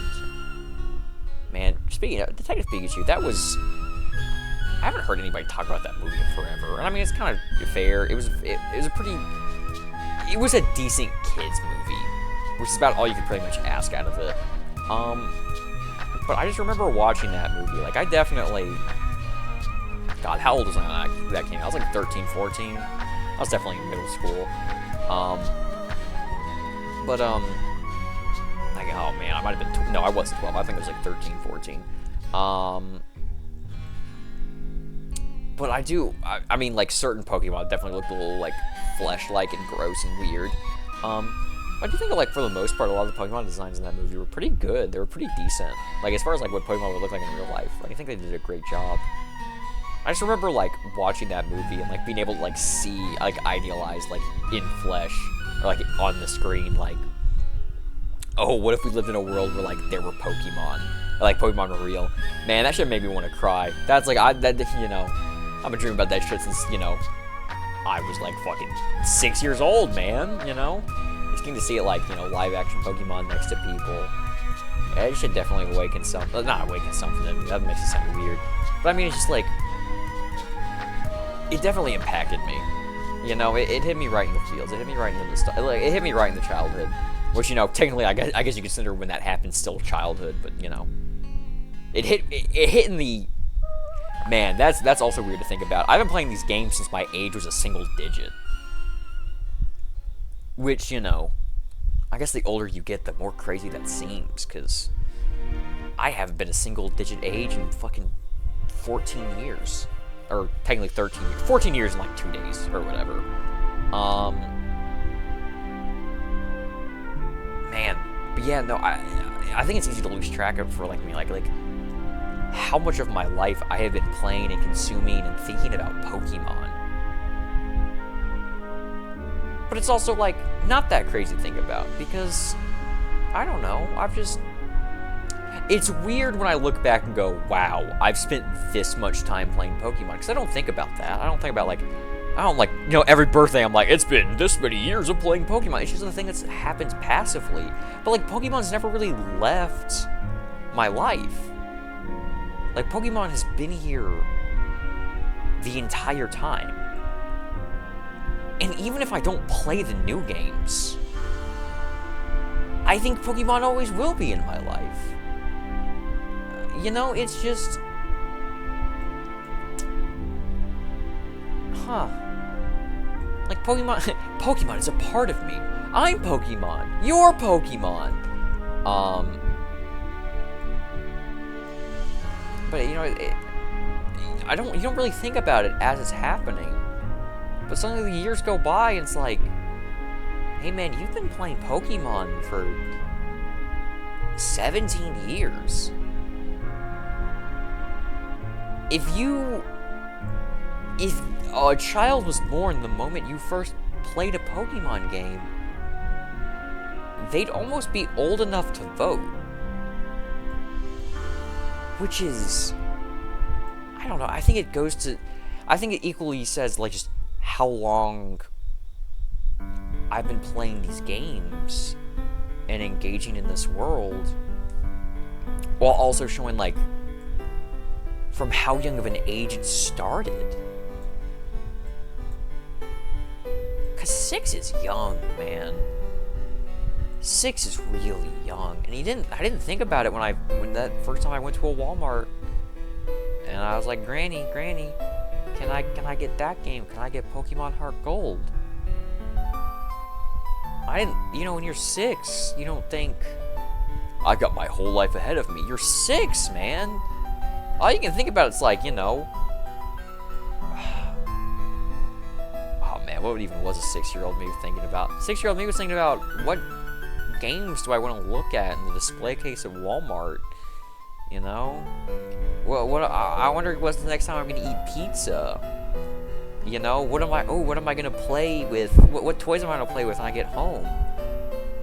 When's the next episode of like Transformers or Pokemon gonna come? Well, I wasn't a fan of Pokemon at that point, but like, oh, I can't. Well, ooh, Transformers, you know? What's the next kind of juice box I'm gonna have? You don't think about that shit, and all of a sudden you're a 22-year-old man, about to turn 23, sitting in his fucking apartment that he's paying for with his grown-ass money and his grown-ass man job, recording to nobody, talking about Pokemon, which ones he likes, which one he doesn't, and like by now there's like over 1,000 of them, so it's like, man, I've been doing this shit for 6 hours, and I'm not even halfway. I'm probably close to halfway. Oh man, maybe I'm not. You know, it's... Oh, how the years pass by, I suppose, but... Man. It is crazy to think about. You know, and every birthday is pretty much just another year of playing Pokemon. Because goddamn it, I'm not gonna stop. Because at the very end of the day, even though the new Pokemon games are bad, and if Scarlet and Violet suck shit, and Sword and Shield are underwhelming, and even if Legends ZA, we can only hope, but even if Legends ZA is maybe disappointing, I'm still gonna come back to Soul Silver and Heart Gold. I'm still gonna come back to Black and White. I'm gonna come back to Black and White too. I'm gonna come back to these games that, like, were my childhood.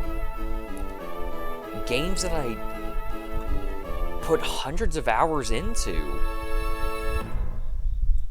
Games that I would stay up until, like, shit, 6 a.m. even as, like, an 11-year-old. Just watching YouTube videos about, you know? Like, oh, what if Pokemon real? Most epic Pokemon fights in the show.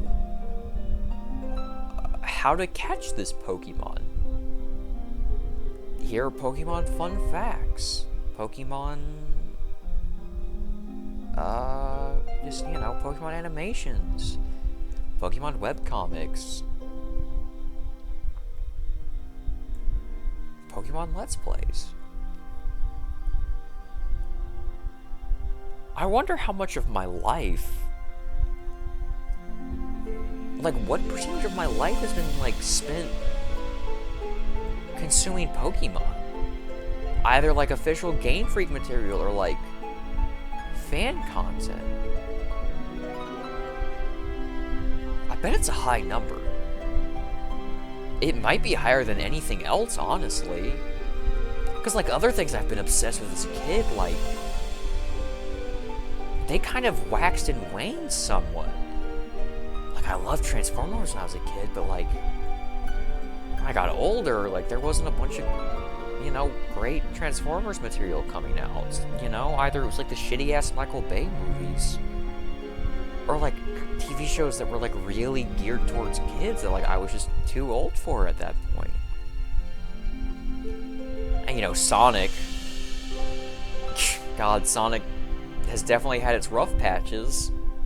And, you know, one thing I definitely regret is that I kind of let the internet not bully me out of, like, liking Sonic, but I definitely let the internet convince me that Sonic was worse than it actually was. And, like, I don't know, I remember feeling like I kind of, not felt guilty, but not even ashamed, but it's like, you know, I would never tell people that I like Sonic and the Black Knight. I'd tell them, oh, I played it when I was a kid, I'm really nostalgic for it. And I'll be honest, that game's not good. I replayed it. It does suck. It's a bad game. But I can't help but enjoy it when I play it still. And like, I'd be lying if I said I don't like that game. Not even a little bit. But I still had that point where I was like, no, I don't really play Sonic. Granted, he did have a period where he was releasing really shitty games, and I had no interest in playing Sonic. And I was doing other bullshit, like fucking playing Destiny. Ugh. Ugh. But Pokemon, man, Pokemon was always there. Even when I wasn't playing the new games, I was playing the games I had. I was doing Nuzlocke. I was watching, I was playing Smogon. I was watching Fall Swipe gaming videos. I never stopped with Pokemon.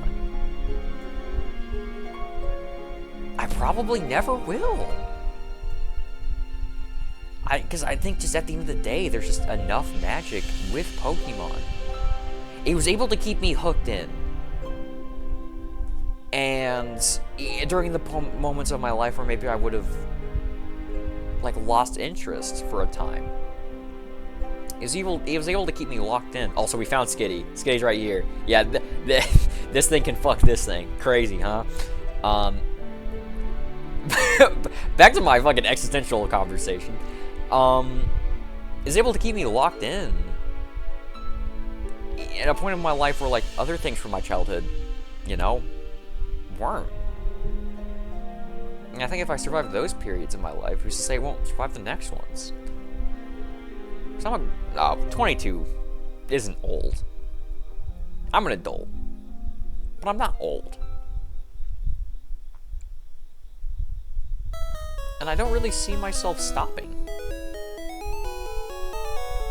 I can't imagine myself stopping. Maybe I'm scared to let go. Oh shit. Ooh. Maybe I'm scared to let go. Maybe Pokemon, because it was there, that was my constant. This has been my universal constant. Because shit, I could barely think of anything that I've liked before Pokemon that I still even care about in the slightest. That I didn't, you know, also maybe lose interest in for a time. Because, you know, one of my earliest memories ever is playing Sonic Heroes. And there was that point in time where I was like, no, Sonic sucks. Sonic's for stupid, dumb kids and autistic losers. Like, because I was in denial that I was an autistic loser. But, you know, I think Pokemon is how I'll always stay in touch with my inner kid. Because I feel like I've definitely allowed myself that with Sonic nowadays. I let myself, like, my inner kid just enjoy being able to enjoy Sonic again. Also, you know, Sonic Crossworld Racing comes out today, and I will be playing the shit out of that after work today. I got paid today, so I can afford it. Yippee! Happy birthday to me! But, like, I very actively allow myself to enjoy that stuff again. And, like, you know, younger me, like, I wouldn't have looked in the direction of, like, a shitty Sonic game. I was like, why would I play that? And that's just a thing I've very been risk averse with, like, things I think I don't like. If I don't think I'll enjoy something, I won't engage with it. Which I think has, you know, been a good thing and a bad thing for me. It's definitely kept me from wasting time, but it's also kept me from experimenting and trying new things. Things I might be wrong about and actually enjoy. But now I want to play shitty Sonic games because it's Sonic. And it just, you know, I love that shit. It makes me happy. But Pokemon, I kind of lost my train of thought there, actually. But yeah, no, like, Pokemon I never let go of. Even when the games weren't great. Like, I didn't really enjoy Sun and Moon. That didn't stop me enjoying Pokemon to any degree. I still allowed myself to go back and enjoy the games I did enjoy. Which I didn't for Sonic. I wouldn't really go back to the games I did like.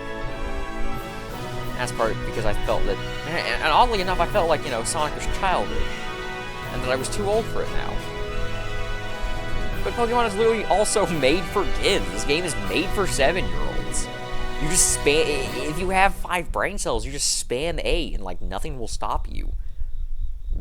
It's made for kids, but even as like, you know, ooh, I'm a teenager, I'm grown up, I don't want that kid shit. Even at that point, I didn't feel like I was too old for Pokemon.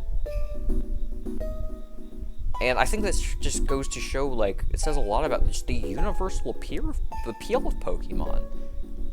And how it's gonna have something that speaks to everyone. Just through sheer volume. And just the beauty of the fact that, like, you know, every Pokemon is somebody's favorite Pokemon. Even these fuckers who shouldn't exist. Someone will look you in the eyes and say Drowsy is their favorite Pokemon. Someone will tell you Weepinbell is your favorite Pokemon. You should stay away from those people. You should run away from those people. But they'll tell you Weepinbell is their favorite Pokemon. And that's beautiful. I really do love that. You know? I'm one of those people. I remember a fucking girl I talked to in middle school. She would ask me what my favorite Pokemon was. And I told her it was Nidoking. And she said, oh. What am I doing? Pachirisu sucks. She said, oh. That's lame. That's a lame answer. And like, I remember she asked me again like a few months later. I was like, oh yeah, it's Nidoking. And she's like, oh yeah, I forgot it was a lame answer. First of all, fuck you. Don't you ever shit on the king again. Second of all, you know, Nidoking's not really a name that like comes to like the forefront of like favorite Pokemon, best Pokemon everyone talks about. But he's my favorite. And he's always gonna be my favorite. Like, Pokemon are never gonna make a Pokemon I like nearly as much as Nidoking. Not because, you know, oh, Nidoking's the greatest character design ever. Just because, you know, I mean, there's nostalgia. It's like, a part of it is Nidoking's my favorite Pokemon because he's my favorite. He's always going to be. But, you know, I like to think that maybe Nidoking, maybe I'm not like niche or like unique for liking Nidoking. I couldn't give less of a shit about that.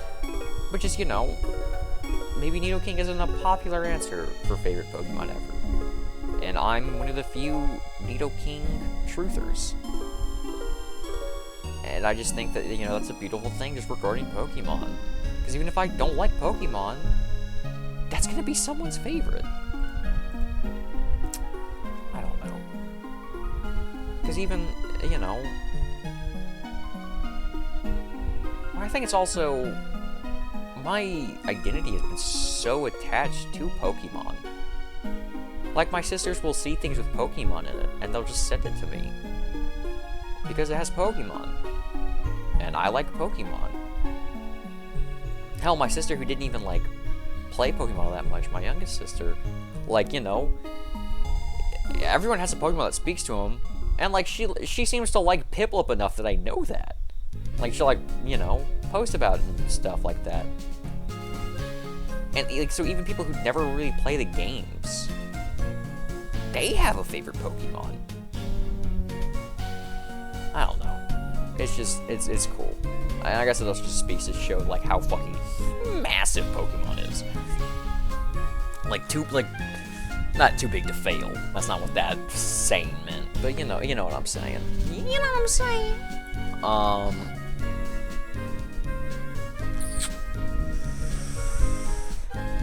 Yeah. Oh yeah, but the existential bullshit. Maybe I'm scared to let go. Maybe Pokemon is how I will just always allow myself to stay in touch with my inner child no matter what. Because I think, not only do I feel like that's like a pretty common sentiment amongst people on the spectrum, but that's also just like a major part of, I think, adult life in general. Is, you know, allowing yourself to fulfill all the things you wanted and dreamed of as a child.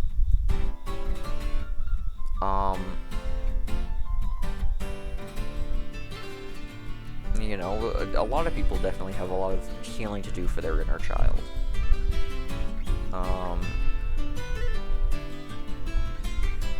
But, you know, since I was 6 years old, it never stopped, and I don't think it ever will. Which I have now said for the fucking, like, 5th time. You get what I'm trying to say. Speaking of shiny Pokemon, I encountered a shiny Drifloon in Pokemon Legends Arceus. This is a Pokemon I wouldn't really think much about, but I got that shiny one.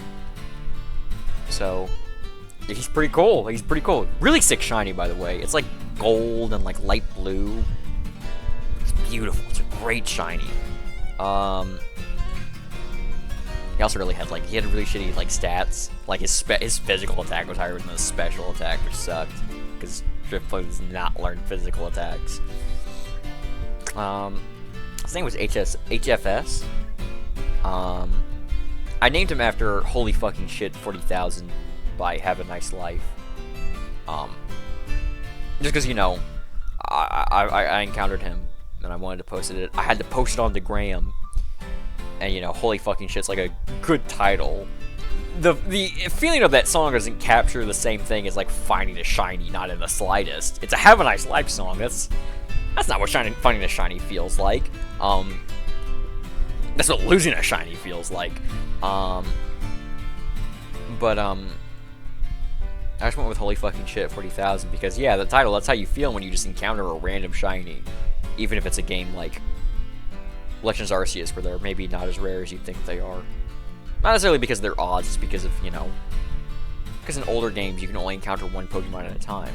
So shinies are a lot harder to find because you're going one by one by one by one by one. But with Legends Arceus and Sword and Shield, they spawn in the overworld in mass.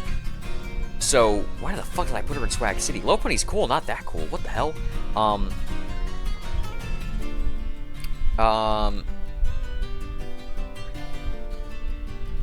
But you just get to see them en masse. So you get to see a bunch of Pokemon starting to spawn in at once. So yeah, it's still a 1 in whatever 1,000 chance, but now you're getting multiple of those ones. I don't know. But I think what I decided to do with their name is HFS was their initials, and it's High Flying Spectre. It was his actual name, because ghost flying. But yeah, shout out HFS. I never finished Legends Arceus actually. I didn't get very far in it, actually. I think because the goal I had in my mind, because Ursaluna got revealed, and I'm like, this dude's sick as fuck. I love this guy. I put Murkrow, because I definitely like Honchkrow more. I was like, this guy's sick as fuck. When I get an Ursaluna, I really want an Ursaluna. It's a goal I set for myself. And it turns out getting an Ursaluna kind of sucks, because you have to finish that little chapter of the game, capture an Ursaring. And then you have to get your Ursaluna, you have to ride an Ursaluna around, and you have to keep sniffing, spots, and you gotta hope you find, the item you need to evolve your Ursaring. I remember that took me longer than I'd like. To a point where it got, tedious, and, felt like a chore. And so when I finally got my Ursaluna, I had put in so much work, and I had just accomplished this goal, that I was like, man, I need to put it down now. I felt like... Because, I can't feel like I put in that much mental energy into trying to get an Ursaluna. Accomplishing this goal and then be like, okay, now I have more shit I need to do. I don't know, I had to step away from it. And I just haven't really touched my Switch in general, really since then all that much. So I never got very far in that game. But Ursaluna's still sick. I think my team... I definitely had a Hisuian Samurott. Spoiler alert, I lied, that's not top 3. Houndoom's getting dethroned for the 3rd spot. That's my top 3 right there. Hisuian Samurott, Nidoking, Tyranitar.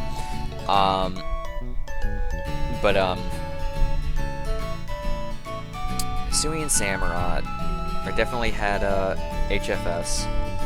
I had that Alpha Heracross. I don't think of who else I had. I had the Ursaluna. That's 4. I don't remember who my other 2 were, though.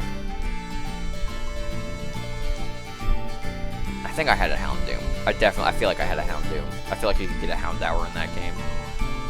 I know I had a Houndoom in Violet, which I'll go ahead. I mean, it's gonna be fucking forever till we get to Gen 9. But yeah, no, I fucking boxed my starter in Violet, which is the first and only time I will ever do that. In my defense, Like, the first wild Pokemon you encounter in that game are fucking, like, Houndours and a Houndoom. And, like, you guys clearly see how I feel about them. But, like, the second I was able to finally get one of those, I'm like, man, why would I want to keep around my Crocodile? I literally have my favorite fire type right here. Like, I get it, he's cool, but I really want to use Houndoom, because he's, like, my favorite. But, you know, I don't want to double up on fire types. I boxed my Crocodile before he even became a Skeledirge, which, holy shit, did I miss out.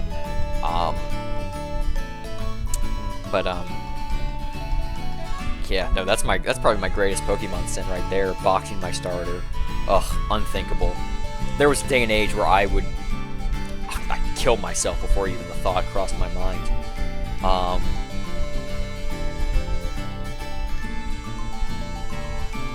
Here are some more bulky steel types that I love. So Bronzor himself's whatever. This guy's alright, whatever, okay. We'll put him next to Cloyster. Bronzong, I love this dude. Oh, shit. I dropped him. Bronzong, I fucking love this dude. This dude I love so much. Steel Psychic, cool typing. I tend to really like Psychic as like a secondary typing for some reason. Even though Psychic type kind of sucks nowadays, actually. But he's the embodiment. He's a big bulky dude, but not in like an annoying way. He's like a big bulky support mon. And I love that. I really respect that. You know, just, he's a goat. He's really a goat. I love Bronzong. I just love the idea of, like, he's kind of like a tank in that sense. Like, he's not the one getting shit done, but he's making sure the people who do get shit done are able to get it done. He's an enabler of the shit getting doneness. And I really like that. I really gravitate toward that kind of thing.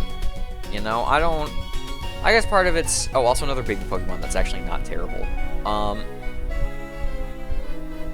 I kind of gravitate towards that. You know, I don't like being... I don't like being, and I don't trust myself being, like, you know... I don't know. Sometimes I do, sometimes I don't. It really depends on the scenario, but for the most part, unless the other people are incompetent, and then I can't help but feel like I could do better. I don't like being the one where, like, everything rests on my shoulders, and, like, I'm the one who needs to get shit done.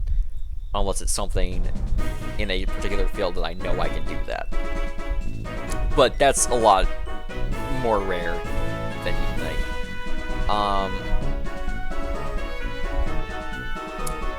But I like being able to help and ensure that the people who do get shit done, I like being able to help them. I like being helpful.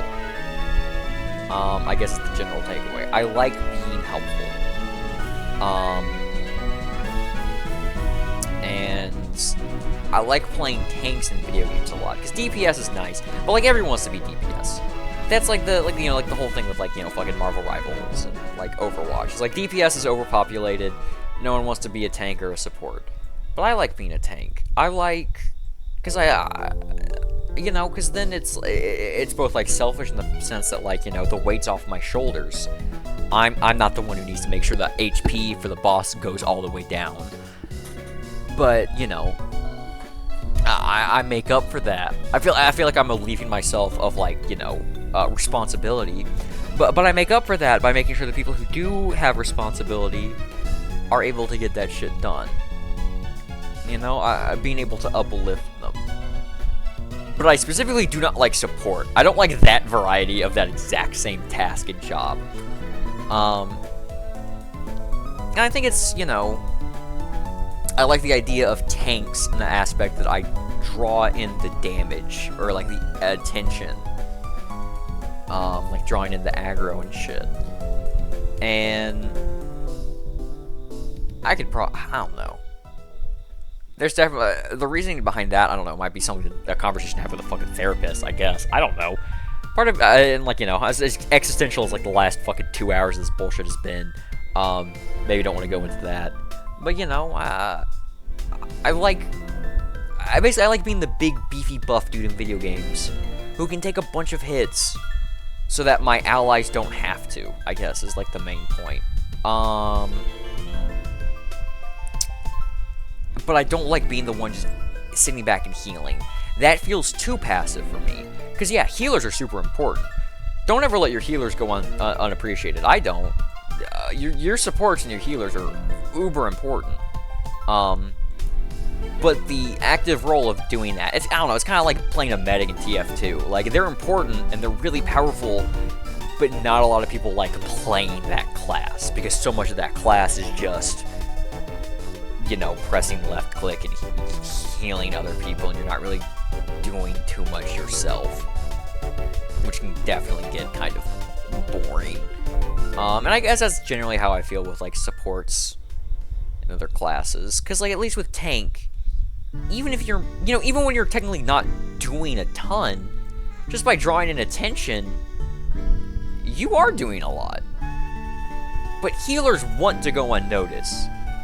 If for whatever reason the healer gets aggro for even a split second, a lot of people have fucked up on a lot of levels.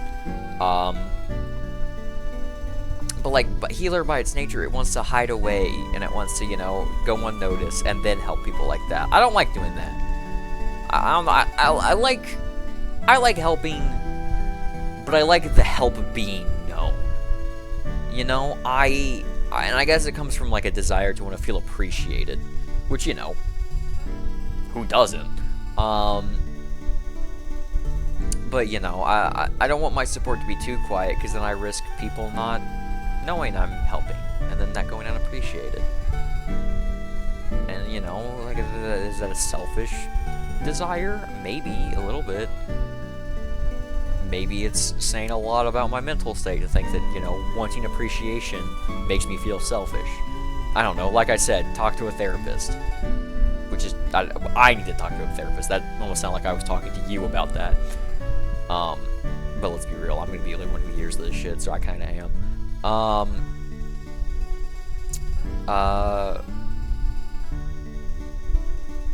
I don't know. I like it when and I guess it's also another thing, like, tanks don't go unappreciated. People think they're tanks. For some reason, people don't think they're supports. You know, oh, healing diff. Like, man, shut the fuck up. Shut the fuck up, Spider-Man main. I say all this shit. I haven't played Marvel Rivals since January.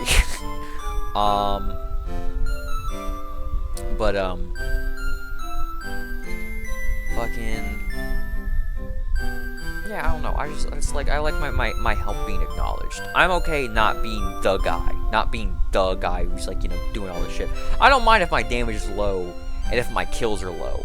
But if by the very act of being a tank, I was able to get shit done, I like that. I really like that. If my damage blocked is high, that's when I feel good. That's when I feel really good about myself. I don't know. I don't know what I'm going on about.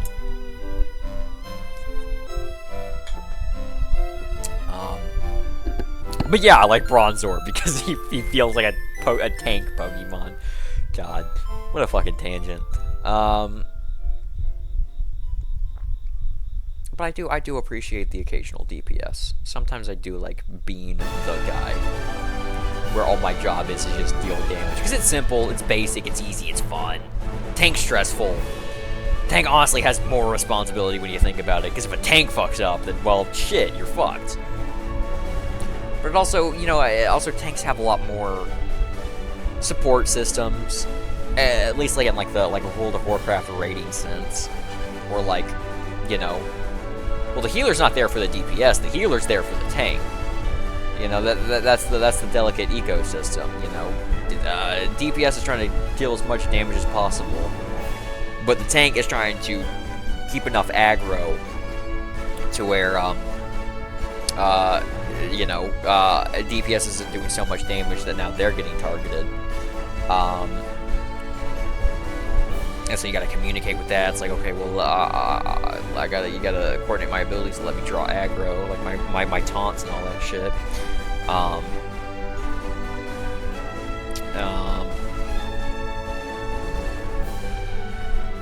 But you know, God, I forgot how many fucking baby Pokemon they added to this game, man.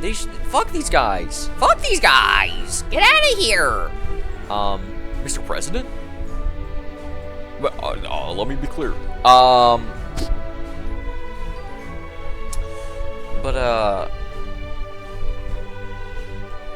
God, what was I talking about? Oh yeah, fucking like WoW raids and like the roles they play that. Like, you know, the healer's there for the tank specifically. I don't know, when you think about it that way, like, I guess in, like, that instance where, like, there's a singular tank and, like, they're drawing aggro, it almost makes me feel like, you say you don't want to be the guy, you don't want to be in the spotlight, but what's being more in the spotlight than being the tank? Than being the dude drawing attention and aggro? I don't know. Maybe that when I do it like that, it feels earned and deserved.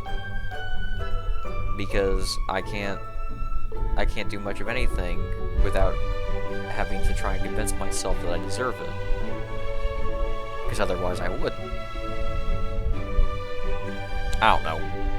Talks to have with a therapist. We're firmly getting into that territory. Quick thing about Weavile. I don't like how Weavile unasymmetrical Sneasel's design. Sneasel's design was neat because it was asymmetrical. They had the feather on the one side, but not the other.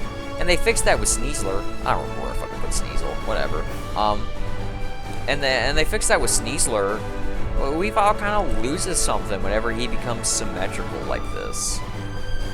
I don't know. I do think it is a... Oh, there it is. I do think it is a downgrade from Sneasel. But I do think it is still a really cool design. Oh shit. Oh shit. We're about to... Okay. No more tangents. I'm about to actually talk about how much I love these Pokemon. Magnezone is one of my goats. Like a top 10 mon. I fucking love Magnezone. So my love for Magnezone, I'll go ahead and talk about why I talk about these kind of nothing burgers. My love for Magnezone specifically started with my second playthrough of Black and White 2. Because obviously I had my first playthrough of Black and White 2, or my Black 2 when that game first came out. And then that was like my main save file. Like, you know, I transferred all my Pokemon to that for a long time, until X and Y and Pokemon Home came out. And then I moved all my guys over there. But for a long time, you know, I only had the one playthrough of Black and White, Black 2, because, well, where the fuck else was I going to send all my guys? Oh shit. Hey, I had this video on loop. What are we doing? God, I've been doing this for a while. But, you know, eventually, I'm transferred all of my childhood Pokemon, which technically I still have. I don't know, they're trapped on an SD card that I don't really have access to, but their data still exists, so I guess they still exist in a sense. Like all those original Pokemon, like that first Feraligatr named after my childhood best friend, that very first Nidoking, that first Crobat named after my best friend from school, you know, shit like that. But once I was able to get a chance to, like, you know, finally replay Black 2 in its entirety, I remember, I think this was like, I don't want to say like 9th grade, my freshman year, maybe my 8th grade year. I want to say freshman year though. I did it over summer break, and maybe my break from, yeah, no, because I think it would have been from 8th grade to 9th grade, potentially 9th grade to 10th grade, but I think it was 8th to 9th. Over the summer, I played the fuck out of Black 2. I was also listening to a shit ton of Tool. I was finally listening to Tool's entire discography and shit. Or not the entire discography. Well, no, technically I have listened to their entire discography, actually. But I was listening to a lot more Tool songs, because, you know, for a while I knew The Pod, I knew Schism and Sober, but I was going a lot more in depth into their catalog and listening to more songs.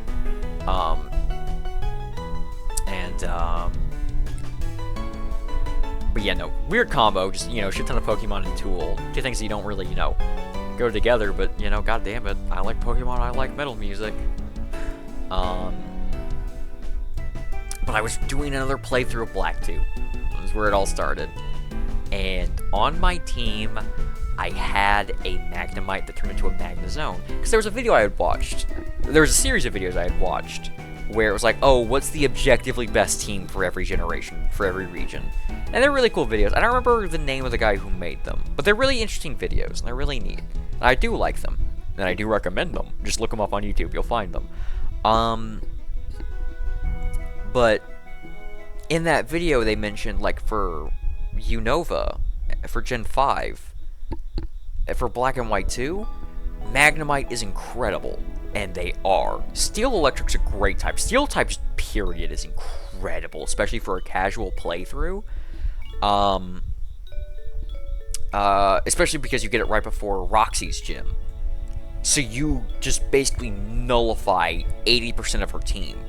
I had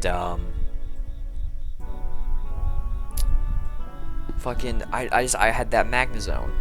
And Magnezone is also one of those Pokemon I have that just has a name. Every time I catch one. It's not the exact same name, technically, but it's the same naming convention. I always name it PAL, capital P-A-L, hyphen, and then a 4-digit number. That number I choose is, it's kind of random. It depends on the moment. Sometimes I'll name it after the date. Sometimes it's just 4 random numbers.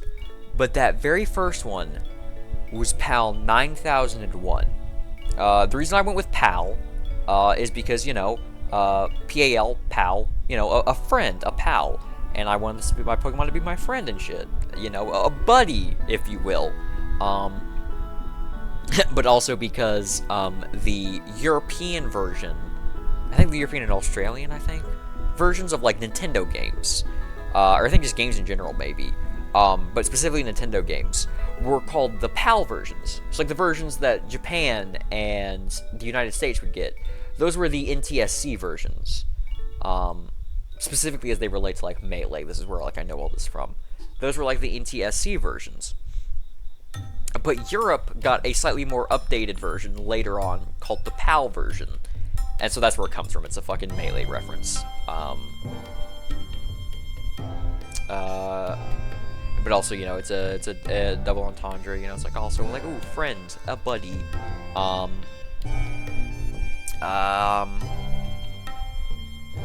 Actually, no, I think I like Leafeon more than Vaporeon. I think, is Vaporeon my least favorite evolution? No, it might be Flareon, actually. Oh, it's kind of like neck and neck for him, really. Regardless. No, I like Flareon more. Vaporeon more. I'm sorry, Flareon. It's not your fault. Game Freak really fucked you over. There's nothing you could do about it. Oh shit, we talked about him earlier. Gliscor. Fucking annoying little prick competitively, and I love him for it. We'll put him right next to Crobat. That feels fair. Right below. Oh fuck. Oh fuck. Yes. Yeah, no, more than Ludicolo. I can say that. More than. Do I like the Anomalocaris more? Oh man.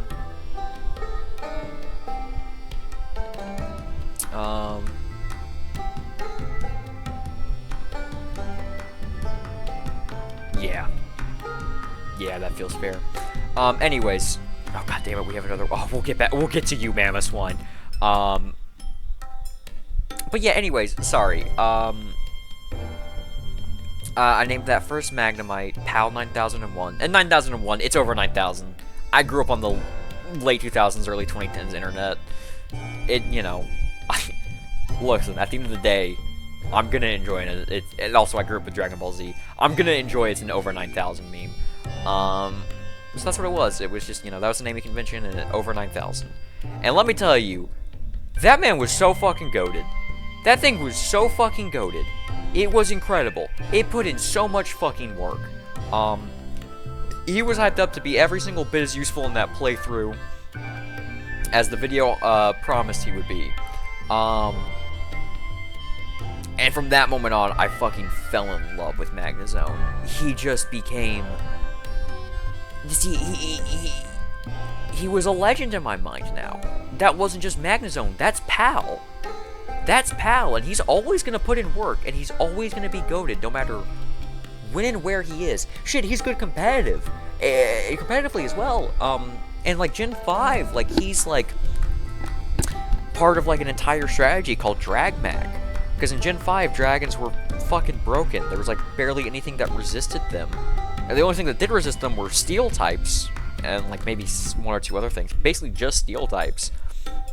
Which made it hard to just break through with, like, Draco Meteor and Outrage and bullshit like that. But Magnezone has Magnet Pull, which keeps Steel types from switching out. So what you do is you have the Steel types come in, send in Magnezone, keep them from switching out, use Magnezone to get rid of the Steels that are going to resist your Dragons, and then he's done his job, and now you just let your Dragons spam Outrage and Draco Meteor and annihilate the team. But yeah, no, he's a legend. He is a legend. He is one of those Pokemon that has a name. He's like Metallifard, but to a much greater extent. He is not Magnezone. He is Pal. And I'm gonna be in a nursing home if I make it to that age. Let's be real. I'm gonna be in a nursing home, and I'm gonna be. If you show me a picture of Magnezone, I'm gonna go, "Oh my God, it's Pal," and they're gonna be like, "Grandpa, what the fuck are you? This is Magnezone." I'll be like, "No, that's heresy. It's Magnezone. That's Pal. You, God damn it, it's Pal. You frauds."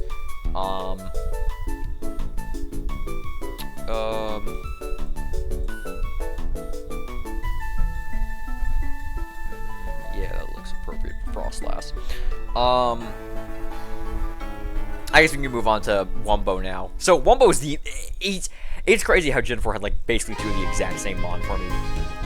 Trying to pick between Mamoswine and Wumbo and Pal basically feels impossible to me. Like it changes with the seconds.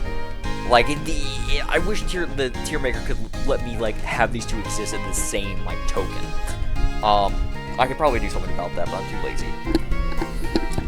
But Wumbo, it's pretty much the exact same story as Pal, but instead of being in an actual Pokemon game, his legend starts in Pokemon Go. So like I played Pokemon Go like everyone else in 2016, and as someone who grew up loving Pokemon, holy shit, Pokemon Go was magical. Truly the closest though humanity has ever gotten to world peace. People talk about how like awesome 2016 was and how they're nostalgic for that time. I'm not. I think you guys forgot how awful 2016 was. All the bullshit that went on that year, but the one bullshit that was not going on was Pokemon Go. That's genuinely what I think people are thinking of when they talk about how great 2016 was.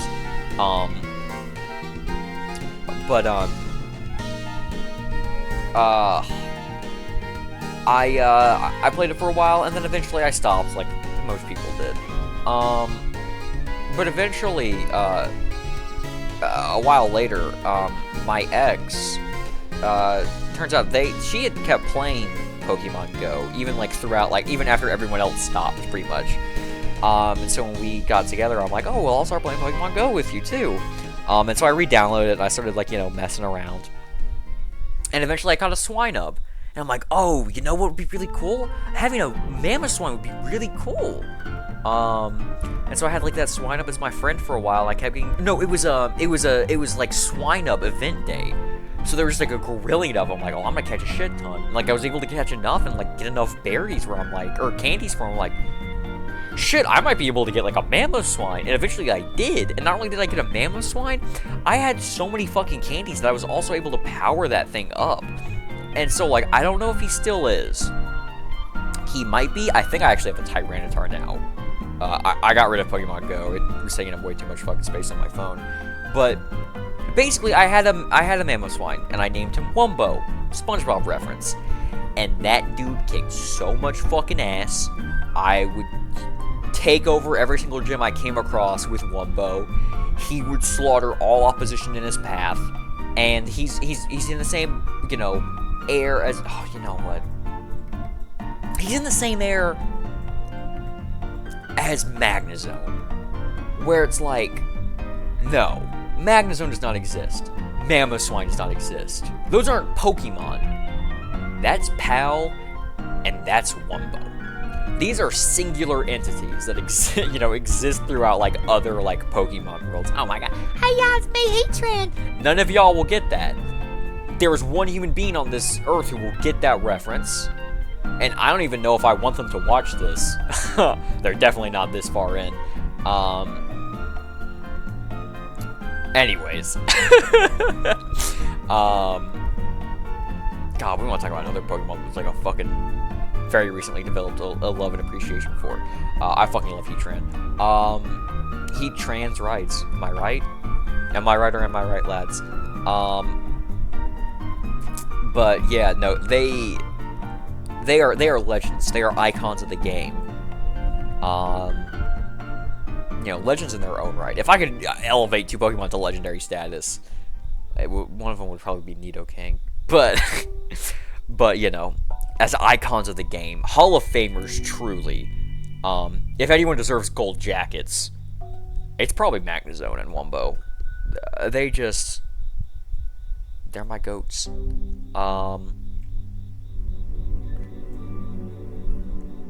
Let's see. Regigigas has grown on me so much. I used to not like Regigigas because he was shit ass. Because Pokemon intentionally nerfed him by giving him slow start. But over time, his design, I just absolutely adore. Like, this looks like an ancient golem created, at the dawn of time on Earth, who, shaped the continents and gave the world its form. And also with the Pokemon Giga League, with all, the lore it revealed. And, you know, fucking... He was, the Regis were his creation, he was trying to create other Pokemon life. But, Arceus punished him for that. It's no, only I have the divine right to create, you know, Poke life. Oh, man.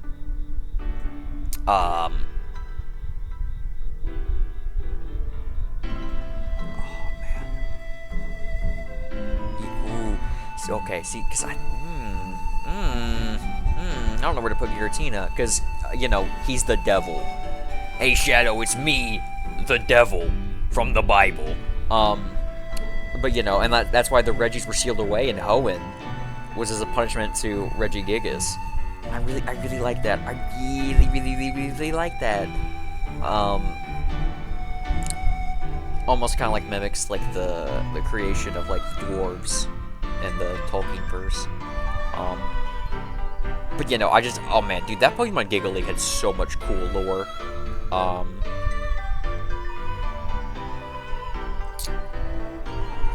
think that looks right. Yeah, I feel comfortable with those two. Giratina, for a point in time, was my favorite legendary, because, you know, he's the devil. He's just the Pokemon devil. And you know what, man, that shit just speaks to me. Not anymore. I have a new favorite legendary, and it's not even Heatran, actually. We'll get to them when we get to them. God damn it. Fuck these two.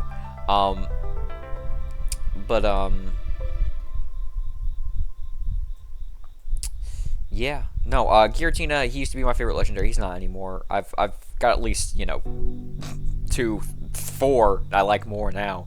But, you know, Giratina's still really cool. I like the idea that, you know, Dialga and Palkia, their time and space, respectively. And Giratina is antimatter, which is why he can't really interact with anyone else. That's why he had to be banished away to his own dimension. And also just because, you know, he's the sort of the satanic figure in the Pokemon world. So who would Satan be without hell? That's a bar. Drop that shit. Yeah, put that in the quotes. Put that in the quotes channel right now. Who would Satan be without hell?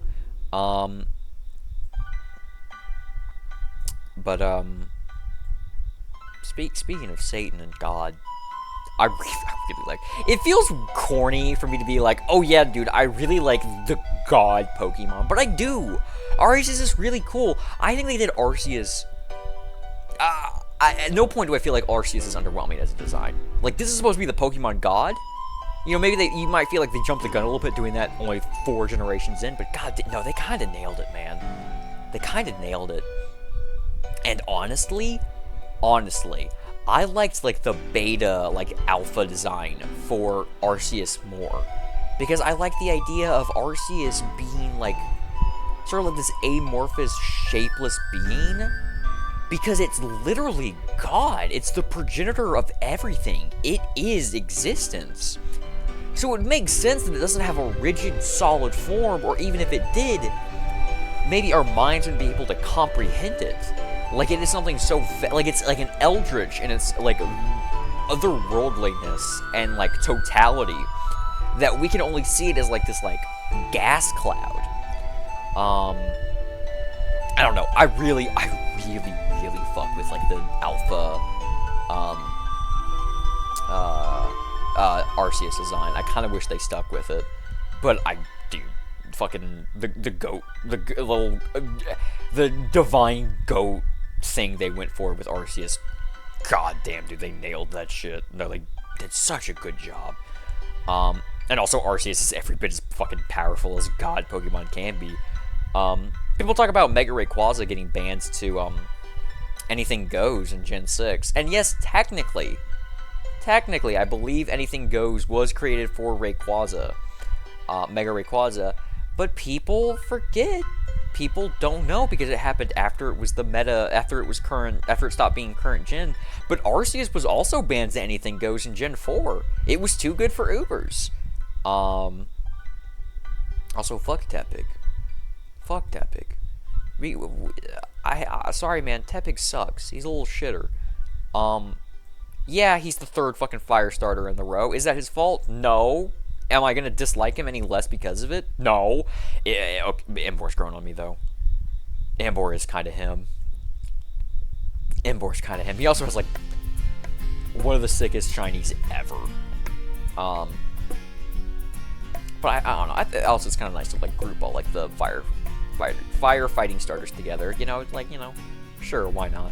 I also like the Chinese Emperor thing it's got going on, because, you know, because like all like the Gen 5 starters are like kind of like royalty or like nobility of some sort. Like Embor is like this like Chinese warrior, or they're all like warriors from different like regions. Like Servine's supposed to be like this European knight, like noble kind of. Embor's like a Chinese emperor kind of thing, and then my baby boy, the samurai. It's samurai. It's a samurai. So we're gonna do that. We're gonna do that. And then we're gonna do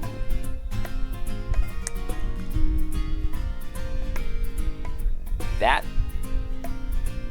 And then we're gonna do this. And then we're gonna do that. Oshawa is my baby boy. This is my baby boy. Oh my god. You want to talk about maternal instincts? Oshawott. I love this little fucker so much. Oshawott used to be my favorite. There's a point in time where Oshawott was my favorite starter. There's a point in time where whatever my most recent starter I had was my favorite Pokemon. But there was a point in time where Oshawott was my favorite. And that phase seemed to last long enough for, like, my mother to, like, remember that, or, like, you know, point that out to me, like, oh yeah, no, Oshawott used to be your favorite for a long time. And, you know, I was like, oh yeah, I guess he was.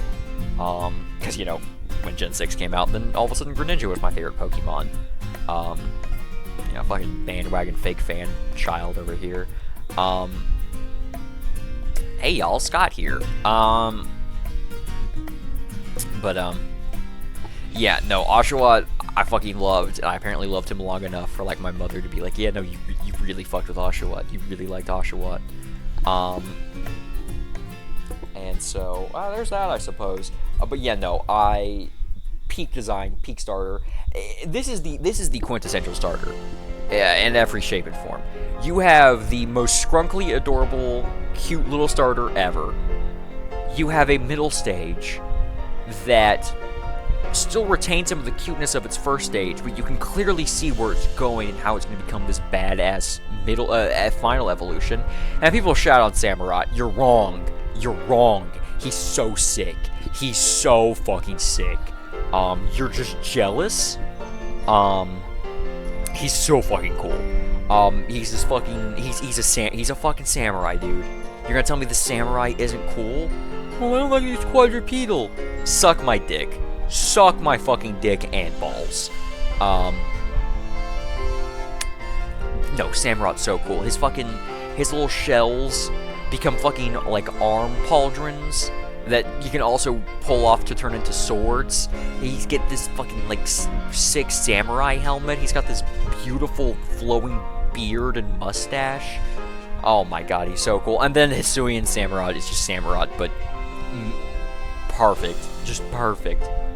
Oh my god. Oh my god.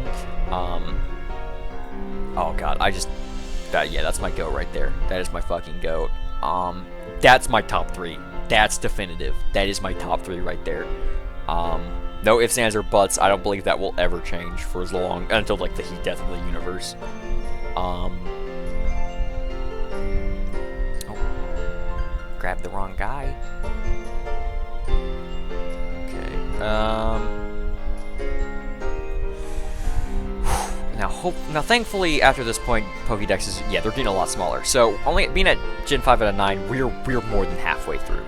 So, mostly just saying this to reassure myself at this point. But yeah, no, we're almost done.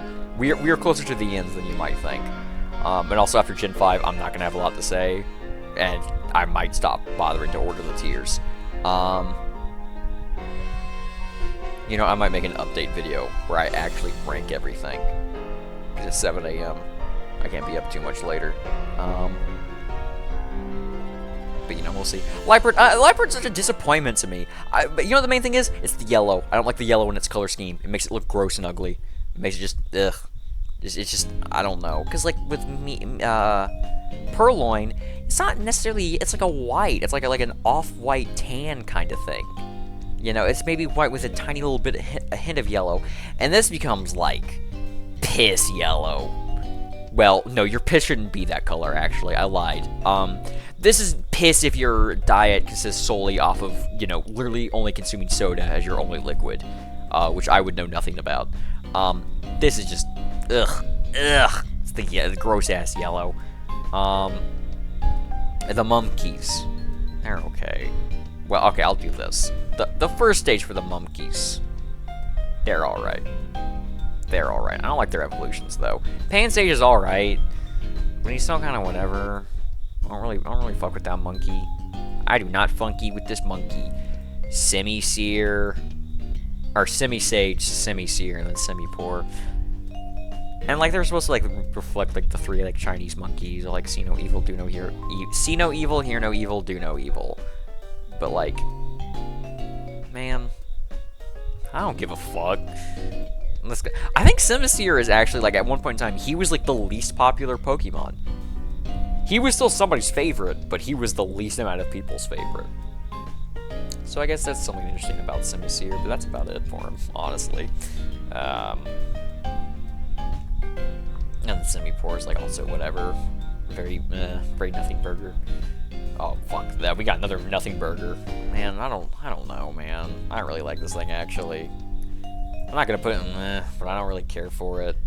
Actually, you know what? No, this one I can't put it in I do not like that little thing. Its evolution's alright, though. Way worse Pokemon in the series. Way worse Pokemon. Yeah. Nah, I'm not taking Nidorino, actually. I'll put it over Mawile. Yeah, that's fair. Pidove, it's just a pigeon. Man, fuck Tranquil. Fuck this little bird. Fuck this bird. That fucking bird that I hate. That fucking bird that I hate. Or fucking bird that I hate. What? Anyways, Unpheasant. Man, Unpheasant, I used to be an Unpheasant defender. 10-year-old Peyton was smoking crack. Yeah,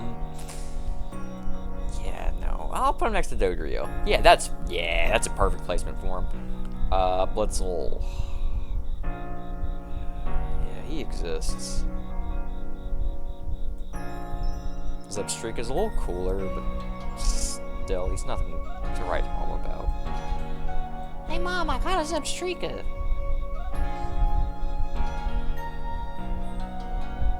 The response was silence because no mother would ever care about that. Yeah, we'll put him there. Ooh. So, one thing about Gen 5, it was kind of like a soft reboot of the series, in the sense that a lot of Gen 5 Pokemon have direct parallels to Gen 1 Pokemon. And some of them may have been obvious by now, like Patrat's definitely like supposed to be Rattata.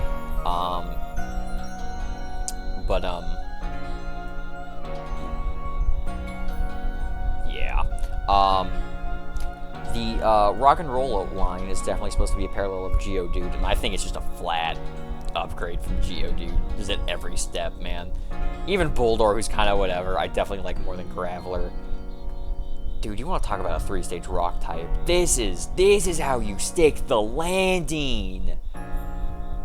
Dude! Gigalith? Even its name is badass. I love Gigalith. Gigalith is also a Pokemon that will always have a nickname, but not in the same capacity of like Wumbo and Mamoswine, where like, no, these are no longer Pokemon, these are legends. These are gods amongst a pantheon. I always call my Gigaliths, my Rock and Rollers, Ragnarok. With rock spelled R-O-C-K. I'm sure you can see what I'm going for there. God, what a fucking bad. That's a man's Pokemon right there. That's a Pokemon's Pokemon. Oh, so I talked about liking all but one flying psychic. We got to them. What if Zubat looked lame? Luigi house, but it mansion. Drillbur's cute, but he's alright. He's definitely one of those things where it's like, I can definitely see how they expand upon this design. And holy shit, do they expand! Expands Dong? Woo, ancient ball knowledge there. Excadrill I had on my original Black 2 team. Holy shit, this dude put in work.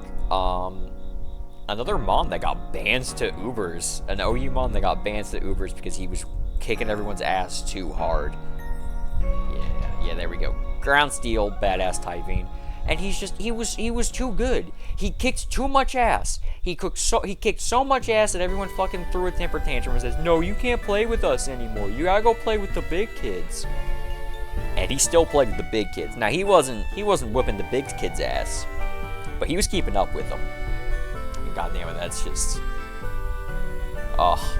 brings a tear to my eye. But yeah, no, I had an Excadrill, and I was very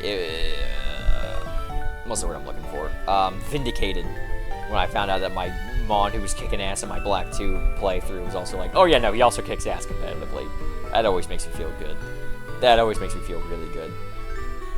Timber is Machop but better. Girder, same thing, it's Machoke but better, but I don't know, Girder's when we start to get into territory of like, you look a little bit too much like a man with his brain exposed. Like, his hair looks like it's his brain, and I don't like that.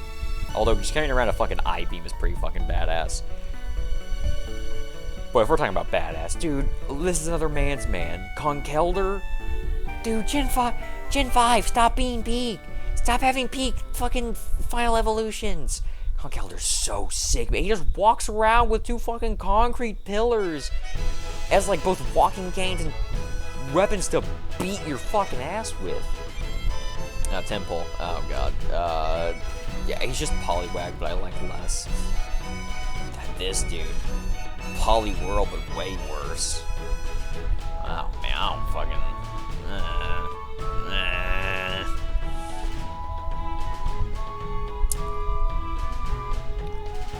Yeah, I don't like the face this guy's got going on. I do not care for it. I'll take him over fucking Quillfish though. Seismitoad's pretty cool. I like Seismitoad. I like how blue he is. I really fuck with the use of blue. Like, he's just all blue with like black and like red eyes. I love that color. I love that color scheme. It's great. You'll never find me saying no to blue. Definitely better than Poliwrath. I'll take him over the Snakes, take him over Polava. I don't know if I'm taking him over Kinger though. I think I'm gonna stick with the Seahorse Dragon. Ugh, the most boring. Well, no, not the most. Yeah, no, the most boring fighting types in the series. Not the worst though. Unfortunately, not the worst. Honestly, yeah, that's fair. Cause like, I really don't like Throw. Sawktua though. I like he's blue. That's really all it boils down to. So Waddle's pretty cute. It's supposed to be like the composite Metapod, or Caterpie Weedle line. Well, no, there's also going to be for that. I don't know. I guess this is kind of close to trying to be the Caterpie line, and then the Venipede line's probably closer to Weedle. Swallow itself is like whatever, it's a cute little bug. Swabloon, this dude's bundled up. This dude's snug as a bug, I might dare say. But I fuck with that heavy. And then Leaf Annie's pretty cool. I definitely like the design. This is definitely a bug grass done right. Parasect. I like its very elegant design. I think everything's very cool. Berg, the bug gym leader. This is his ace. Very fitting one. But yeah, no, I don't got a ton to say about it. Venipede, I like him. He's a cute little bug. Not a ton to say here, but I definitely like him. We'll put him right below Coughing. Whirlipede, man, shut up. Shut the up. Another cocoon Pokemon, but now it's just like a tiger. Like, whatever. We'll put him above Shelgon. Venipede, though. Dude, Gen 5 really knocked it out of the fucking park with the bugs. Like, we're gonna see that. Like, there's not really a bad bug in Gen 5. They figured out what the hell they were doing. I'm not taking he's badass, but I didn't talk about that when we got to him. I was having my existential moment, but yeah, Kricketune the goat. Cottony, fuck this guy. Fuck this guy. I hate Whimsicott. He might ask, why the fuck do you hate Whimsicott? It's annoying. I think it's really annoying whenever I deal with it in competitive. That's literally it. I just don't like dealing with it. Pet Lil's cute. I'll take it over Pansage, or Simisage, but that's about it. Lilligant, I really like Lilligant. Where's Leavanny? Put it right up there with Leavanny. I'd honestly take it over Leavanny. I'll take it over Skitty. Not over Plimplump though. Lilligant's it's very much what the title, what its name says. It's Lilligant. It's a little elegant lily. Hisuian Lilligant, I don't care for as much though. It's still kind of cool. Put it below Leavanny. Basculin.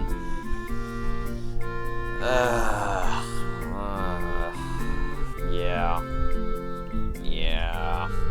Oh shit. A goat has hit the scene. Oh fuck, what am I saying? Oh, actually, yeah.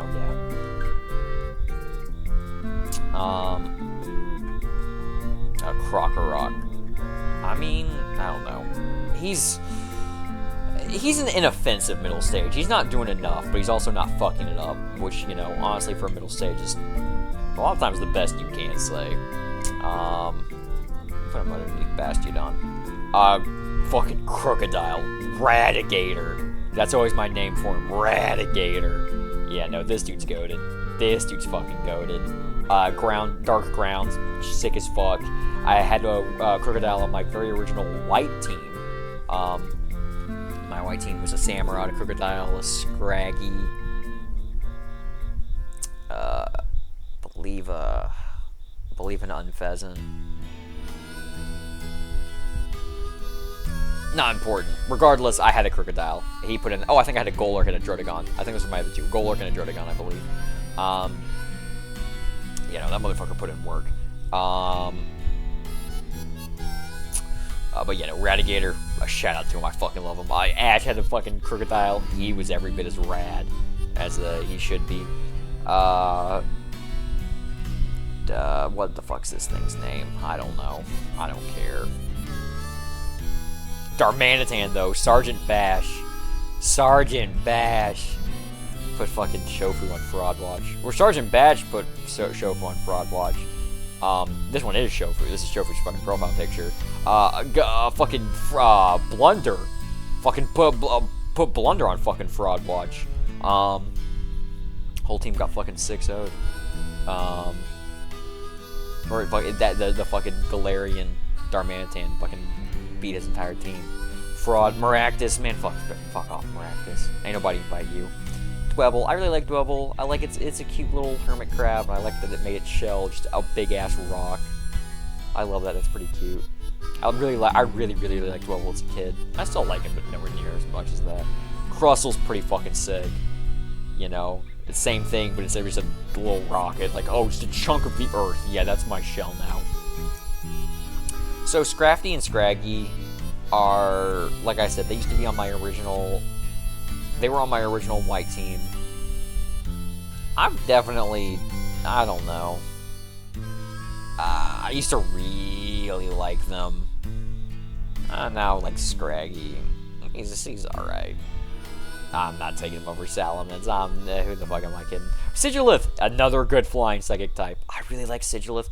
Same thing with, like, Natsu. He's kind of got, like, he's got, like, a Native American, like, you know, totem design going on, and I really like that.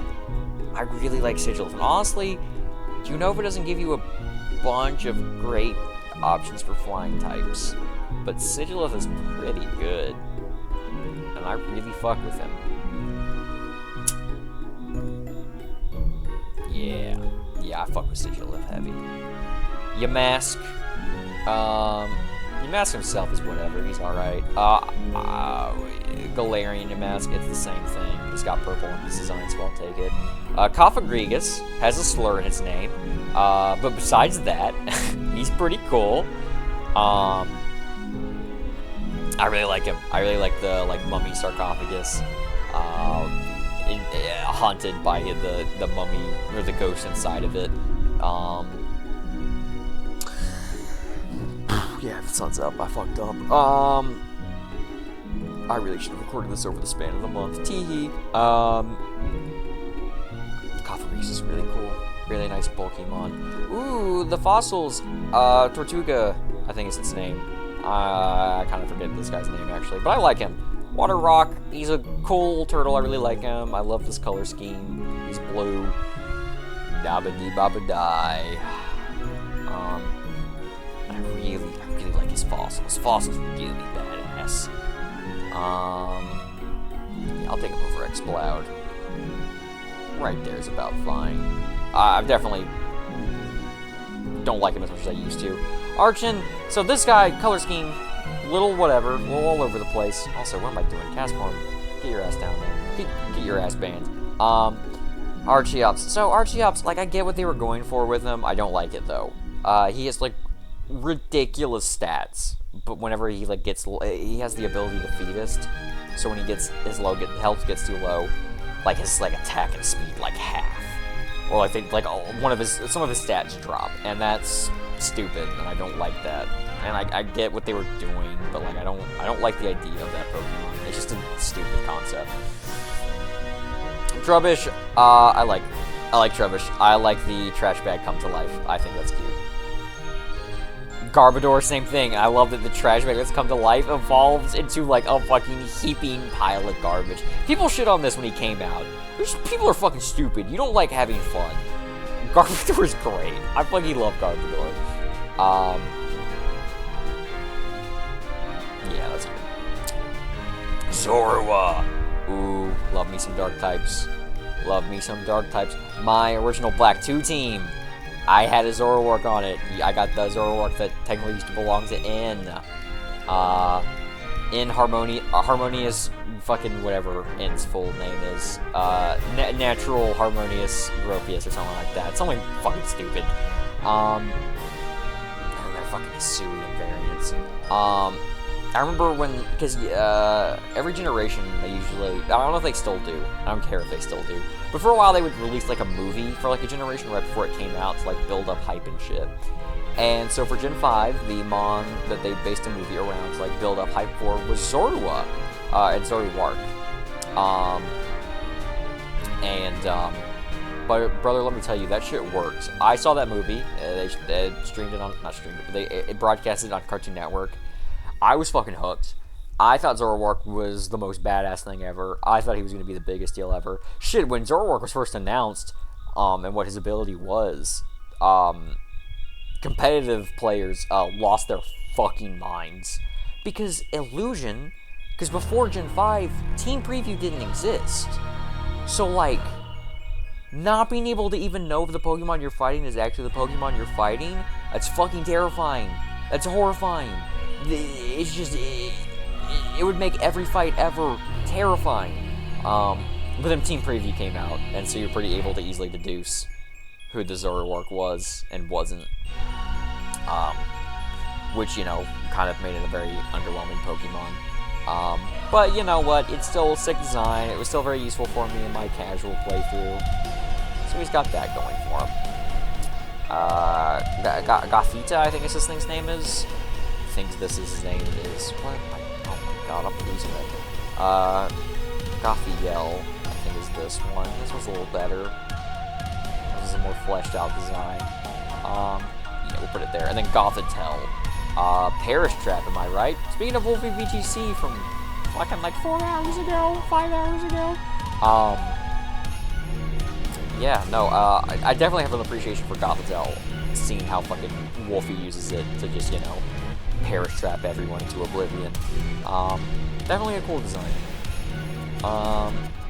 Solosis. Blob. Okay, it's a cute little blob. Yeah. Actually, no, it's I like it more select one. There we go there. Cube blob, it can go right there. Duosion. Oh, okay, more of a cube blob. We're Uniclus, now we're talking. Now we're fucking talking.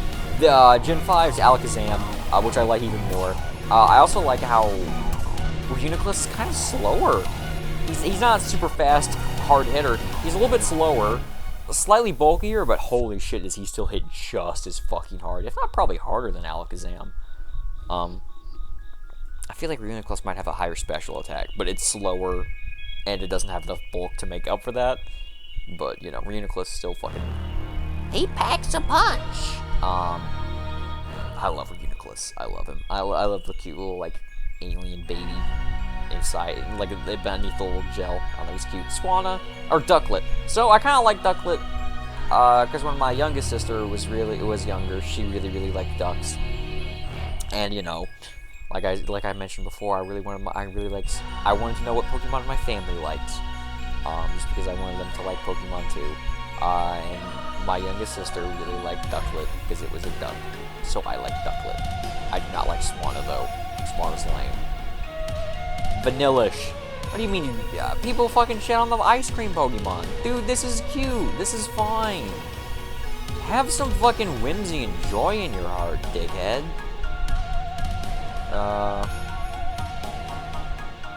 We'll put the whole line right here. Because they're not amazing. They're not great. But come on, man. Come on, man. You look at this and go, this is stupid. Pokemon fell off. Kill yourself. Oh, Deerling. I really like, so Gen 5 had like the slight little mechanic of like there being like different seasons and that would like slightly affect the overworld. And like the only Pokemon that really affected was like Deerling and Sawsbuck. But like, you know, they're little seasonal variants. It doesn't affect their stats or anything, it just makes them look different. It's cute. Deerling is literally just changed their color. Sawsbuck actually gets like a significant change. Like spring gets these like little like petal, like these little blossoms. Summer, you know, it has a full, you know, luscious green leaves from its antlers. Fall, it's kind of like the same as spring, but instead of like blossoms, it's like, you know, a few like dead and dying leaves. And then the winter one's so cool. It gets like these like, you know, like fucking, like around its hooves, it gets like these like kind of like, I don't know, it gets like a bunch of snow around there, like feet warmers. Leg warmers. It gets like a bunch of like snow leg warmers. It gets like this like snow collar. It looks so cool, man. The other ones are like kind of whatever, take it or leave it. But Winter Sawsbuck, hell yeah. Ooh, a Pika clone. Fuck off. I particularly really hate Emolga, because when I was playing through Gen 5 and I got to the Electric Gym, these Emolgas kept shitting on my Oshawott, or my Dewott at that point. So fuck these guys. Also, flying electric, not being weak to ground. Fuck you. It's like the whole thing with electric types. You send in a ground type and they just keel over and die. Oh, but no, you can't get hit by them. Fuck you, dickhead. Making me get a rock type that doesn't even resist you. Carbink. Yep. Oh, Escavalier. Holy shit. Well, this is what I'm saying, dude. Gen 5 too goated with the bug types.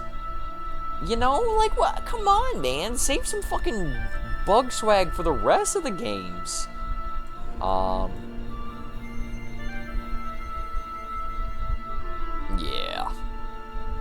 I might have to lower. Oh, speaking, dude. Okay, so Amoongus, silly. Funny, I like that it, you know, it pretends to be a Pokeball, so when you think you're about to pick up an item in the overworld, boom, Amoongus. Trans activist Amoongus. We can make jokes about, you know, oh, haha, Among Us. But let's be real, man. This dude threw the first brick at Stonewall. This is a trans hero. This man would put his life on the line for his trans brothers and sisters. He is a GOAT, and should always be remembered as such. Thank you, Amoongus. Let me get some trans rights in the comments. Frillish. So I'm glad they used the male version. I do prefer male Frillish, just because it's blue. I just like the blue design better. I think it's pretty cool. It's kind of a Pokemon I forget about, but it's like a ghost jellyfish, so it's water ghost, which is a sick typing. Pretty uncommon typing, too. Are there any other water ghosts? I'm getting distracted. Not that I can think of at the moment, but I really like Frillish. I love that it kind of has like this like dead like European royalty, like, you know, like medieval European royalty kind of thing going on, which is why it's a ghost. You know, obviously that was a long time ago, dickhead. And Jellicent, I like the male version. He's got this little crown. And also, he's got, like, this big old, like, he looks like the Pringles can, man. And I'm rather fond of that. I kind of like these guys. It's just, the problem is I've never used these, and I never will. And I never will. Because you cannot ever make me use anything other than Oshawott in Unova. And I have no interest in ever trying anything other than Oshawott. So, Kiss my ass. It's kind of a Seviper case with Alomomola again, because, like, why doesn't a Love Disc evolve into this? Why couldn't you give Love Disc literally anything, Game Freak? Joltik, once again, a spider that I don't hate and don't want to incinerate with fucking, Greek fire. It's tiny and it's adorable and it's very cute. And then Galvantula is fucking sick, dude. Where Ariados kind of like leaned into like, you know, spider territory, where I'm like, I don't know if I'm comfortable with this anymore. Galvantula never quite gets there. Despite being more spider-like, I still think he's cute and I like him. Yep. Yeah, I think that's about there. That's about a good spot for him. Theroseed. Okay, well, we just had our trans ally. Now we have to have our fucking homophobe. Unfortunately, Ferrothorn is homophobic. Don't really know why. I like to think maybe he's just, I don't know, maybe it's just how he was raised. I like to think he's maybe better than this, but for those who don't know, so there's this subreddit, r/Stunfisk, that's like equal parts like talks about like competitive Pokemon. It's also like equal parts shit posts. And there's just this like fucking post where it's like, oh, breaking development. Like, what if it turned out Ferrothorn was homophobic? Like, how would that affect the meta?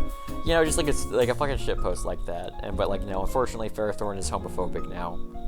But it's kind of silly. So, but yeah, no, shout out Ferrothorn. Fucking once again, bulky steel type, Stall's greatest soldier.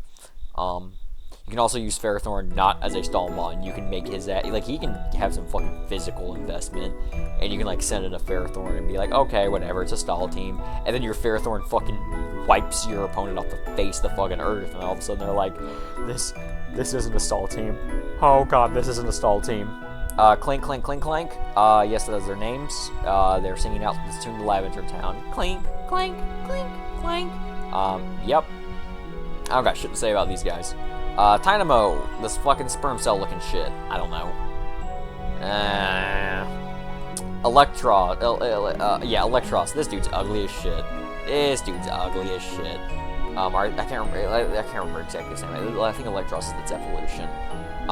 This dude's ugly as shit. I don't like this little fucking leech. Get him off my screen. Yeah. At least it has Levitate and his electric type. It's got that going for it, which is something. And then Electros is fucking, dude, this dude's sick. This dude's fucking sick. Once again, electric type, Levitate. Technically no weaknesses unless you find someone with Mold Breaker. Cool as fuck. Just it's once again like this like leech thing, but it's You know, I almost don't even like look at it as an elite. This thing looks more like an eel to me. But sick typing, really surprisingly diverse moveset, really good special attacker. Yeah, no, Electros, he's fucking cool. Oh, little alien man, I love this little dude. He's cute. Like this little like a fucking Roswell alien. I've never used one. I probably never will. BHM, just a fun name to say, but they're cute. I like them. They're fun to think about. Ooh, oh shit, we got goats. We got goats here. Litwick is cool. Lampant. I like the evolution from a candle to a lamp. I do like the candle more just because it's more like atmospheric and fantastical, but the lamp, obvious evolution. And then you get Chandelure, and yeah, this is a goat, man. If not for Houndoom, this would easily be my favorite fire type. Chandelure is so sick, man. So Fire Ghost, as we've discussed before, incredible typing, so fucking cool. Yeah, we'll put him there. Incredible fucking special attacker. Just Fire Shadow, just a Fire Shadow. Shadow Ball is what I'm thinking of.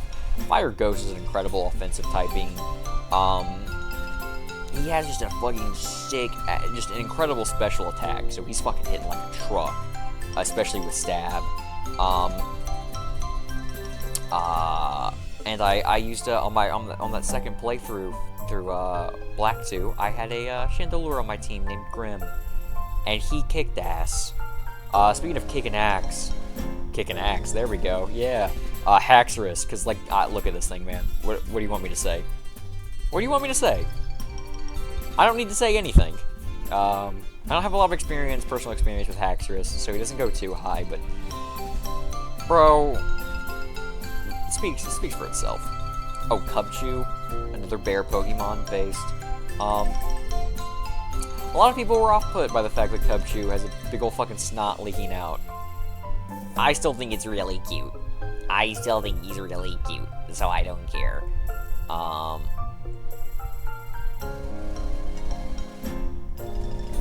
Yeah, there we go. Yeah.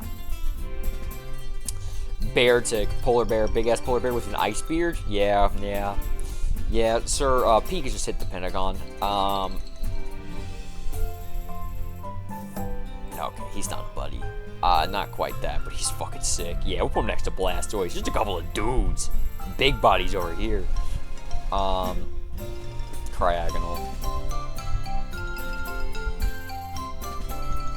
Shelmet, yep. A Selgor, dude. Fucking, so we got fucking, Escavalier, Nightbug, badass Nightbug, and then we got badass Ninja Bug. I mean, what more is there to say? Although I will say I do like Escavalier more. Steel type, my second favorite typing, and I think Knights are cooler than Ninjas. Get in the comment section.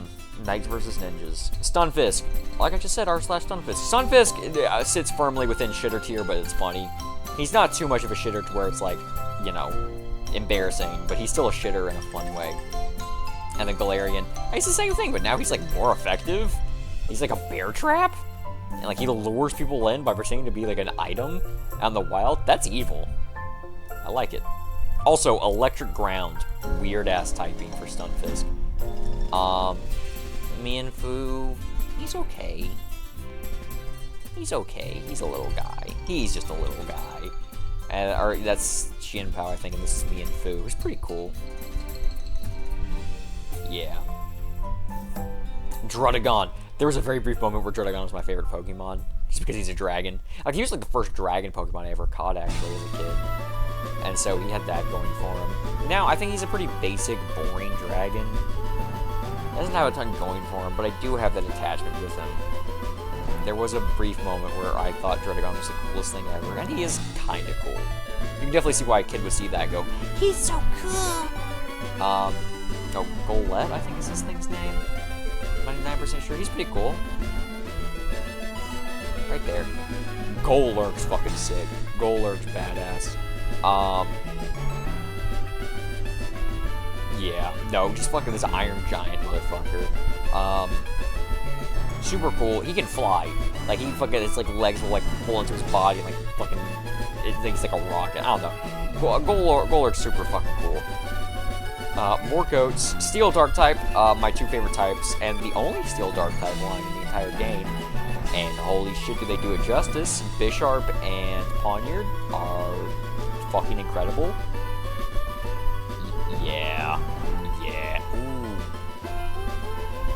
See, yeah, that just looks right. And it feels right. Yeah. Yeah. No, I got too much sentimentality with Lucario. I can't quite put him over. That doesn't work for me, brother. That's more or less right. We'll keep that as is. Bouffalon. Tauros, but not quite as cool. But he's got that sick-ass afro, so, you know. Well, we gotta give him some bonus points.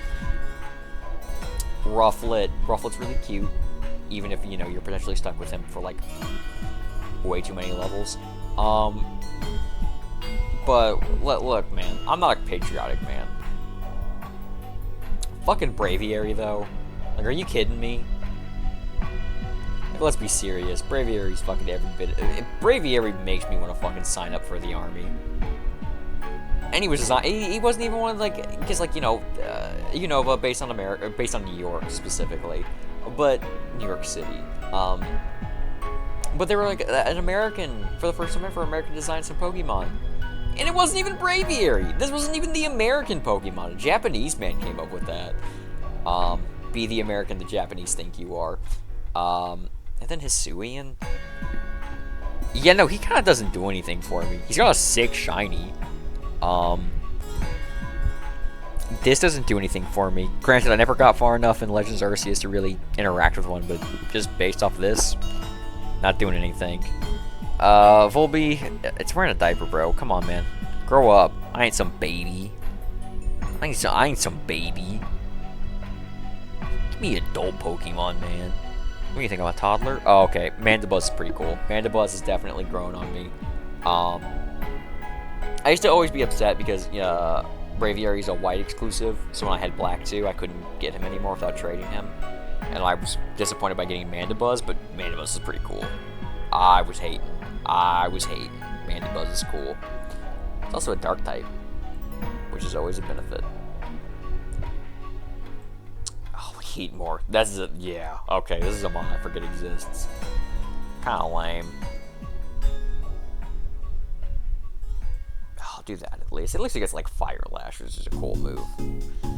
Durant. Fuck Kevin Durant. Fuck Kevin Durant. Bitch, I'm a little B. Bitch, I'm a little B. Hoop Life mixtape, you gonna know that it's me. Anyways, thank you, Base God. Dino, he's kind of cute. He's a silly little guy. Zvylus. Once again, he's a fun little expansion upon the idea. Definitely, but anyways, King Ghidorah. We got King Ghidorah. Where are we putting King Ghidorah? I'm putting him over Excadrill. I don't think I can quite put him over Crocodile. King Ghidorah, he's sick as fuck. He ain't Ratigator. He's also not accessible. Also, neither is Bisharp, but we can let it slide. Shout out Black Sludge Bisharp. If you know, you know. If you know, you're goated. If you're noted, drop a like, comment, and subscribe. Hit that bell. It's literally just like I said. If it's a Kaiju mod, it's gonna get bonus points. Larvesta, I believe, is this thing's name. It's all right. Well, we're all here for Volcarona. We're all here for Volcarona, truly. Dude, like I said, dude, Gen 5 could not miss with bug types. I don't know what bug-scented crack they were sniffing when they were making this generation. They're all awesome. They're all so fucking cool. It took them fucking 20 years, but they finally made bug types cool. Also, it wasn't 20 years. It was more like 15 or whatever, but... Cobalion. The Swords of Justice, I used to really like. Cobalion used to be my favorite. I still think he's cool. I'm not the biggest Cobalion guy anymore. I don't really know what it was about Cobalion. He just looked cool, and he was a legendary. It's the fact that he was a legendary. I was like, Yeah, he's so cool. He's so cool. hold on. I'll put him over Drapion, but I'm not taking him over Pinsir. Terrakion, though, is definitely my favorite of the three now, just because of how much he ran shit in, well, he used to run shit in Gen 5 OU. He's kind of fallen off, but by the time he fell off, it stopped being New Gen. And why on God's green earth would you ever willingly play Gen 5 OU? That shit is awful. I got the horses like Tarak, heads in the back, Country Boy, but I'm still Slad. Back up at the cut, I got Bidoof. If we got an issue, keep it simple. Mine just put that water in the MRT or temple, and if he doesn't slime nor slat you on Sliggoo. What I'm about to do, old boy, I wouldn't miss you. Memorize your place to get through that brand new issue. Care less type, it'll never ever miss you. Make your ass, turn your ass to ash and make your mama miss you. She gonna miss you, dog. Yee, yee. Meh. Goat man, goat man. Meh. Talk to him, goat man. If you know, you snow. Yeah, there we go, that's good. Verizon. This fella's legendary? Based on what? Yeah, no. This is... poor Verizon. Also, I don't get why Landorus is in the isn't grouped with Tornadus and Thundurus. Like, he's after the Taoist duo. Like, I don't get that. What's going on, Game Freak? Did you forget about Landorus? Anyways, Tornadus, pretty cool. The Therian forms aren't on here. Although I will take the Therian forms over all of their base forms. Tornadus for a while. Only mono flying type besides like Flying Plate Arceus. So he's got that going for him. He's also pretty decent, pretty good. He just wildly gets outclassed by his two brothers, which sucks, but Tornadus is still cool. Tornadus is still cool. Thundurus was at a point in time the best VGC Pokemon ever. This dude was ridiculous. This dude was a menace. Gen 5 VGC. You couldn't go to a single tournament without fucking Thundurus winning it. Bro was absurd. Bro was fucking absurd. He won like Worlds like 2 or 3 times, which is insane. But they're hampered by the fact that they're all just fucking pallets swapped with each other, so the design's kind of whatever.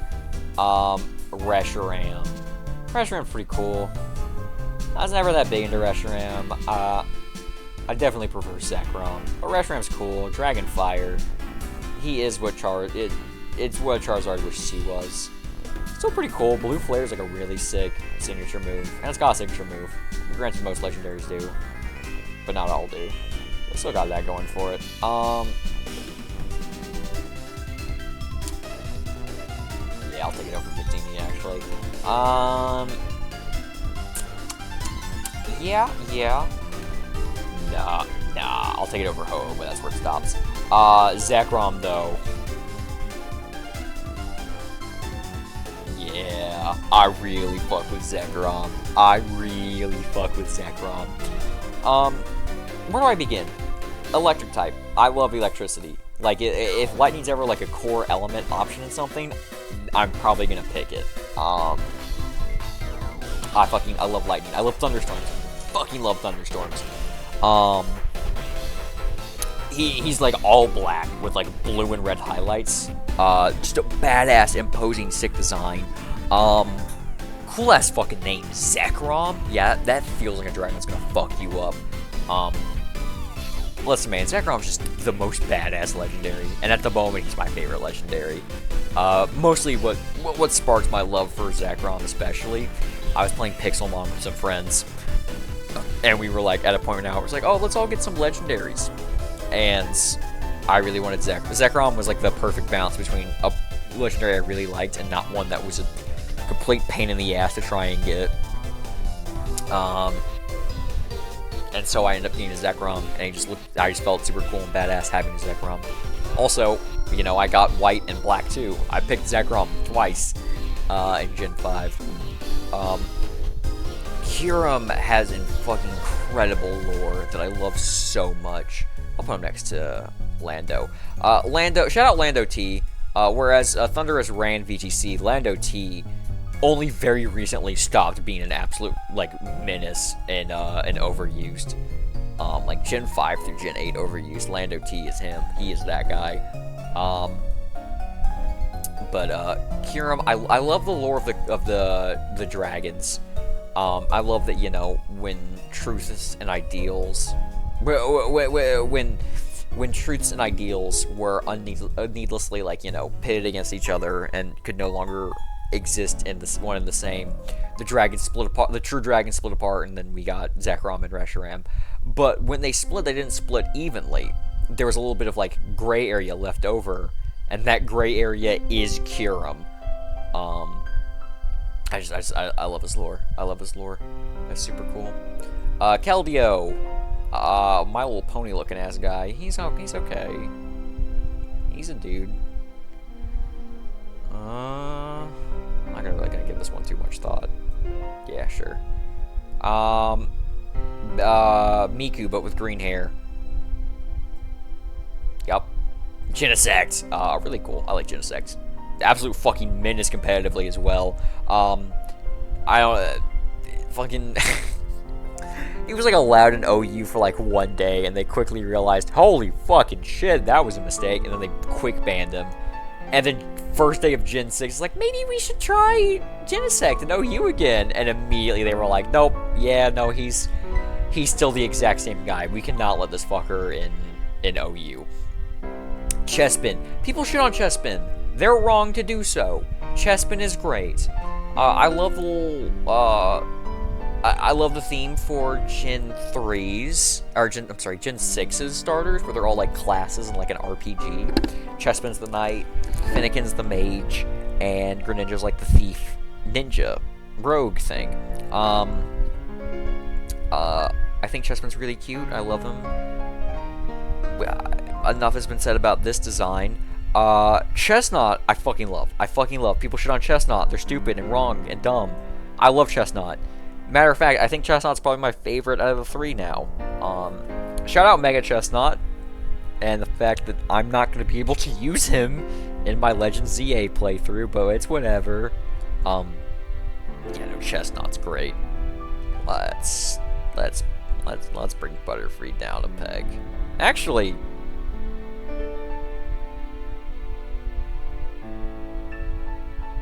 yeah. Only a very small peg. Finnegan's alright. Finnegan's a cute little fox. Where'd I put Vulpix? It's like Vulpix, but honestly I think I like it more. Damn, I put Vulpix high. Yeah, this tier is only semi-ordered. Finnegan's fine. Braixen, it's I don't really like it all that much actually. I don't like how anthropomorphic it gets. I don't like how it goes from just a fox to like, I don't know, like furry bait. Delphox though is cool. Delphox reels it back in. Let's see. Yeah, we'll put it right there. That's about where I feel. I actually like it more than Delphotel. Delphox really cool. Sorcerer pilled, cool as shit. Froakie, cute little frog. Definitely don't like Froakie as much as I used to, but Froakie's still cool. Frogadier, he's okay. He's alright. Sure. And then Greninja's sick as fuck. Oh. Yeah, no, Greninja's sick as fuck. As I mentioned earlier, at one point in time, he was my favorite. Not anymore. But he's still really fucking cool.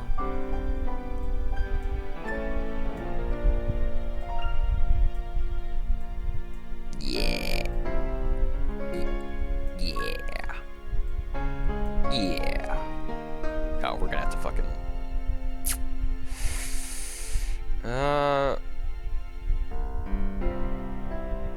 Yeah.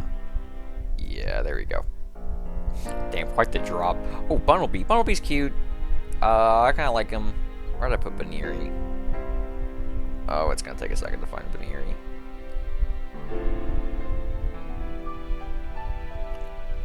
Whatever. Not too important. Bunnelby's cute. Yeah, that seems fair. Diggersby, though?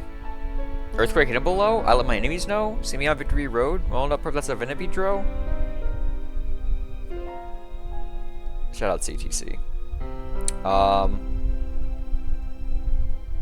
Yeah, Diggersby though. Fletchling. Fucking shit ass bird. Fletchender. Less shit ass bird. Talonflame. Annoying ass bird. No, Talonflame's sick. Talonflame's really good. Talonflame was annoying in Gen 6 OU at first. Especially before Gale Wings got nerfed. Holy shit. Priority Brave Bird? Who the fuck greenlit that? Who the fuck greenlit Priority Brave Bird? You're smoking crack. Smoking crack. Yeah, that's good.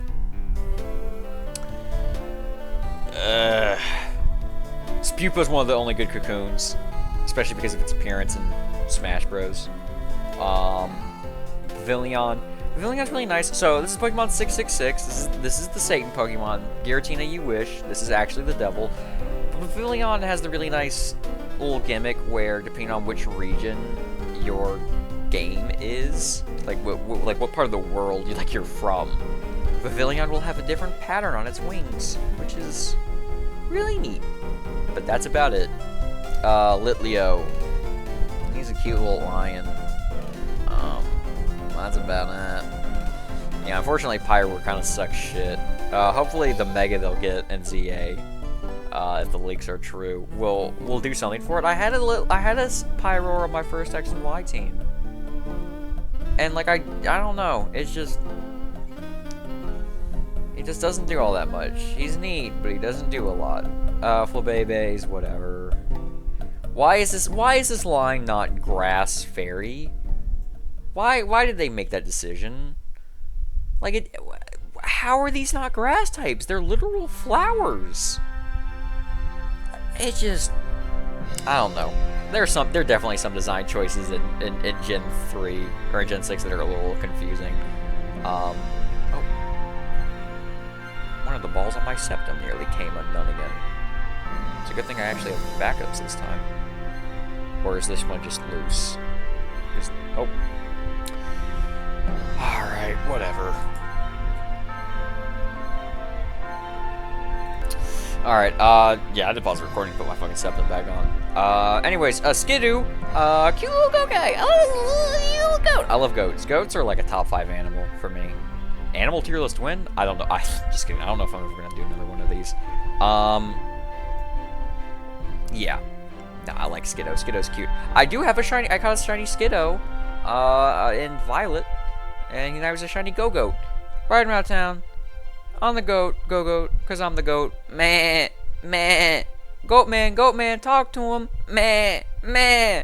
Hey. Riding around town doing bad shit. Officer Jenny pull up. She looking ratchet. Clang by my side. Clingy, but she get to clacking. Bitch mob, yeah, the task force, that bitch ain't tacit. Yee, focus blast, hit like death and taxes. Step stabs, twin needles, just ain't half as accurate. Boop, boop. They getting dropped like bags at Saxith. Reaching in the back for Max Revive, it wasn't happening. We're about who getting Saxith. After the whole team, okay, you know I had to bag it. No capping, they got it backwards trying to catch him. Let my butter free when my Metaton at level. With my Metapod at level 10, I press B. I'm a savage. Hop up on the SSN with some Mexicans that got no SSN, and I'm the motherfucking captain. And it's fuck ice. This that new Enter the Dragon. See this red R on my leather preem jacket, and my belt got more G's than your faction. Watch how G move. Don't need the Gigamaxin. Rapidash stay in the back. He bashful. With the saddle still attached, with the tag still attached, the saddle and the satchel. What's a horse to a dinosaur, killer? Aerodactyl. T-Rex knocked the air out that bitch. T-Rex the dactyl. No cap. Always factual. IDM forever after. Anyway, shout out CTC. Quite literally our generation's goat.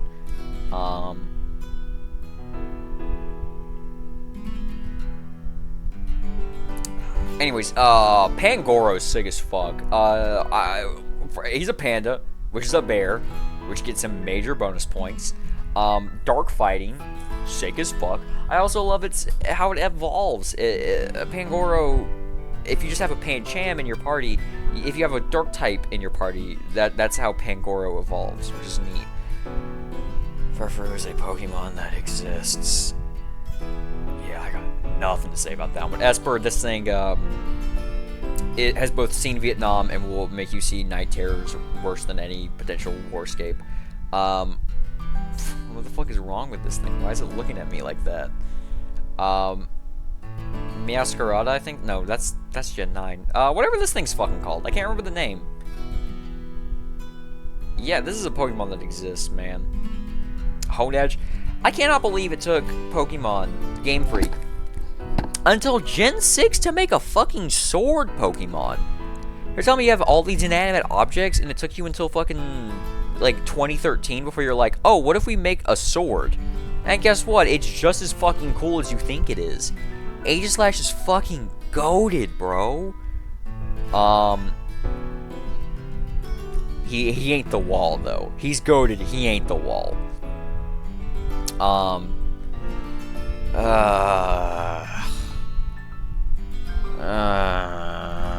Okay, well, this one's not actually too bad. This one's alright.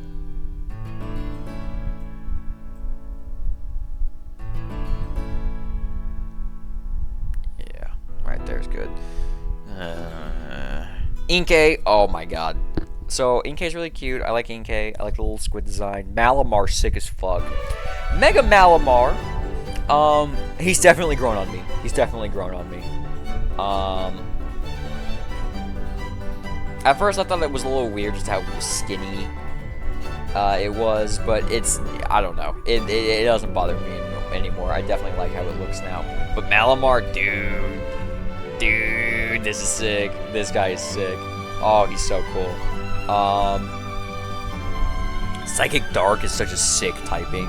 Once again, it's my favorite typing, and Psychic just always produces bangers whenever it's the secondary typing. I'll go there. Let's see. Okay. Fucking. Yeah, no, I think right below Zapdos is probably good. This guy. He exists. Barbarical, though, he's a little cooler. I remember thinking he was really cool when I first played X and Y, but I didn't have a reason to use him because I had Greninja. And I want to double up on water type, but he is cool. He does have a cool design. He is pretty sick. Scrap. Fresh Scramp. We already have like a horsey Pokemon. Seahorse Pokemon, but I do like its Dragon Poison's a sick typing. I also remember when I was younger, I saw like a post where it's like, oh, what's your Pokemon typing? This is your... It's based on like the first letter of your name and like, or like the month you were born in and shit. So, well, like one of those fucking things. And I got Dragon Poison. And I was like, wait a fucking minute, is that even a Pokemon typing? It is. Draugage is Dragon Poison, which is a pretty sick typing and a pretty cool Pokemon.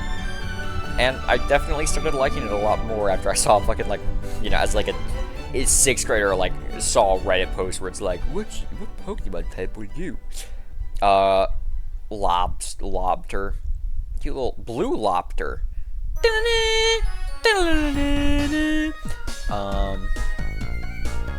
He's a cute little blue Lobster. I like him.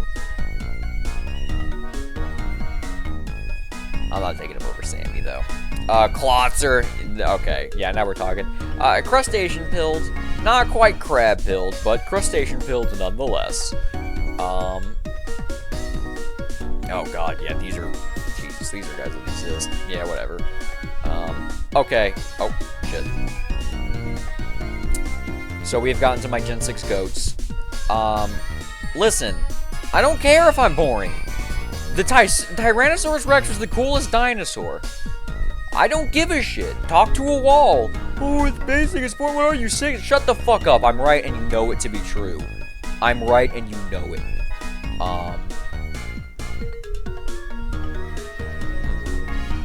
This wasn't always 3 rows long. Or, originally it wasn't. I definitely added more. Whatever. But yeah, no, Tyrantrum is so fucking sick. You're gonna tell me that the fucking T-Rex Pokemon, that took them until Gen 6 to make a fucking T-Rex, crazy.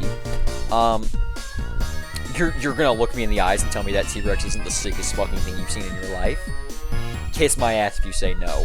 Gen 6 just knocked it out of the fucking park with the fossils, because even the one that I will never fucking pick purely for the fact that it is not Tyrantrum is still so fucking sick. Like this, Swag City. Swag City, it has to be. This thing is beautiful. Also, it has a really nice typing ability with Refrigerate. Ice Rock, terrible typing. However, Refrigerate is definitely something. Makes all their normal types normal type attacks ice type, which, you know, definitely gives them their little niche.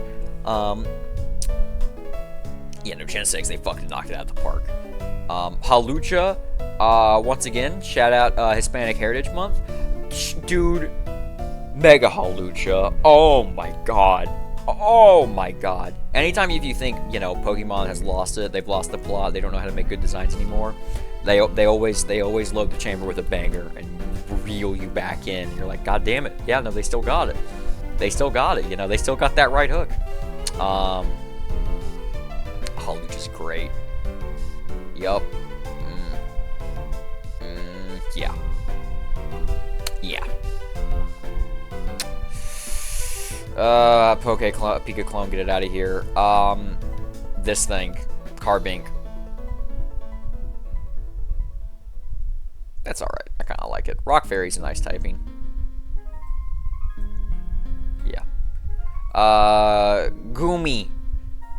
Okay, so, like, I like this thing. You're telling me this becomes this generation's pseudo-legendary? Are you fucking shitting me? This is what the pseudo-legendary for Kalos looks like. I like the little goop dragon. I do. But, like, I don't know. I think this has more to do with my disappointment in Goodra. Sliggoo is when you're starting to lose me. It's like, okay, I get it's the middle stage. Middle stages for pseudos usually aren't good, but, like, this is bad. What could this possibly turn into? The answer is nothing all that impressive. Yeah, I don't know, man. At least with this, at least with the Hisuian, it's like, okay, well, it's like a big snail dragon. It's like, I don't know, man. Dragon Steel's a sick-ass typing, but, sorry, buddy. Dialga did it first, and infinitely better. Klefki. Klefki's an annoying little shit, and I love him for it. Steel Fairy, best typing in the game. Prankster gets access to a bunch of annoying support moves like Torment, Thunder Wave, Taunt. What a dickhead. This guy's a dickhead. And he's fun because of it. Phantump. Phantump is sad. This is a dead kid. This is a kid that got lost in the woods and died. Pokemon's fucked up sometimes. It's a cool design, I really like it, but it's a dead kid, so you can only like it so much. Trevenant, though. Yeah, Trevenant. That's alright, I don't care if it's a dead kid. This dude's sick, this is badass. This is straight out of a horror movie. Trevenant's cool as fuck. Soul as fuck. Yeah, there we go. Phantom. I don't know. It's Pumpkin. Pumpkin? That's a fucking Nostalgia Critic reference. I don't know. Phantom and Gorgeist have like the little gimmick where like they come in different sizes, but I don't really give a shit. Avalugg. Or Bergmite, I think is this thing's name. Okay, this is Avalugg. I want to like Avalugg so much.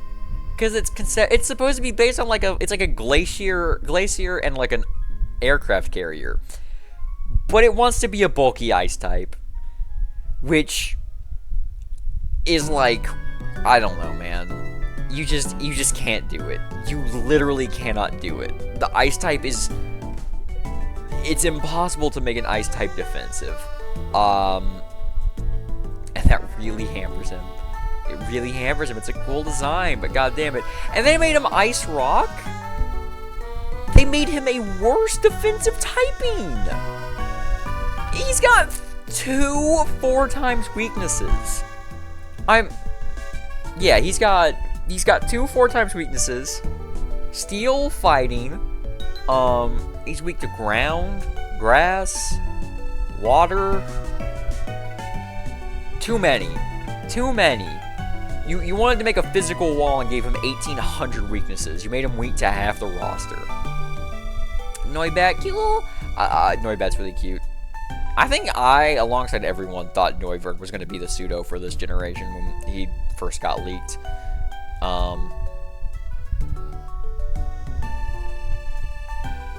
Noibat's cute.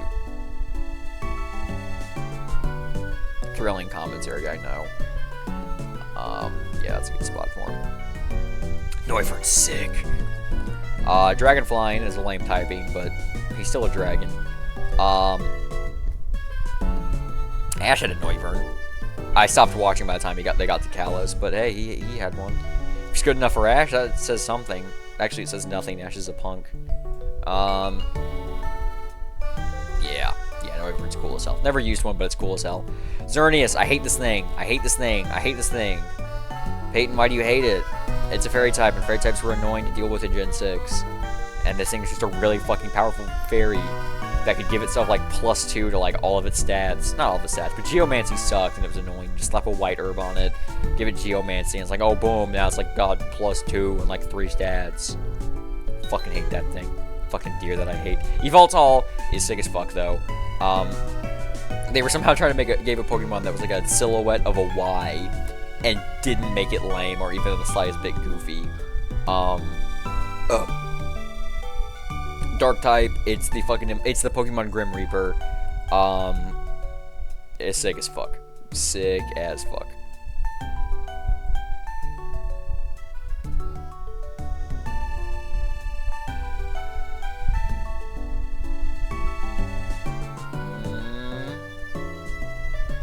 Yeah. Zygarde, who hopefully will get a lot more expanded upon. Dude didn't even get, like... Bro's more of a Gen 7 Pokemon than he is in Gen 6. Like, he kind of got forgotten by his generation, but I do think he's really cool, and I'm really excited to see what we learn about him in Legends ZA. Diancie. Yep. You know what? Yeah. Wait, no, why is Kevin Durant above the fucking Flabébé line? Fuck that. Yeah. Hoopa, I don't like this thing. Volcanion, water fire type, only one. It's one of the few Pokemon that can still learn Scald, which is both, you know, like, it's kind of sad that every water type ever can't learn Scald, but I also understand why every water type ever can't learn Scald. It's kind of a broken move to have that widespread. I don't know why I'm putting them that high. I didn't really care about him that much. I don't know, I was kind of checked out when he came out, because, you know, Gen 6 didn't have a post-game, so I kind of stopped thinking about Gen 6. But Volcanion's neat. Oh boy, it's Rowlet. Oh yeah, we're pretty close to the end. I can get this done pretty quickly. Rowlet's adorable, Rowlet's awesome. Probably, like, top 3 starter for me, genuinely.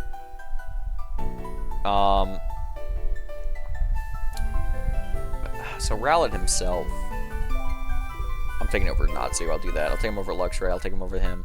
I'm not taking him over Haxorus. Ditro, something like that. That's a band. Shout out Ditro. That's a really good screamo band. I forget, Daytrix, something like that. I don't know. He's cool. I think it's goofy how much he likes his little side part. Decidueye though, this is easily, this is a top 3 starter. I'm taking him over to... Oh, man, it's close, bro. Ooh. In this moment, I'm really feeling Torterra more. But Decidueye is such a close second. And that's the nature of, like, Pokemon rankings like this. Like, it's never always going to be the exact same every time I do it. You know, my opinions are going to change. Sometimes slightly between revisions. Other times, massively. Like, I can already tell you, this is not going to be, like... I don't know how long my opinions expressed in this tier list are going to hold. It might be a week before I look through this and go, man, I was smoking crack. What am I thinking?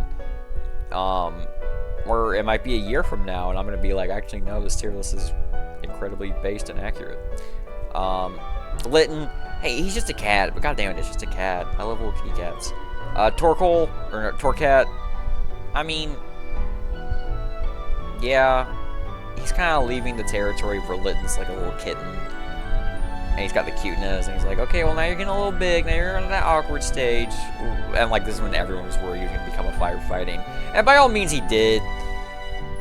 But he's dark type instead, so it's like, whatever. But, you know, this is the VGC Grim Reaper. Fucking, this dude, the VGC GOAT. Just the actual VGC GOAT now, there's no question about it. And you gotta respect him for it. Also, he's fun to play in Smash, but he's dog shit in that game. I'll put him right above Landorus. Because he has actual world championships to his name. Singles doesn't have a world champion equivalent. But yeah, no, Incineroar. He doesn't, like, rule VGC with an iron fist, not anymore, but he's still, like, probably just, like, the best Pokemon. Popplio, so Popplio is still really fucking cute, and I still love this design. However, like, Brion, I think is the middle stage. So at first, like, you know, I definitely was one of the people who were like, I don't like it because it's too effeminate. Because I was a stupid 13-year-old. Like a 13-year-old. Or, no, I would have been like a 15-year-old, which is embarrassing. But now I don't like it just because I don't care for the design all that much. It's whatever. Primarina is sick. Primarina is a great design. This is an effeminate design done very well. I just think Brion's lame. Primarina, though. Primarina is great. Water Fairy, cool typing. Yeah. Picky Peck. I think I don't know the name of. I don't know why I like Toucannon so much. He just resonates with me. I think it's just because he's got that pissed off look on his face, which I think is funny. But I really like Toucannon.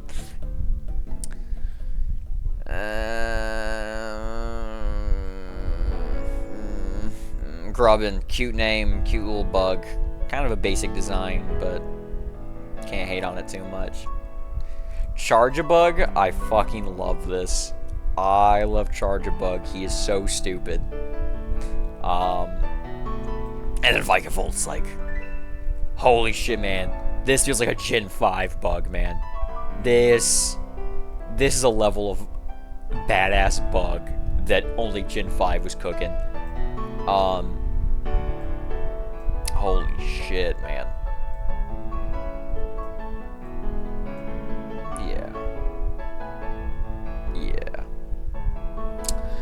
Oh no. So this guy, I had high hopes for when I first saw him in Sun. I thought, oh, maybe he'll turn into something really good. He's a crab fighting type? Dude, hell yeah, crabs. I don't even want to talk about it. I don't even want to talk about it, man. It just... I'm gonna upset myself. I'm going to upset myself. Oricorio is really cool. I love the idea of it. Like, it has 4 different dances it can do, which changes its typing. And, like, ability. And I think it's stats, even? I don't know. I don't know too much about this one. But, like I said, we're getting into territory where, like, I'm like, I don't fucking know. No, this is, Cutie Fly. This is Cutie Fly. And this is Rabombi. I love Rabombi. Rabombi's adorable. Shout out to the Rabombi that tanks light that sears the heavens. Rabombi! Survive this! Yeah, Rabombi's great. I love Rabombi. Rockruff, cute little puppy. Adorable puppy, even, one might say. Lycanroc, not as big of a fan as Lycanroc, unfortunately. He kind of exists. Wishy-Washy. Wishy-Washy's cool. I actually don't have that strong of an opinion of Wishy-Washy. He's okay. Also, but Wishy-Washy school form is really cool, but Wishy-Washy single is the new weakest Pokemon. It dethroned Sunkern for lowest base stat total. Marini, I forget exists. I forget Toxapex is not a single stage. Toxapex though, you know how I like Stall and being an annoying piece of shit? That's Toxapex! And because it's not homophobic, I'll put it over Ferrothorn. Donkey. I love donkeys. Donkeys are also a top 5 animal. But this donkey's kind of mid. I'll put him over Magmar. Budsdale. Sure. Jupops, or whatever this little spider thing's called. Yeah, sure. It's alright. I like its idea. Arachnid. Once again, a spider Pokemon that I fuck with. That does not make my skin crawl. Really fucking cool. Really fucking cool design. The thing I forget exists. Flomantis or something. This thing kicked my ass in Sun. This totem fight kept kicking my fucking ass. So I gotta give it respect based off of that alone. You can go above Gengar. No. No, because these are Pokemon I actually have opinions about. You can go Parasect. You can go above Vecmortar. This thing. Shinotic. I hate Shinotic. I won't explain myself. Salandit. So male Salandit is objectively one of the funniest Pokemon, alongside male Combee. I think he's really silly. I also just really like the design. Fire Poison's a sick typing. I fuck with Salandit. I think it's really nice. And then Salazzle. Salazzle's cool. Honestly, I still think I like Salandit more, but Salazzle's not bad. Salazzle is not a bad design. It's a pretty good evolution. I'll put it right there with like Arachnid, right above Pelipper. Yeah, I can fuck with that. Stuffle, it's a teddy bear. Pretty cute. We'll put it above Parasect and Magmortar again. I won't put it above Lurantis. I think that's his name. Beware. I close my eyes and seize it. I clench my fist and beat it. I light my torch and burn it. I am the beast I worship. Beware is definitely going into Swag City.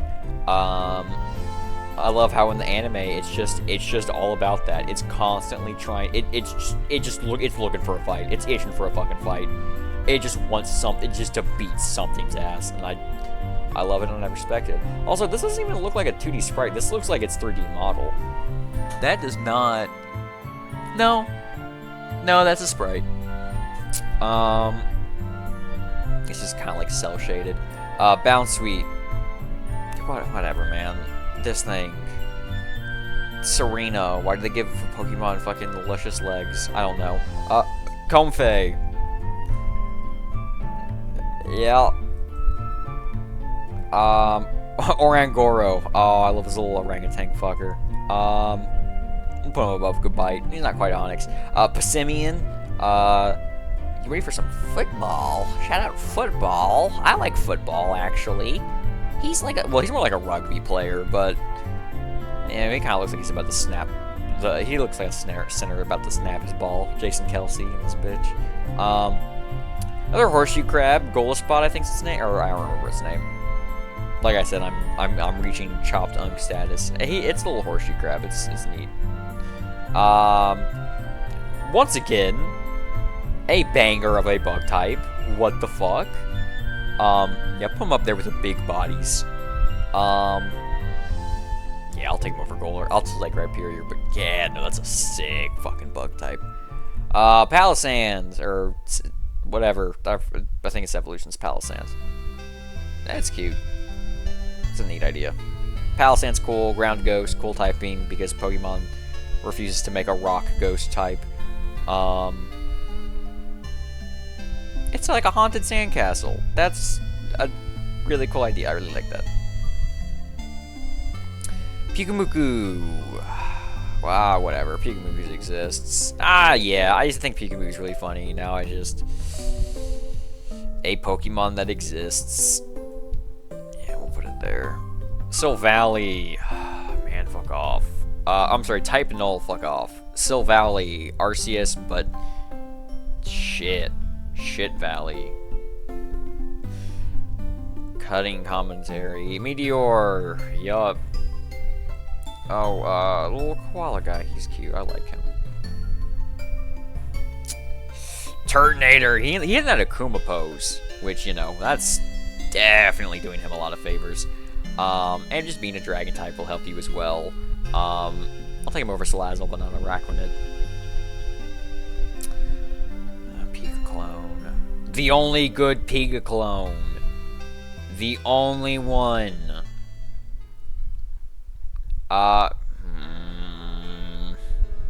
Drampa. I love Drampa. Oh, Drampa's great. Dragon Grandpa. I love that it befriends children, and then if the children gets bullied, then it fucking destroys the home of the bully, which is crazy escalation. But I love that Grandpa don't fucking... He's about that. He stands on business. I'm taking Drampa over Salamence, to be honest. I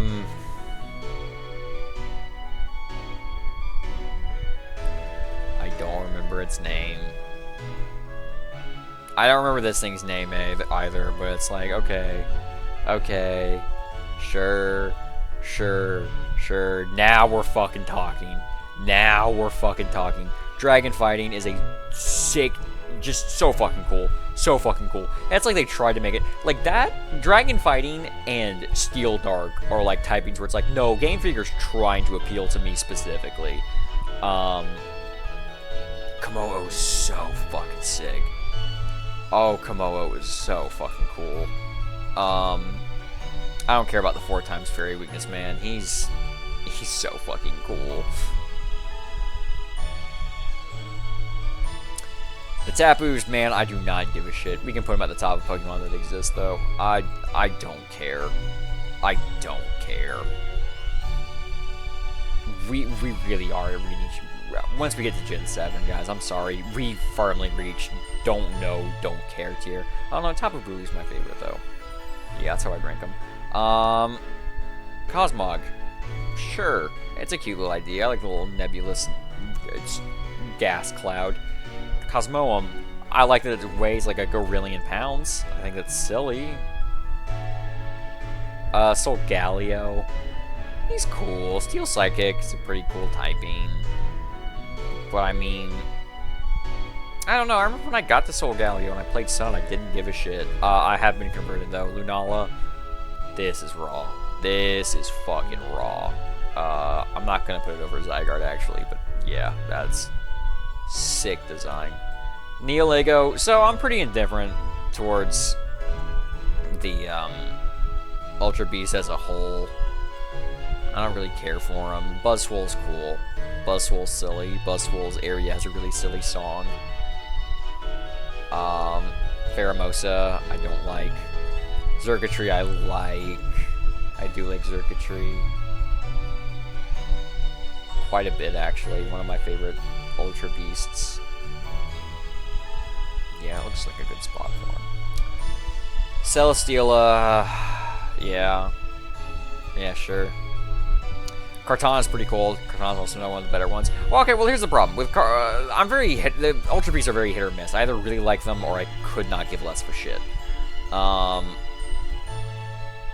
Guzzlord used to be my favorite Ultra Beast. Just because he was Dragon Dark type, but now I'm just... Yeah, man, he doesn't do anything for me. Necrozma's neat. He's okay. This doesn't include, like, his Dusk main form and all that stuff. Those things are cool. Base Necrozma, he's okay. We can put him above Magmortar. I need to lower Magmortar, dude. This guy sucks. No, I like Magmortar less than Magmar. Let my nuts hang like Magearna. Yeah, I don't know. Sure. Marshadow I quite like. Marshadow's really cute. Ghost Fighting, sick typing. I think he's cute as shit. I love the fact that he's like a fighting Shadow Man. This thing, I like that it's like a fucking, it's technically a starter type from another dimension, even though it doesn't fit the mold of other starters of being 3 stages. But it's another poison dragon type, which apparently, according to that shitty Reddit post, is the type of Pokemon I am. Dragon Needle. Yeah, whatever, man. You're alright, sure. Stakataka is my favorite Ultra Beast. I love this goofy little asshole. I love that he has like an absurd defense stat. Steel Rock type. Not a great defensive typing, but who gives a shit? He's goofy. He's silly. I think he's silly and I like him. Blacephalon is right up there with Stakataka, actually. I rather quite like Blacephalon. I love that he throws his head and it fucking explodes at people. That's really creative and I love it. Furry bait that I'm still not convinced is an actual Pokemon. What is this thing, man? Meltan. Pokemon Go Psyop. Sure. Melmetal. He's kind of cool. Kinda. Grookey. Okay, we're back in good starters territory. Not taking him over Rowlet, though. Another decent middle stage. Not amazing, though. I won't call him amazing. Oh, shit. I accidentally fucking inspected element. Get that shit out of here. I don't know if that pulled up on the capture. Rillaboom. Fucking love. Rillaboom's great. Yeah, we're just gonna speedrun these last few. Score Bunny, this design looks incomplete. Raboot. He's got a little hoodie. That's cool. That's unique. He's got something going for him.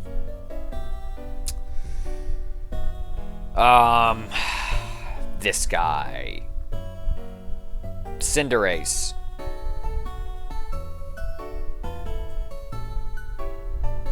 Sobble. Sobble's alright. I suppose. Emo Sobble. He's alright, I suppose. Inteleon, he's grown on me. I used to really hate his design. Now I think it's alright. Nothing great, though. Little Squirrel. Let's give you a little Squirrel. Lois. Lois, this is better than that time I became a Pokemon, Lois.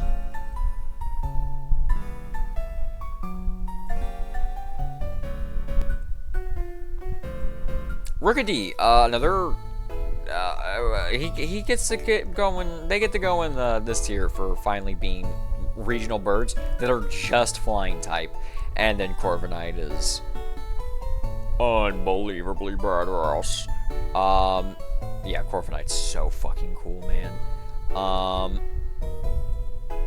Yeah, I'm not taking him over Numel, though. Numel's still my guy.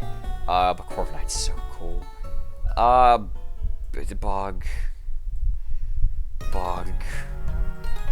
UFO Beetle, Lame Fox, Thing I Forget Exists, Evolution of Thing I Forget Exists, Wooloo. I like Wooloo.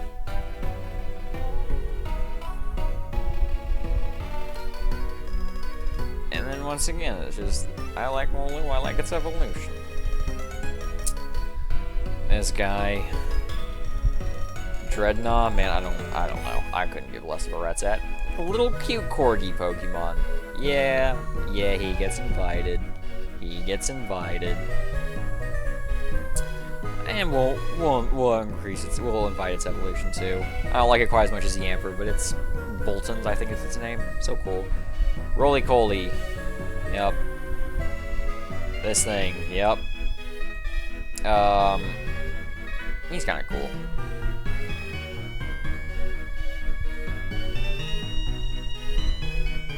Applin. I don't like Flapple because I keep getting him in randomizers and I hate the ability Hustle. Hustle's the worst thing ever. Remember, if your actually isn't 100, it's 50-50. This dude, though. Oh, my God. Oh, my God. Look at how cute he is. Sand snake. Fucking pelican that eats Pikachu sometimes. I don't know that thing's name. Barraskewda. Reminds me of, oh, also another thing for Toxapex. Another, bonus for it. Fucking, greatest battle ever thrown. Greatest battle ever thrown. Toxapex fucking clutched up 1v like 5, I think. On the victorious side of the greatest comeback in Pokemon history. Pax eats another, then recovers. That thing, I don't know its name. Toxicity, though, is really fucking cool. I love this thing's design. And yeah. Man, whatever. Cinescorch. Okay, you can go in the alright tier. Octolops, I love this guy. Oh, fuck, I dropped him. Oh, no! Yeah, I love this guy. Oh, he's adorable.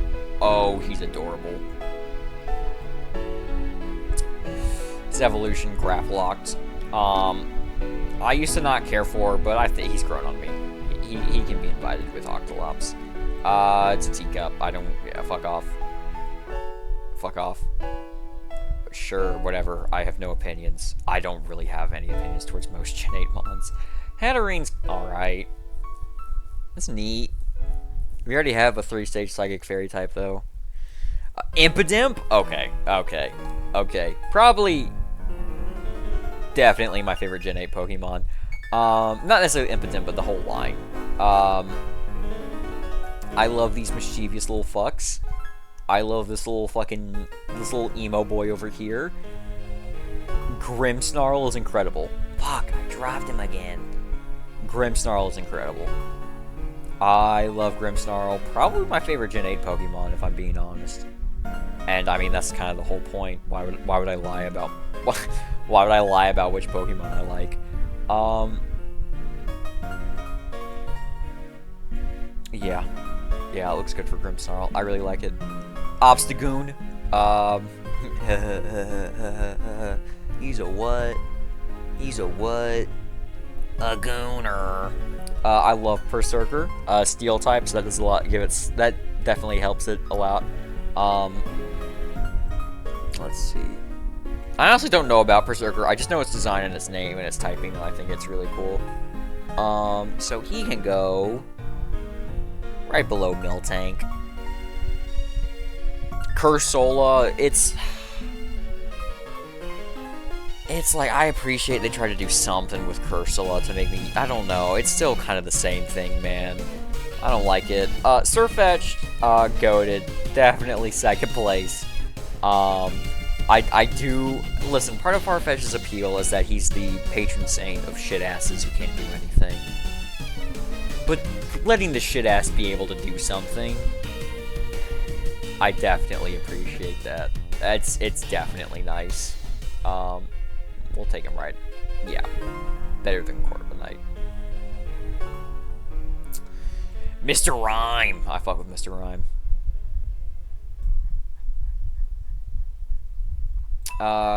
Runagrigus. Where'd I put Coffagrigus? I didn't put him in fucking Swag City, did I? Yeah, no. There he is. All cream.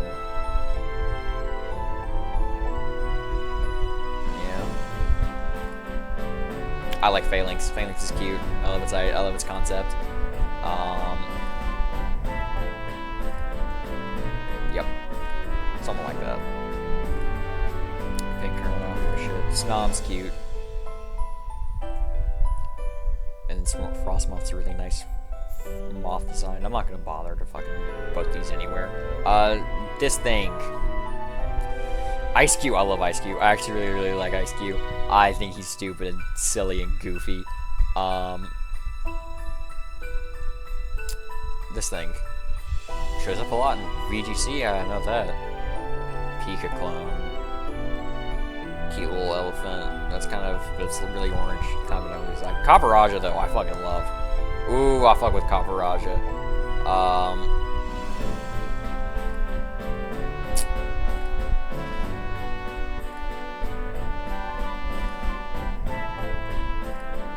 Draco Fish gets a pass.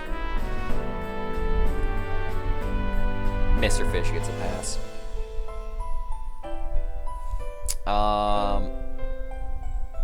Arcalodon. No, Duraludon. Arcalodon's the evolution. He's pretty cool. I ain't taking him over Drampa, though. Oh, this guy. Yeah, it's alright. We'll put it next to Dreepy. I'll put it right next to Axew, actually. I kind of feel the same about these two, actually. But I'll... Yeah. And then Dragapult. Dragapult's cool.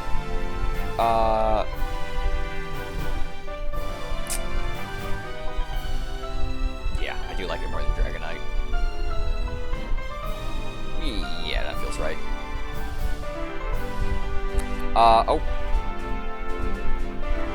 Great Grey Wolf Seath. I mean, how can I not? And then, honestly, Zamazenta. I think I kind of like Zamazenta's design better. But I can tell myself that Zacian is a Dark Souls reference, so... Eternatus is neat, I guess. Actually, no, it's not. I don't give a shit about Eternatus. Kubfu. Urshifu. Run shit in VGC, so you gotta respect that, I suppose.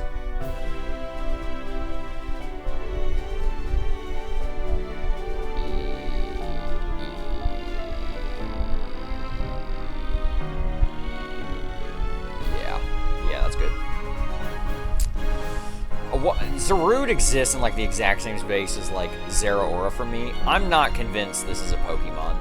These aren't Pokemon. You're lying to me. I'm being gaslit. Regieleki. The motherfucker's so fast he breaks Trick Room. That's real, by the way. Regieleki's speed can, through optimal conditions, Regieleki can get so fucking fast that it breaks Trick Room. Now, normally Trick Room flips the turn order, the initiative, so Pokemon with really low speed tend to go first. But Regieleki is literally so fucking fast that it can cause a stack overflow, and it will just go before Trick Room. Like, the rest of Trick Room will still play out normal, but Regieleki will still go first. Which, honestly, Aura... where do you work out at? The library. Ass. Weirdeer. Okay. Cleavor. Yeah, as I mentioned, the Cleavor's not really great. Ursaluna is... Okay. Excluding... Well, no, because this is definitely a... It's its own Pokemon from Gen 8. Ursaluna's going, like... right there. Ursaluna is so sick. Same thing with Blood Moon. Blood Moon's gonna be right next to it. Even though Blood Moon's like, this feels like a Gen 9 Pokemon, actually. Oh dear God, we're really there. Basculegion, man, I do not give a fuck. Sneasler, like I said, it took the asymmetry of Sneasel's design and actually kept it. Which I quite like. Where did I put those fuckers? There they are. We'll put them right there. Sneasler's alright. Not the biggest fan. Not crazy for it. Overquill. Okay, you fixed Quillfish's color scheme. Now what is this? What is this? What are we doing? Get a grip. Enamorous. Yeah, it exists. That's a Pokemon. Sprigatito! Little kitty! Little kitty! I'll probably have some more to say for Gen 9 since I actually played this generation. Little kitty. Gotta love it. The middle stage. Yeah, it's whatever. Meowscarada is really cool. Meowscarada is pretty sick. Where did I put Sprigatito? I've already lost it. Okay. Yeah, there we go. know. I still like Sprigatito first. I like the little kitty. Wait, Coco. I said it before. I confessed to my sin. I cannot believe I boxed this guy. What was I smoking? Well, I was smoking on that Houndoom. But, like, come on, man. This line is peak. This line is peak, man. Skeledirge. So he's Fire Ghost, which I've already exclaimed to be one of the coolest typings ever. His name is Skeledirge, which sounds like a Pokemon name I would come up with. Dirge and Skeleton? Oh, and he's a Fat Fuck Friday? Like, come on, man. And, oh, Skeledirge is so cool. I still can't believe I fucking boxed him. Quaxley, or whatever this thing's name is, I like it. I seem to like Pokemon that are obsessed with their hair. Fun fact, the first time I ever saw this middle stage, which I could not even begin to tell you the name of, was when I was in the middle of doing a Pokemon tier list. I got to this guy, and I said, holy shit, I just realized I have never seen this thing before. And, yeah, I still can't tell you anything about this. Game Freak gave this thing an absolute fucking... This thing better have a CDL. Because otherwise, Game Freak was pretty irresponsible giving it a fucking dump truck on its ass. Don't know why they did that, but I'm not entirely questioning it. Lechonk. Reddit-ass name, but I caught a shiny of it, so that's neat. Oinklone. Whatever. Spidops, whatever. Or no, this isn't Spidops. Yeah, okay. Logex is so fucking cool. We're so back. Good Pokemon designs are here. Technically a Pika clone, but but it's very unique, but also I still don't like this thing. Tandem Mouse and Mousehole are adorable. I love them. God, I love them. No, they're in Swag City. We have to bring them into Swag City. Are you shitting me? Are you skibbiting me? Tandem Mouse. God, this is such a cute Pokemon. Fido. Fido's cute. Fido reminds me of my dog Isabella. That's Swag City. Doxpun. This is my birthday Pokemon. Doxpun's Pokemon Pokédex number is 927. September 27th is my birthday. Doxpun is my birthday Pokemon. Comment your birthday Pokemon down below. But yeah, shout out Doxpun. Smoliv, cute. Dolliv, adorable. Oh shit.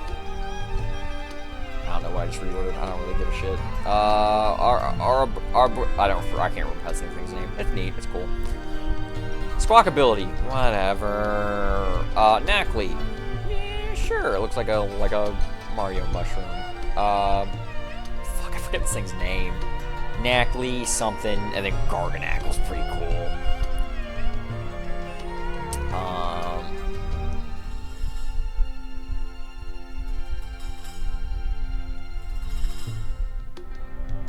Yeah. No. Yeah. No.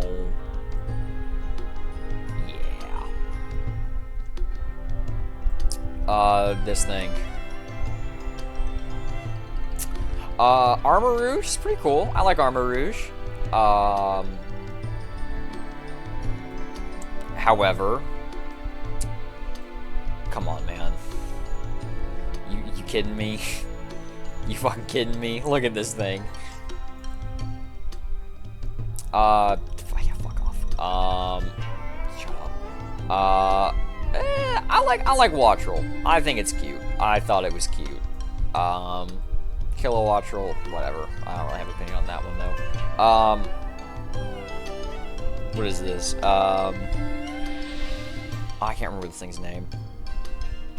I do like Maboschiv though. I love this tired old dog. Oh, I love him.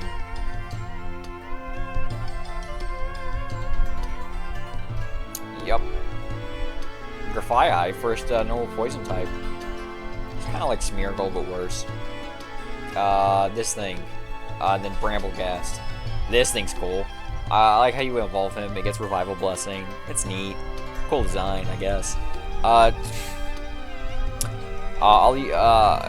So if you're wondering why I'm ranking it this high, just look up this thing's running animation. You're welcome.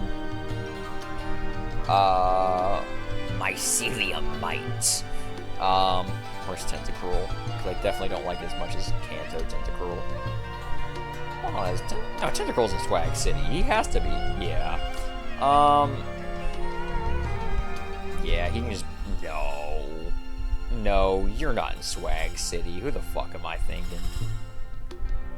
Who the fuck am I thinking? Yep. Sure. Crab, but he's boring. Capsicid. Yup. Okay, Skull Villain's pretty cool.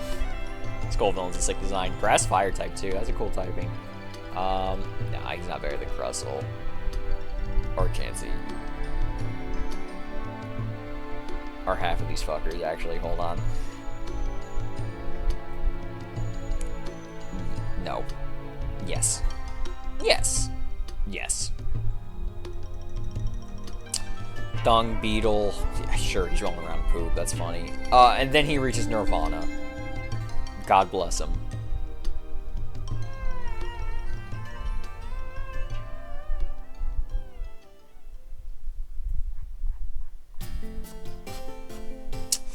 Hate this thing. Oh, shit.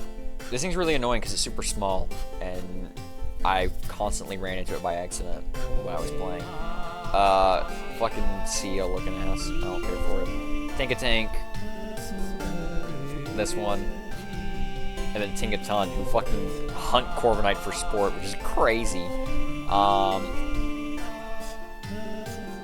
that hammer. Look out, bro, it's the hammer! Not the biggest Tinkaton fan. I get why people like it. It's not for me. Wiglet. Bug Trio. Okay, it's just Diglett again. Also, but this is less appealing, because, like, with Wiglet, it's still like, oh, what's underneath? But, like, with Bug Trio, it's like, okay, well, it's coming from a rock, so probably not much.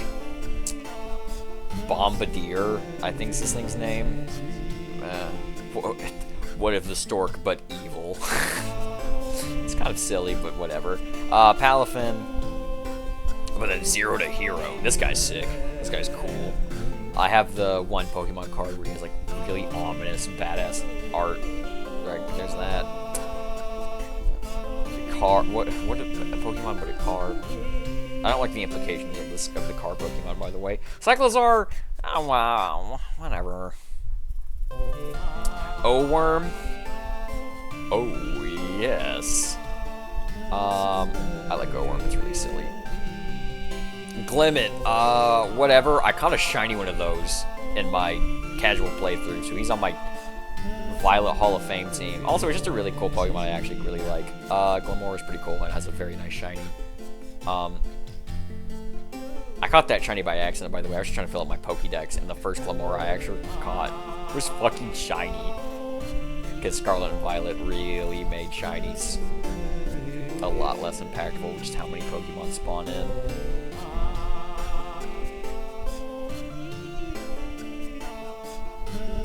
This dude was fucking tearing shit up Smogon day one.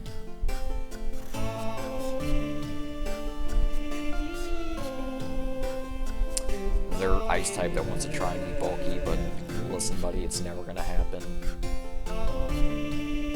Dondozo? I'm gonna stay in her throat. Dondozo's great. I really like Dondozo. I feel like it kind of replaces Wailord as like just the big, massive fuck of a Pokemon. I don't think its dimensions are technically... I don't think its Pokédex isn't as big as Wailord, but I just... Dondozo feels much more massive to me. Well, it definitely weighs more, but it feels bigger to me than Wailord. I really like Dondozo. And I like the little thing it has going on with Tatsugiri as well.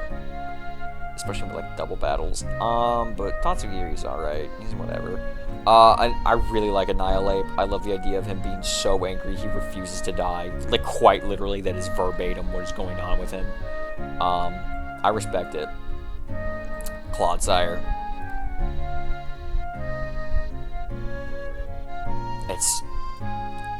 It's perfection in a different font. Farigiraffe. Where'd I put Girafarig? I mean, it's pretty much it's just a Girafarig, but more giraffe. Damn, Girafarig's high. The Dunsparce, like I said before, I fucking love Dunsparce. The Dunsparce it's perfection, but more. Boom. Okay, yeah. No, fucking goat. We got a fucking goat on our hands, man. King Gambit. Oh my god. Dude. Holy shit. One of the coolest Pokemon ever. Fucking same thing as like Bisharp and Ponyard with like the Steel Dark type being an awesome type combo. But it's just the fact that its ability. I love that King Gambit's whole thing is that it shows up at the very end and it just, it's like, okay, cool, you guys did good, but now I win. Brood Bonnet, he can go up with, like, you know what, I don't know why I was so quick to put him in the whatever tiers. I don't like Brood Bonnet nearly as much as Amoonguss, and plus, we don't know if this thing's quite the trans ally that Amoonguss is. So I don't quite feel inviting him into Swag City until I know for sure. But he's not a terrible design or a terrible mon. Screamtail, it's just Jigglypuff, man. So, boom. Fluttermane, evil. Evil creature. I can't believe somebody looked at those stats and was like, yeah, no, this is good, this is okay. What's wrong with you, Game Freak? Slitherwing. It's like a less cool version of Volcarona, but it's still Volcarona. We can put him at the top, like, yeah, you're alright. Somewhere along here. Oh, shit. Oh, shit. I'll put it above Lapras, why not? Sandy Shocks. I don't like it. Give me Magneton. Iron Shreds, I don't like them. Whatever. All the future paradoxes are kind of whatever. I don't really care about them. They all feel like downgrades from their base forms. Like, none of them are... Okay, so, Iron Thorns, he's still Tyranitar, so he can just barely make Buddy tier. But he's lucky, it's purely because he is Tyranitar. He would otherwise never make it. Baxcalibur. Oh my god, dude. Yeah, if King Gambit didn't exist, Baxcalibur would easily be my favorite from this generation, but god damn, man. God damn, does King Gambit exist? Yes. Yes. Yes. Yes. Yes. Yes. Yes. Yes. Yes. Ooh. Ooh.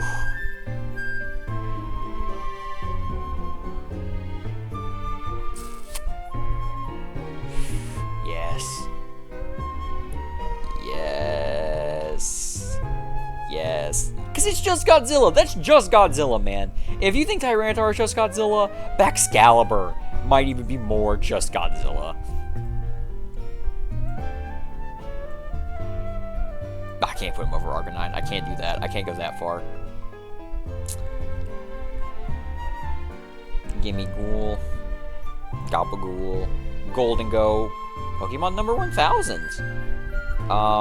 He's definitely a cool Pokemon. They kind of went overboard with him. Who the fuck greenlit this asshole? None of these fuckers play competitive, and we can tell. Fuck you, Golden Go. Wo-Chien. The next up-and-comer out of Atlanta. Chien-Pao. Chien-Pao's kind of fucked up. This is literally just green. So, in the very beginning I mentioned, like, Marowak is just a worse version of Sandslash. It's like, why would they do that to him? Chien-Pao is literally just Weavile, but better. Which just raises the same questions, like, man, why would you do that to Weavile? That's kind of fucked up, man. Ting-Lu, the man so bulky he brought Stall to VGC. This motherfucker was clicking Fissure in VGC. What the fuck are we doing, guys? Chi-Yu's pretty cool. Chi-Yu? That's me when the fish stank. Man, am I glad no one's here to hear this right now. Roaring Moon is so fucking cool. Unfortunately, I don't think it says a lot about... I don't know. It feels weird that so many of the best Gen 9 mons are just... from just other generations, you know? Yeah, Roaring Moon can come into Swag City. Roaring Moon's fucking sick. Iron Valiant, it's just Gardevoir mixed with Gallade. And it's just as cool as you think it is. Koraidon's pretty cool.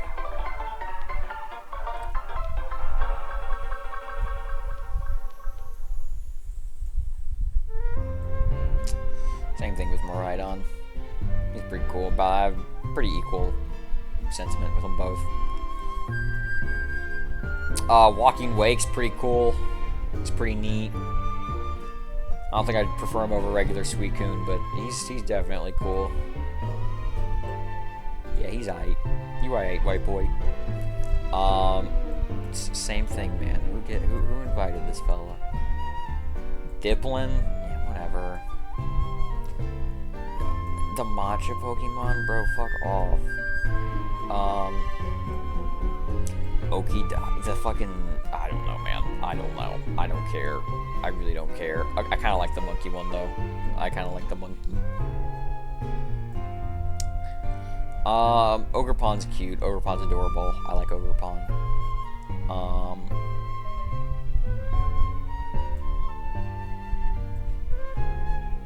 Yeah. Yeah. I really like Ogerpon. Arcaludon. Holy fucking shit. Why did Duraludon need an evolution? That thing has like a base stat total of 520. I think this thing has like a base stat total of a 600 too now. Which is ridiculous. That's unnecessary. But he is kind of cool. So I think I'll let it slide. Hydrapple, this thing's... I can't believe... Well, no. It's not the first Hydra. I guess Hydreigon's technically Hydra in an extent. But like, oh man, yeah. Hydrapple's fucking cool. Okay. Tell me how they took Entei but made him cooler. How the fuck did they do that? How did they do that, man? How do they just make Entei cooler? And listen, I still prefer Raikou over the Paradox version, but it's not bad. It's definitely grown on me. It's really cool. And then these are just kind of... No, I put all the other ones in fucking whatever, because that's what they are. And then Terapagos, I don't... And then Petrunt, like, I don't have opinions on these guys. Honestly, especially for the later gens, what I used to do is I used to make a tier where it's like, I don't know, I don't care. A lot of these guys would go in, I don't know, I don't care. But, you know, that's the tier list. I'm not going to bother to reorder it, but it's mostly ordered. It's ordered enough. The Pokemon that I felt need to, like, give their thoughts on, their thoughts were given, and besides, at the end of the day, it's a tier list. If you're ranking a tier list, you're kind of defeating the point to a degree. The point is that everything in the tiers are on, like, similar to equal levels. But yeah, this took about 9 hours. But that's it. That's me ranking every Pokemon that exists, barring Megas and Gigantamaxes. Whatever, they'll get their own tier lists. Fuck it, I'll do tier lists for that. I don't know if I'm gonna make any other ones, but there's no way anybody's watching. If you fell asleep, wake up, wake up, wake up, wake up, wake up, wake up, wake up. But yeah, thanks for watching.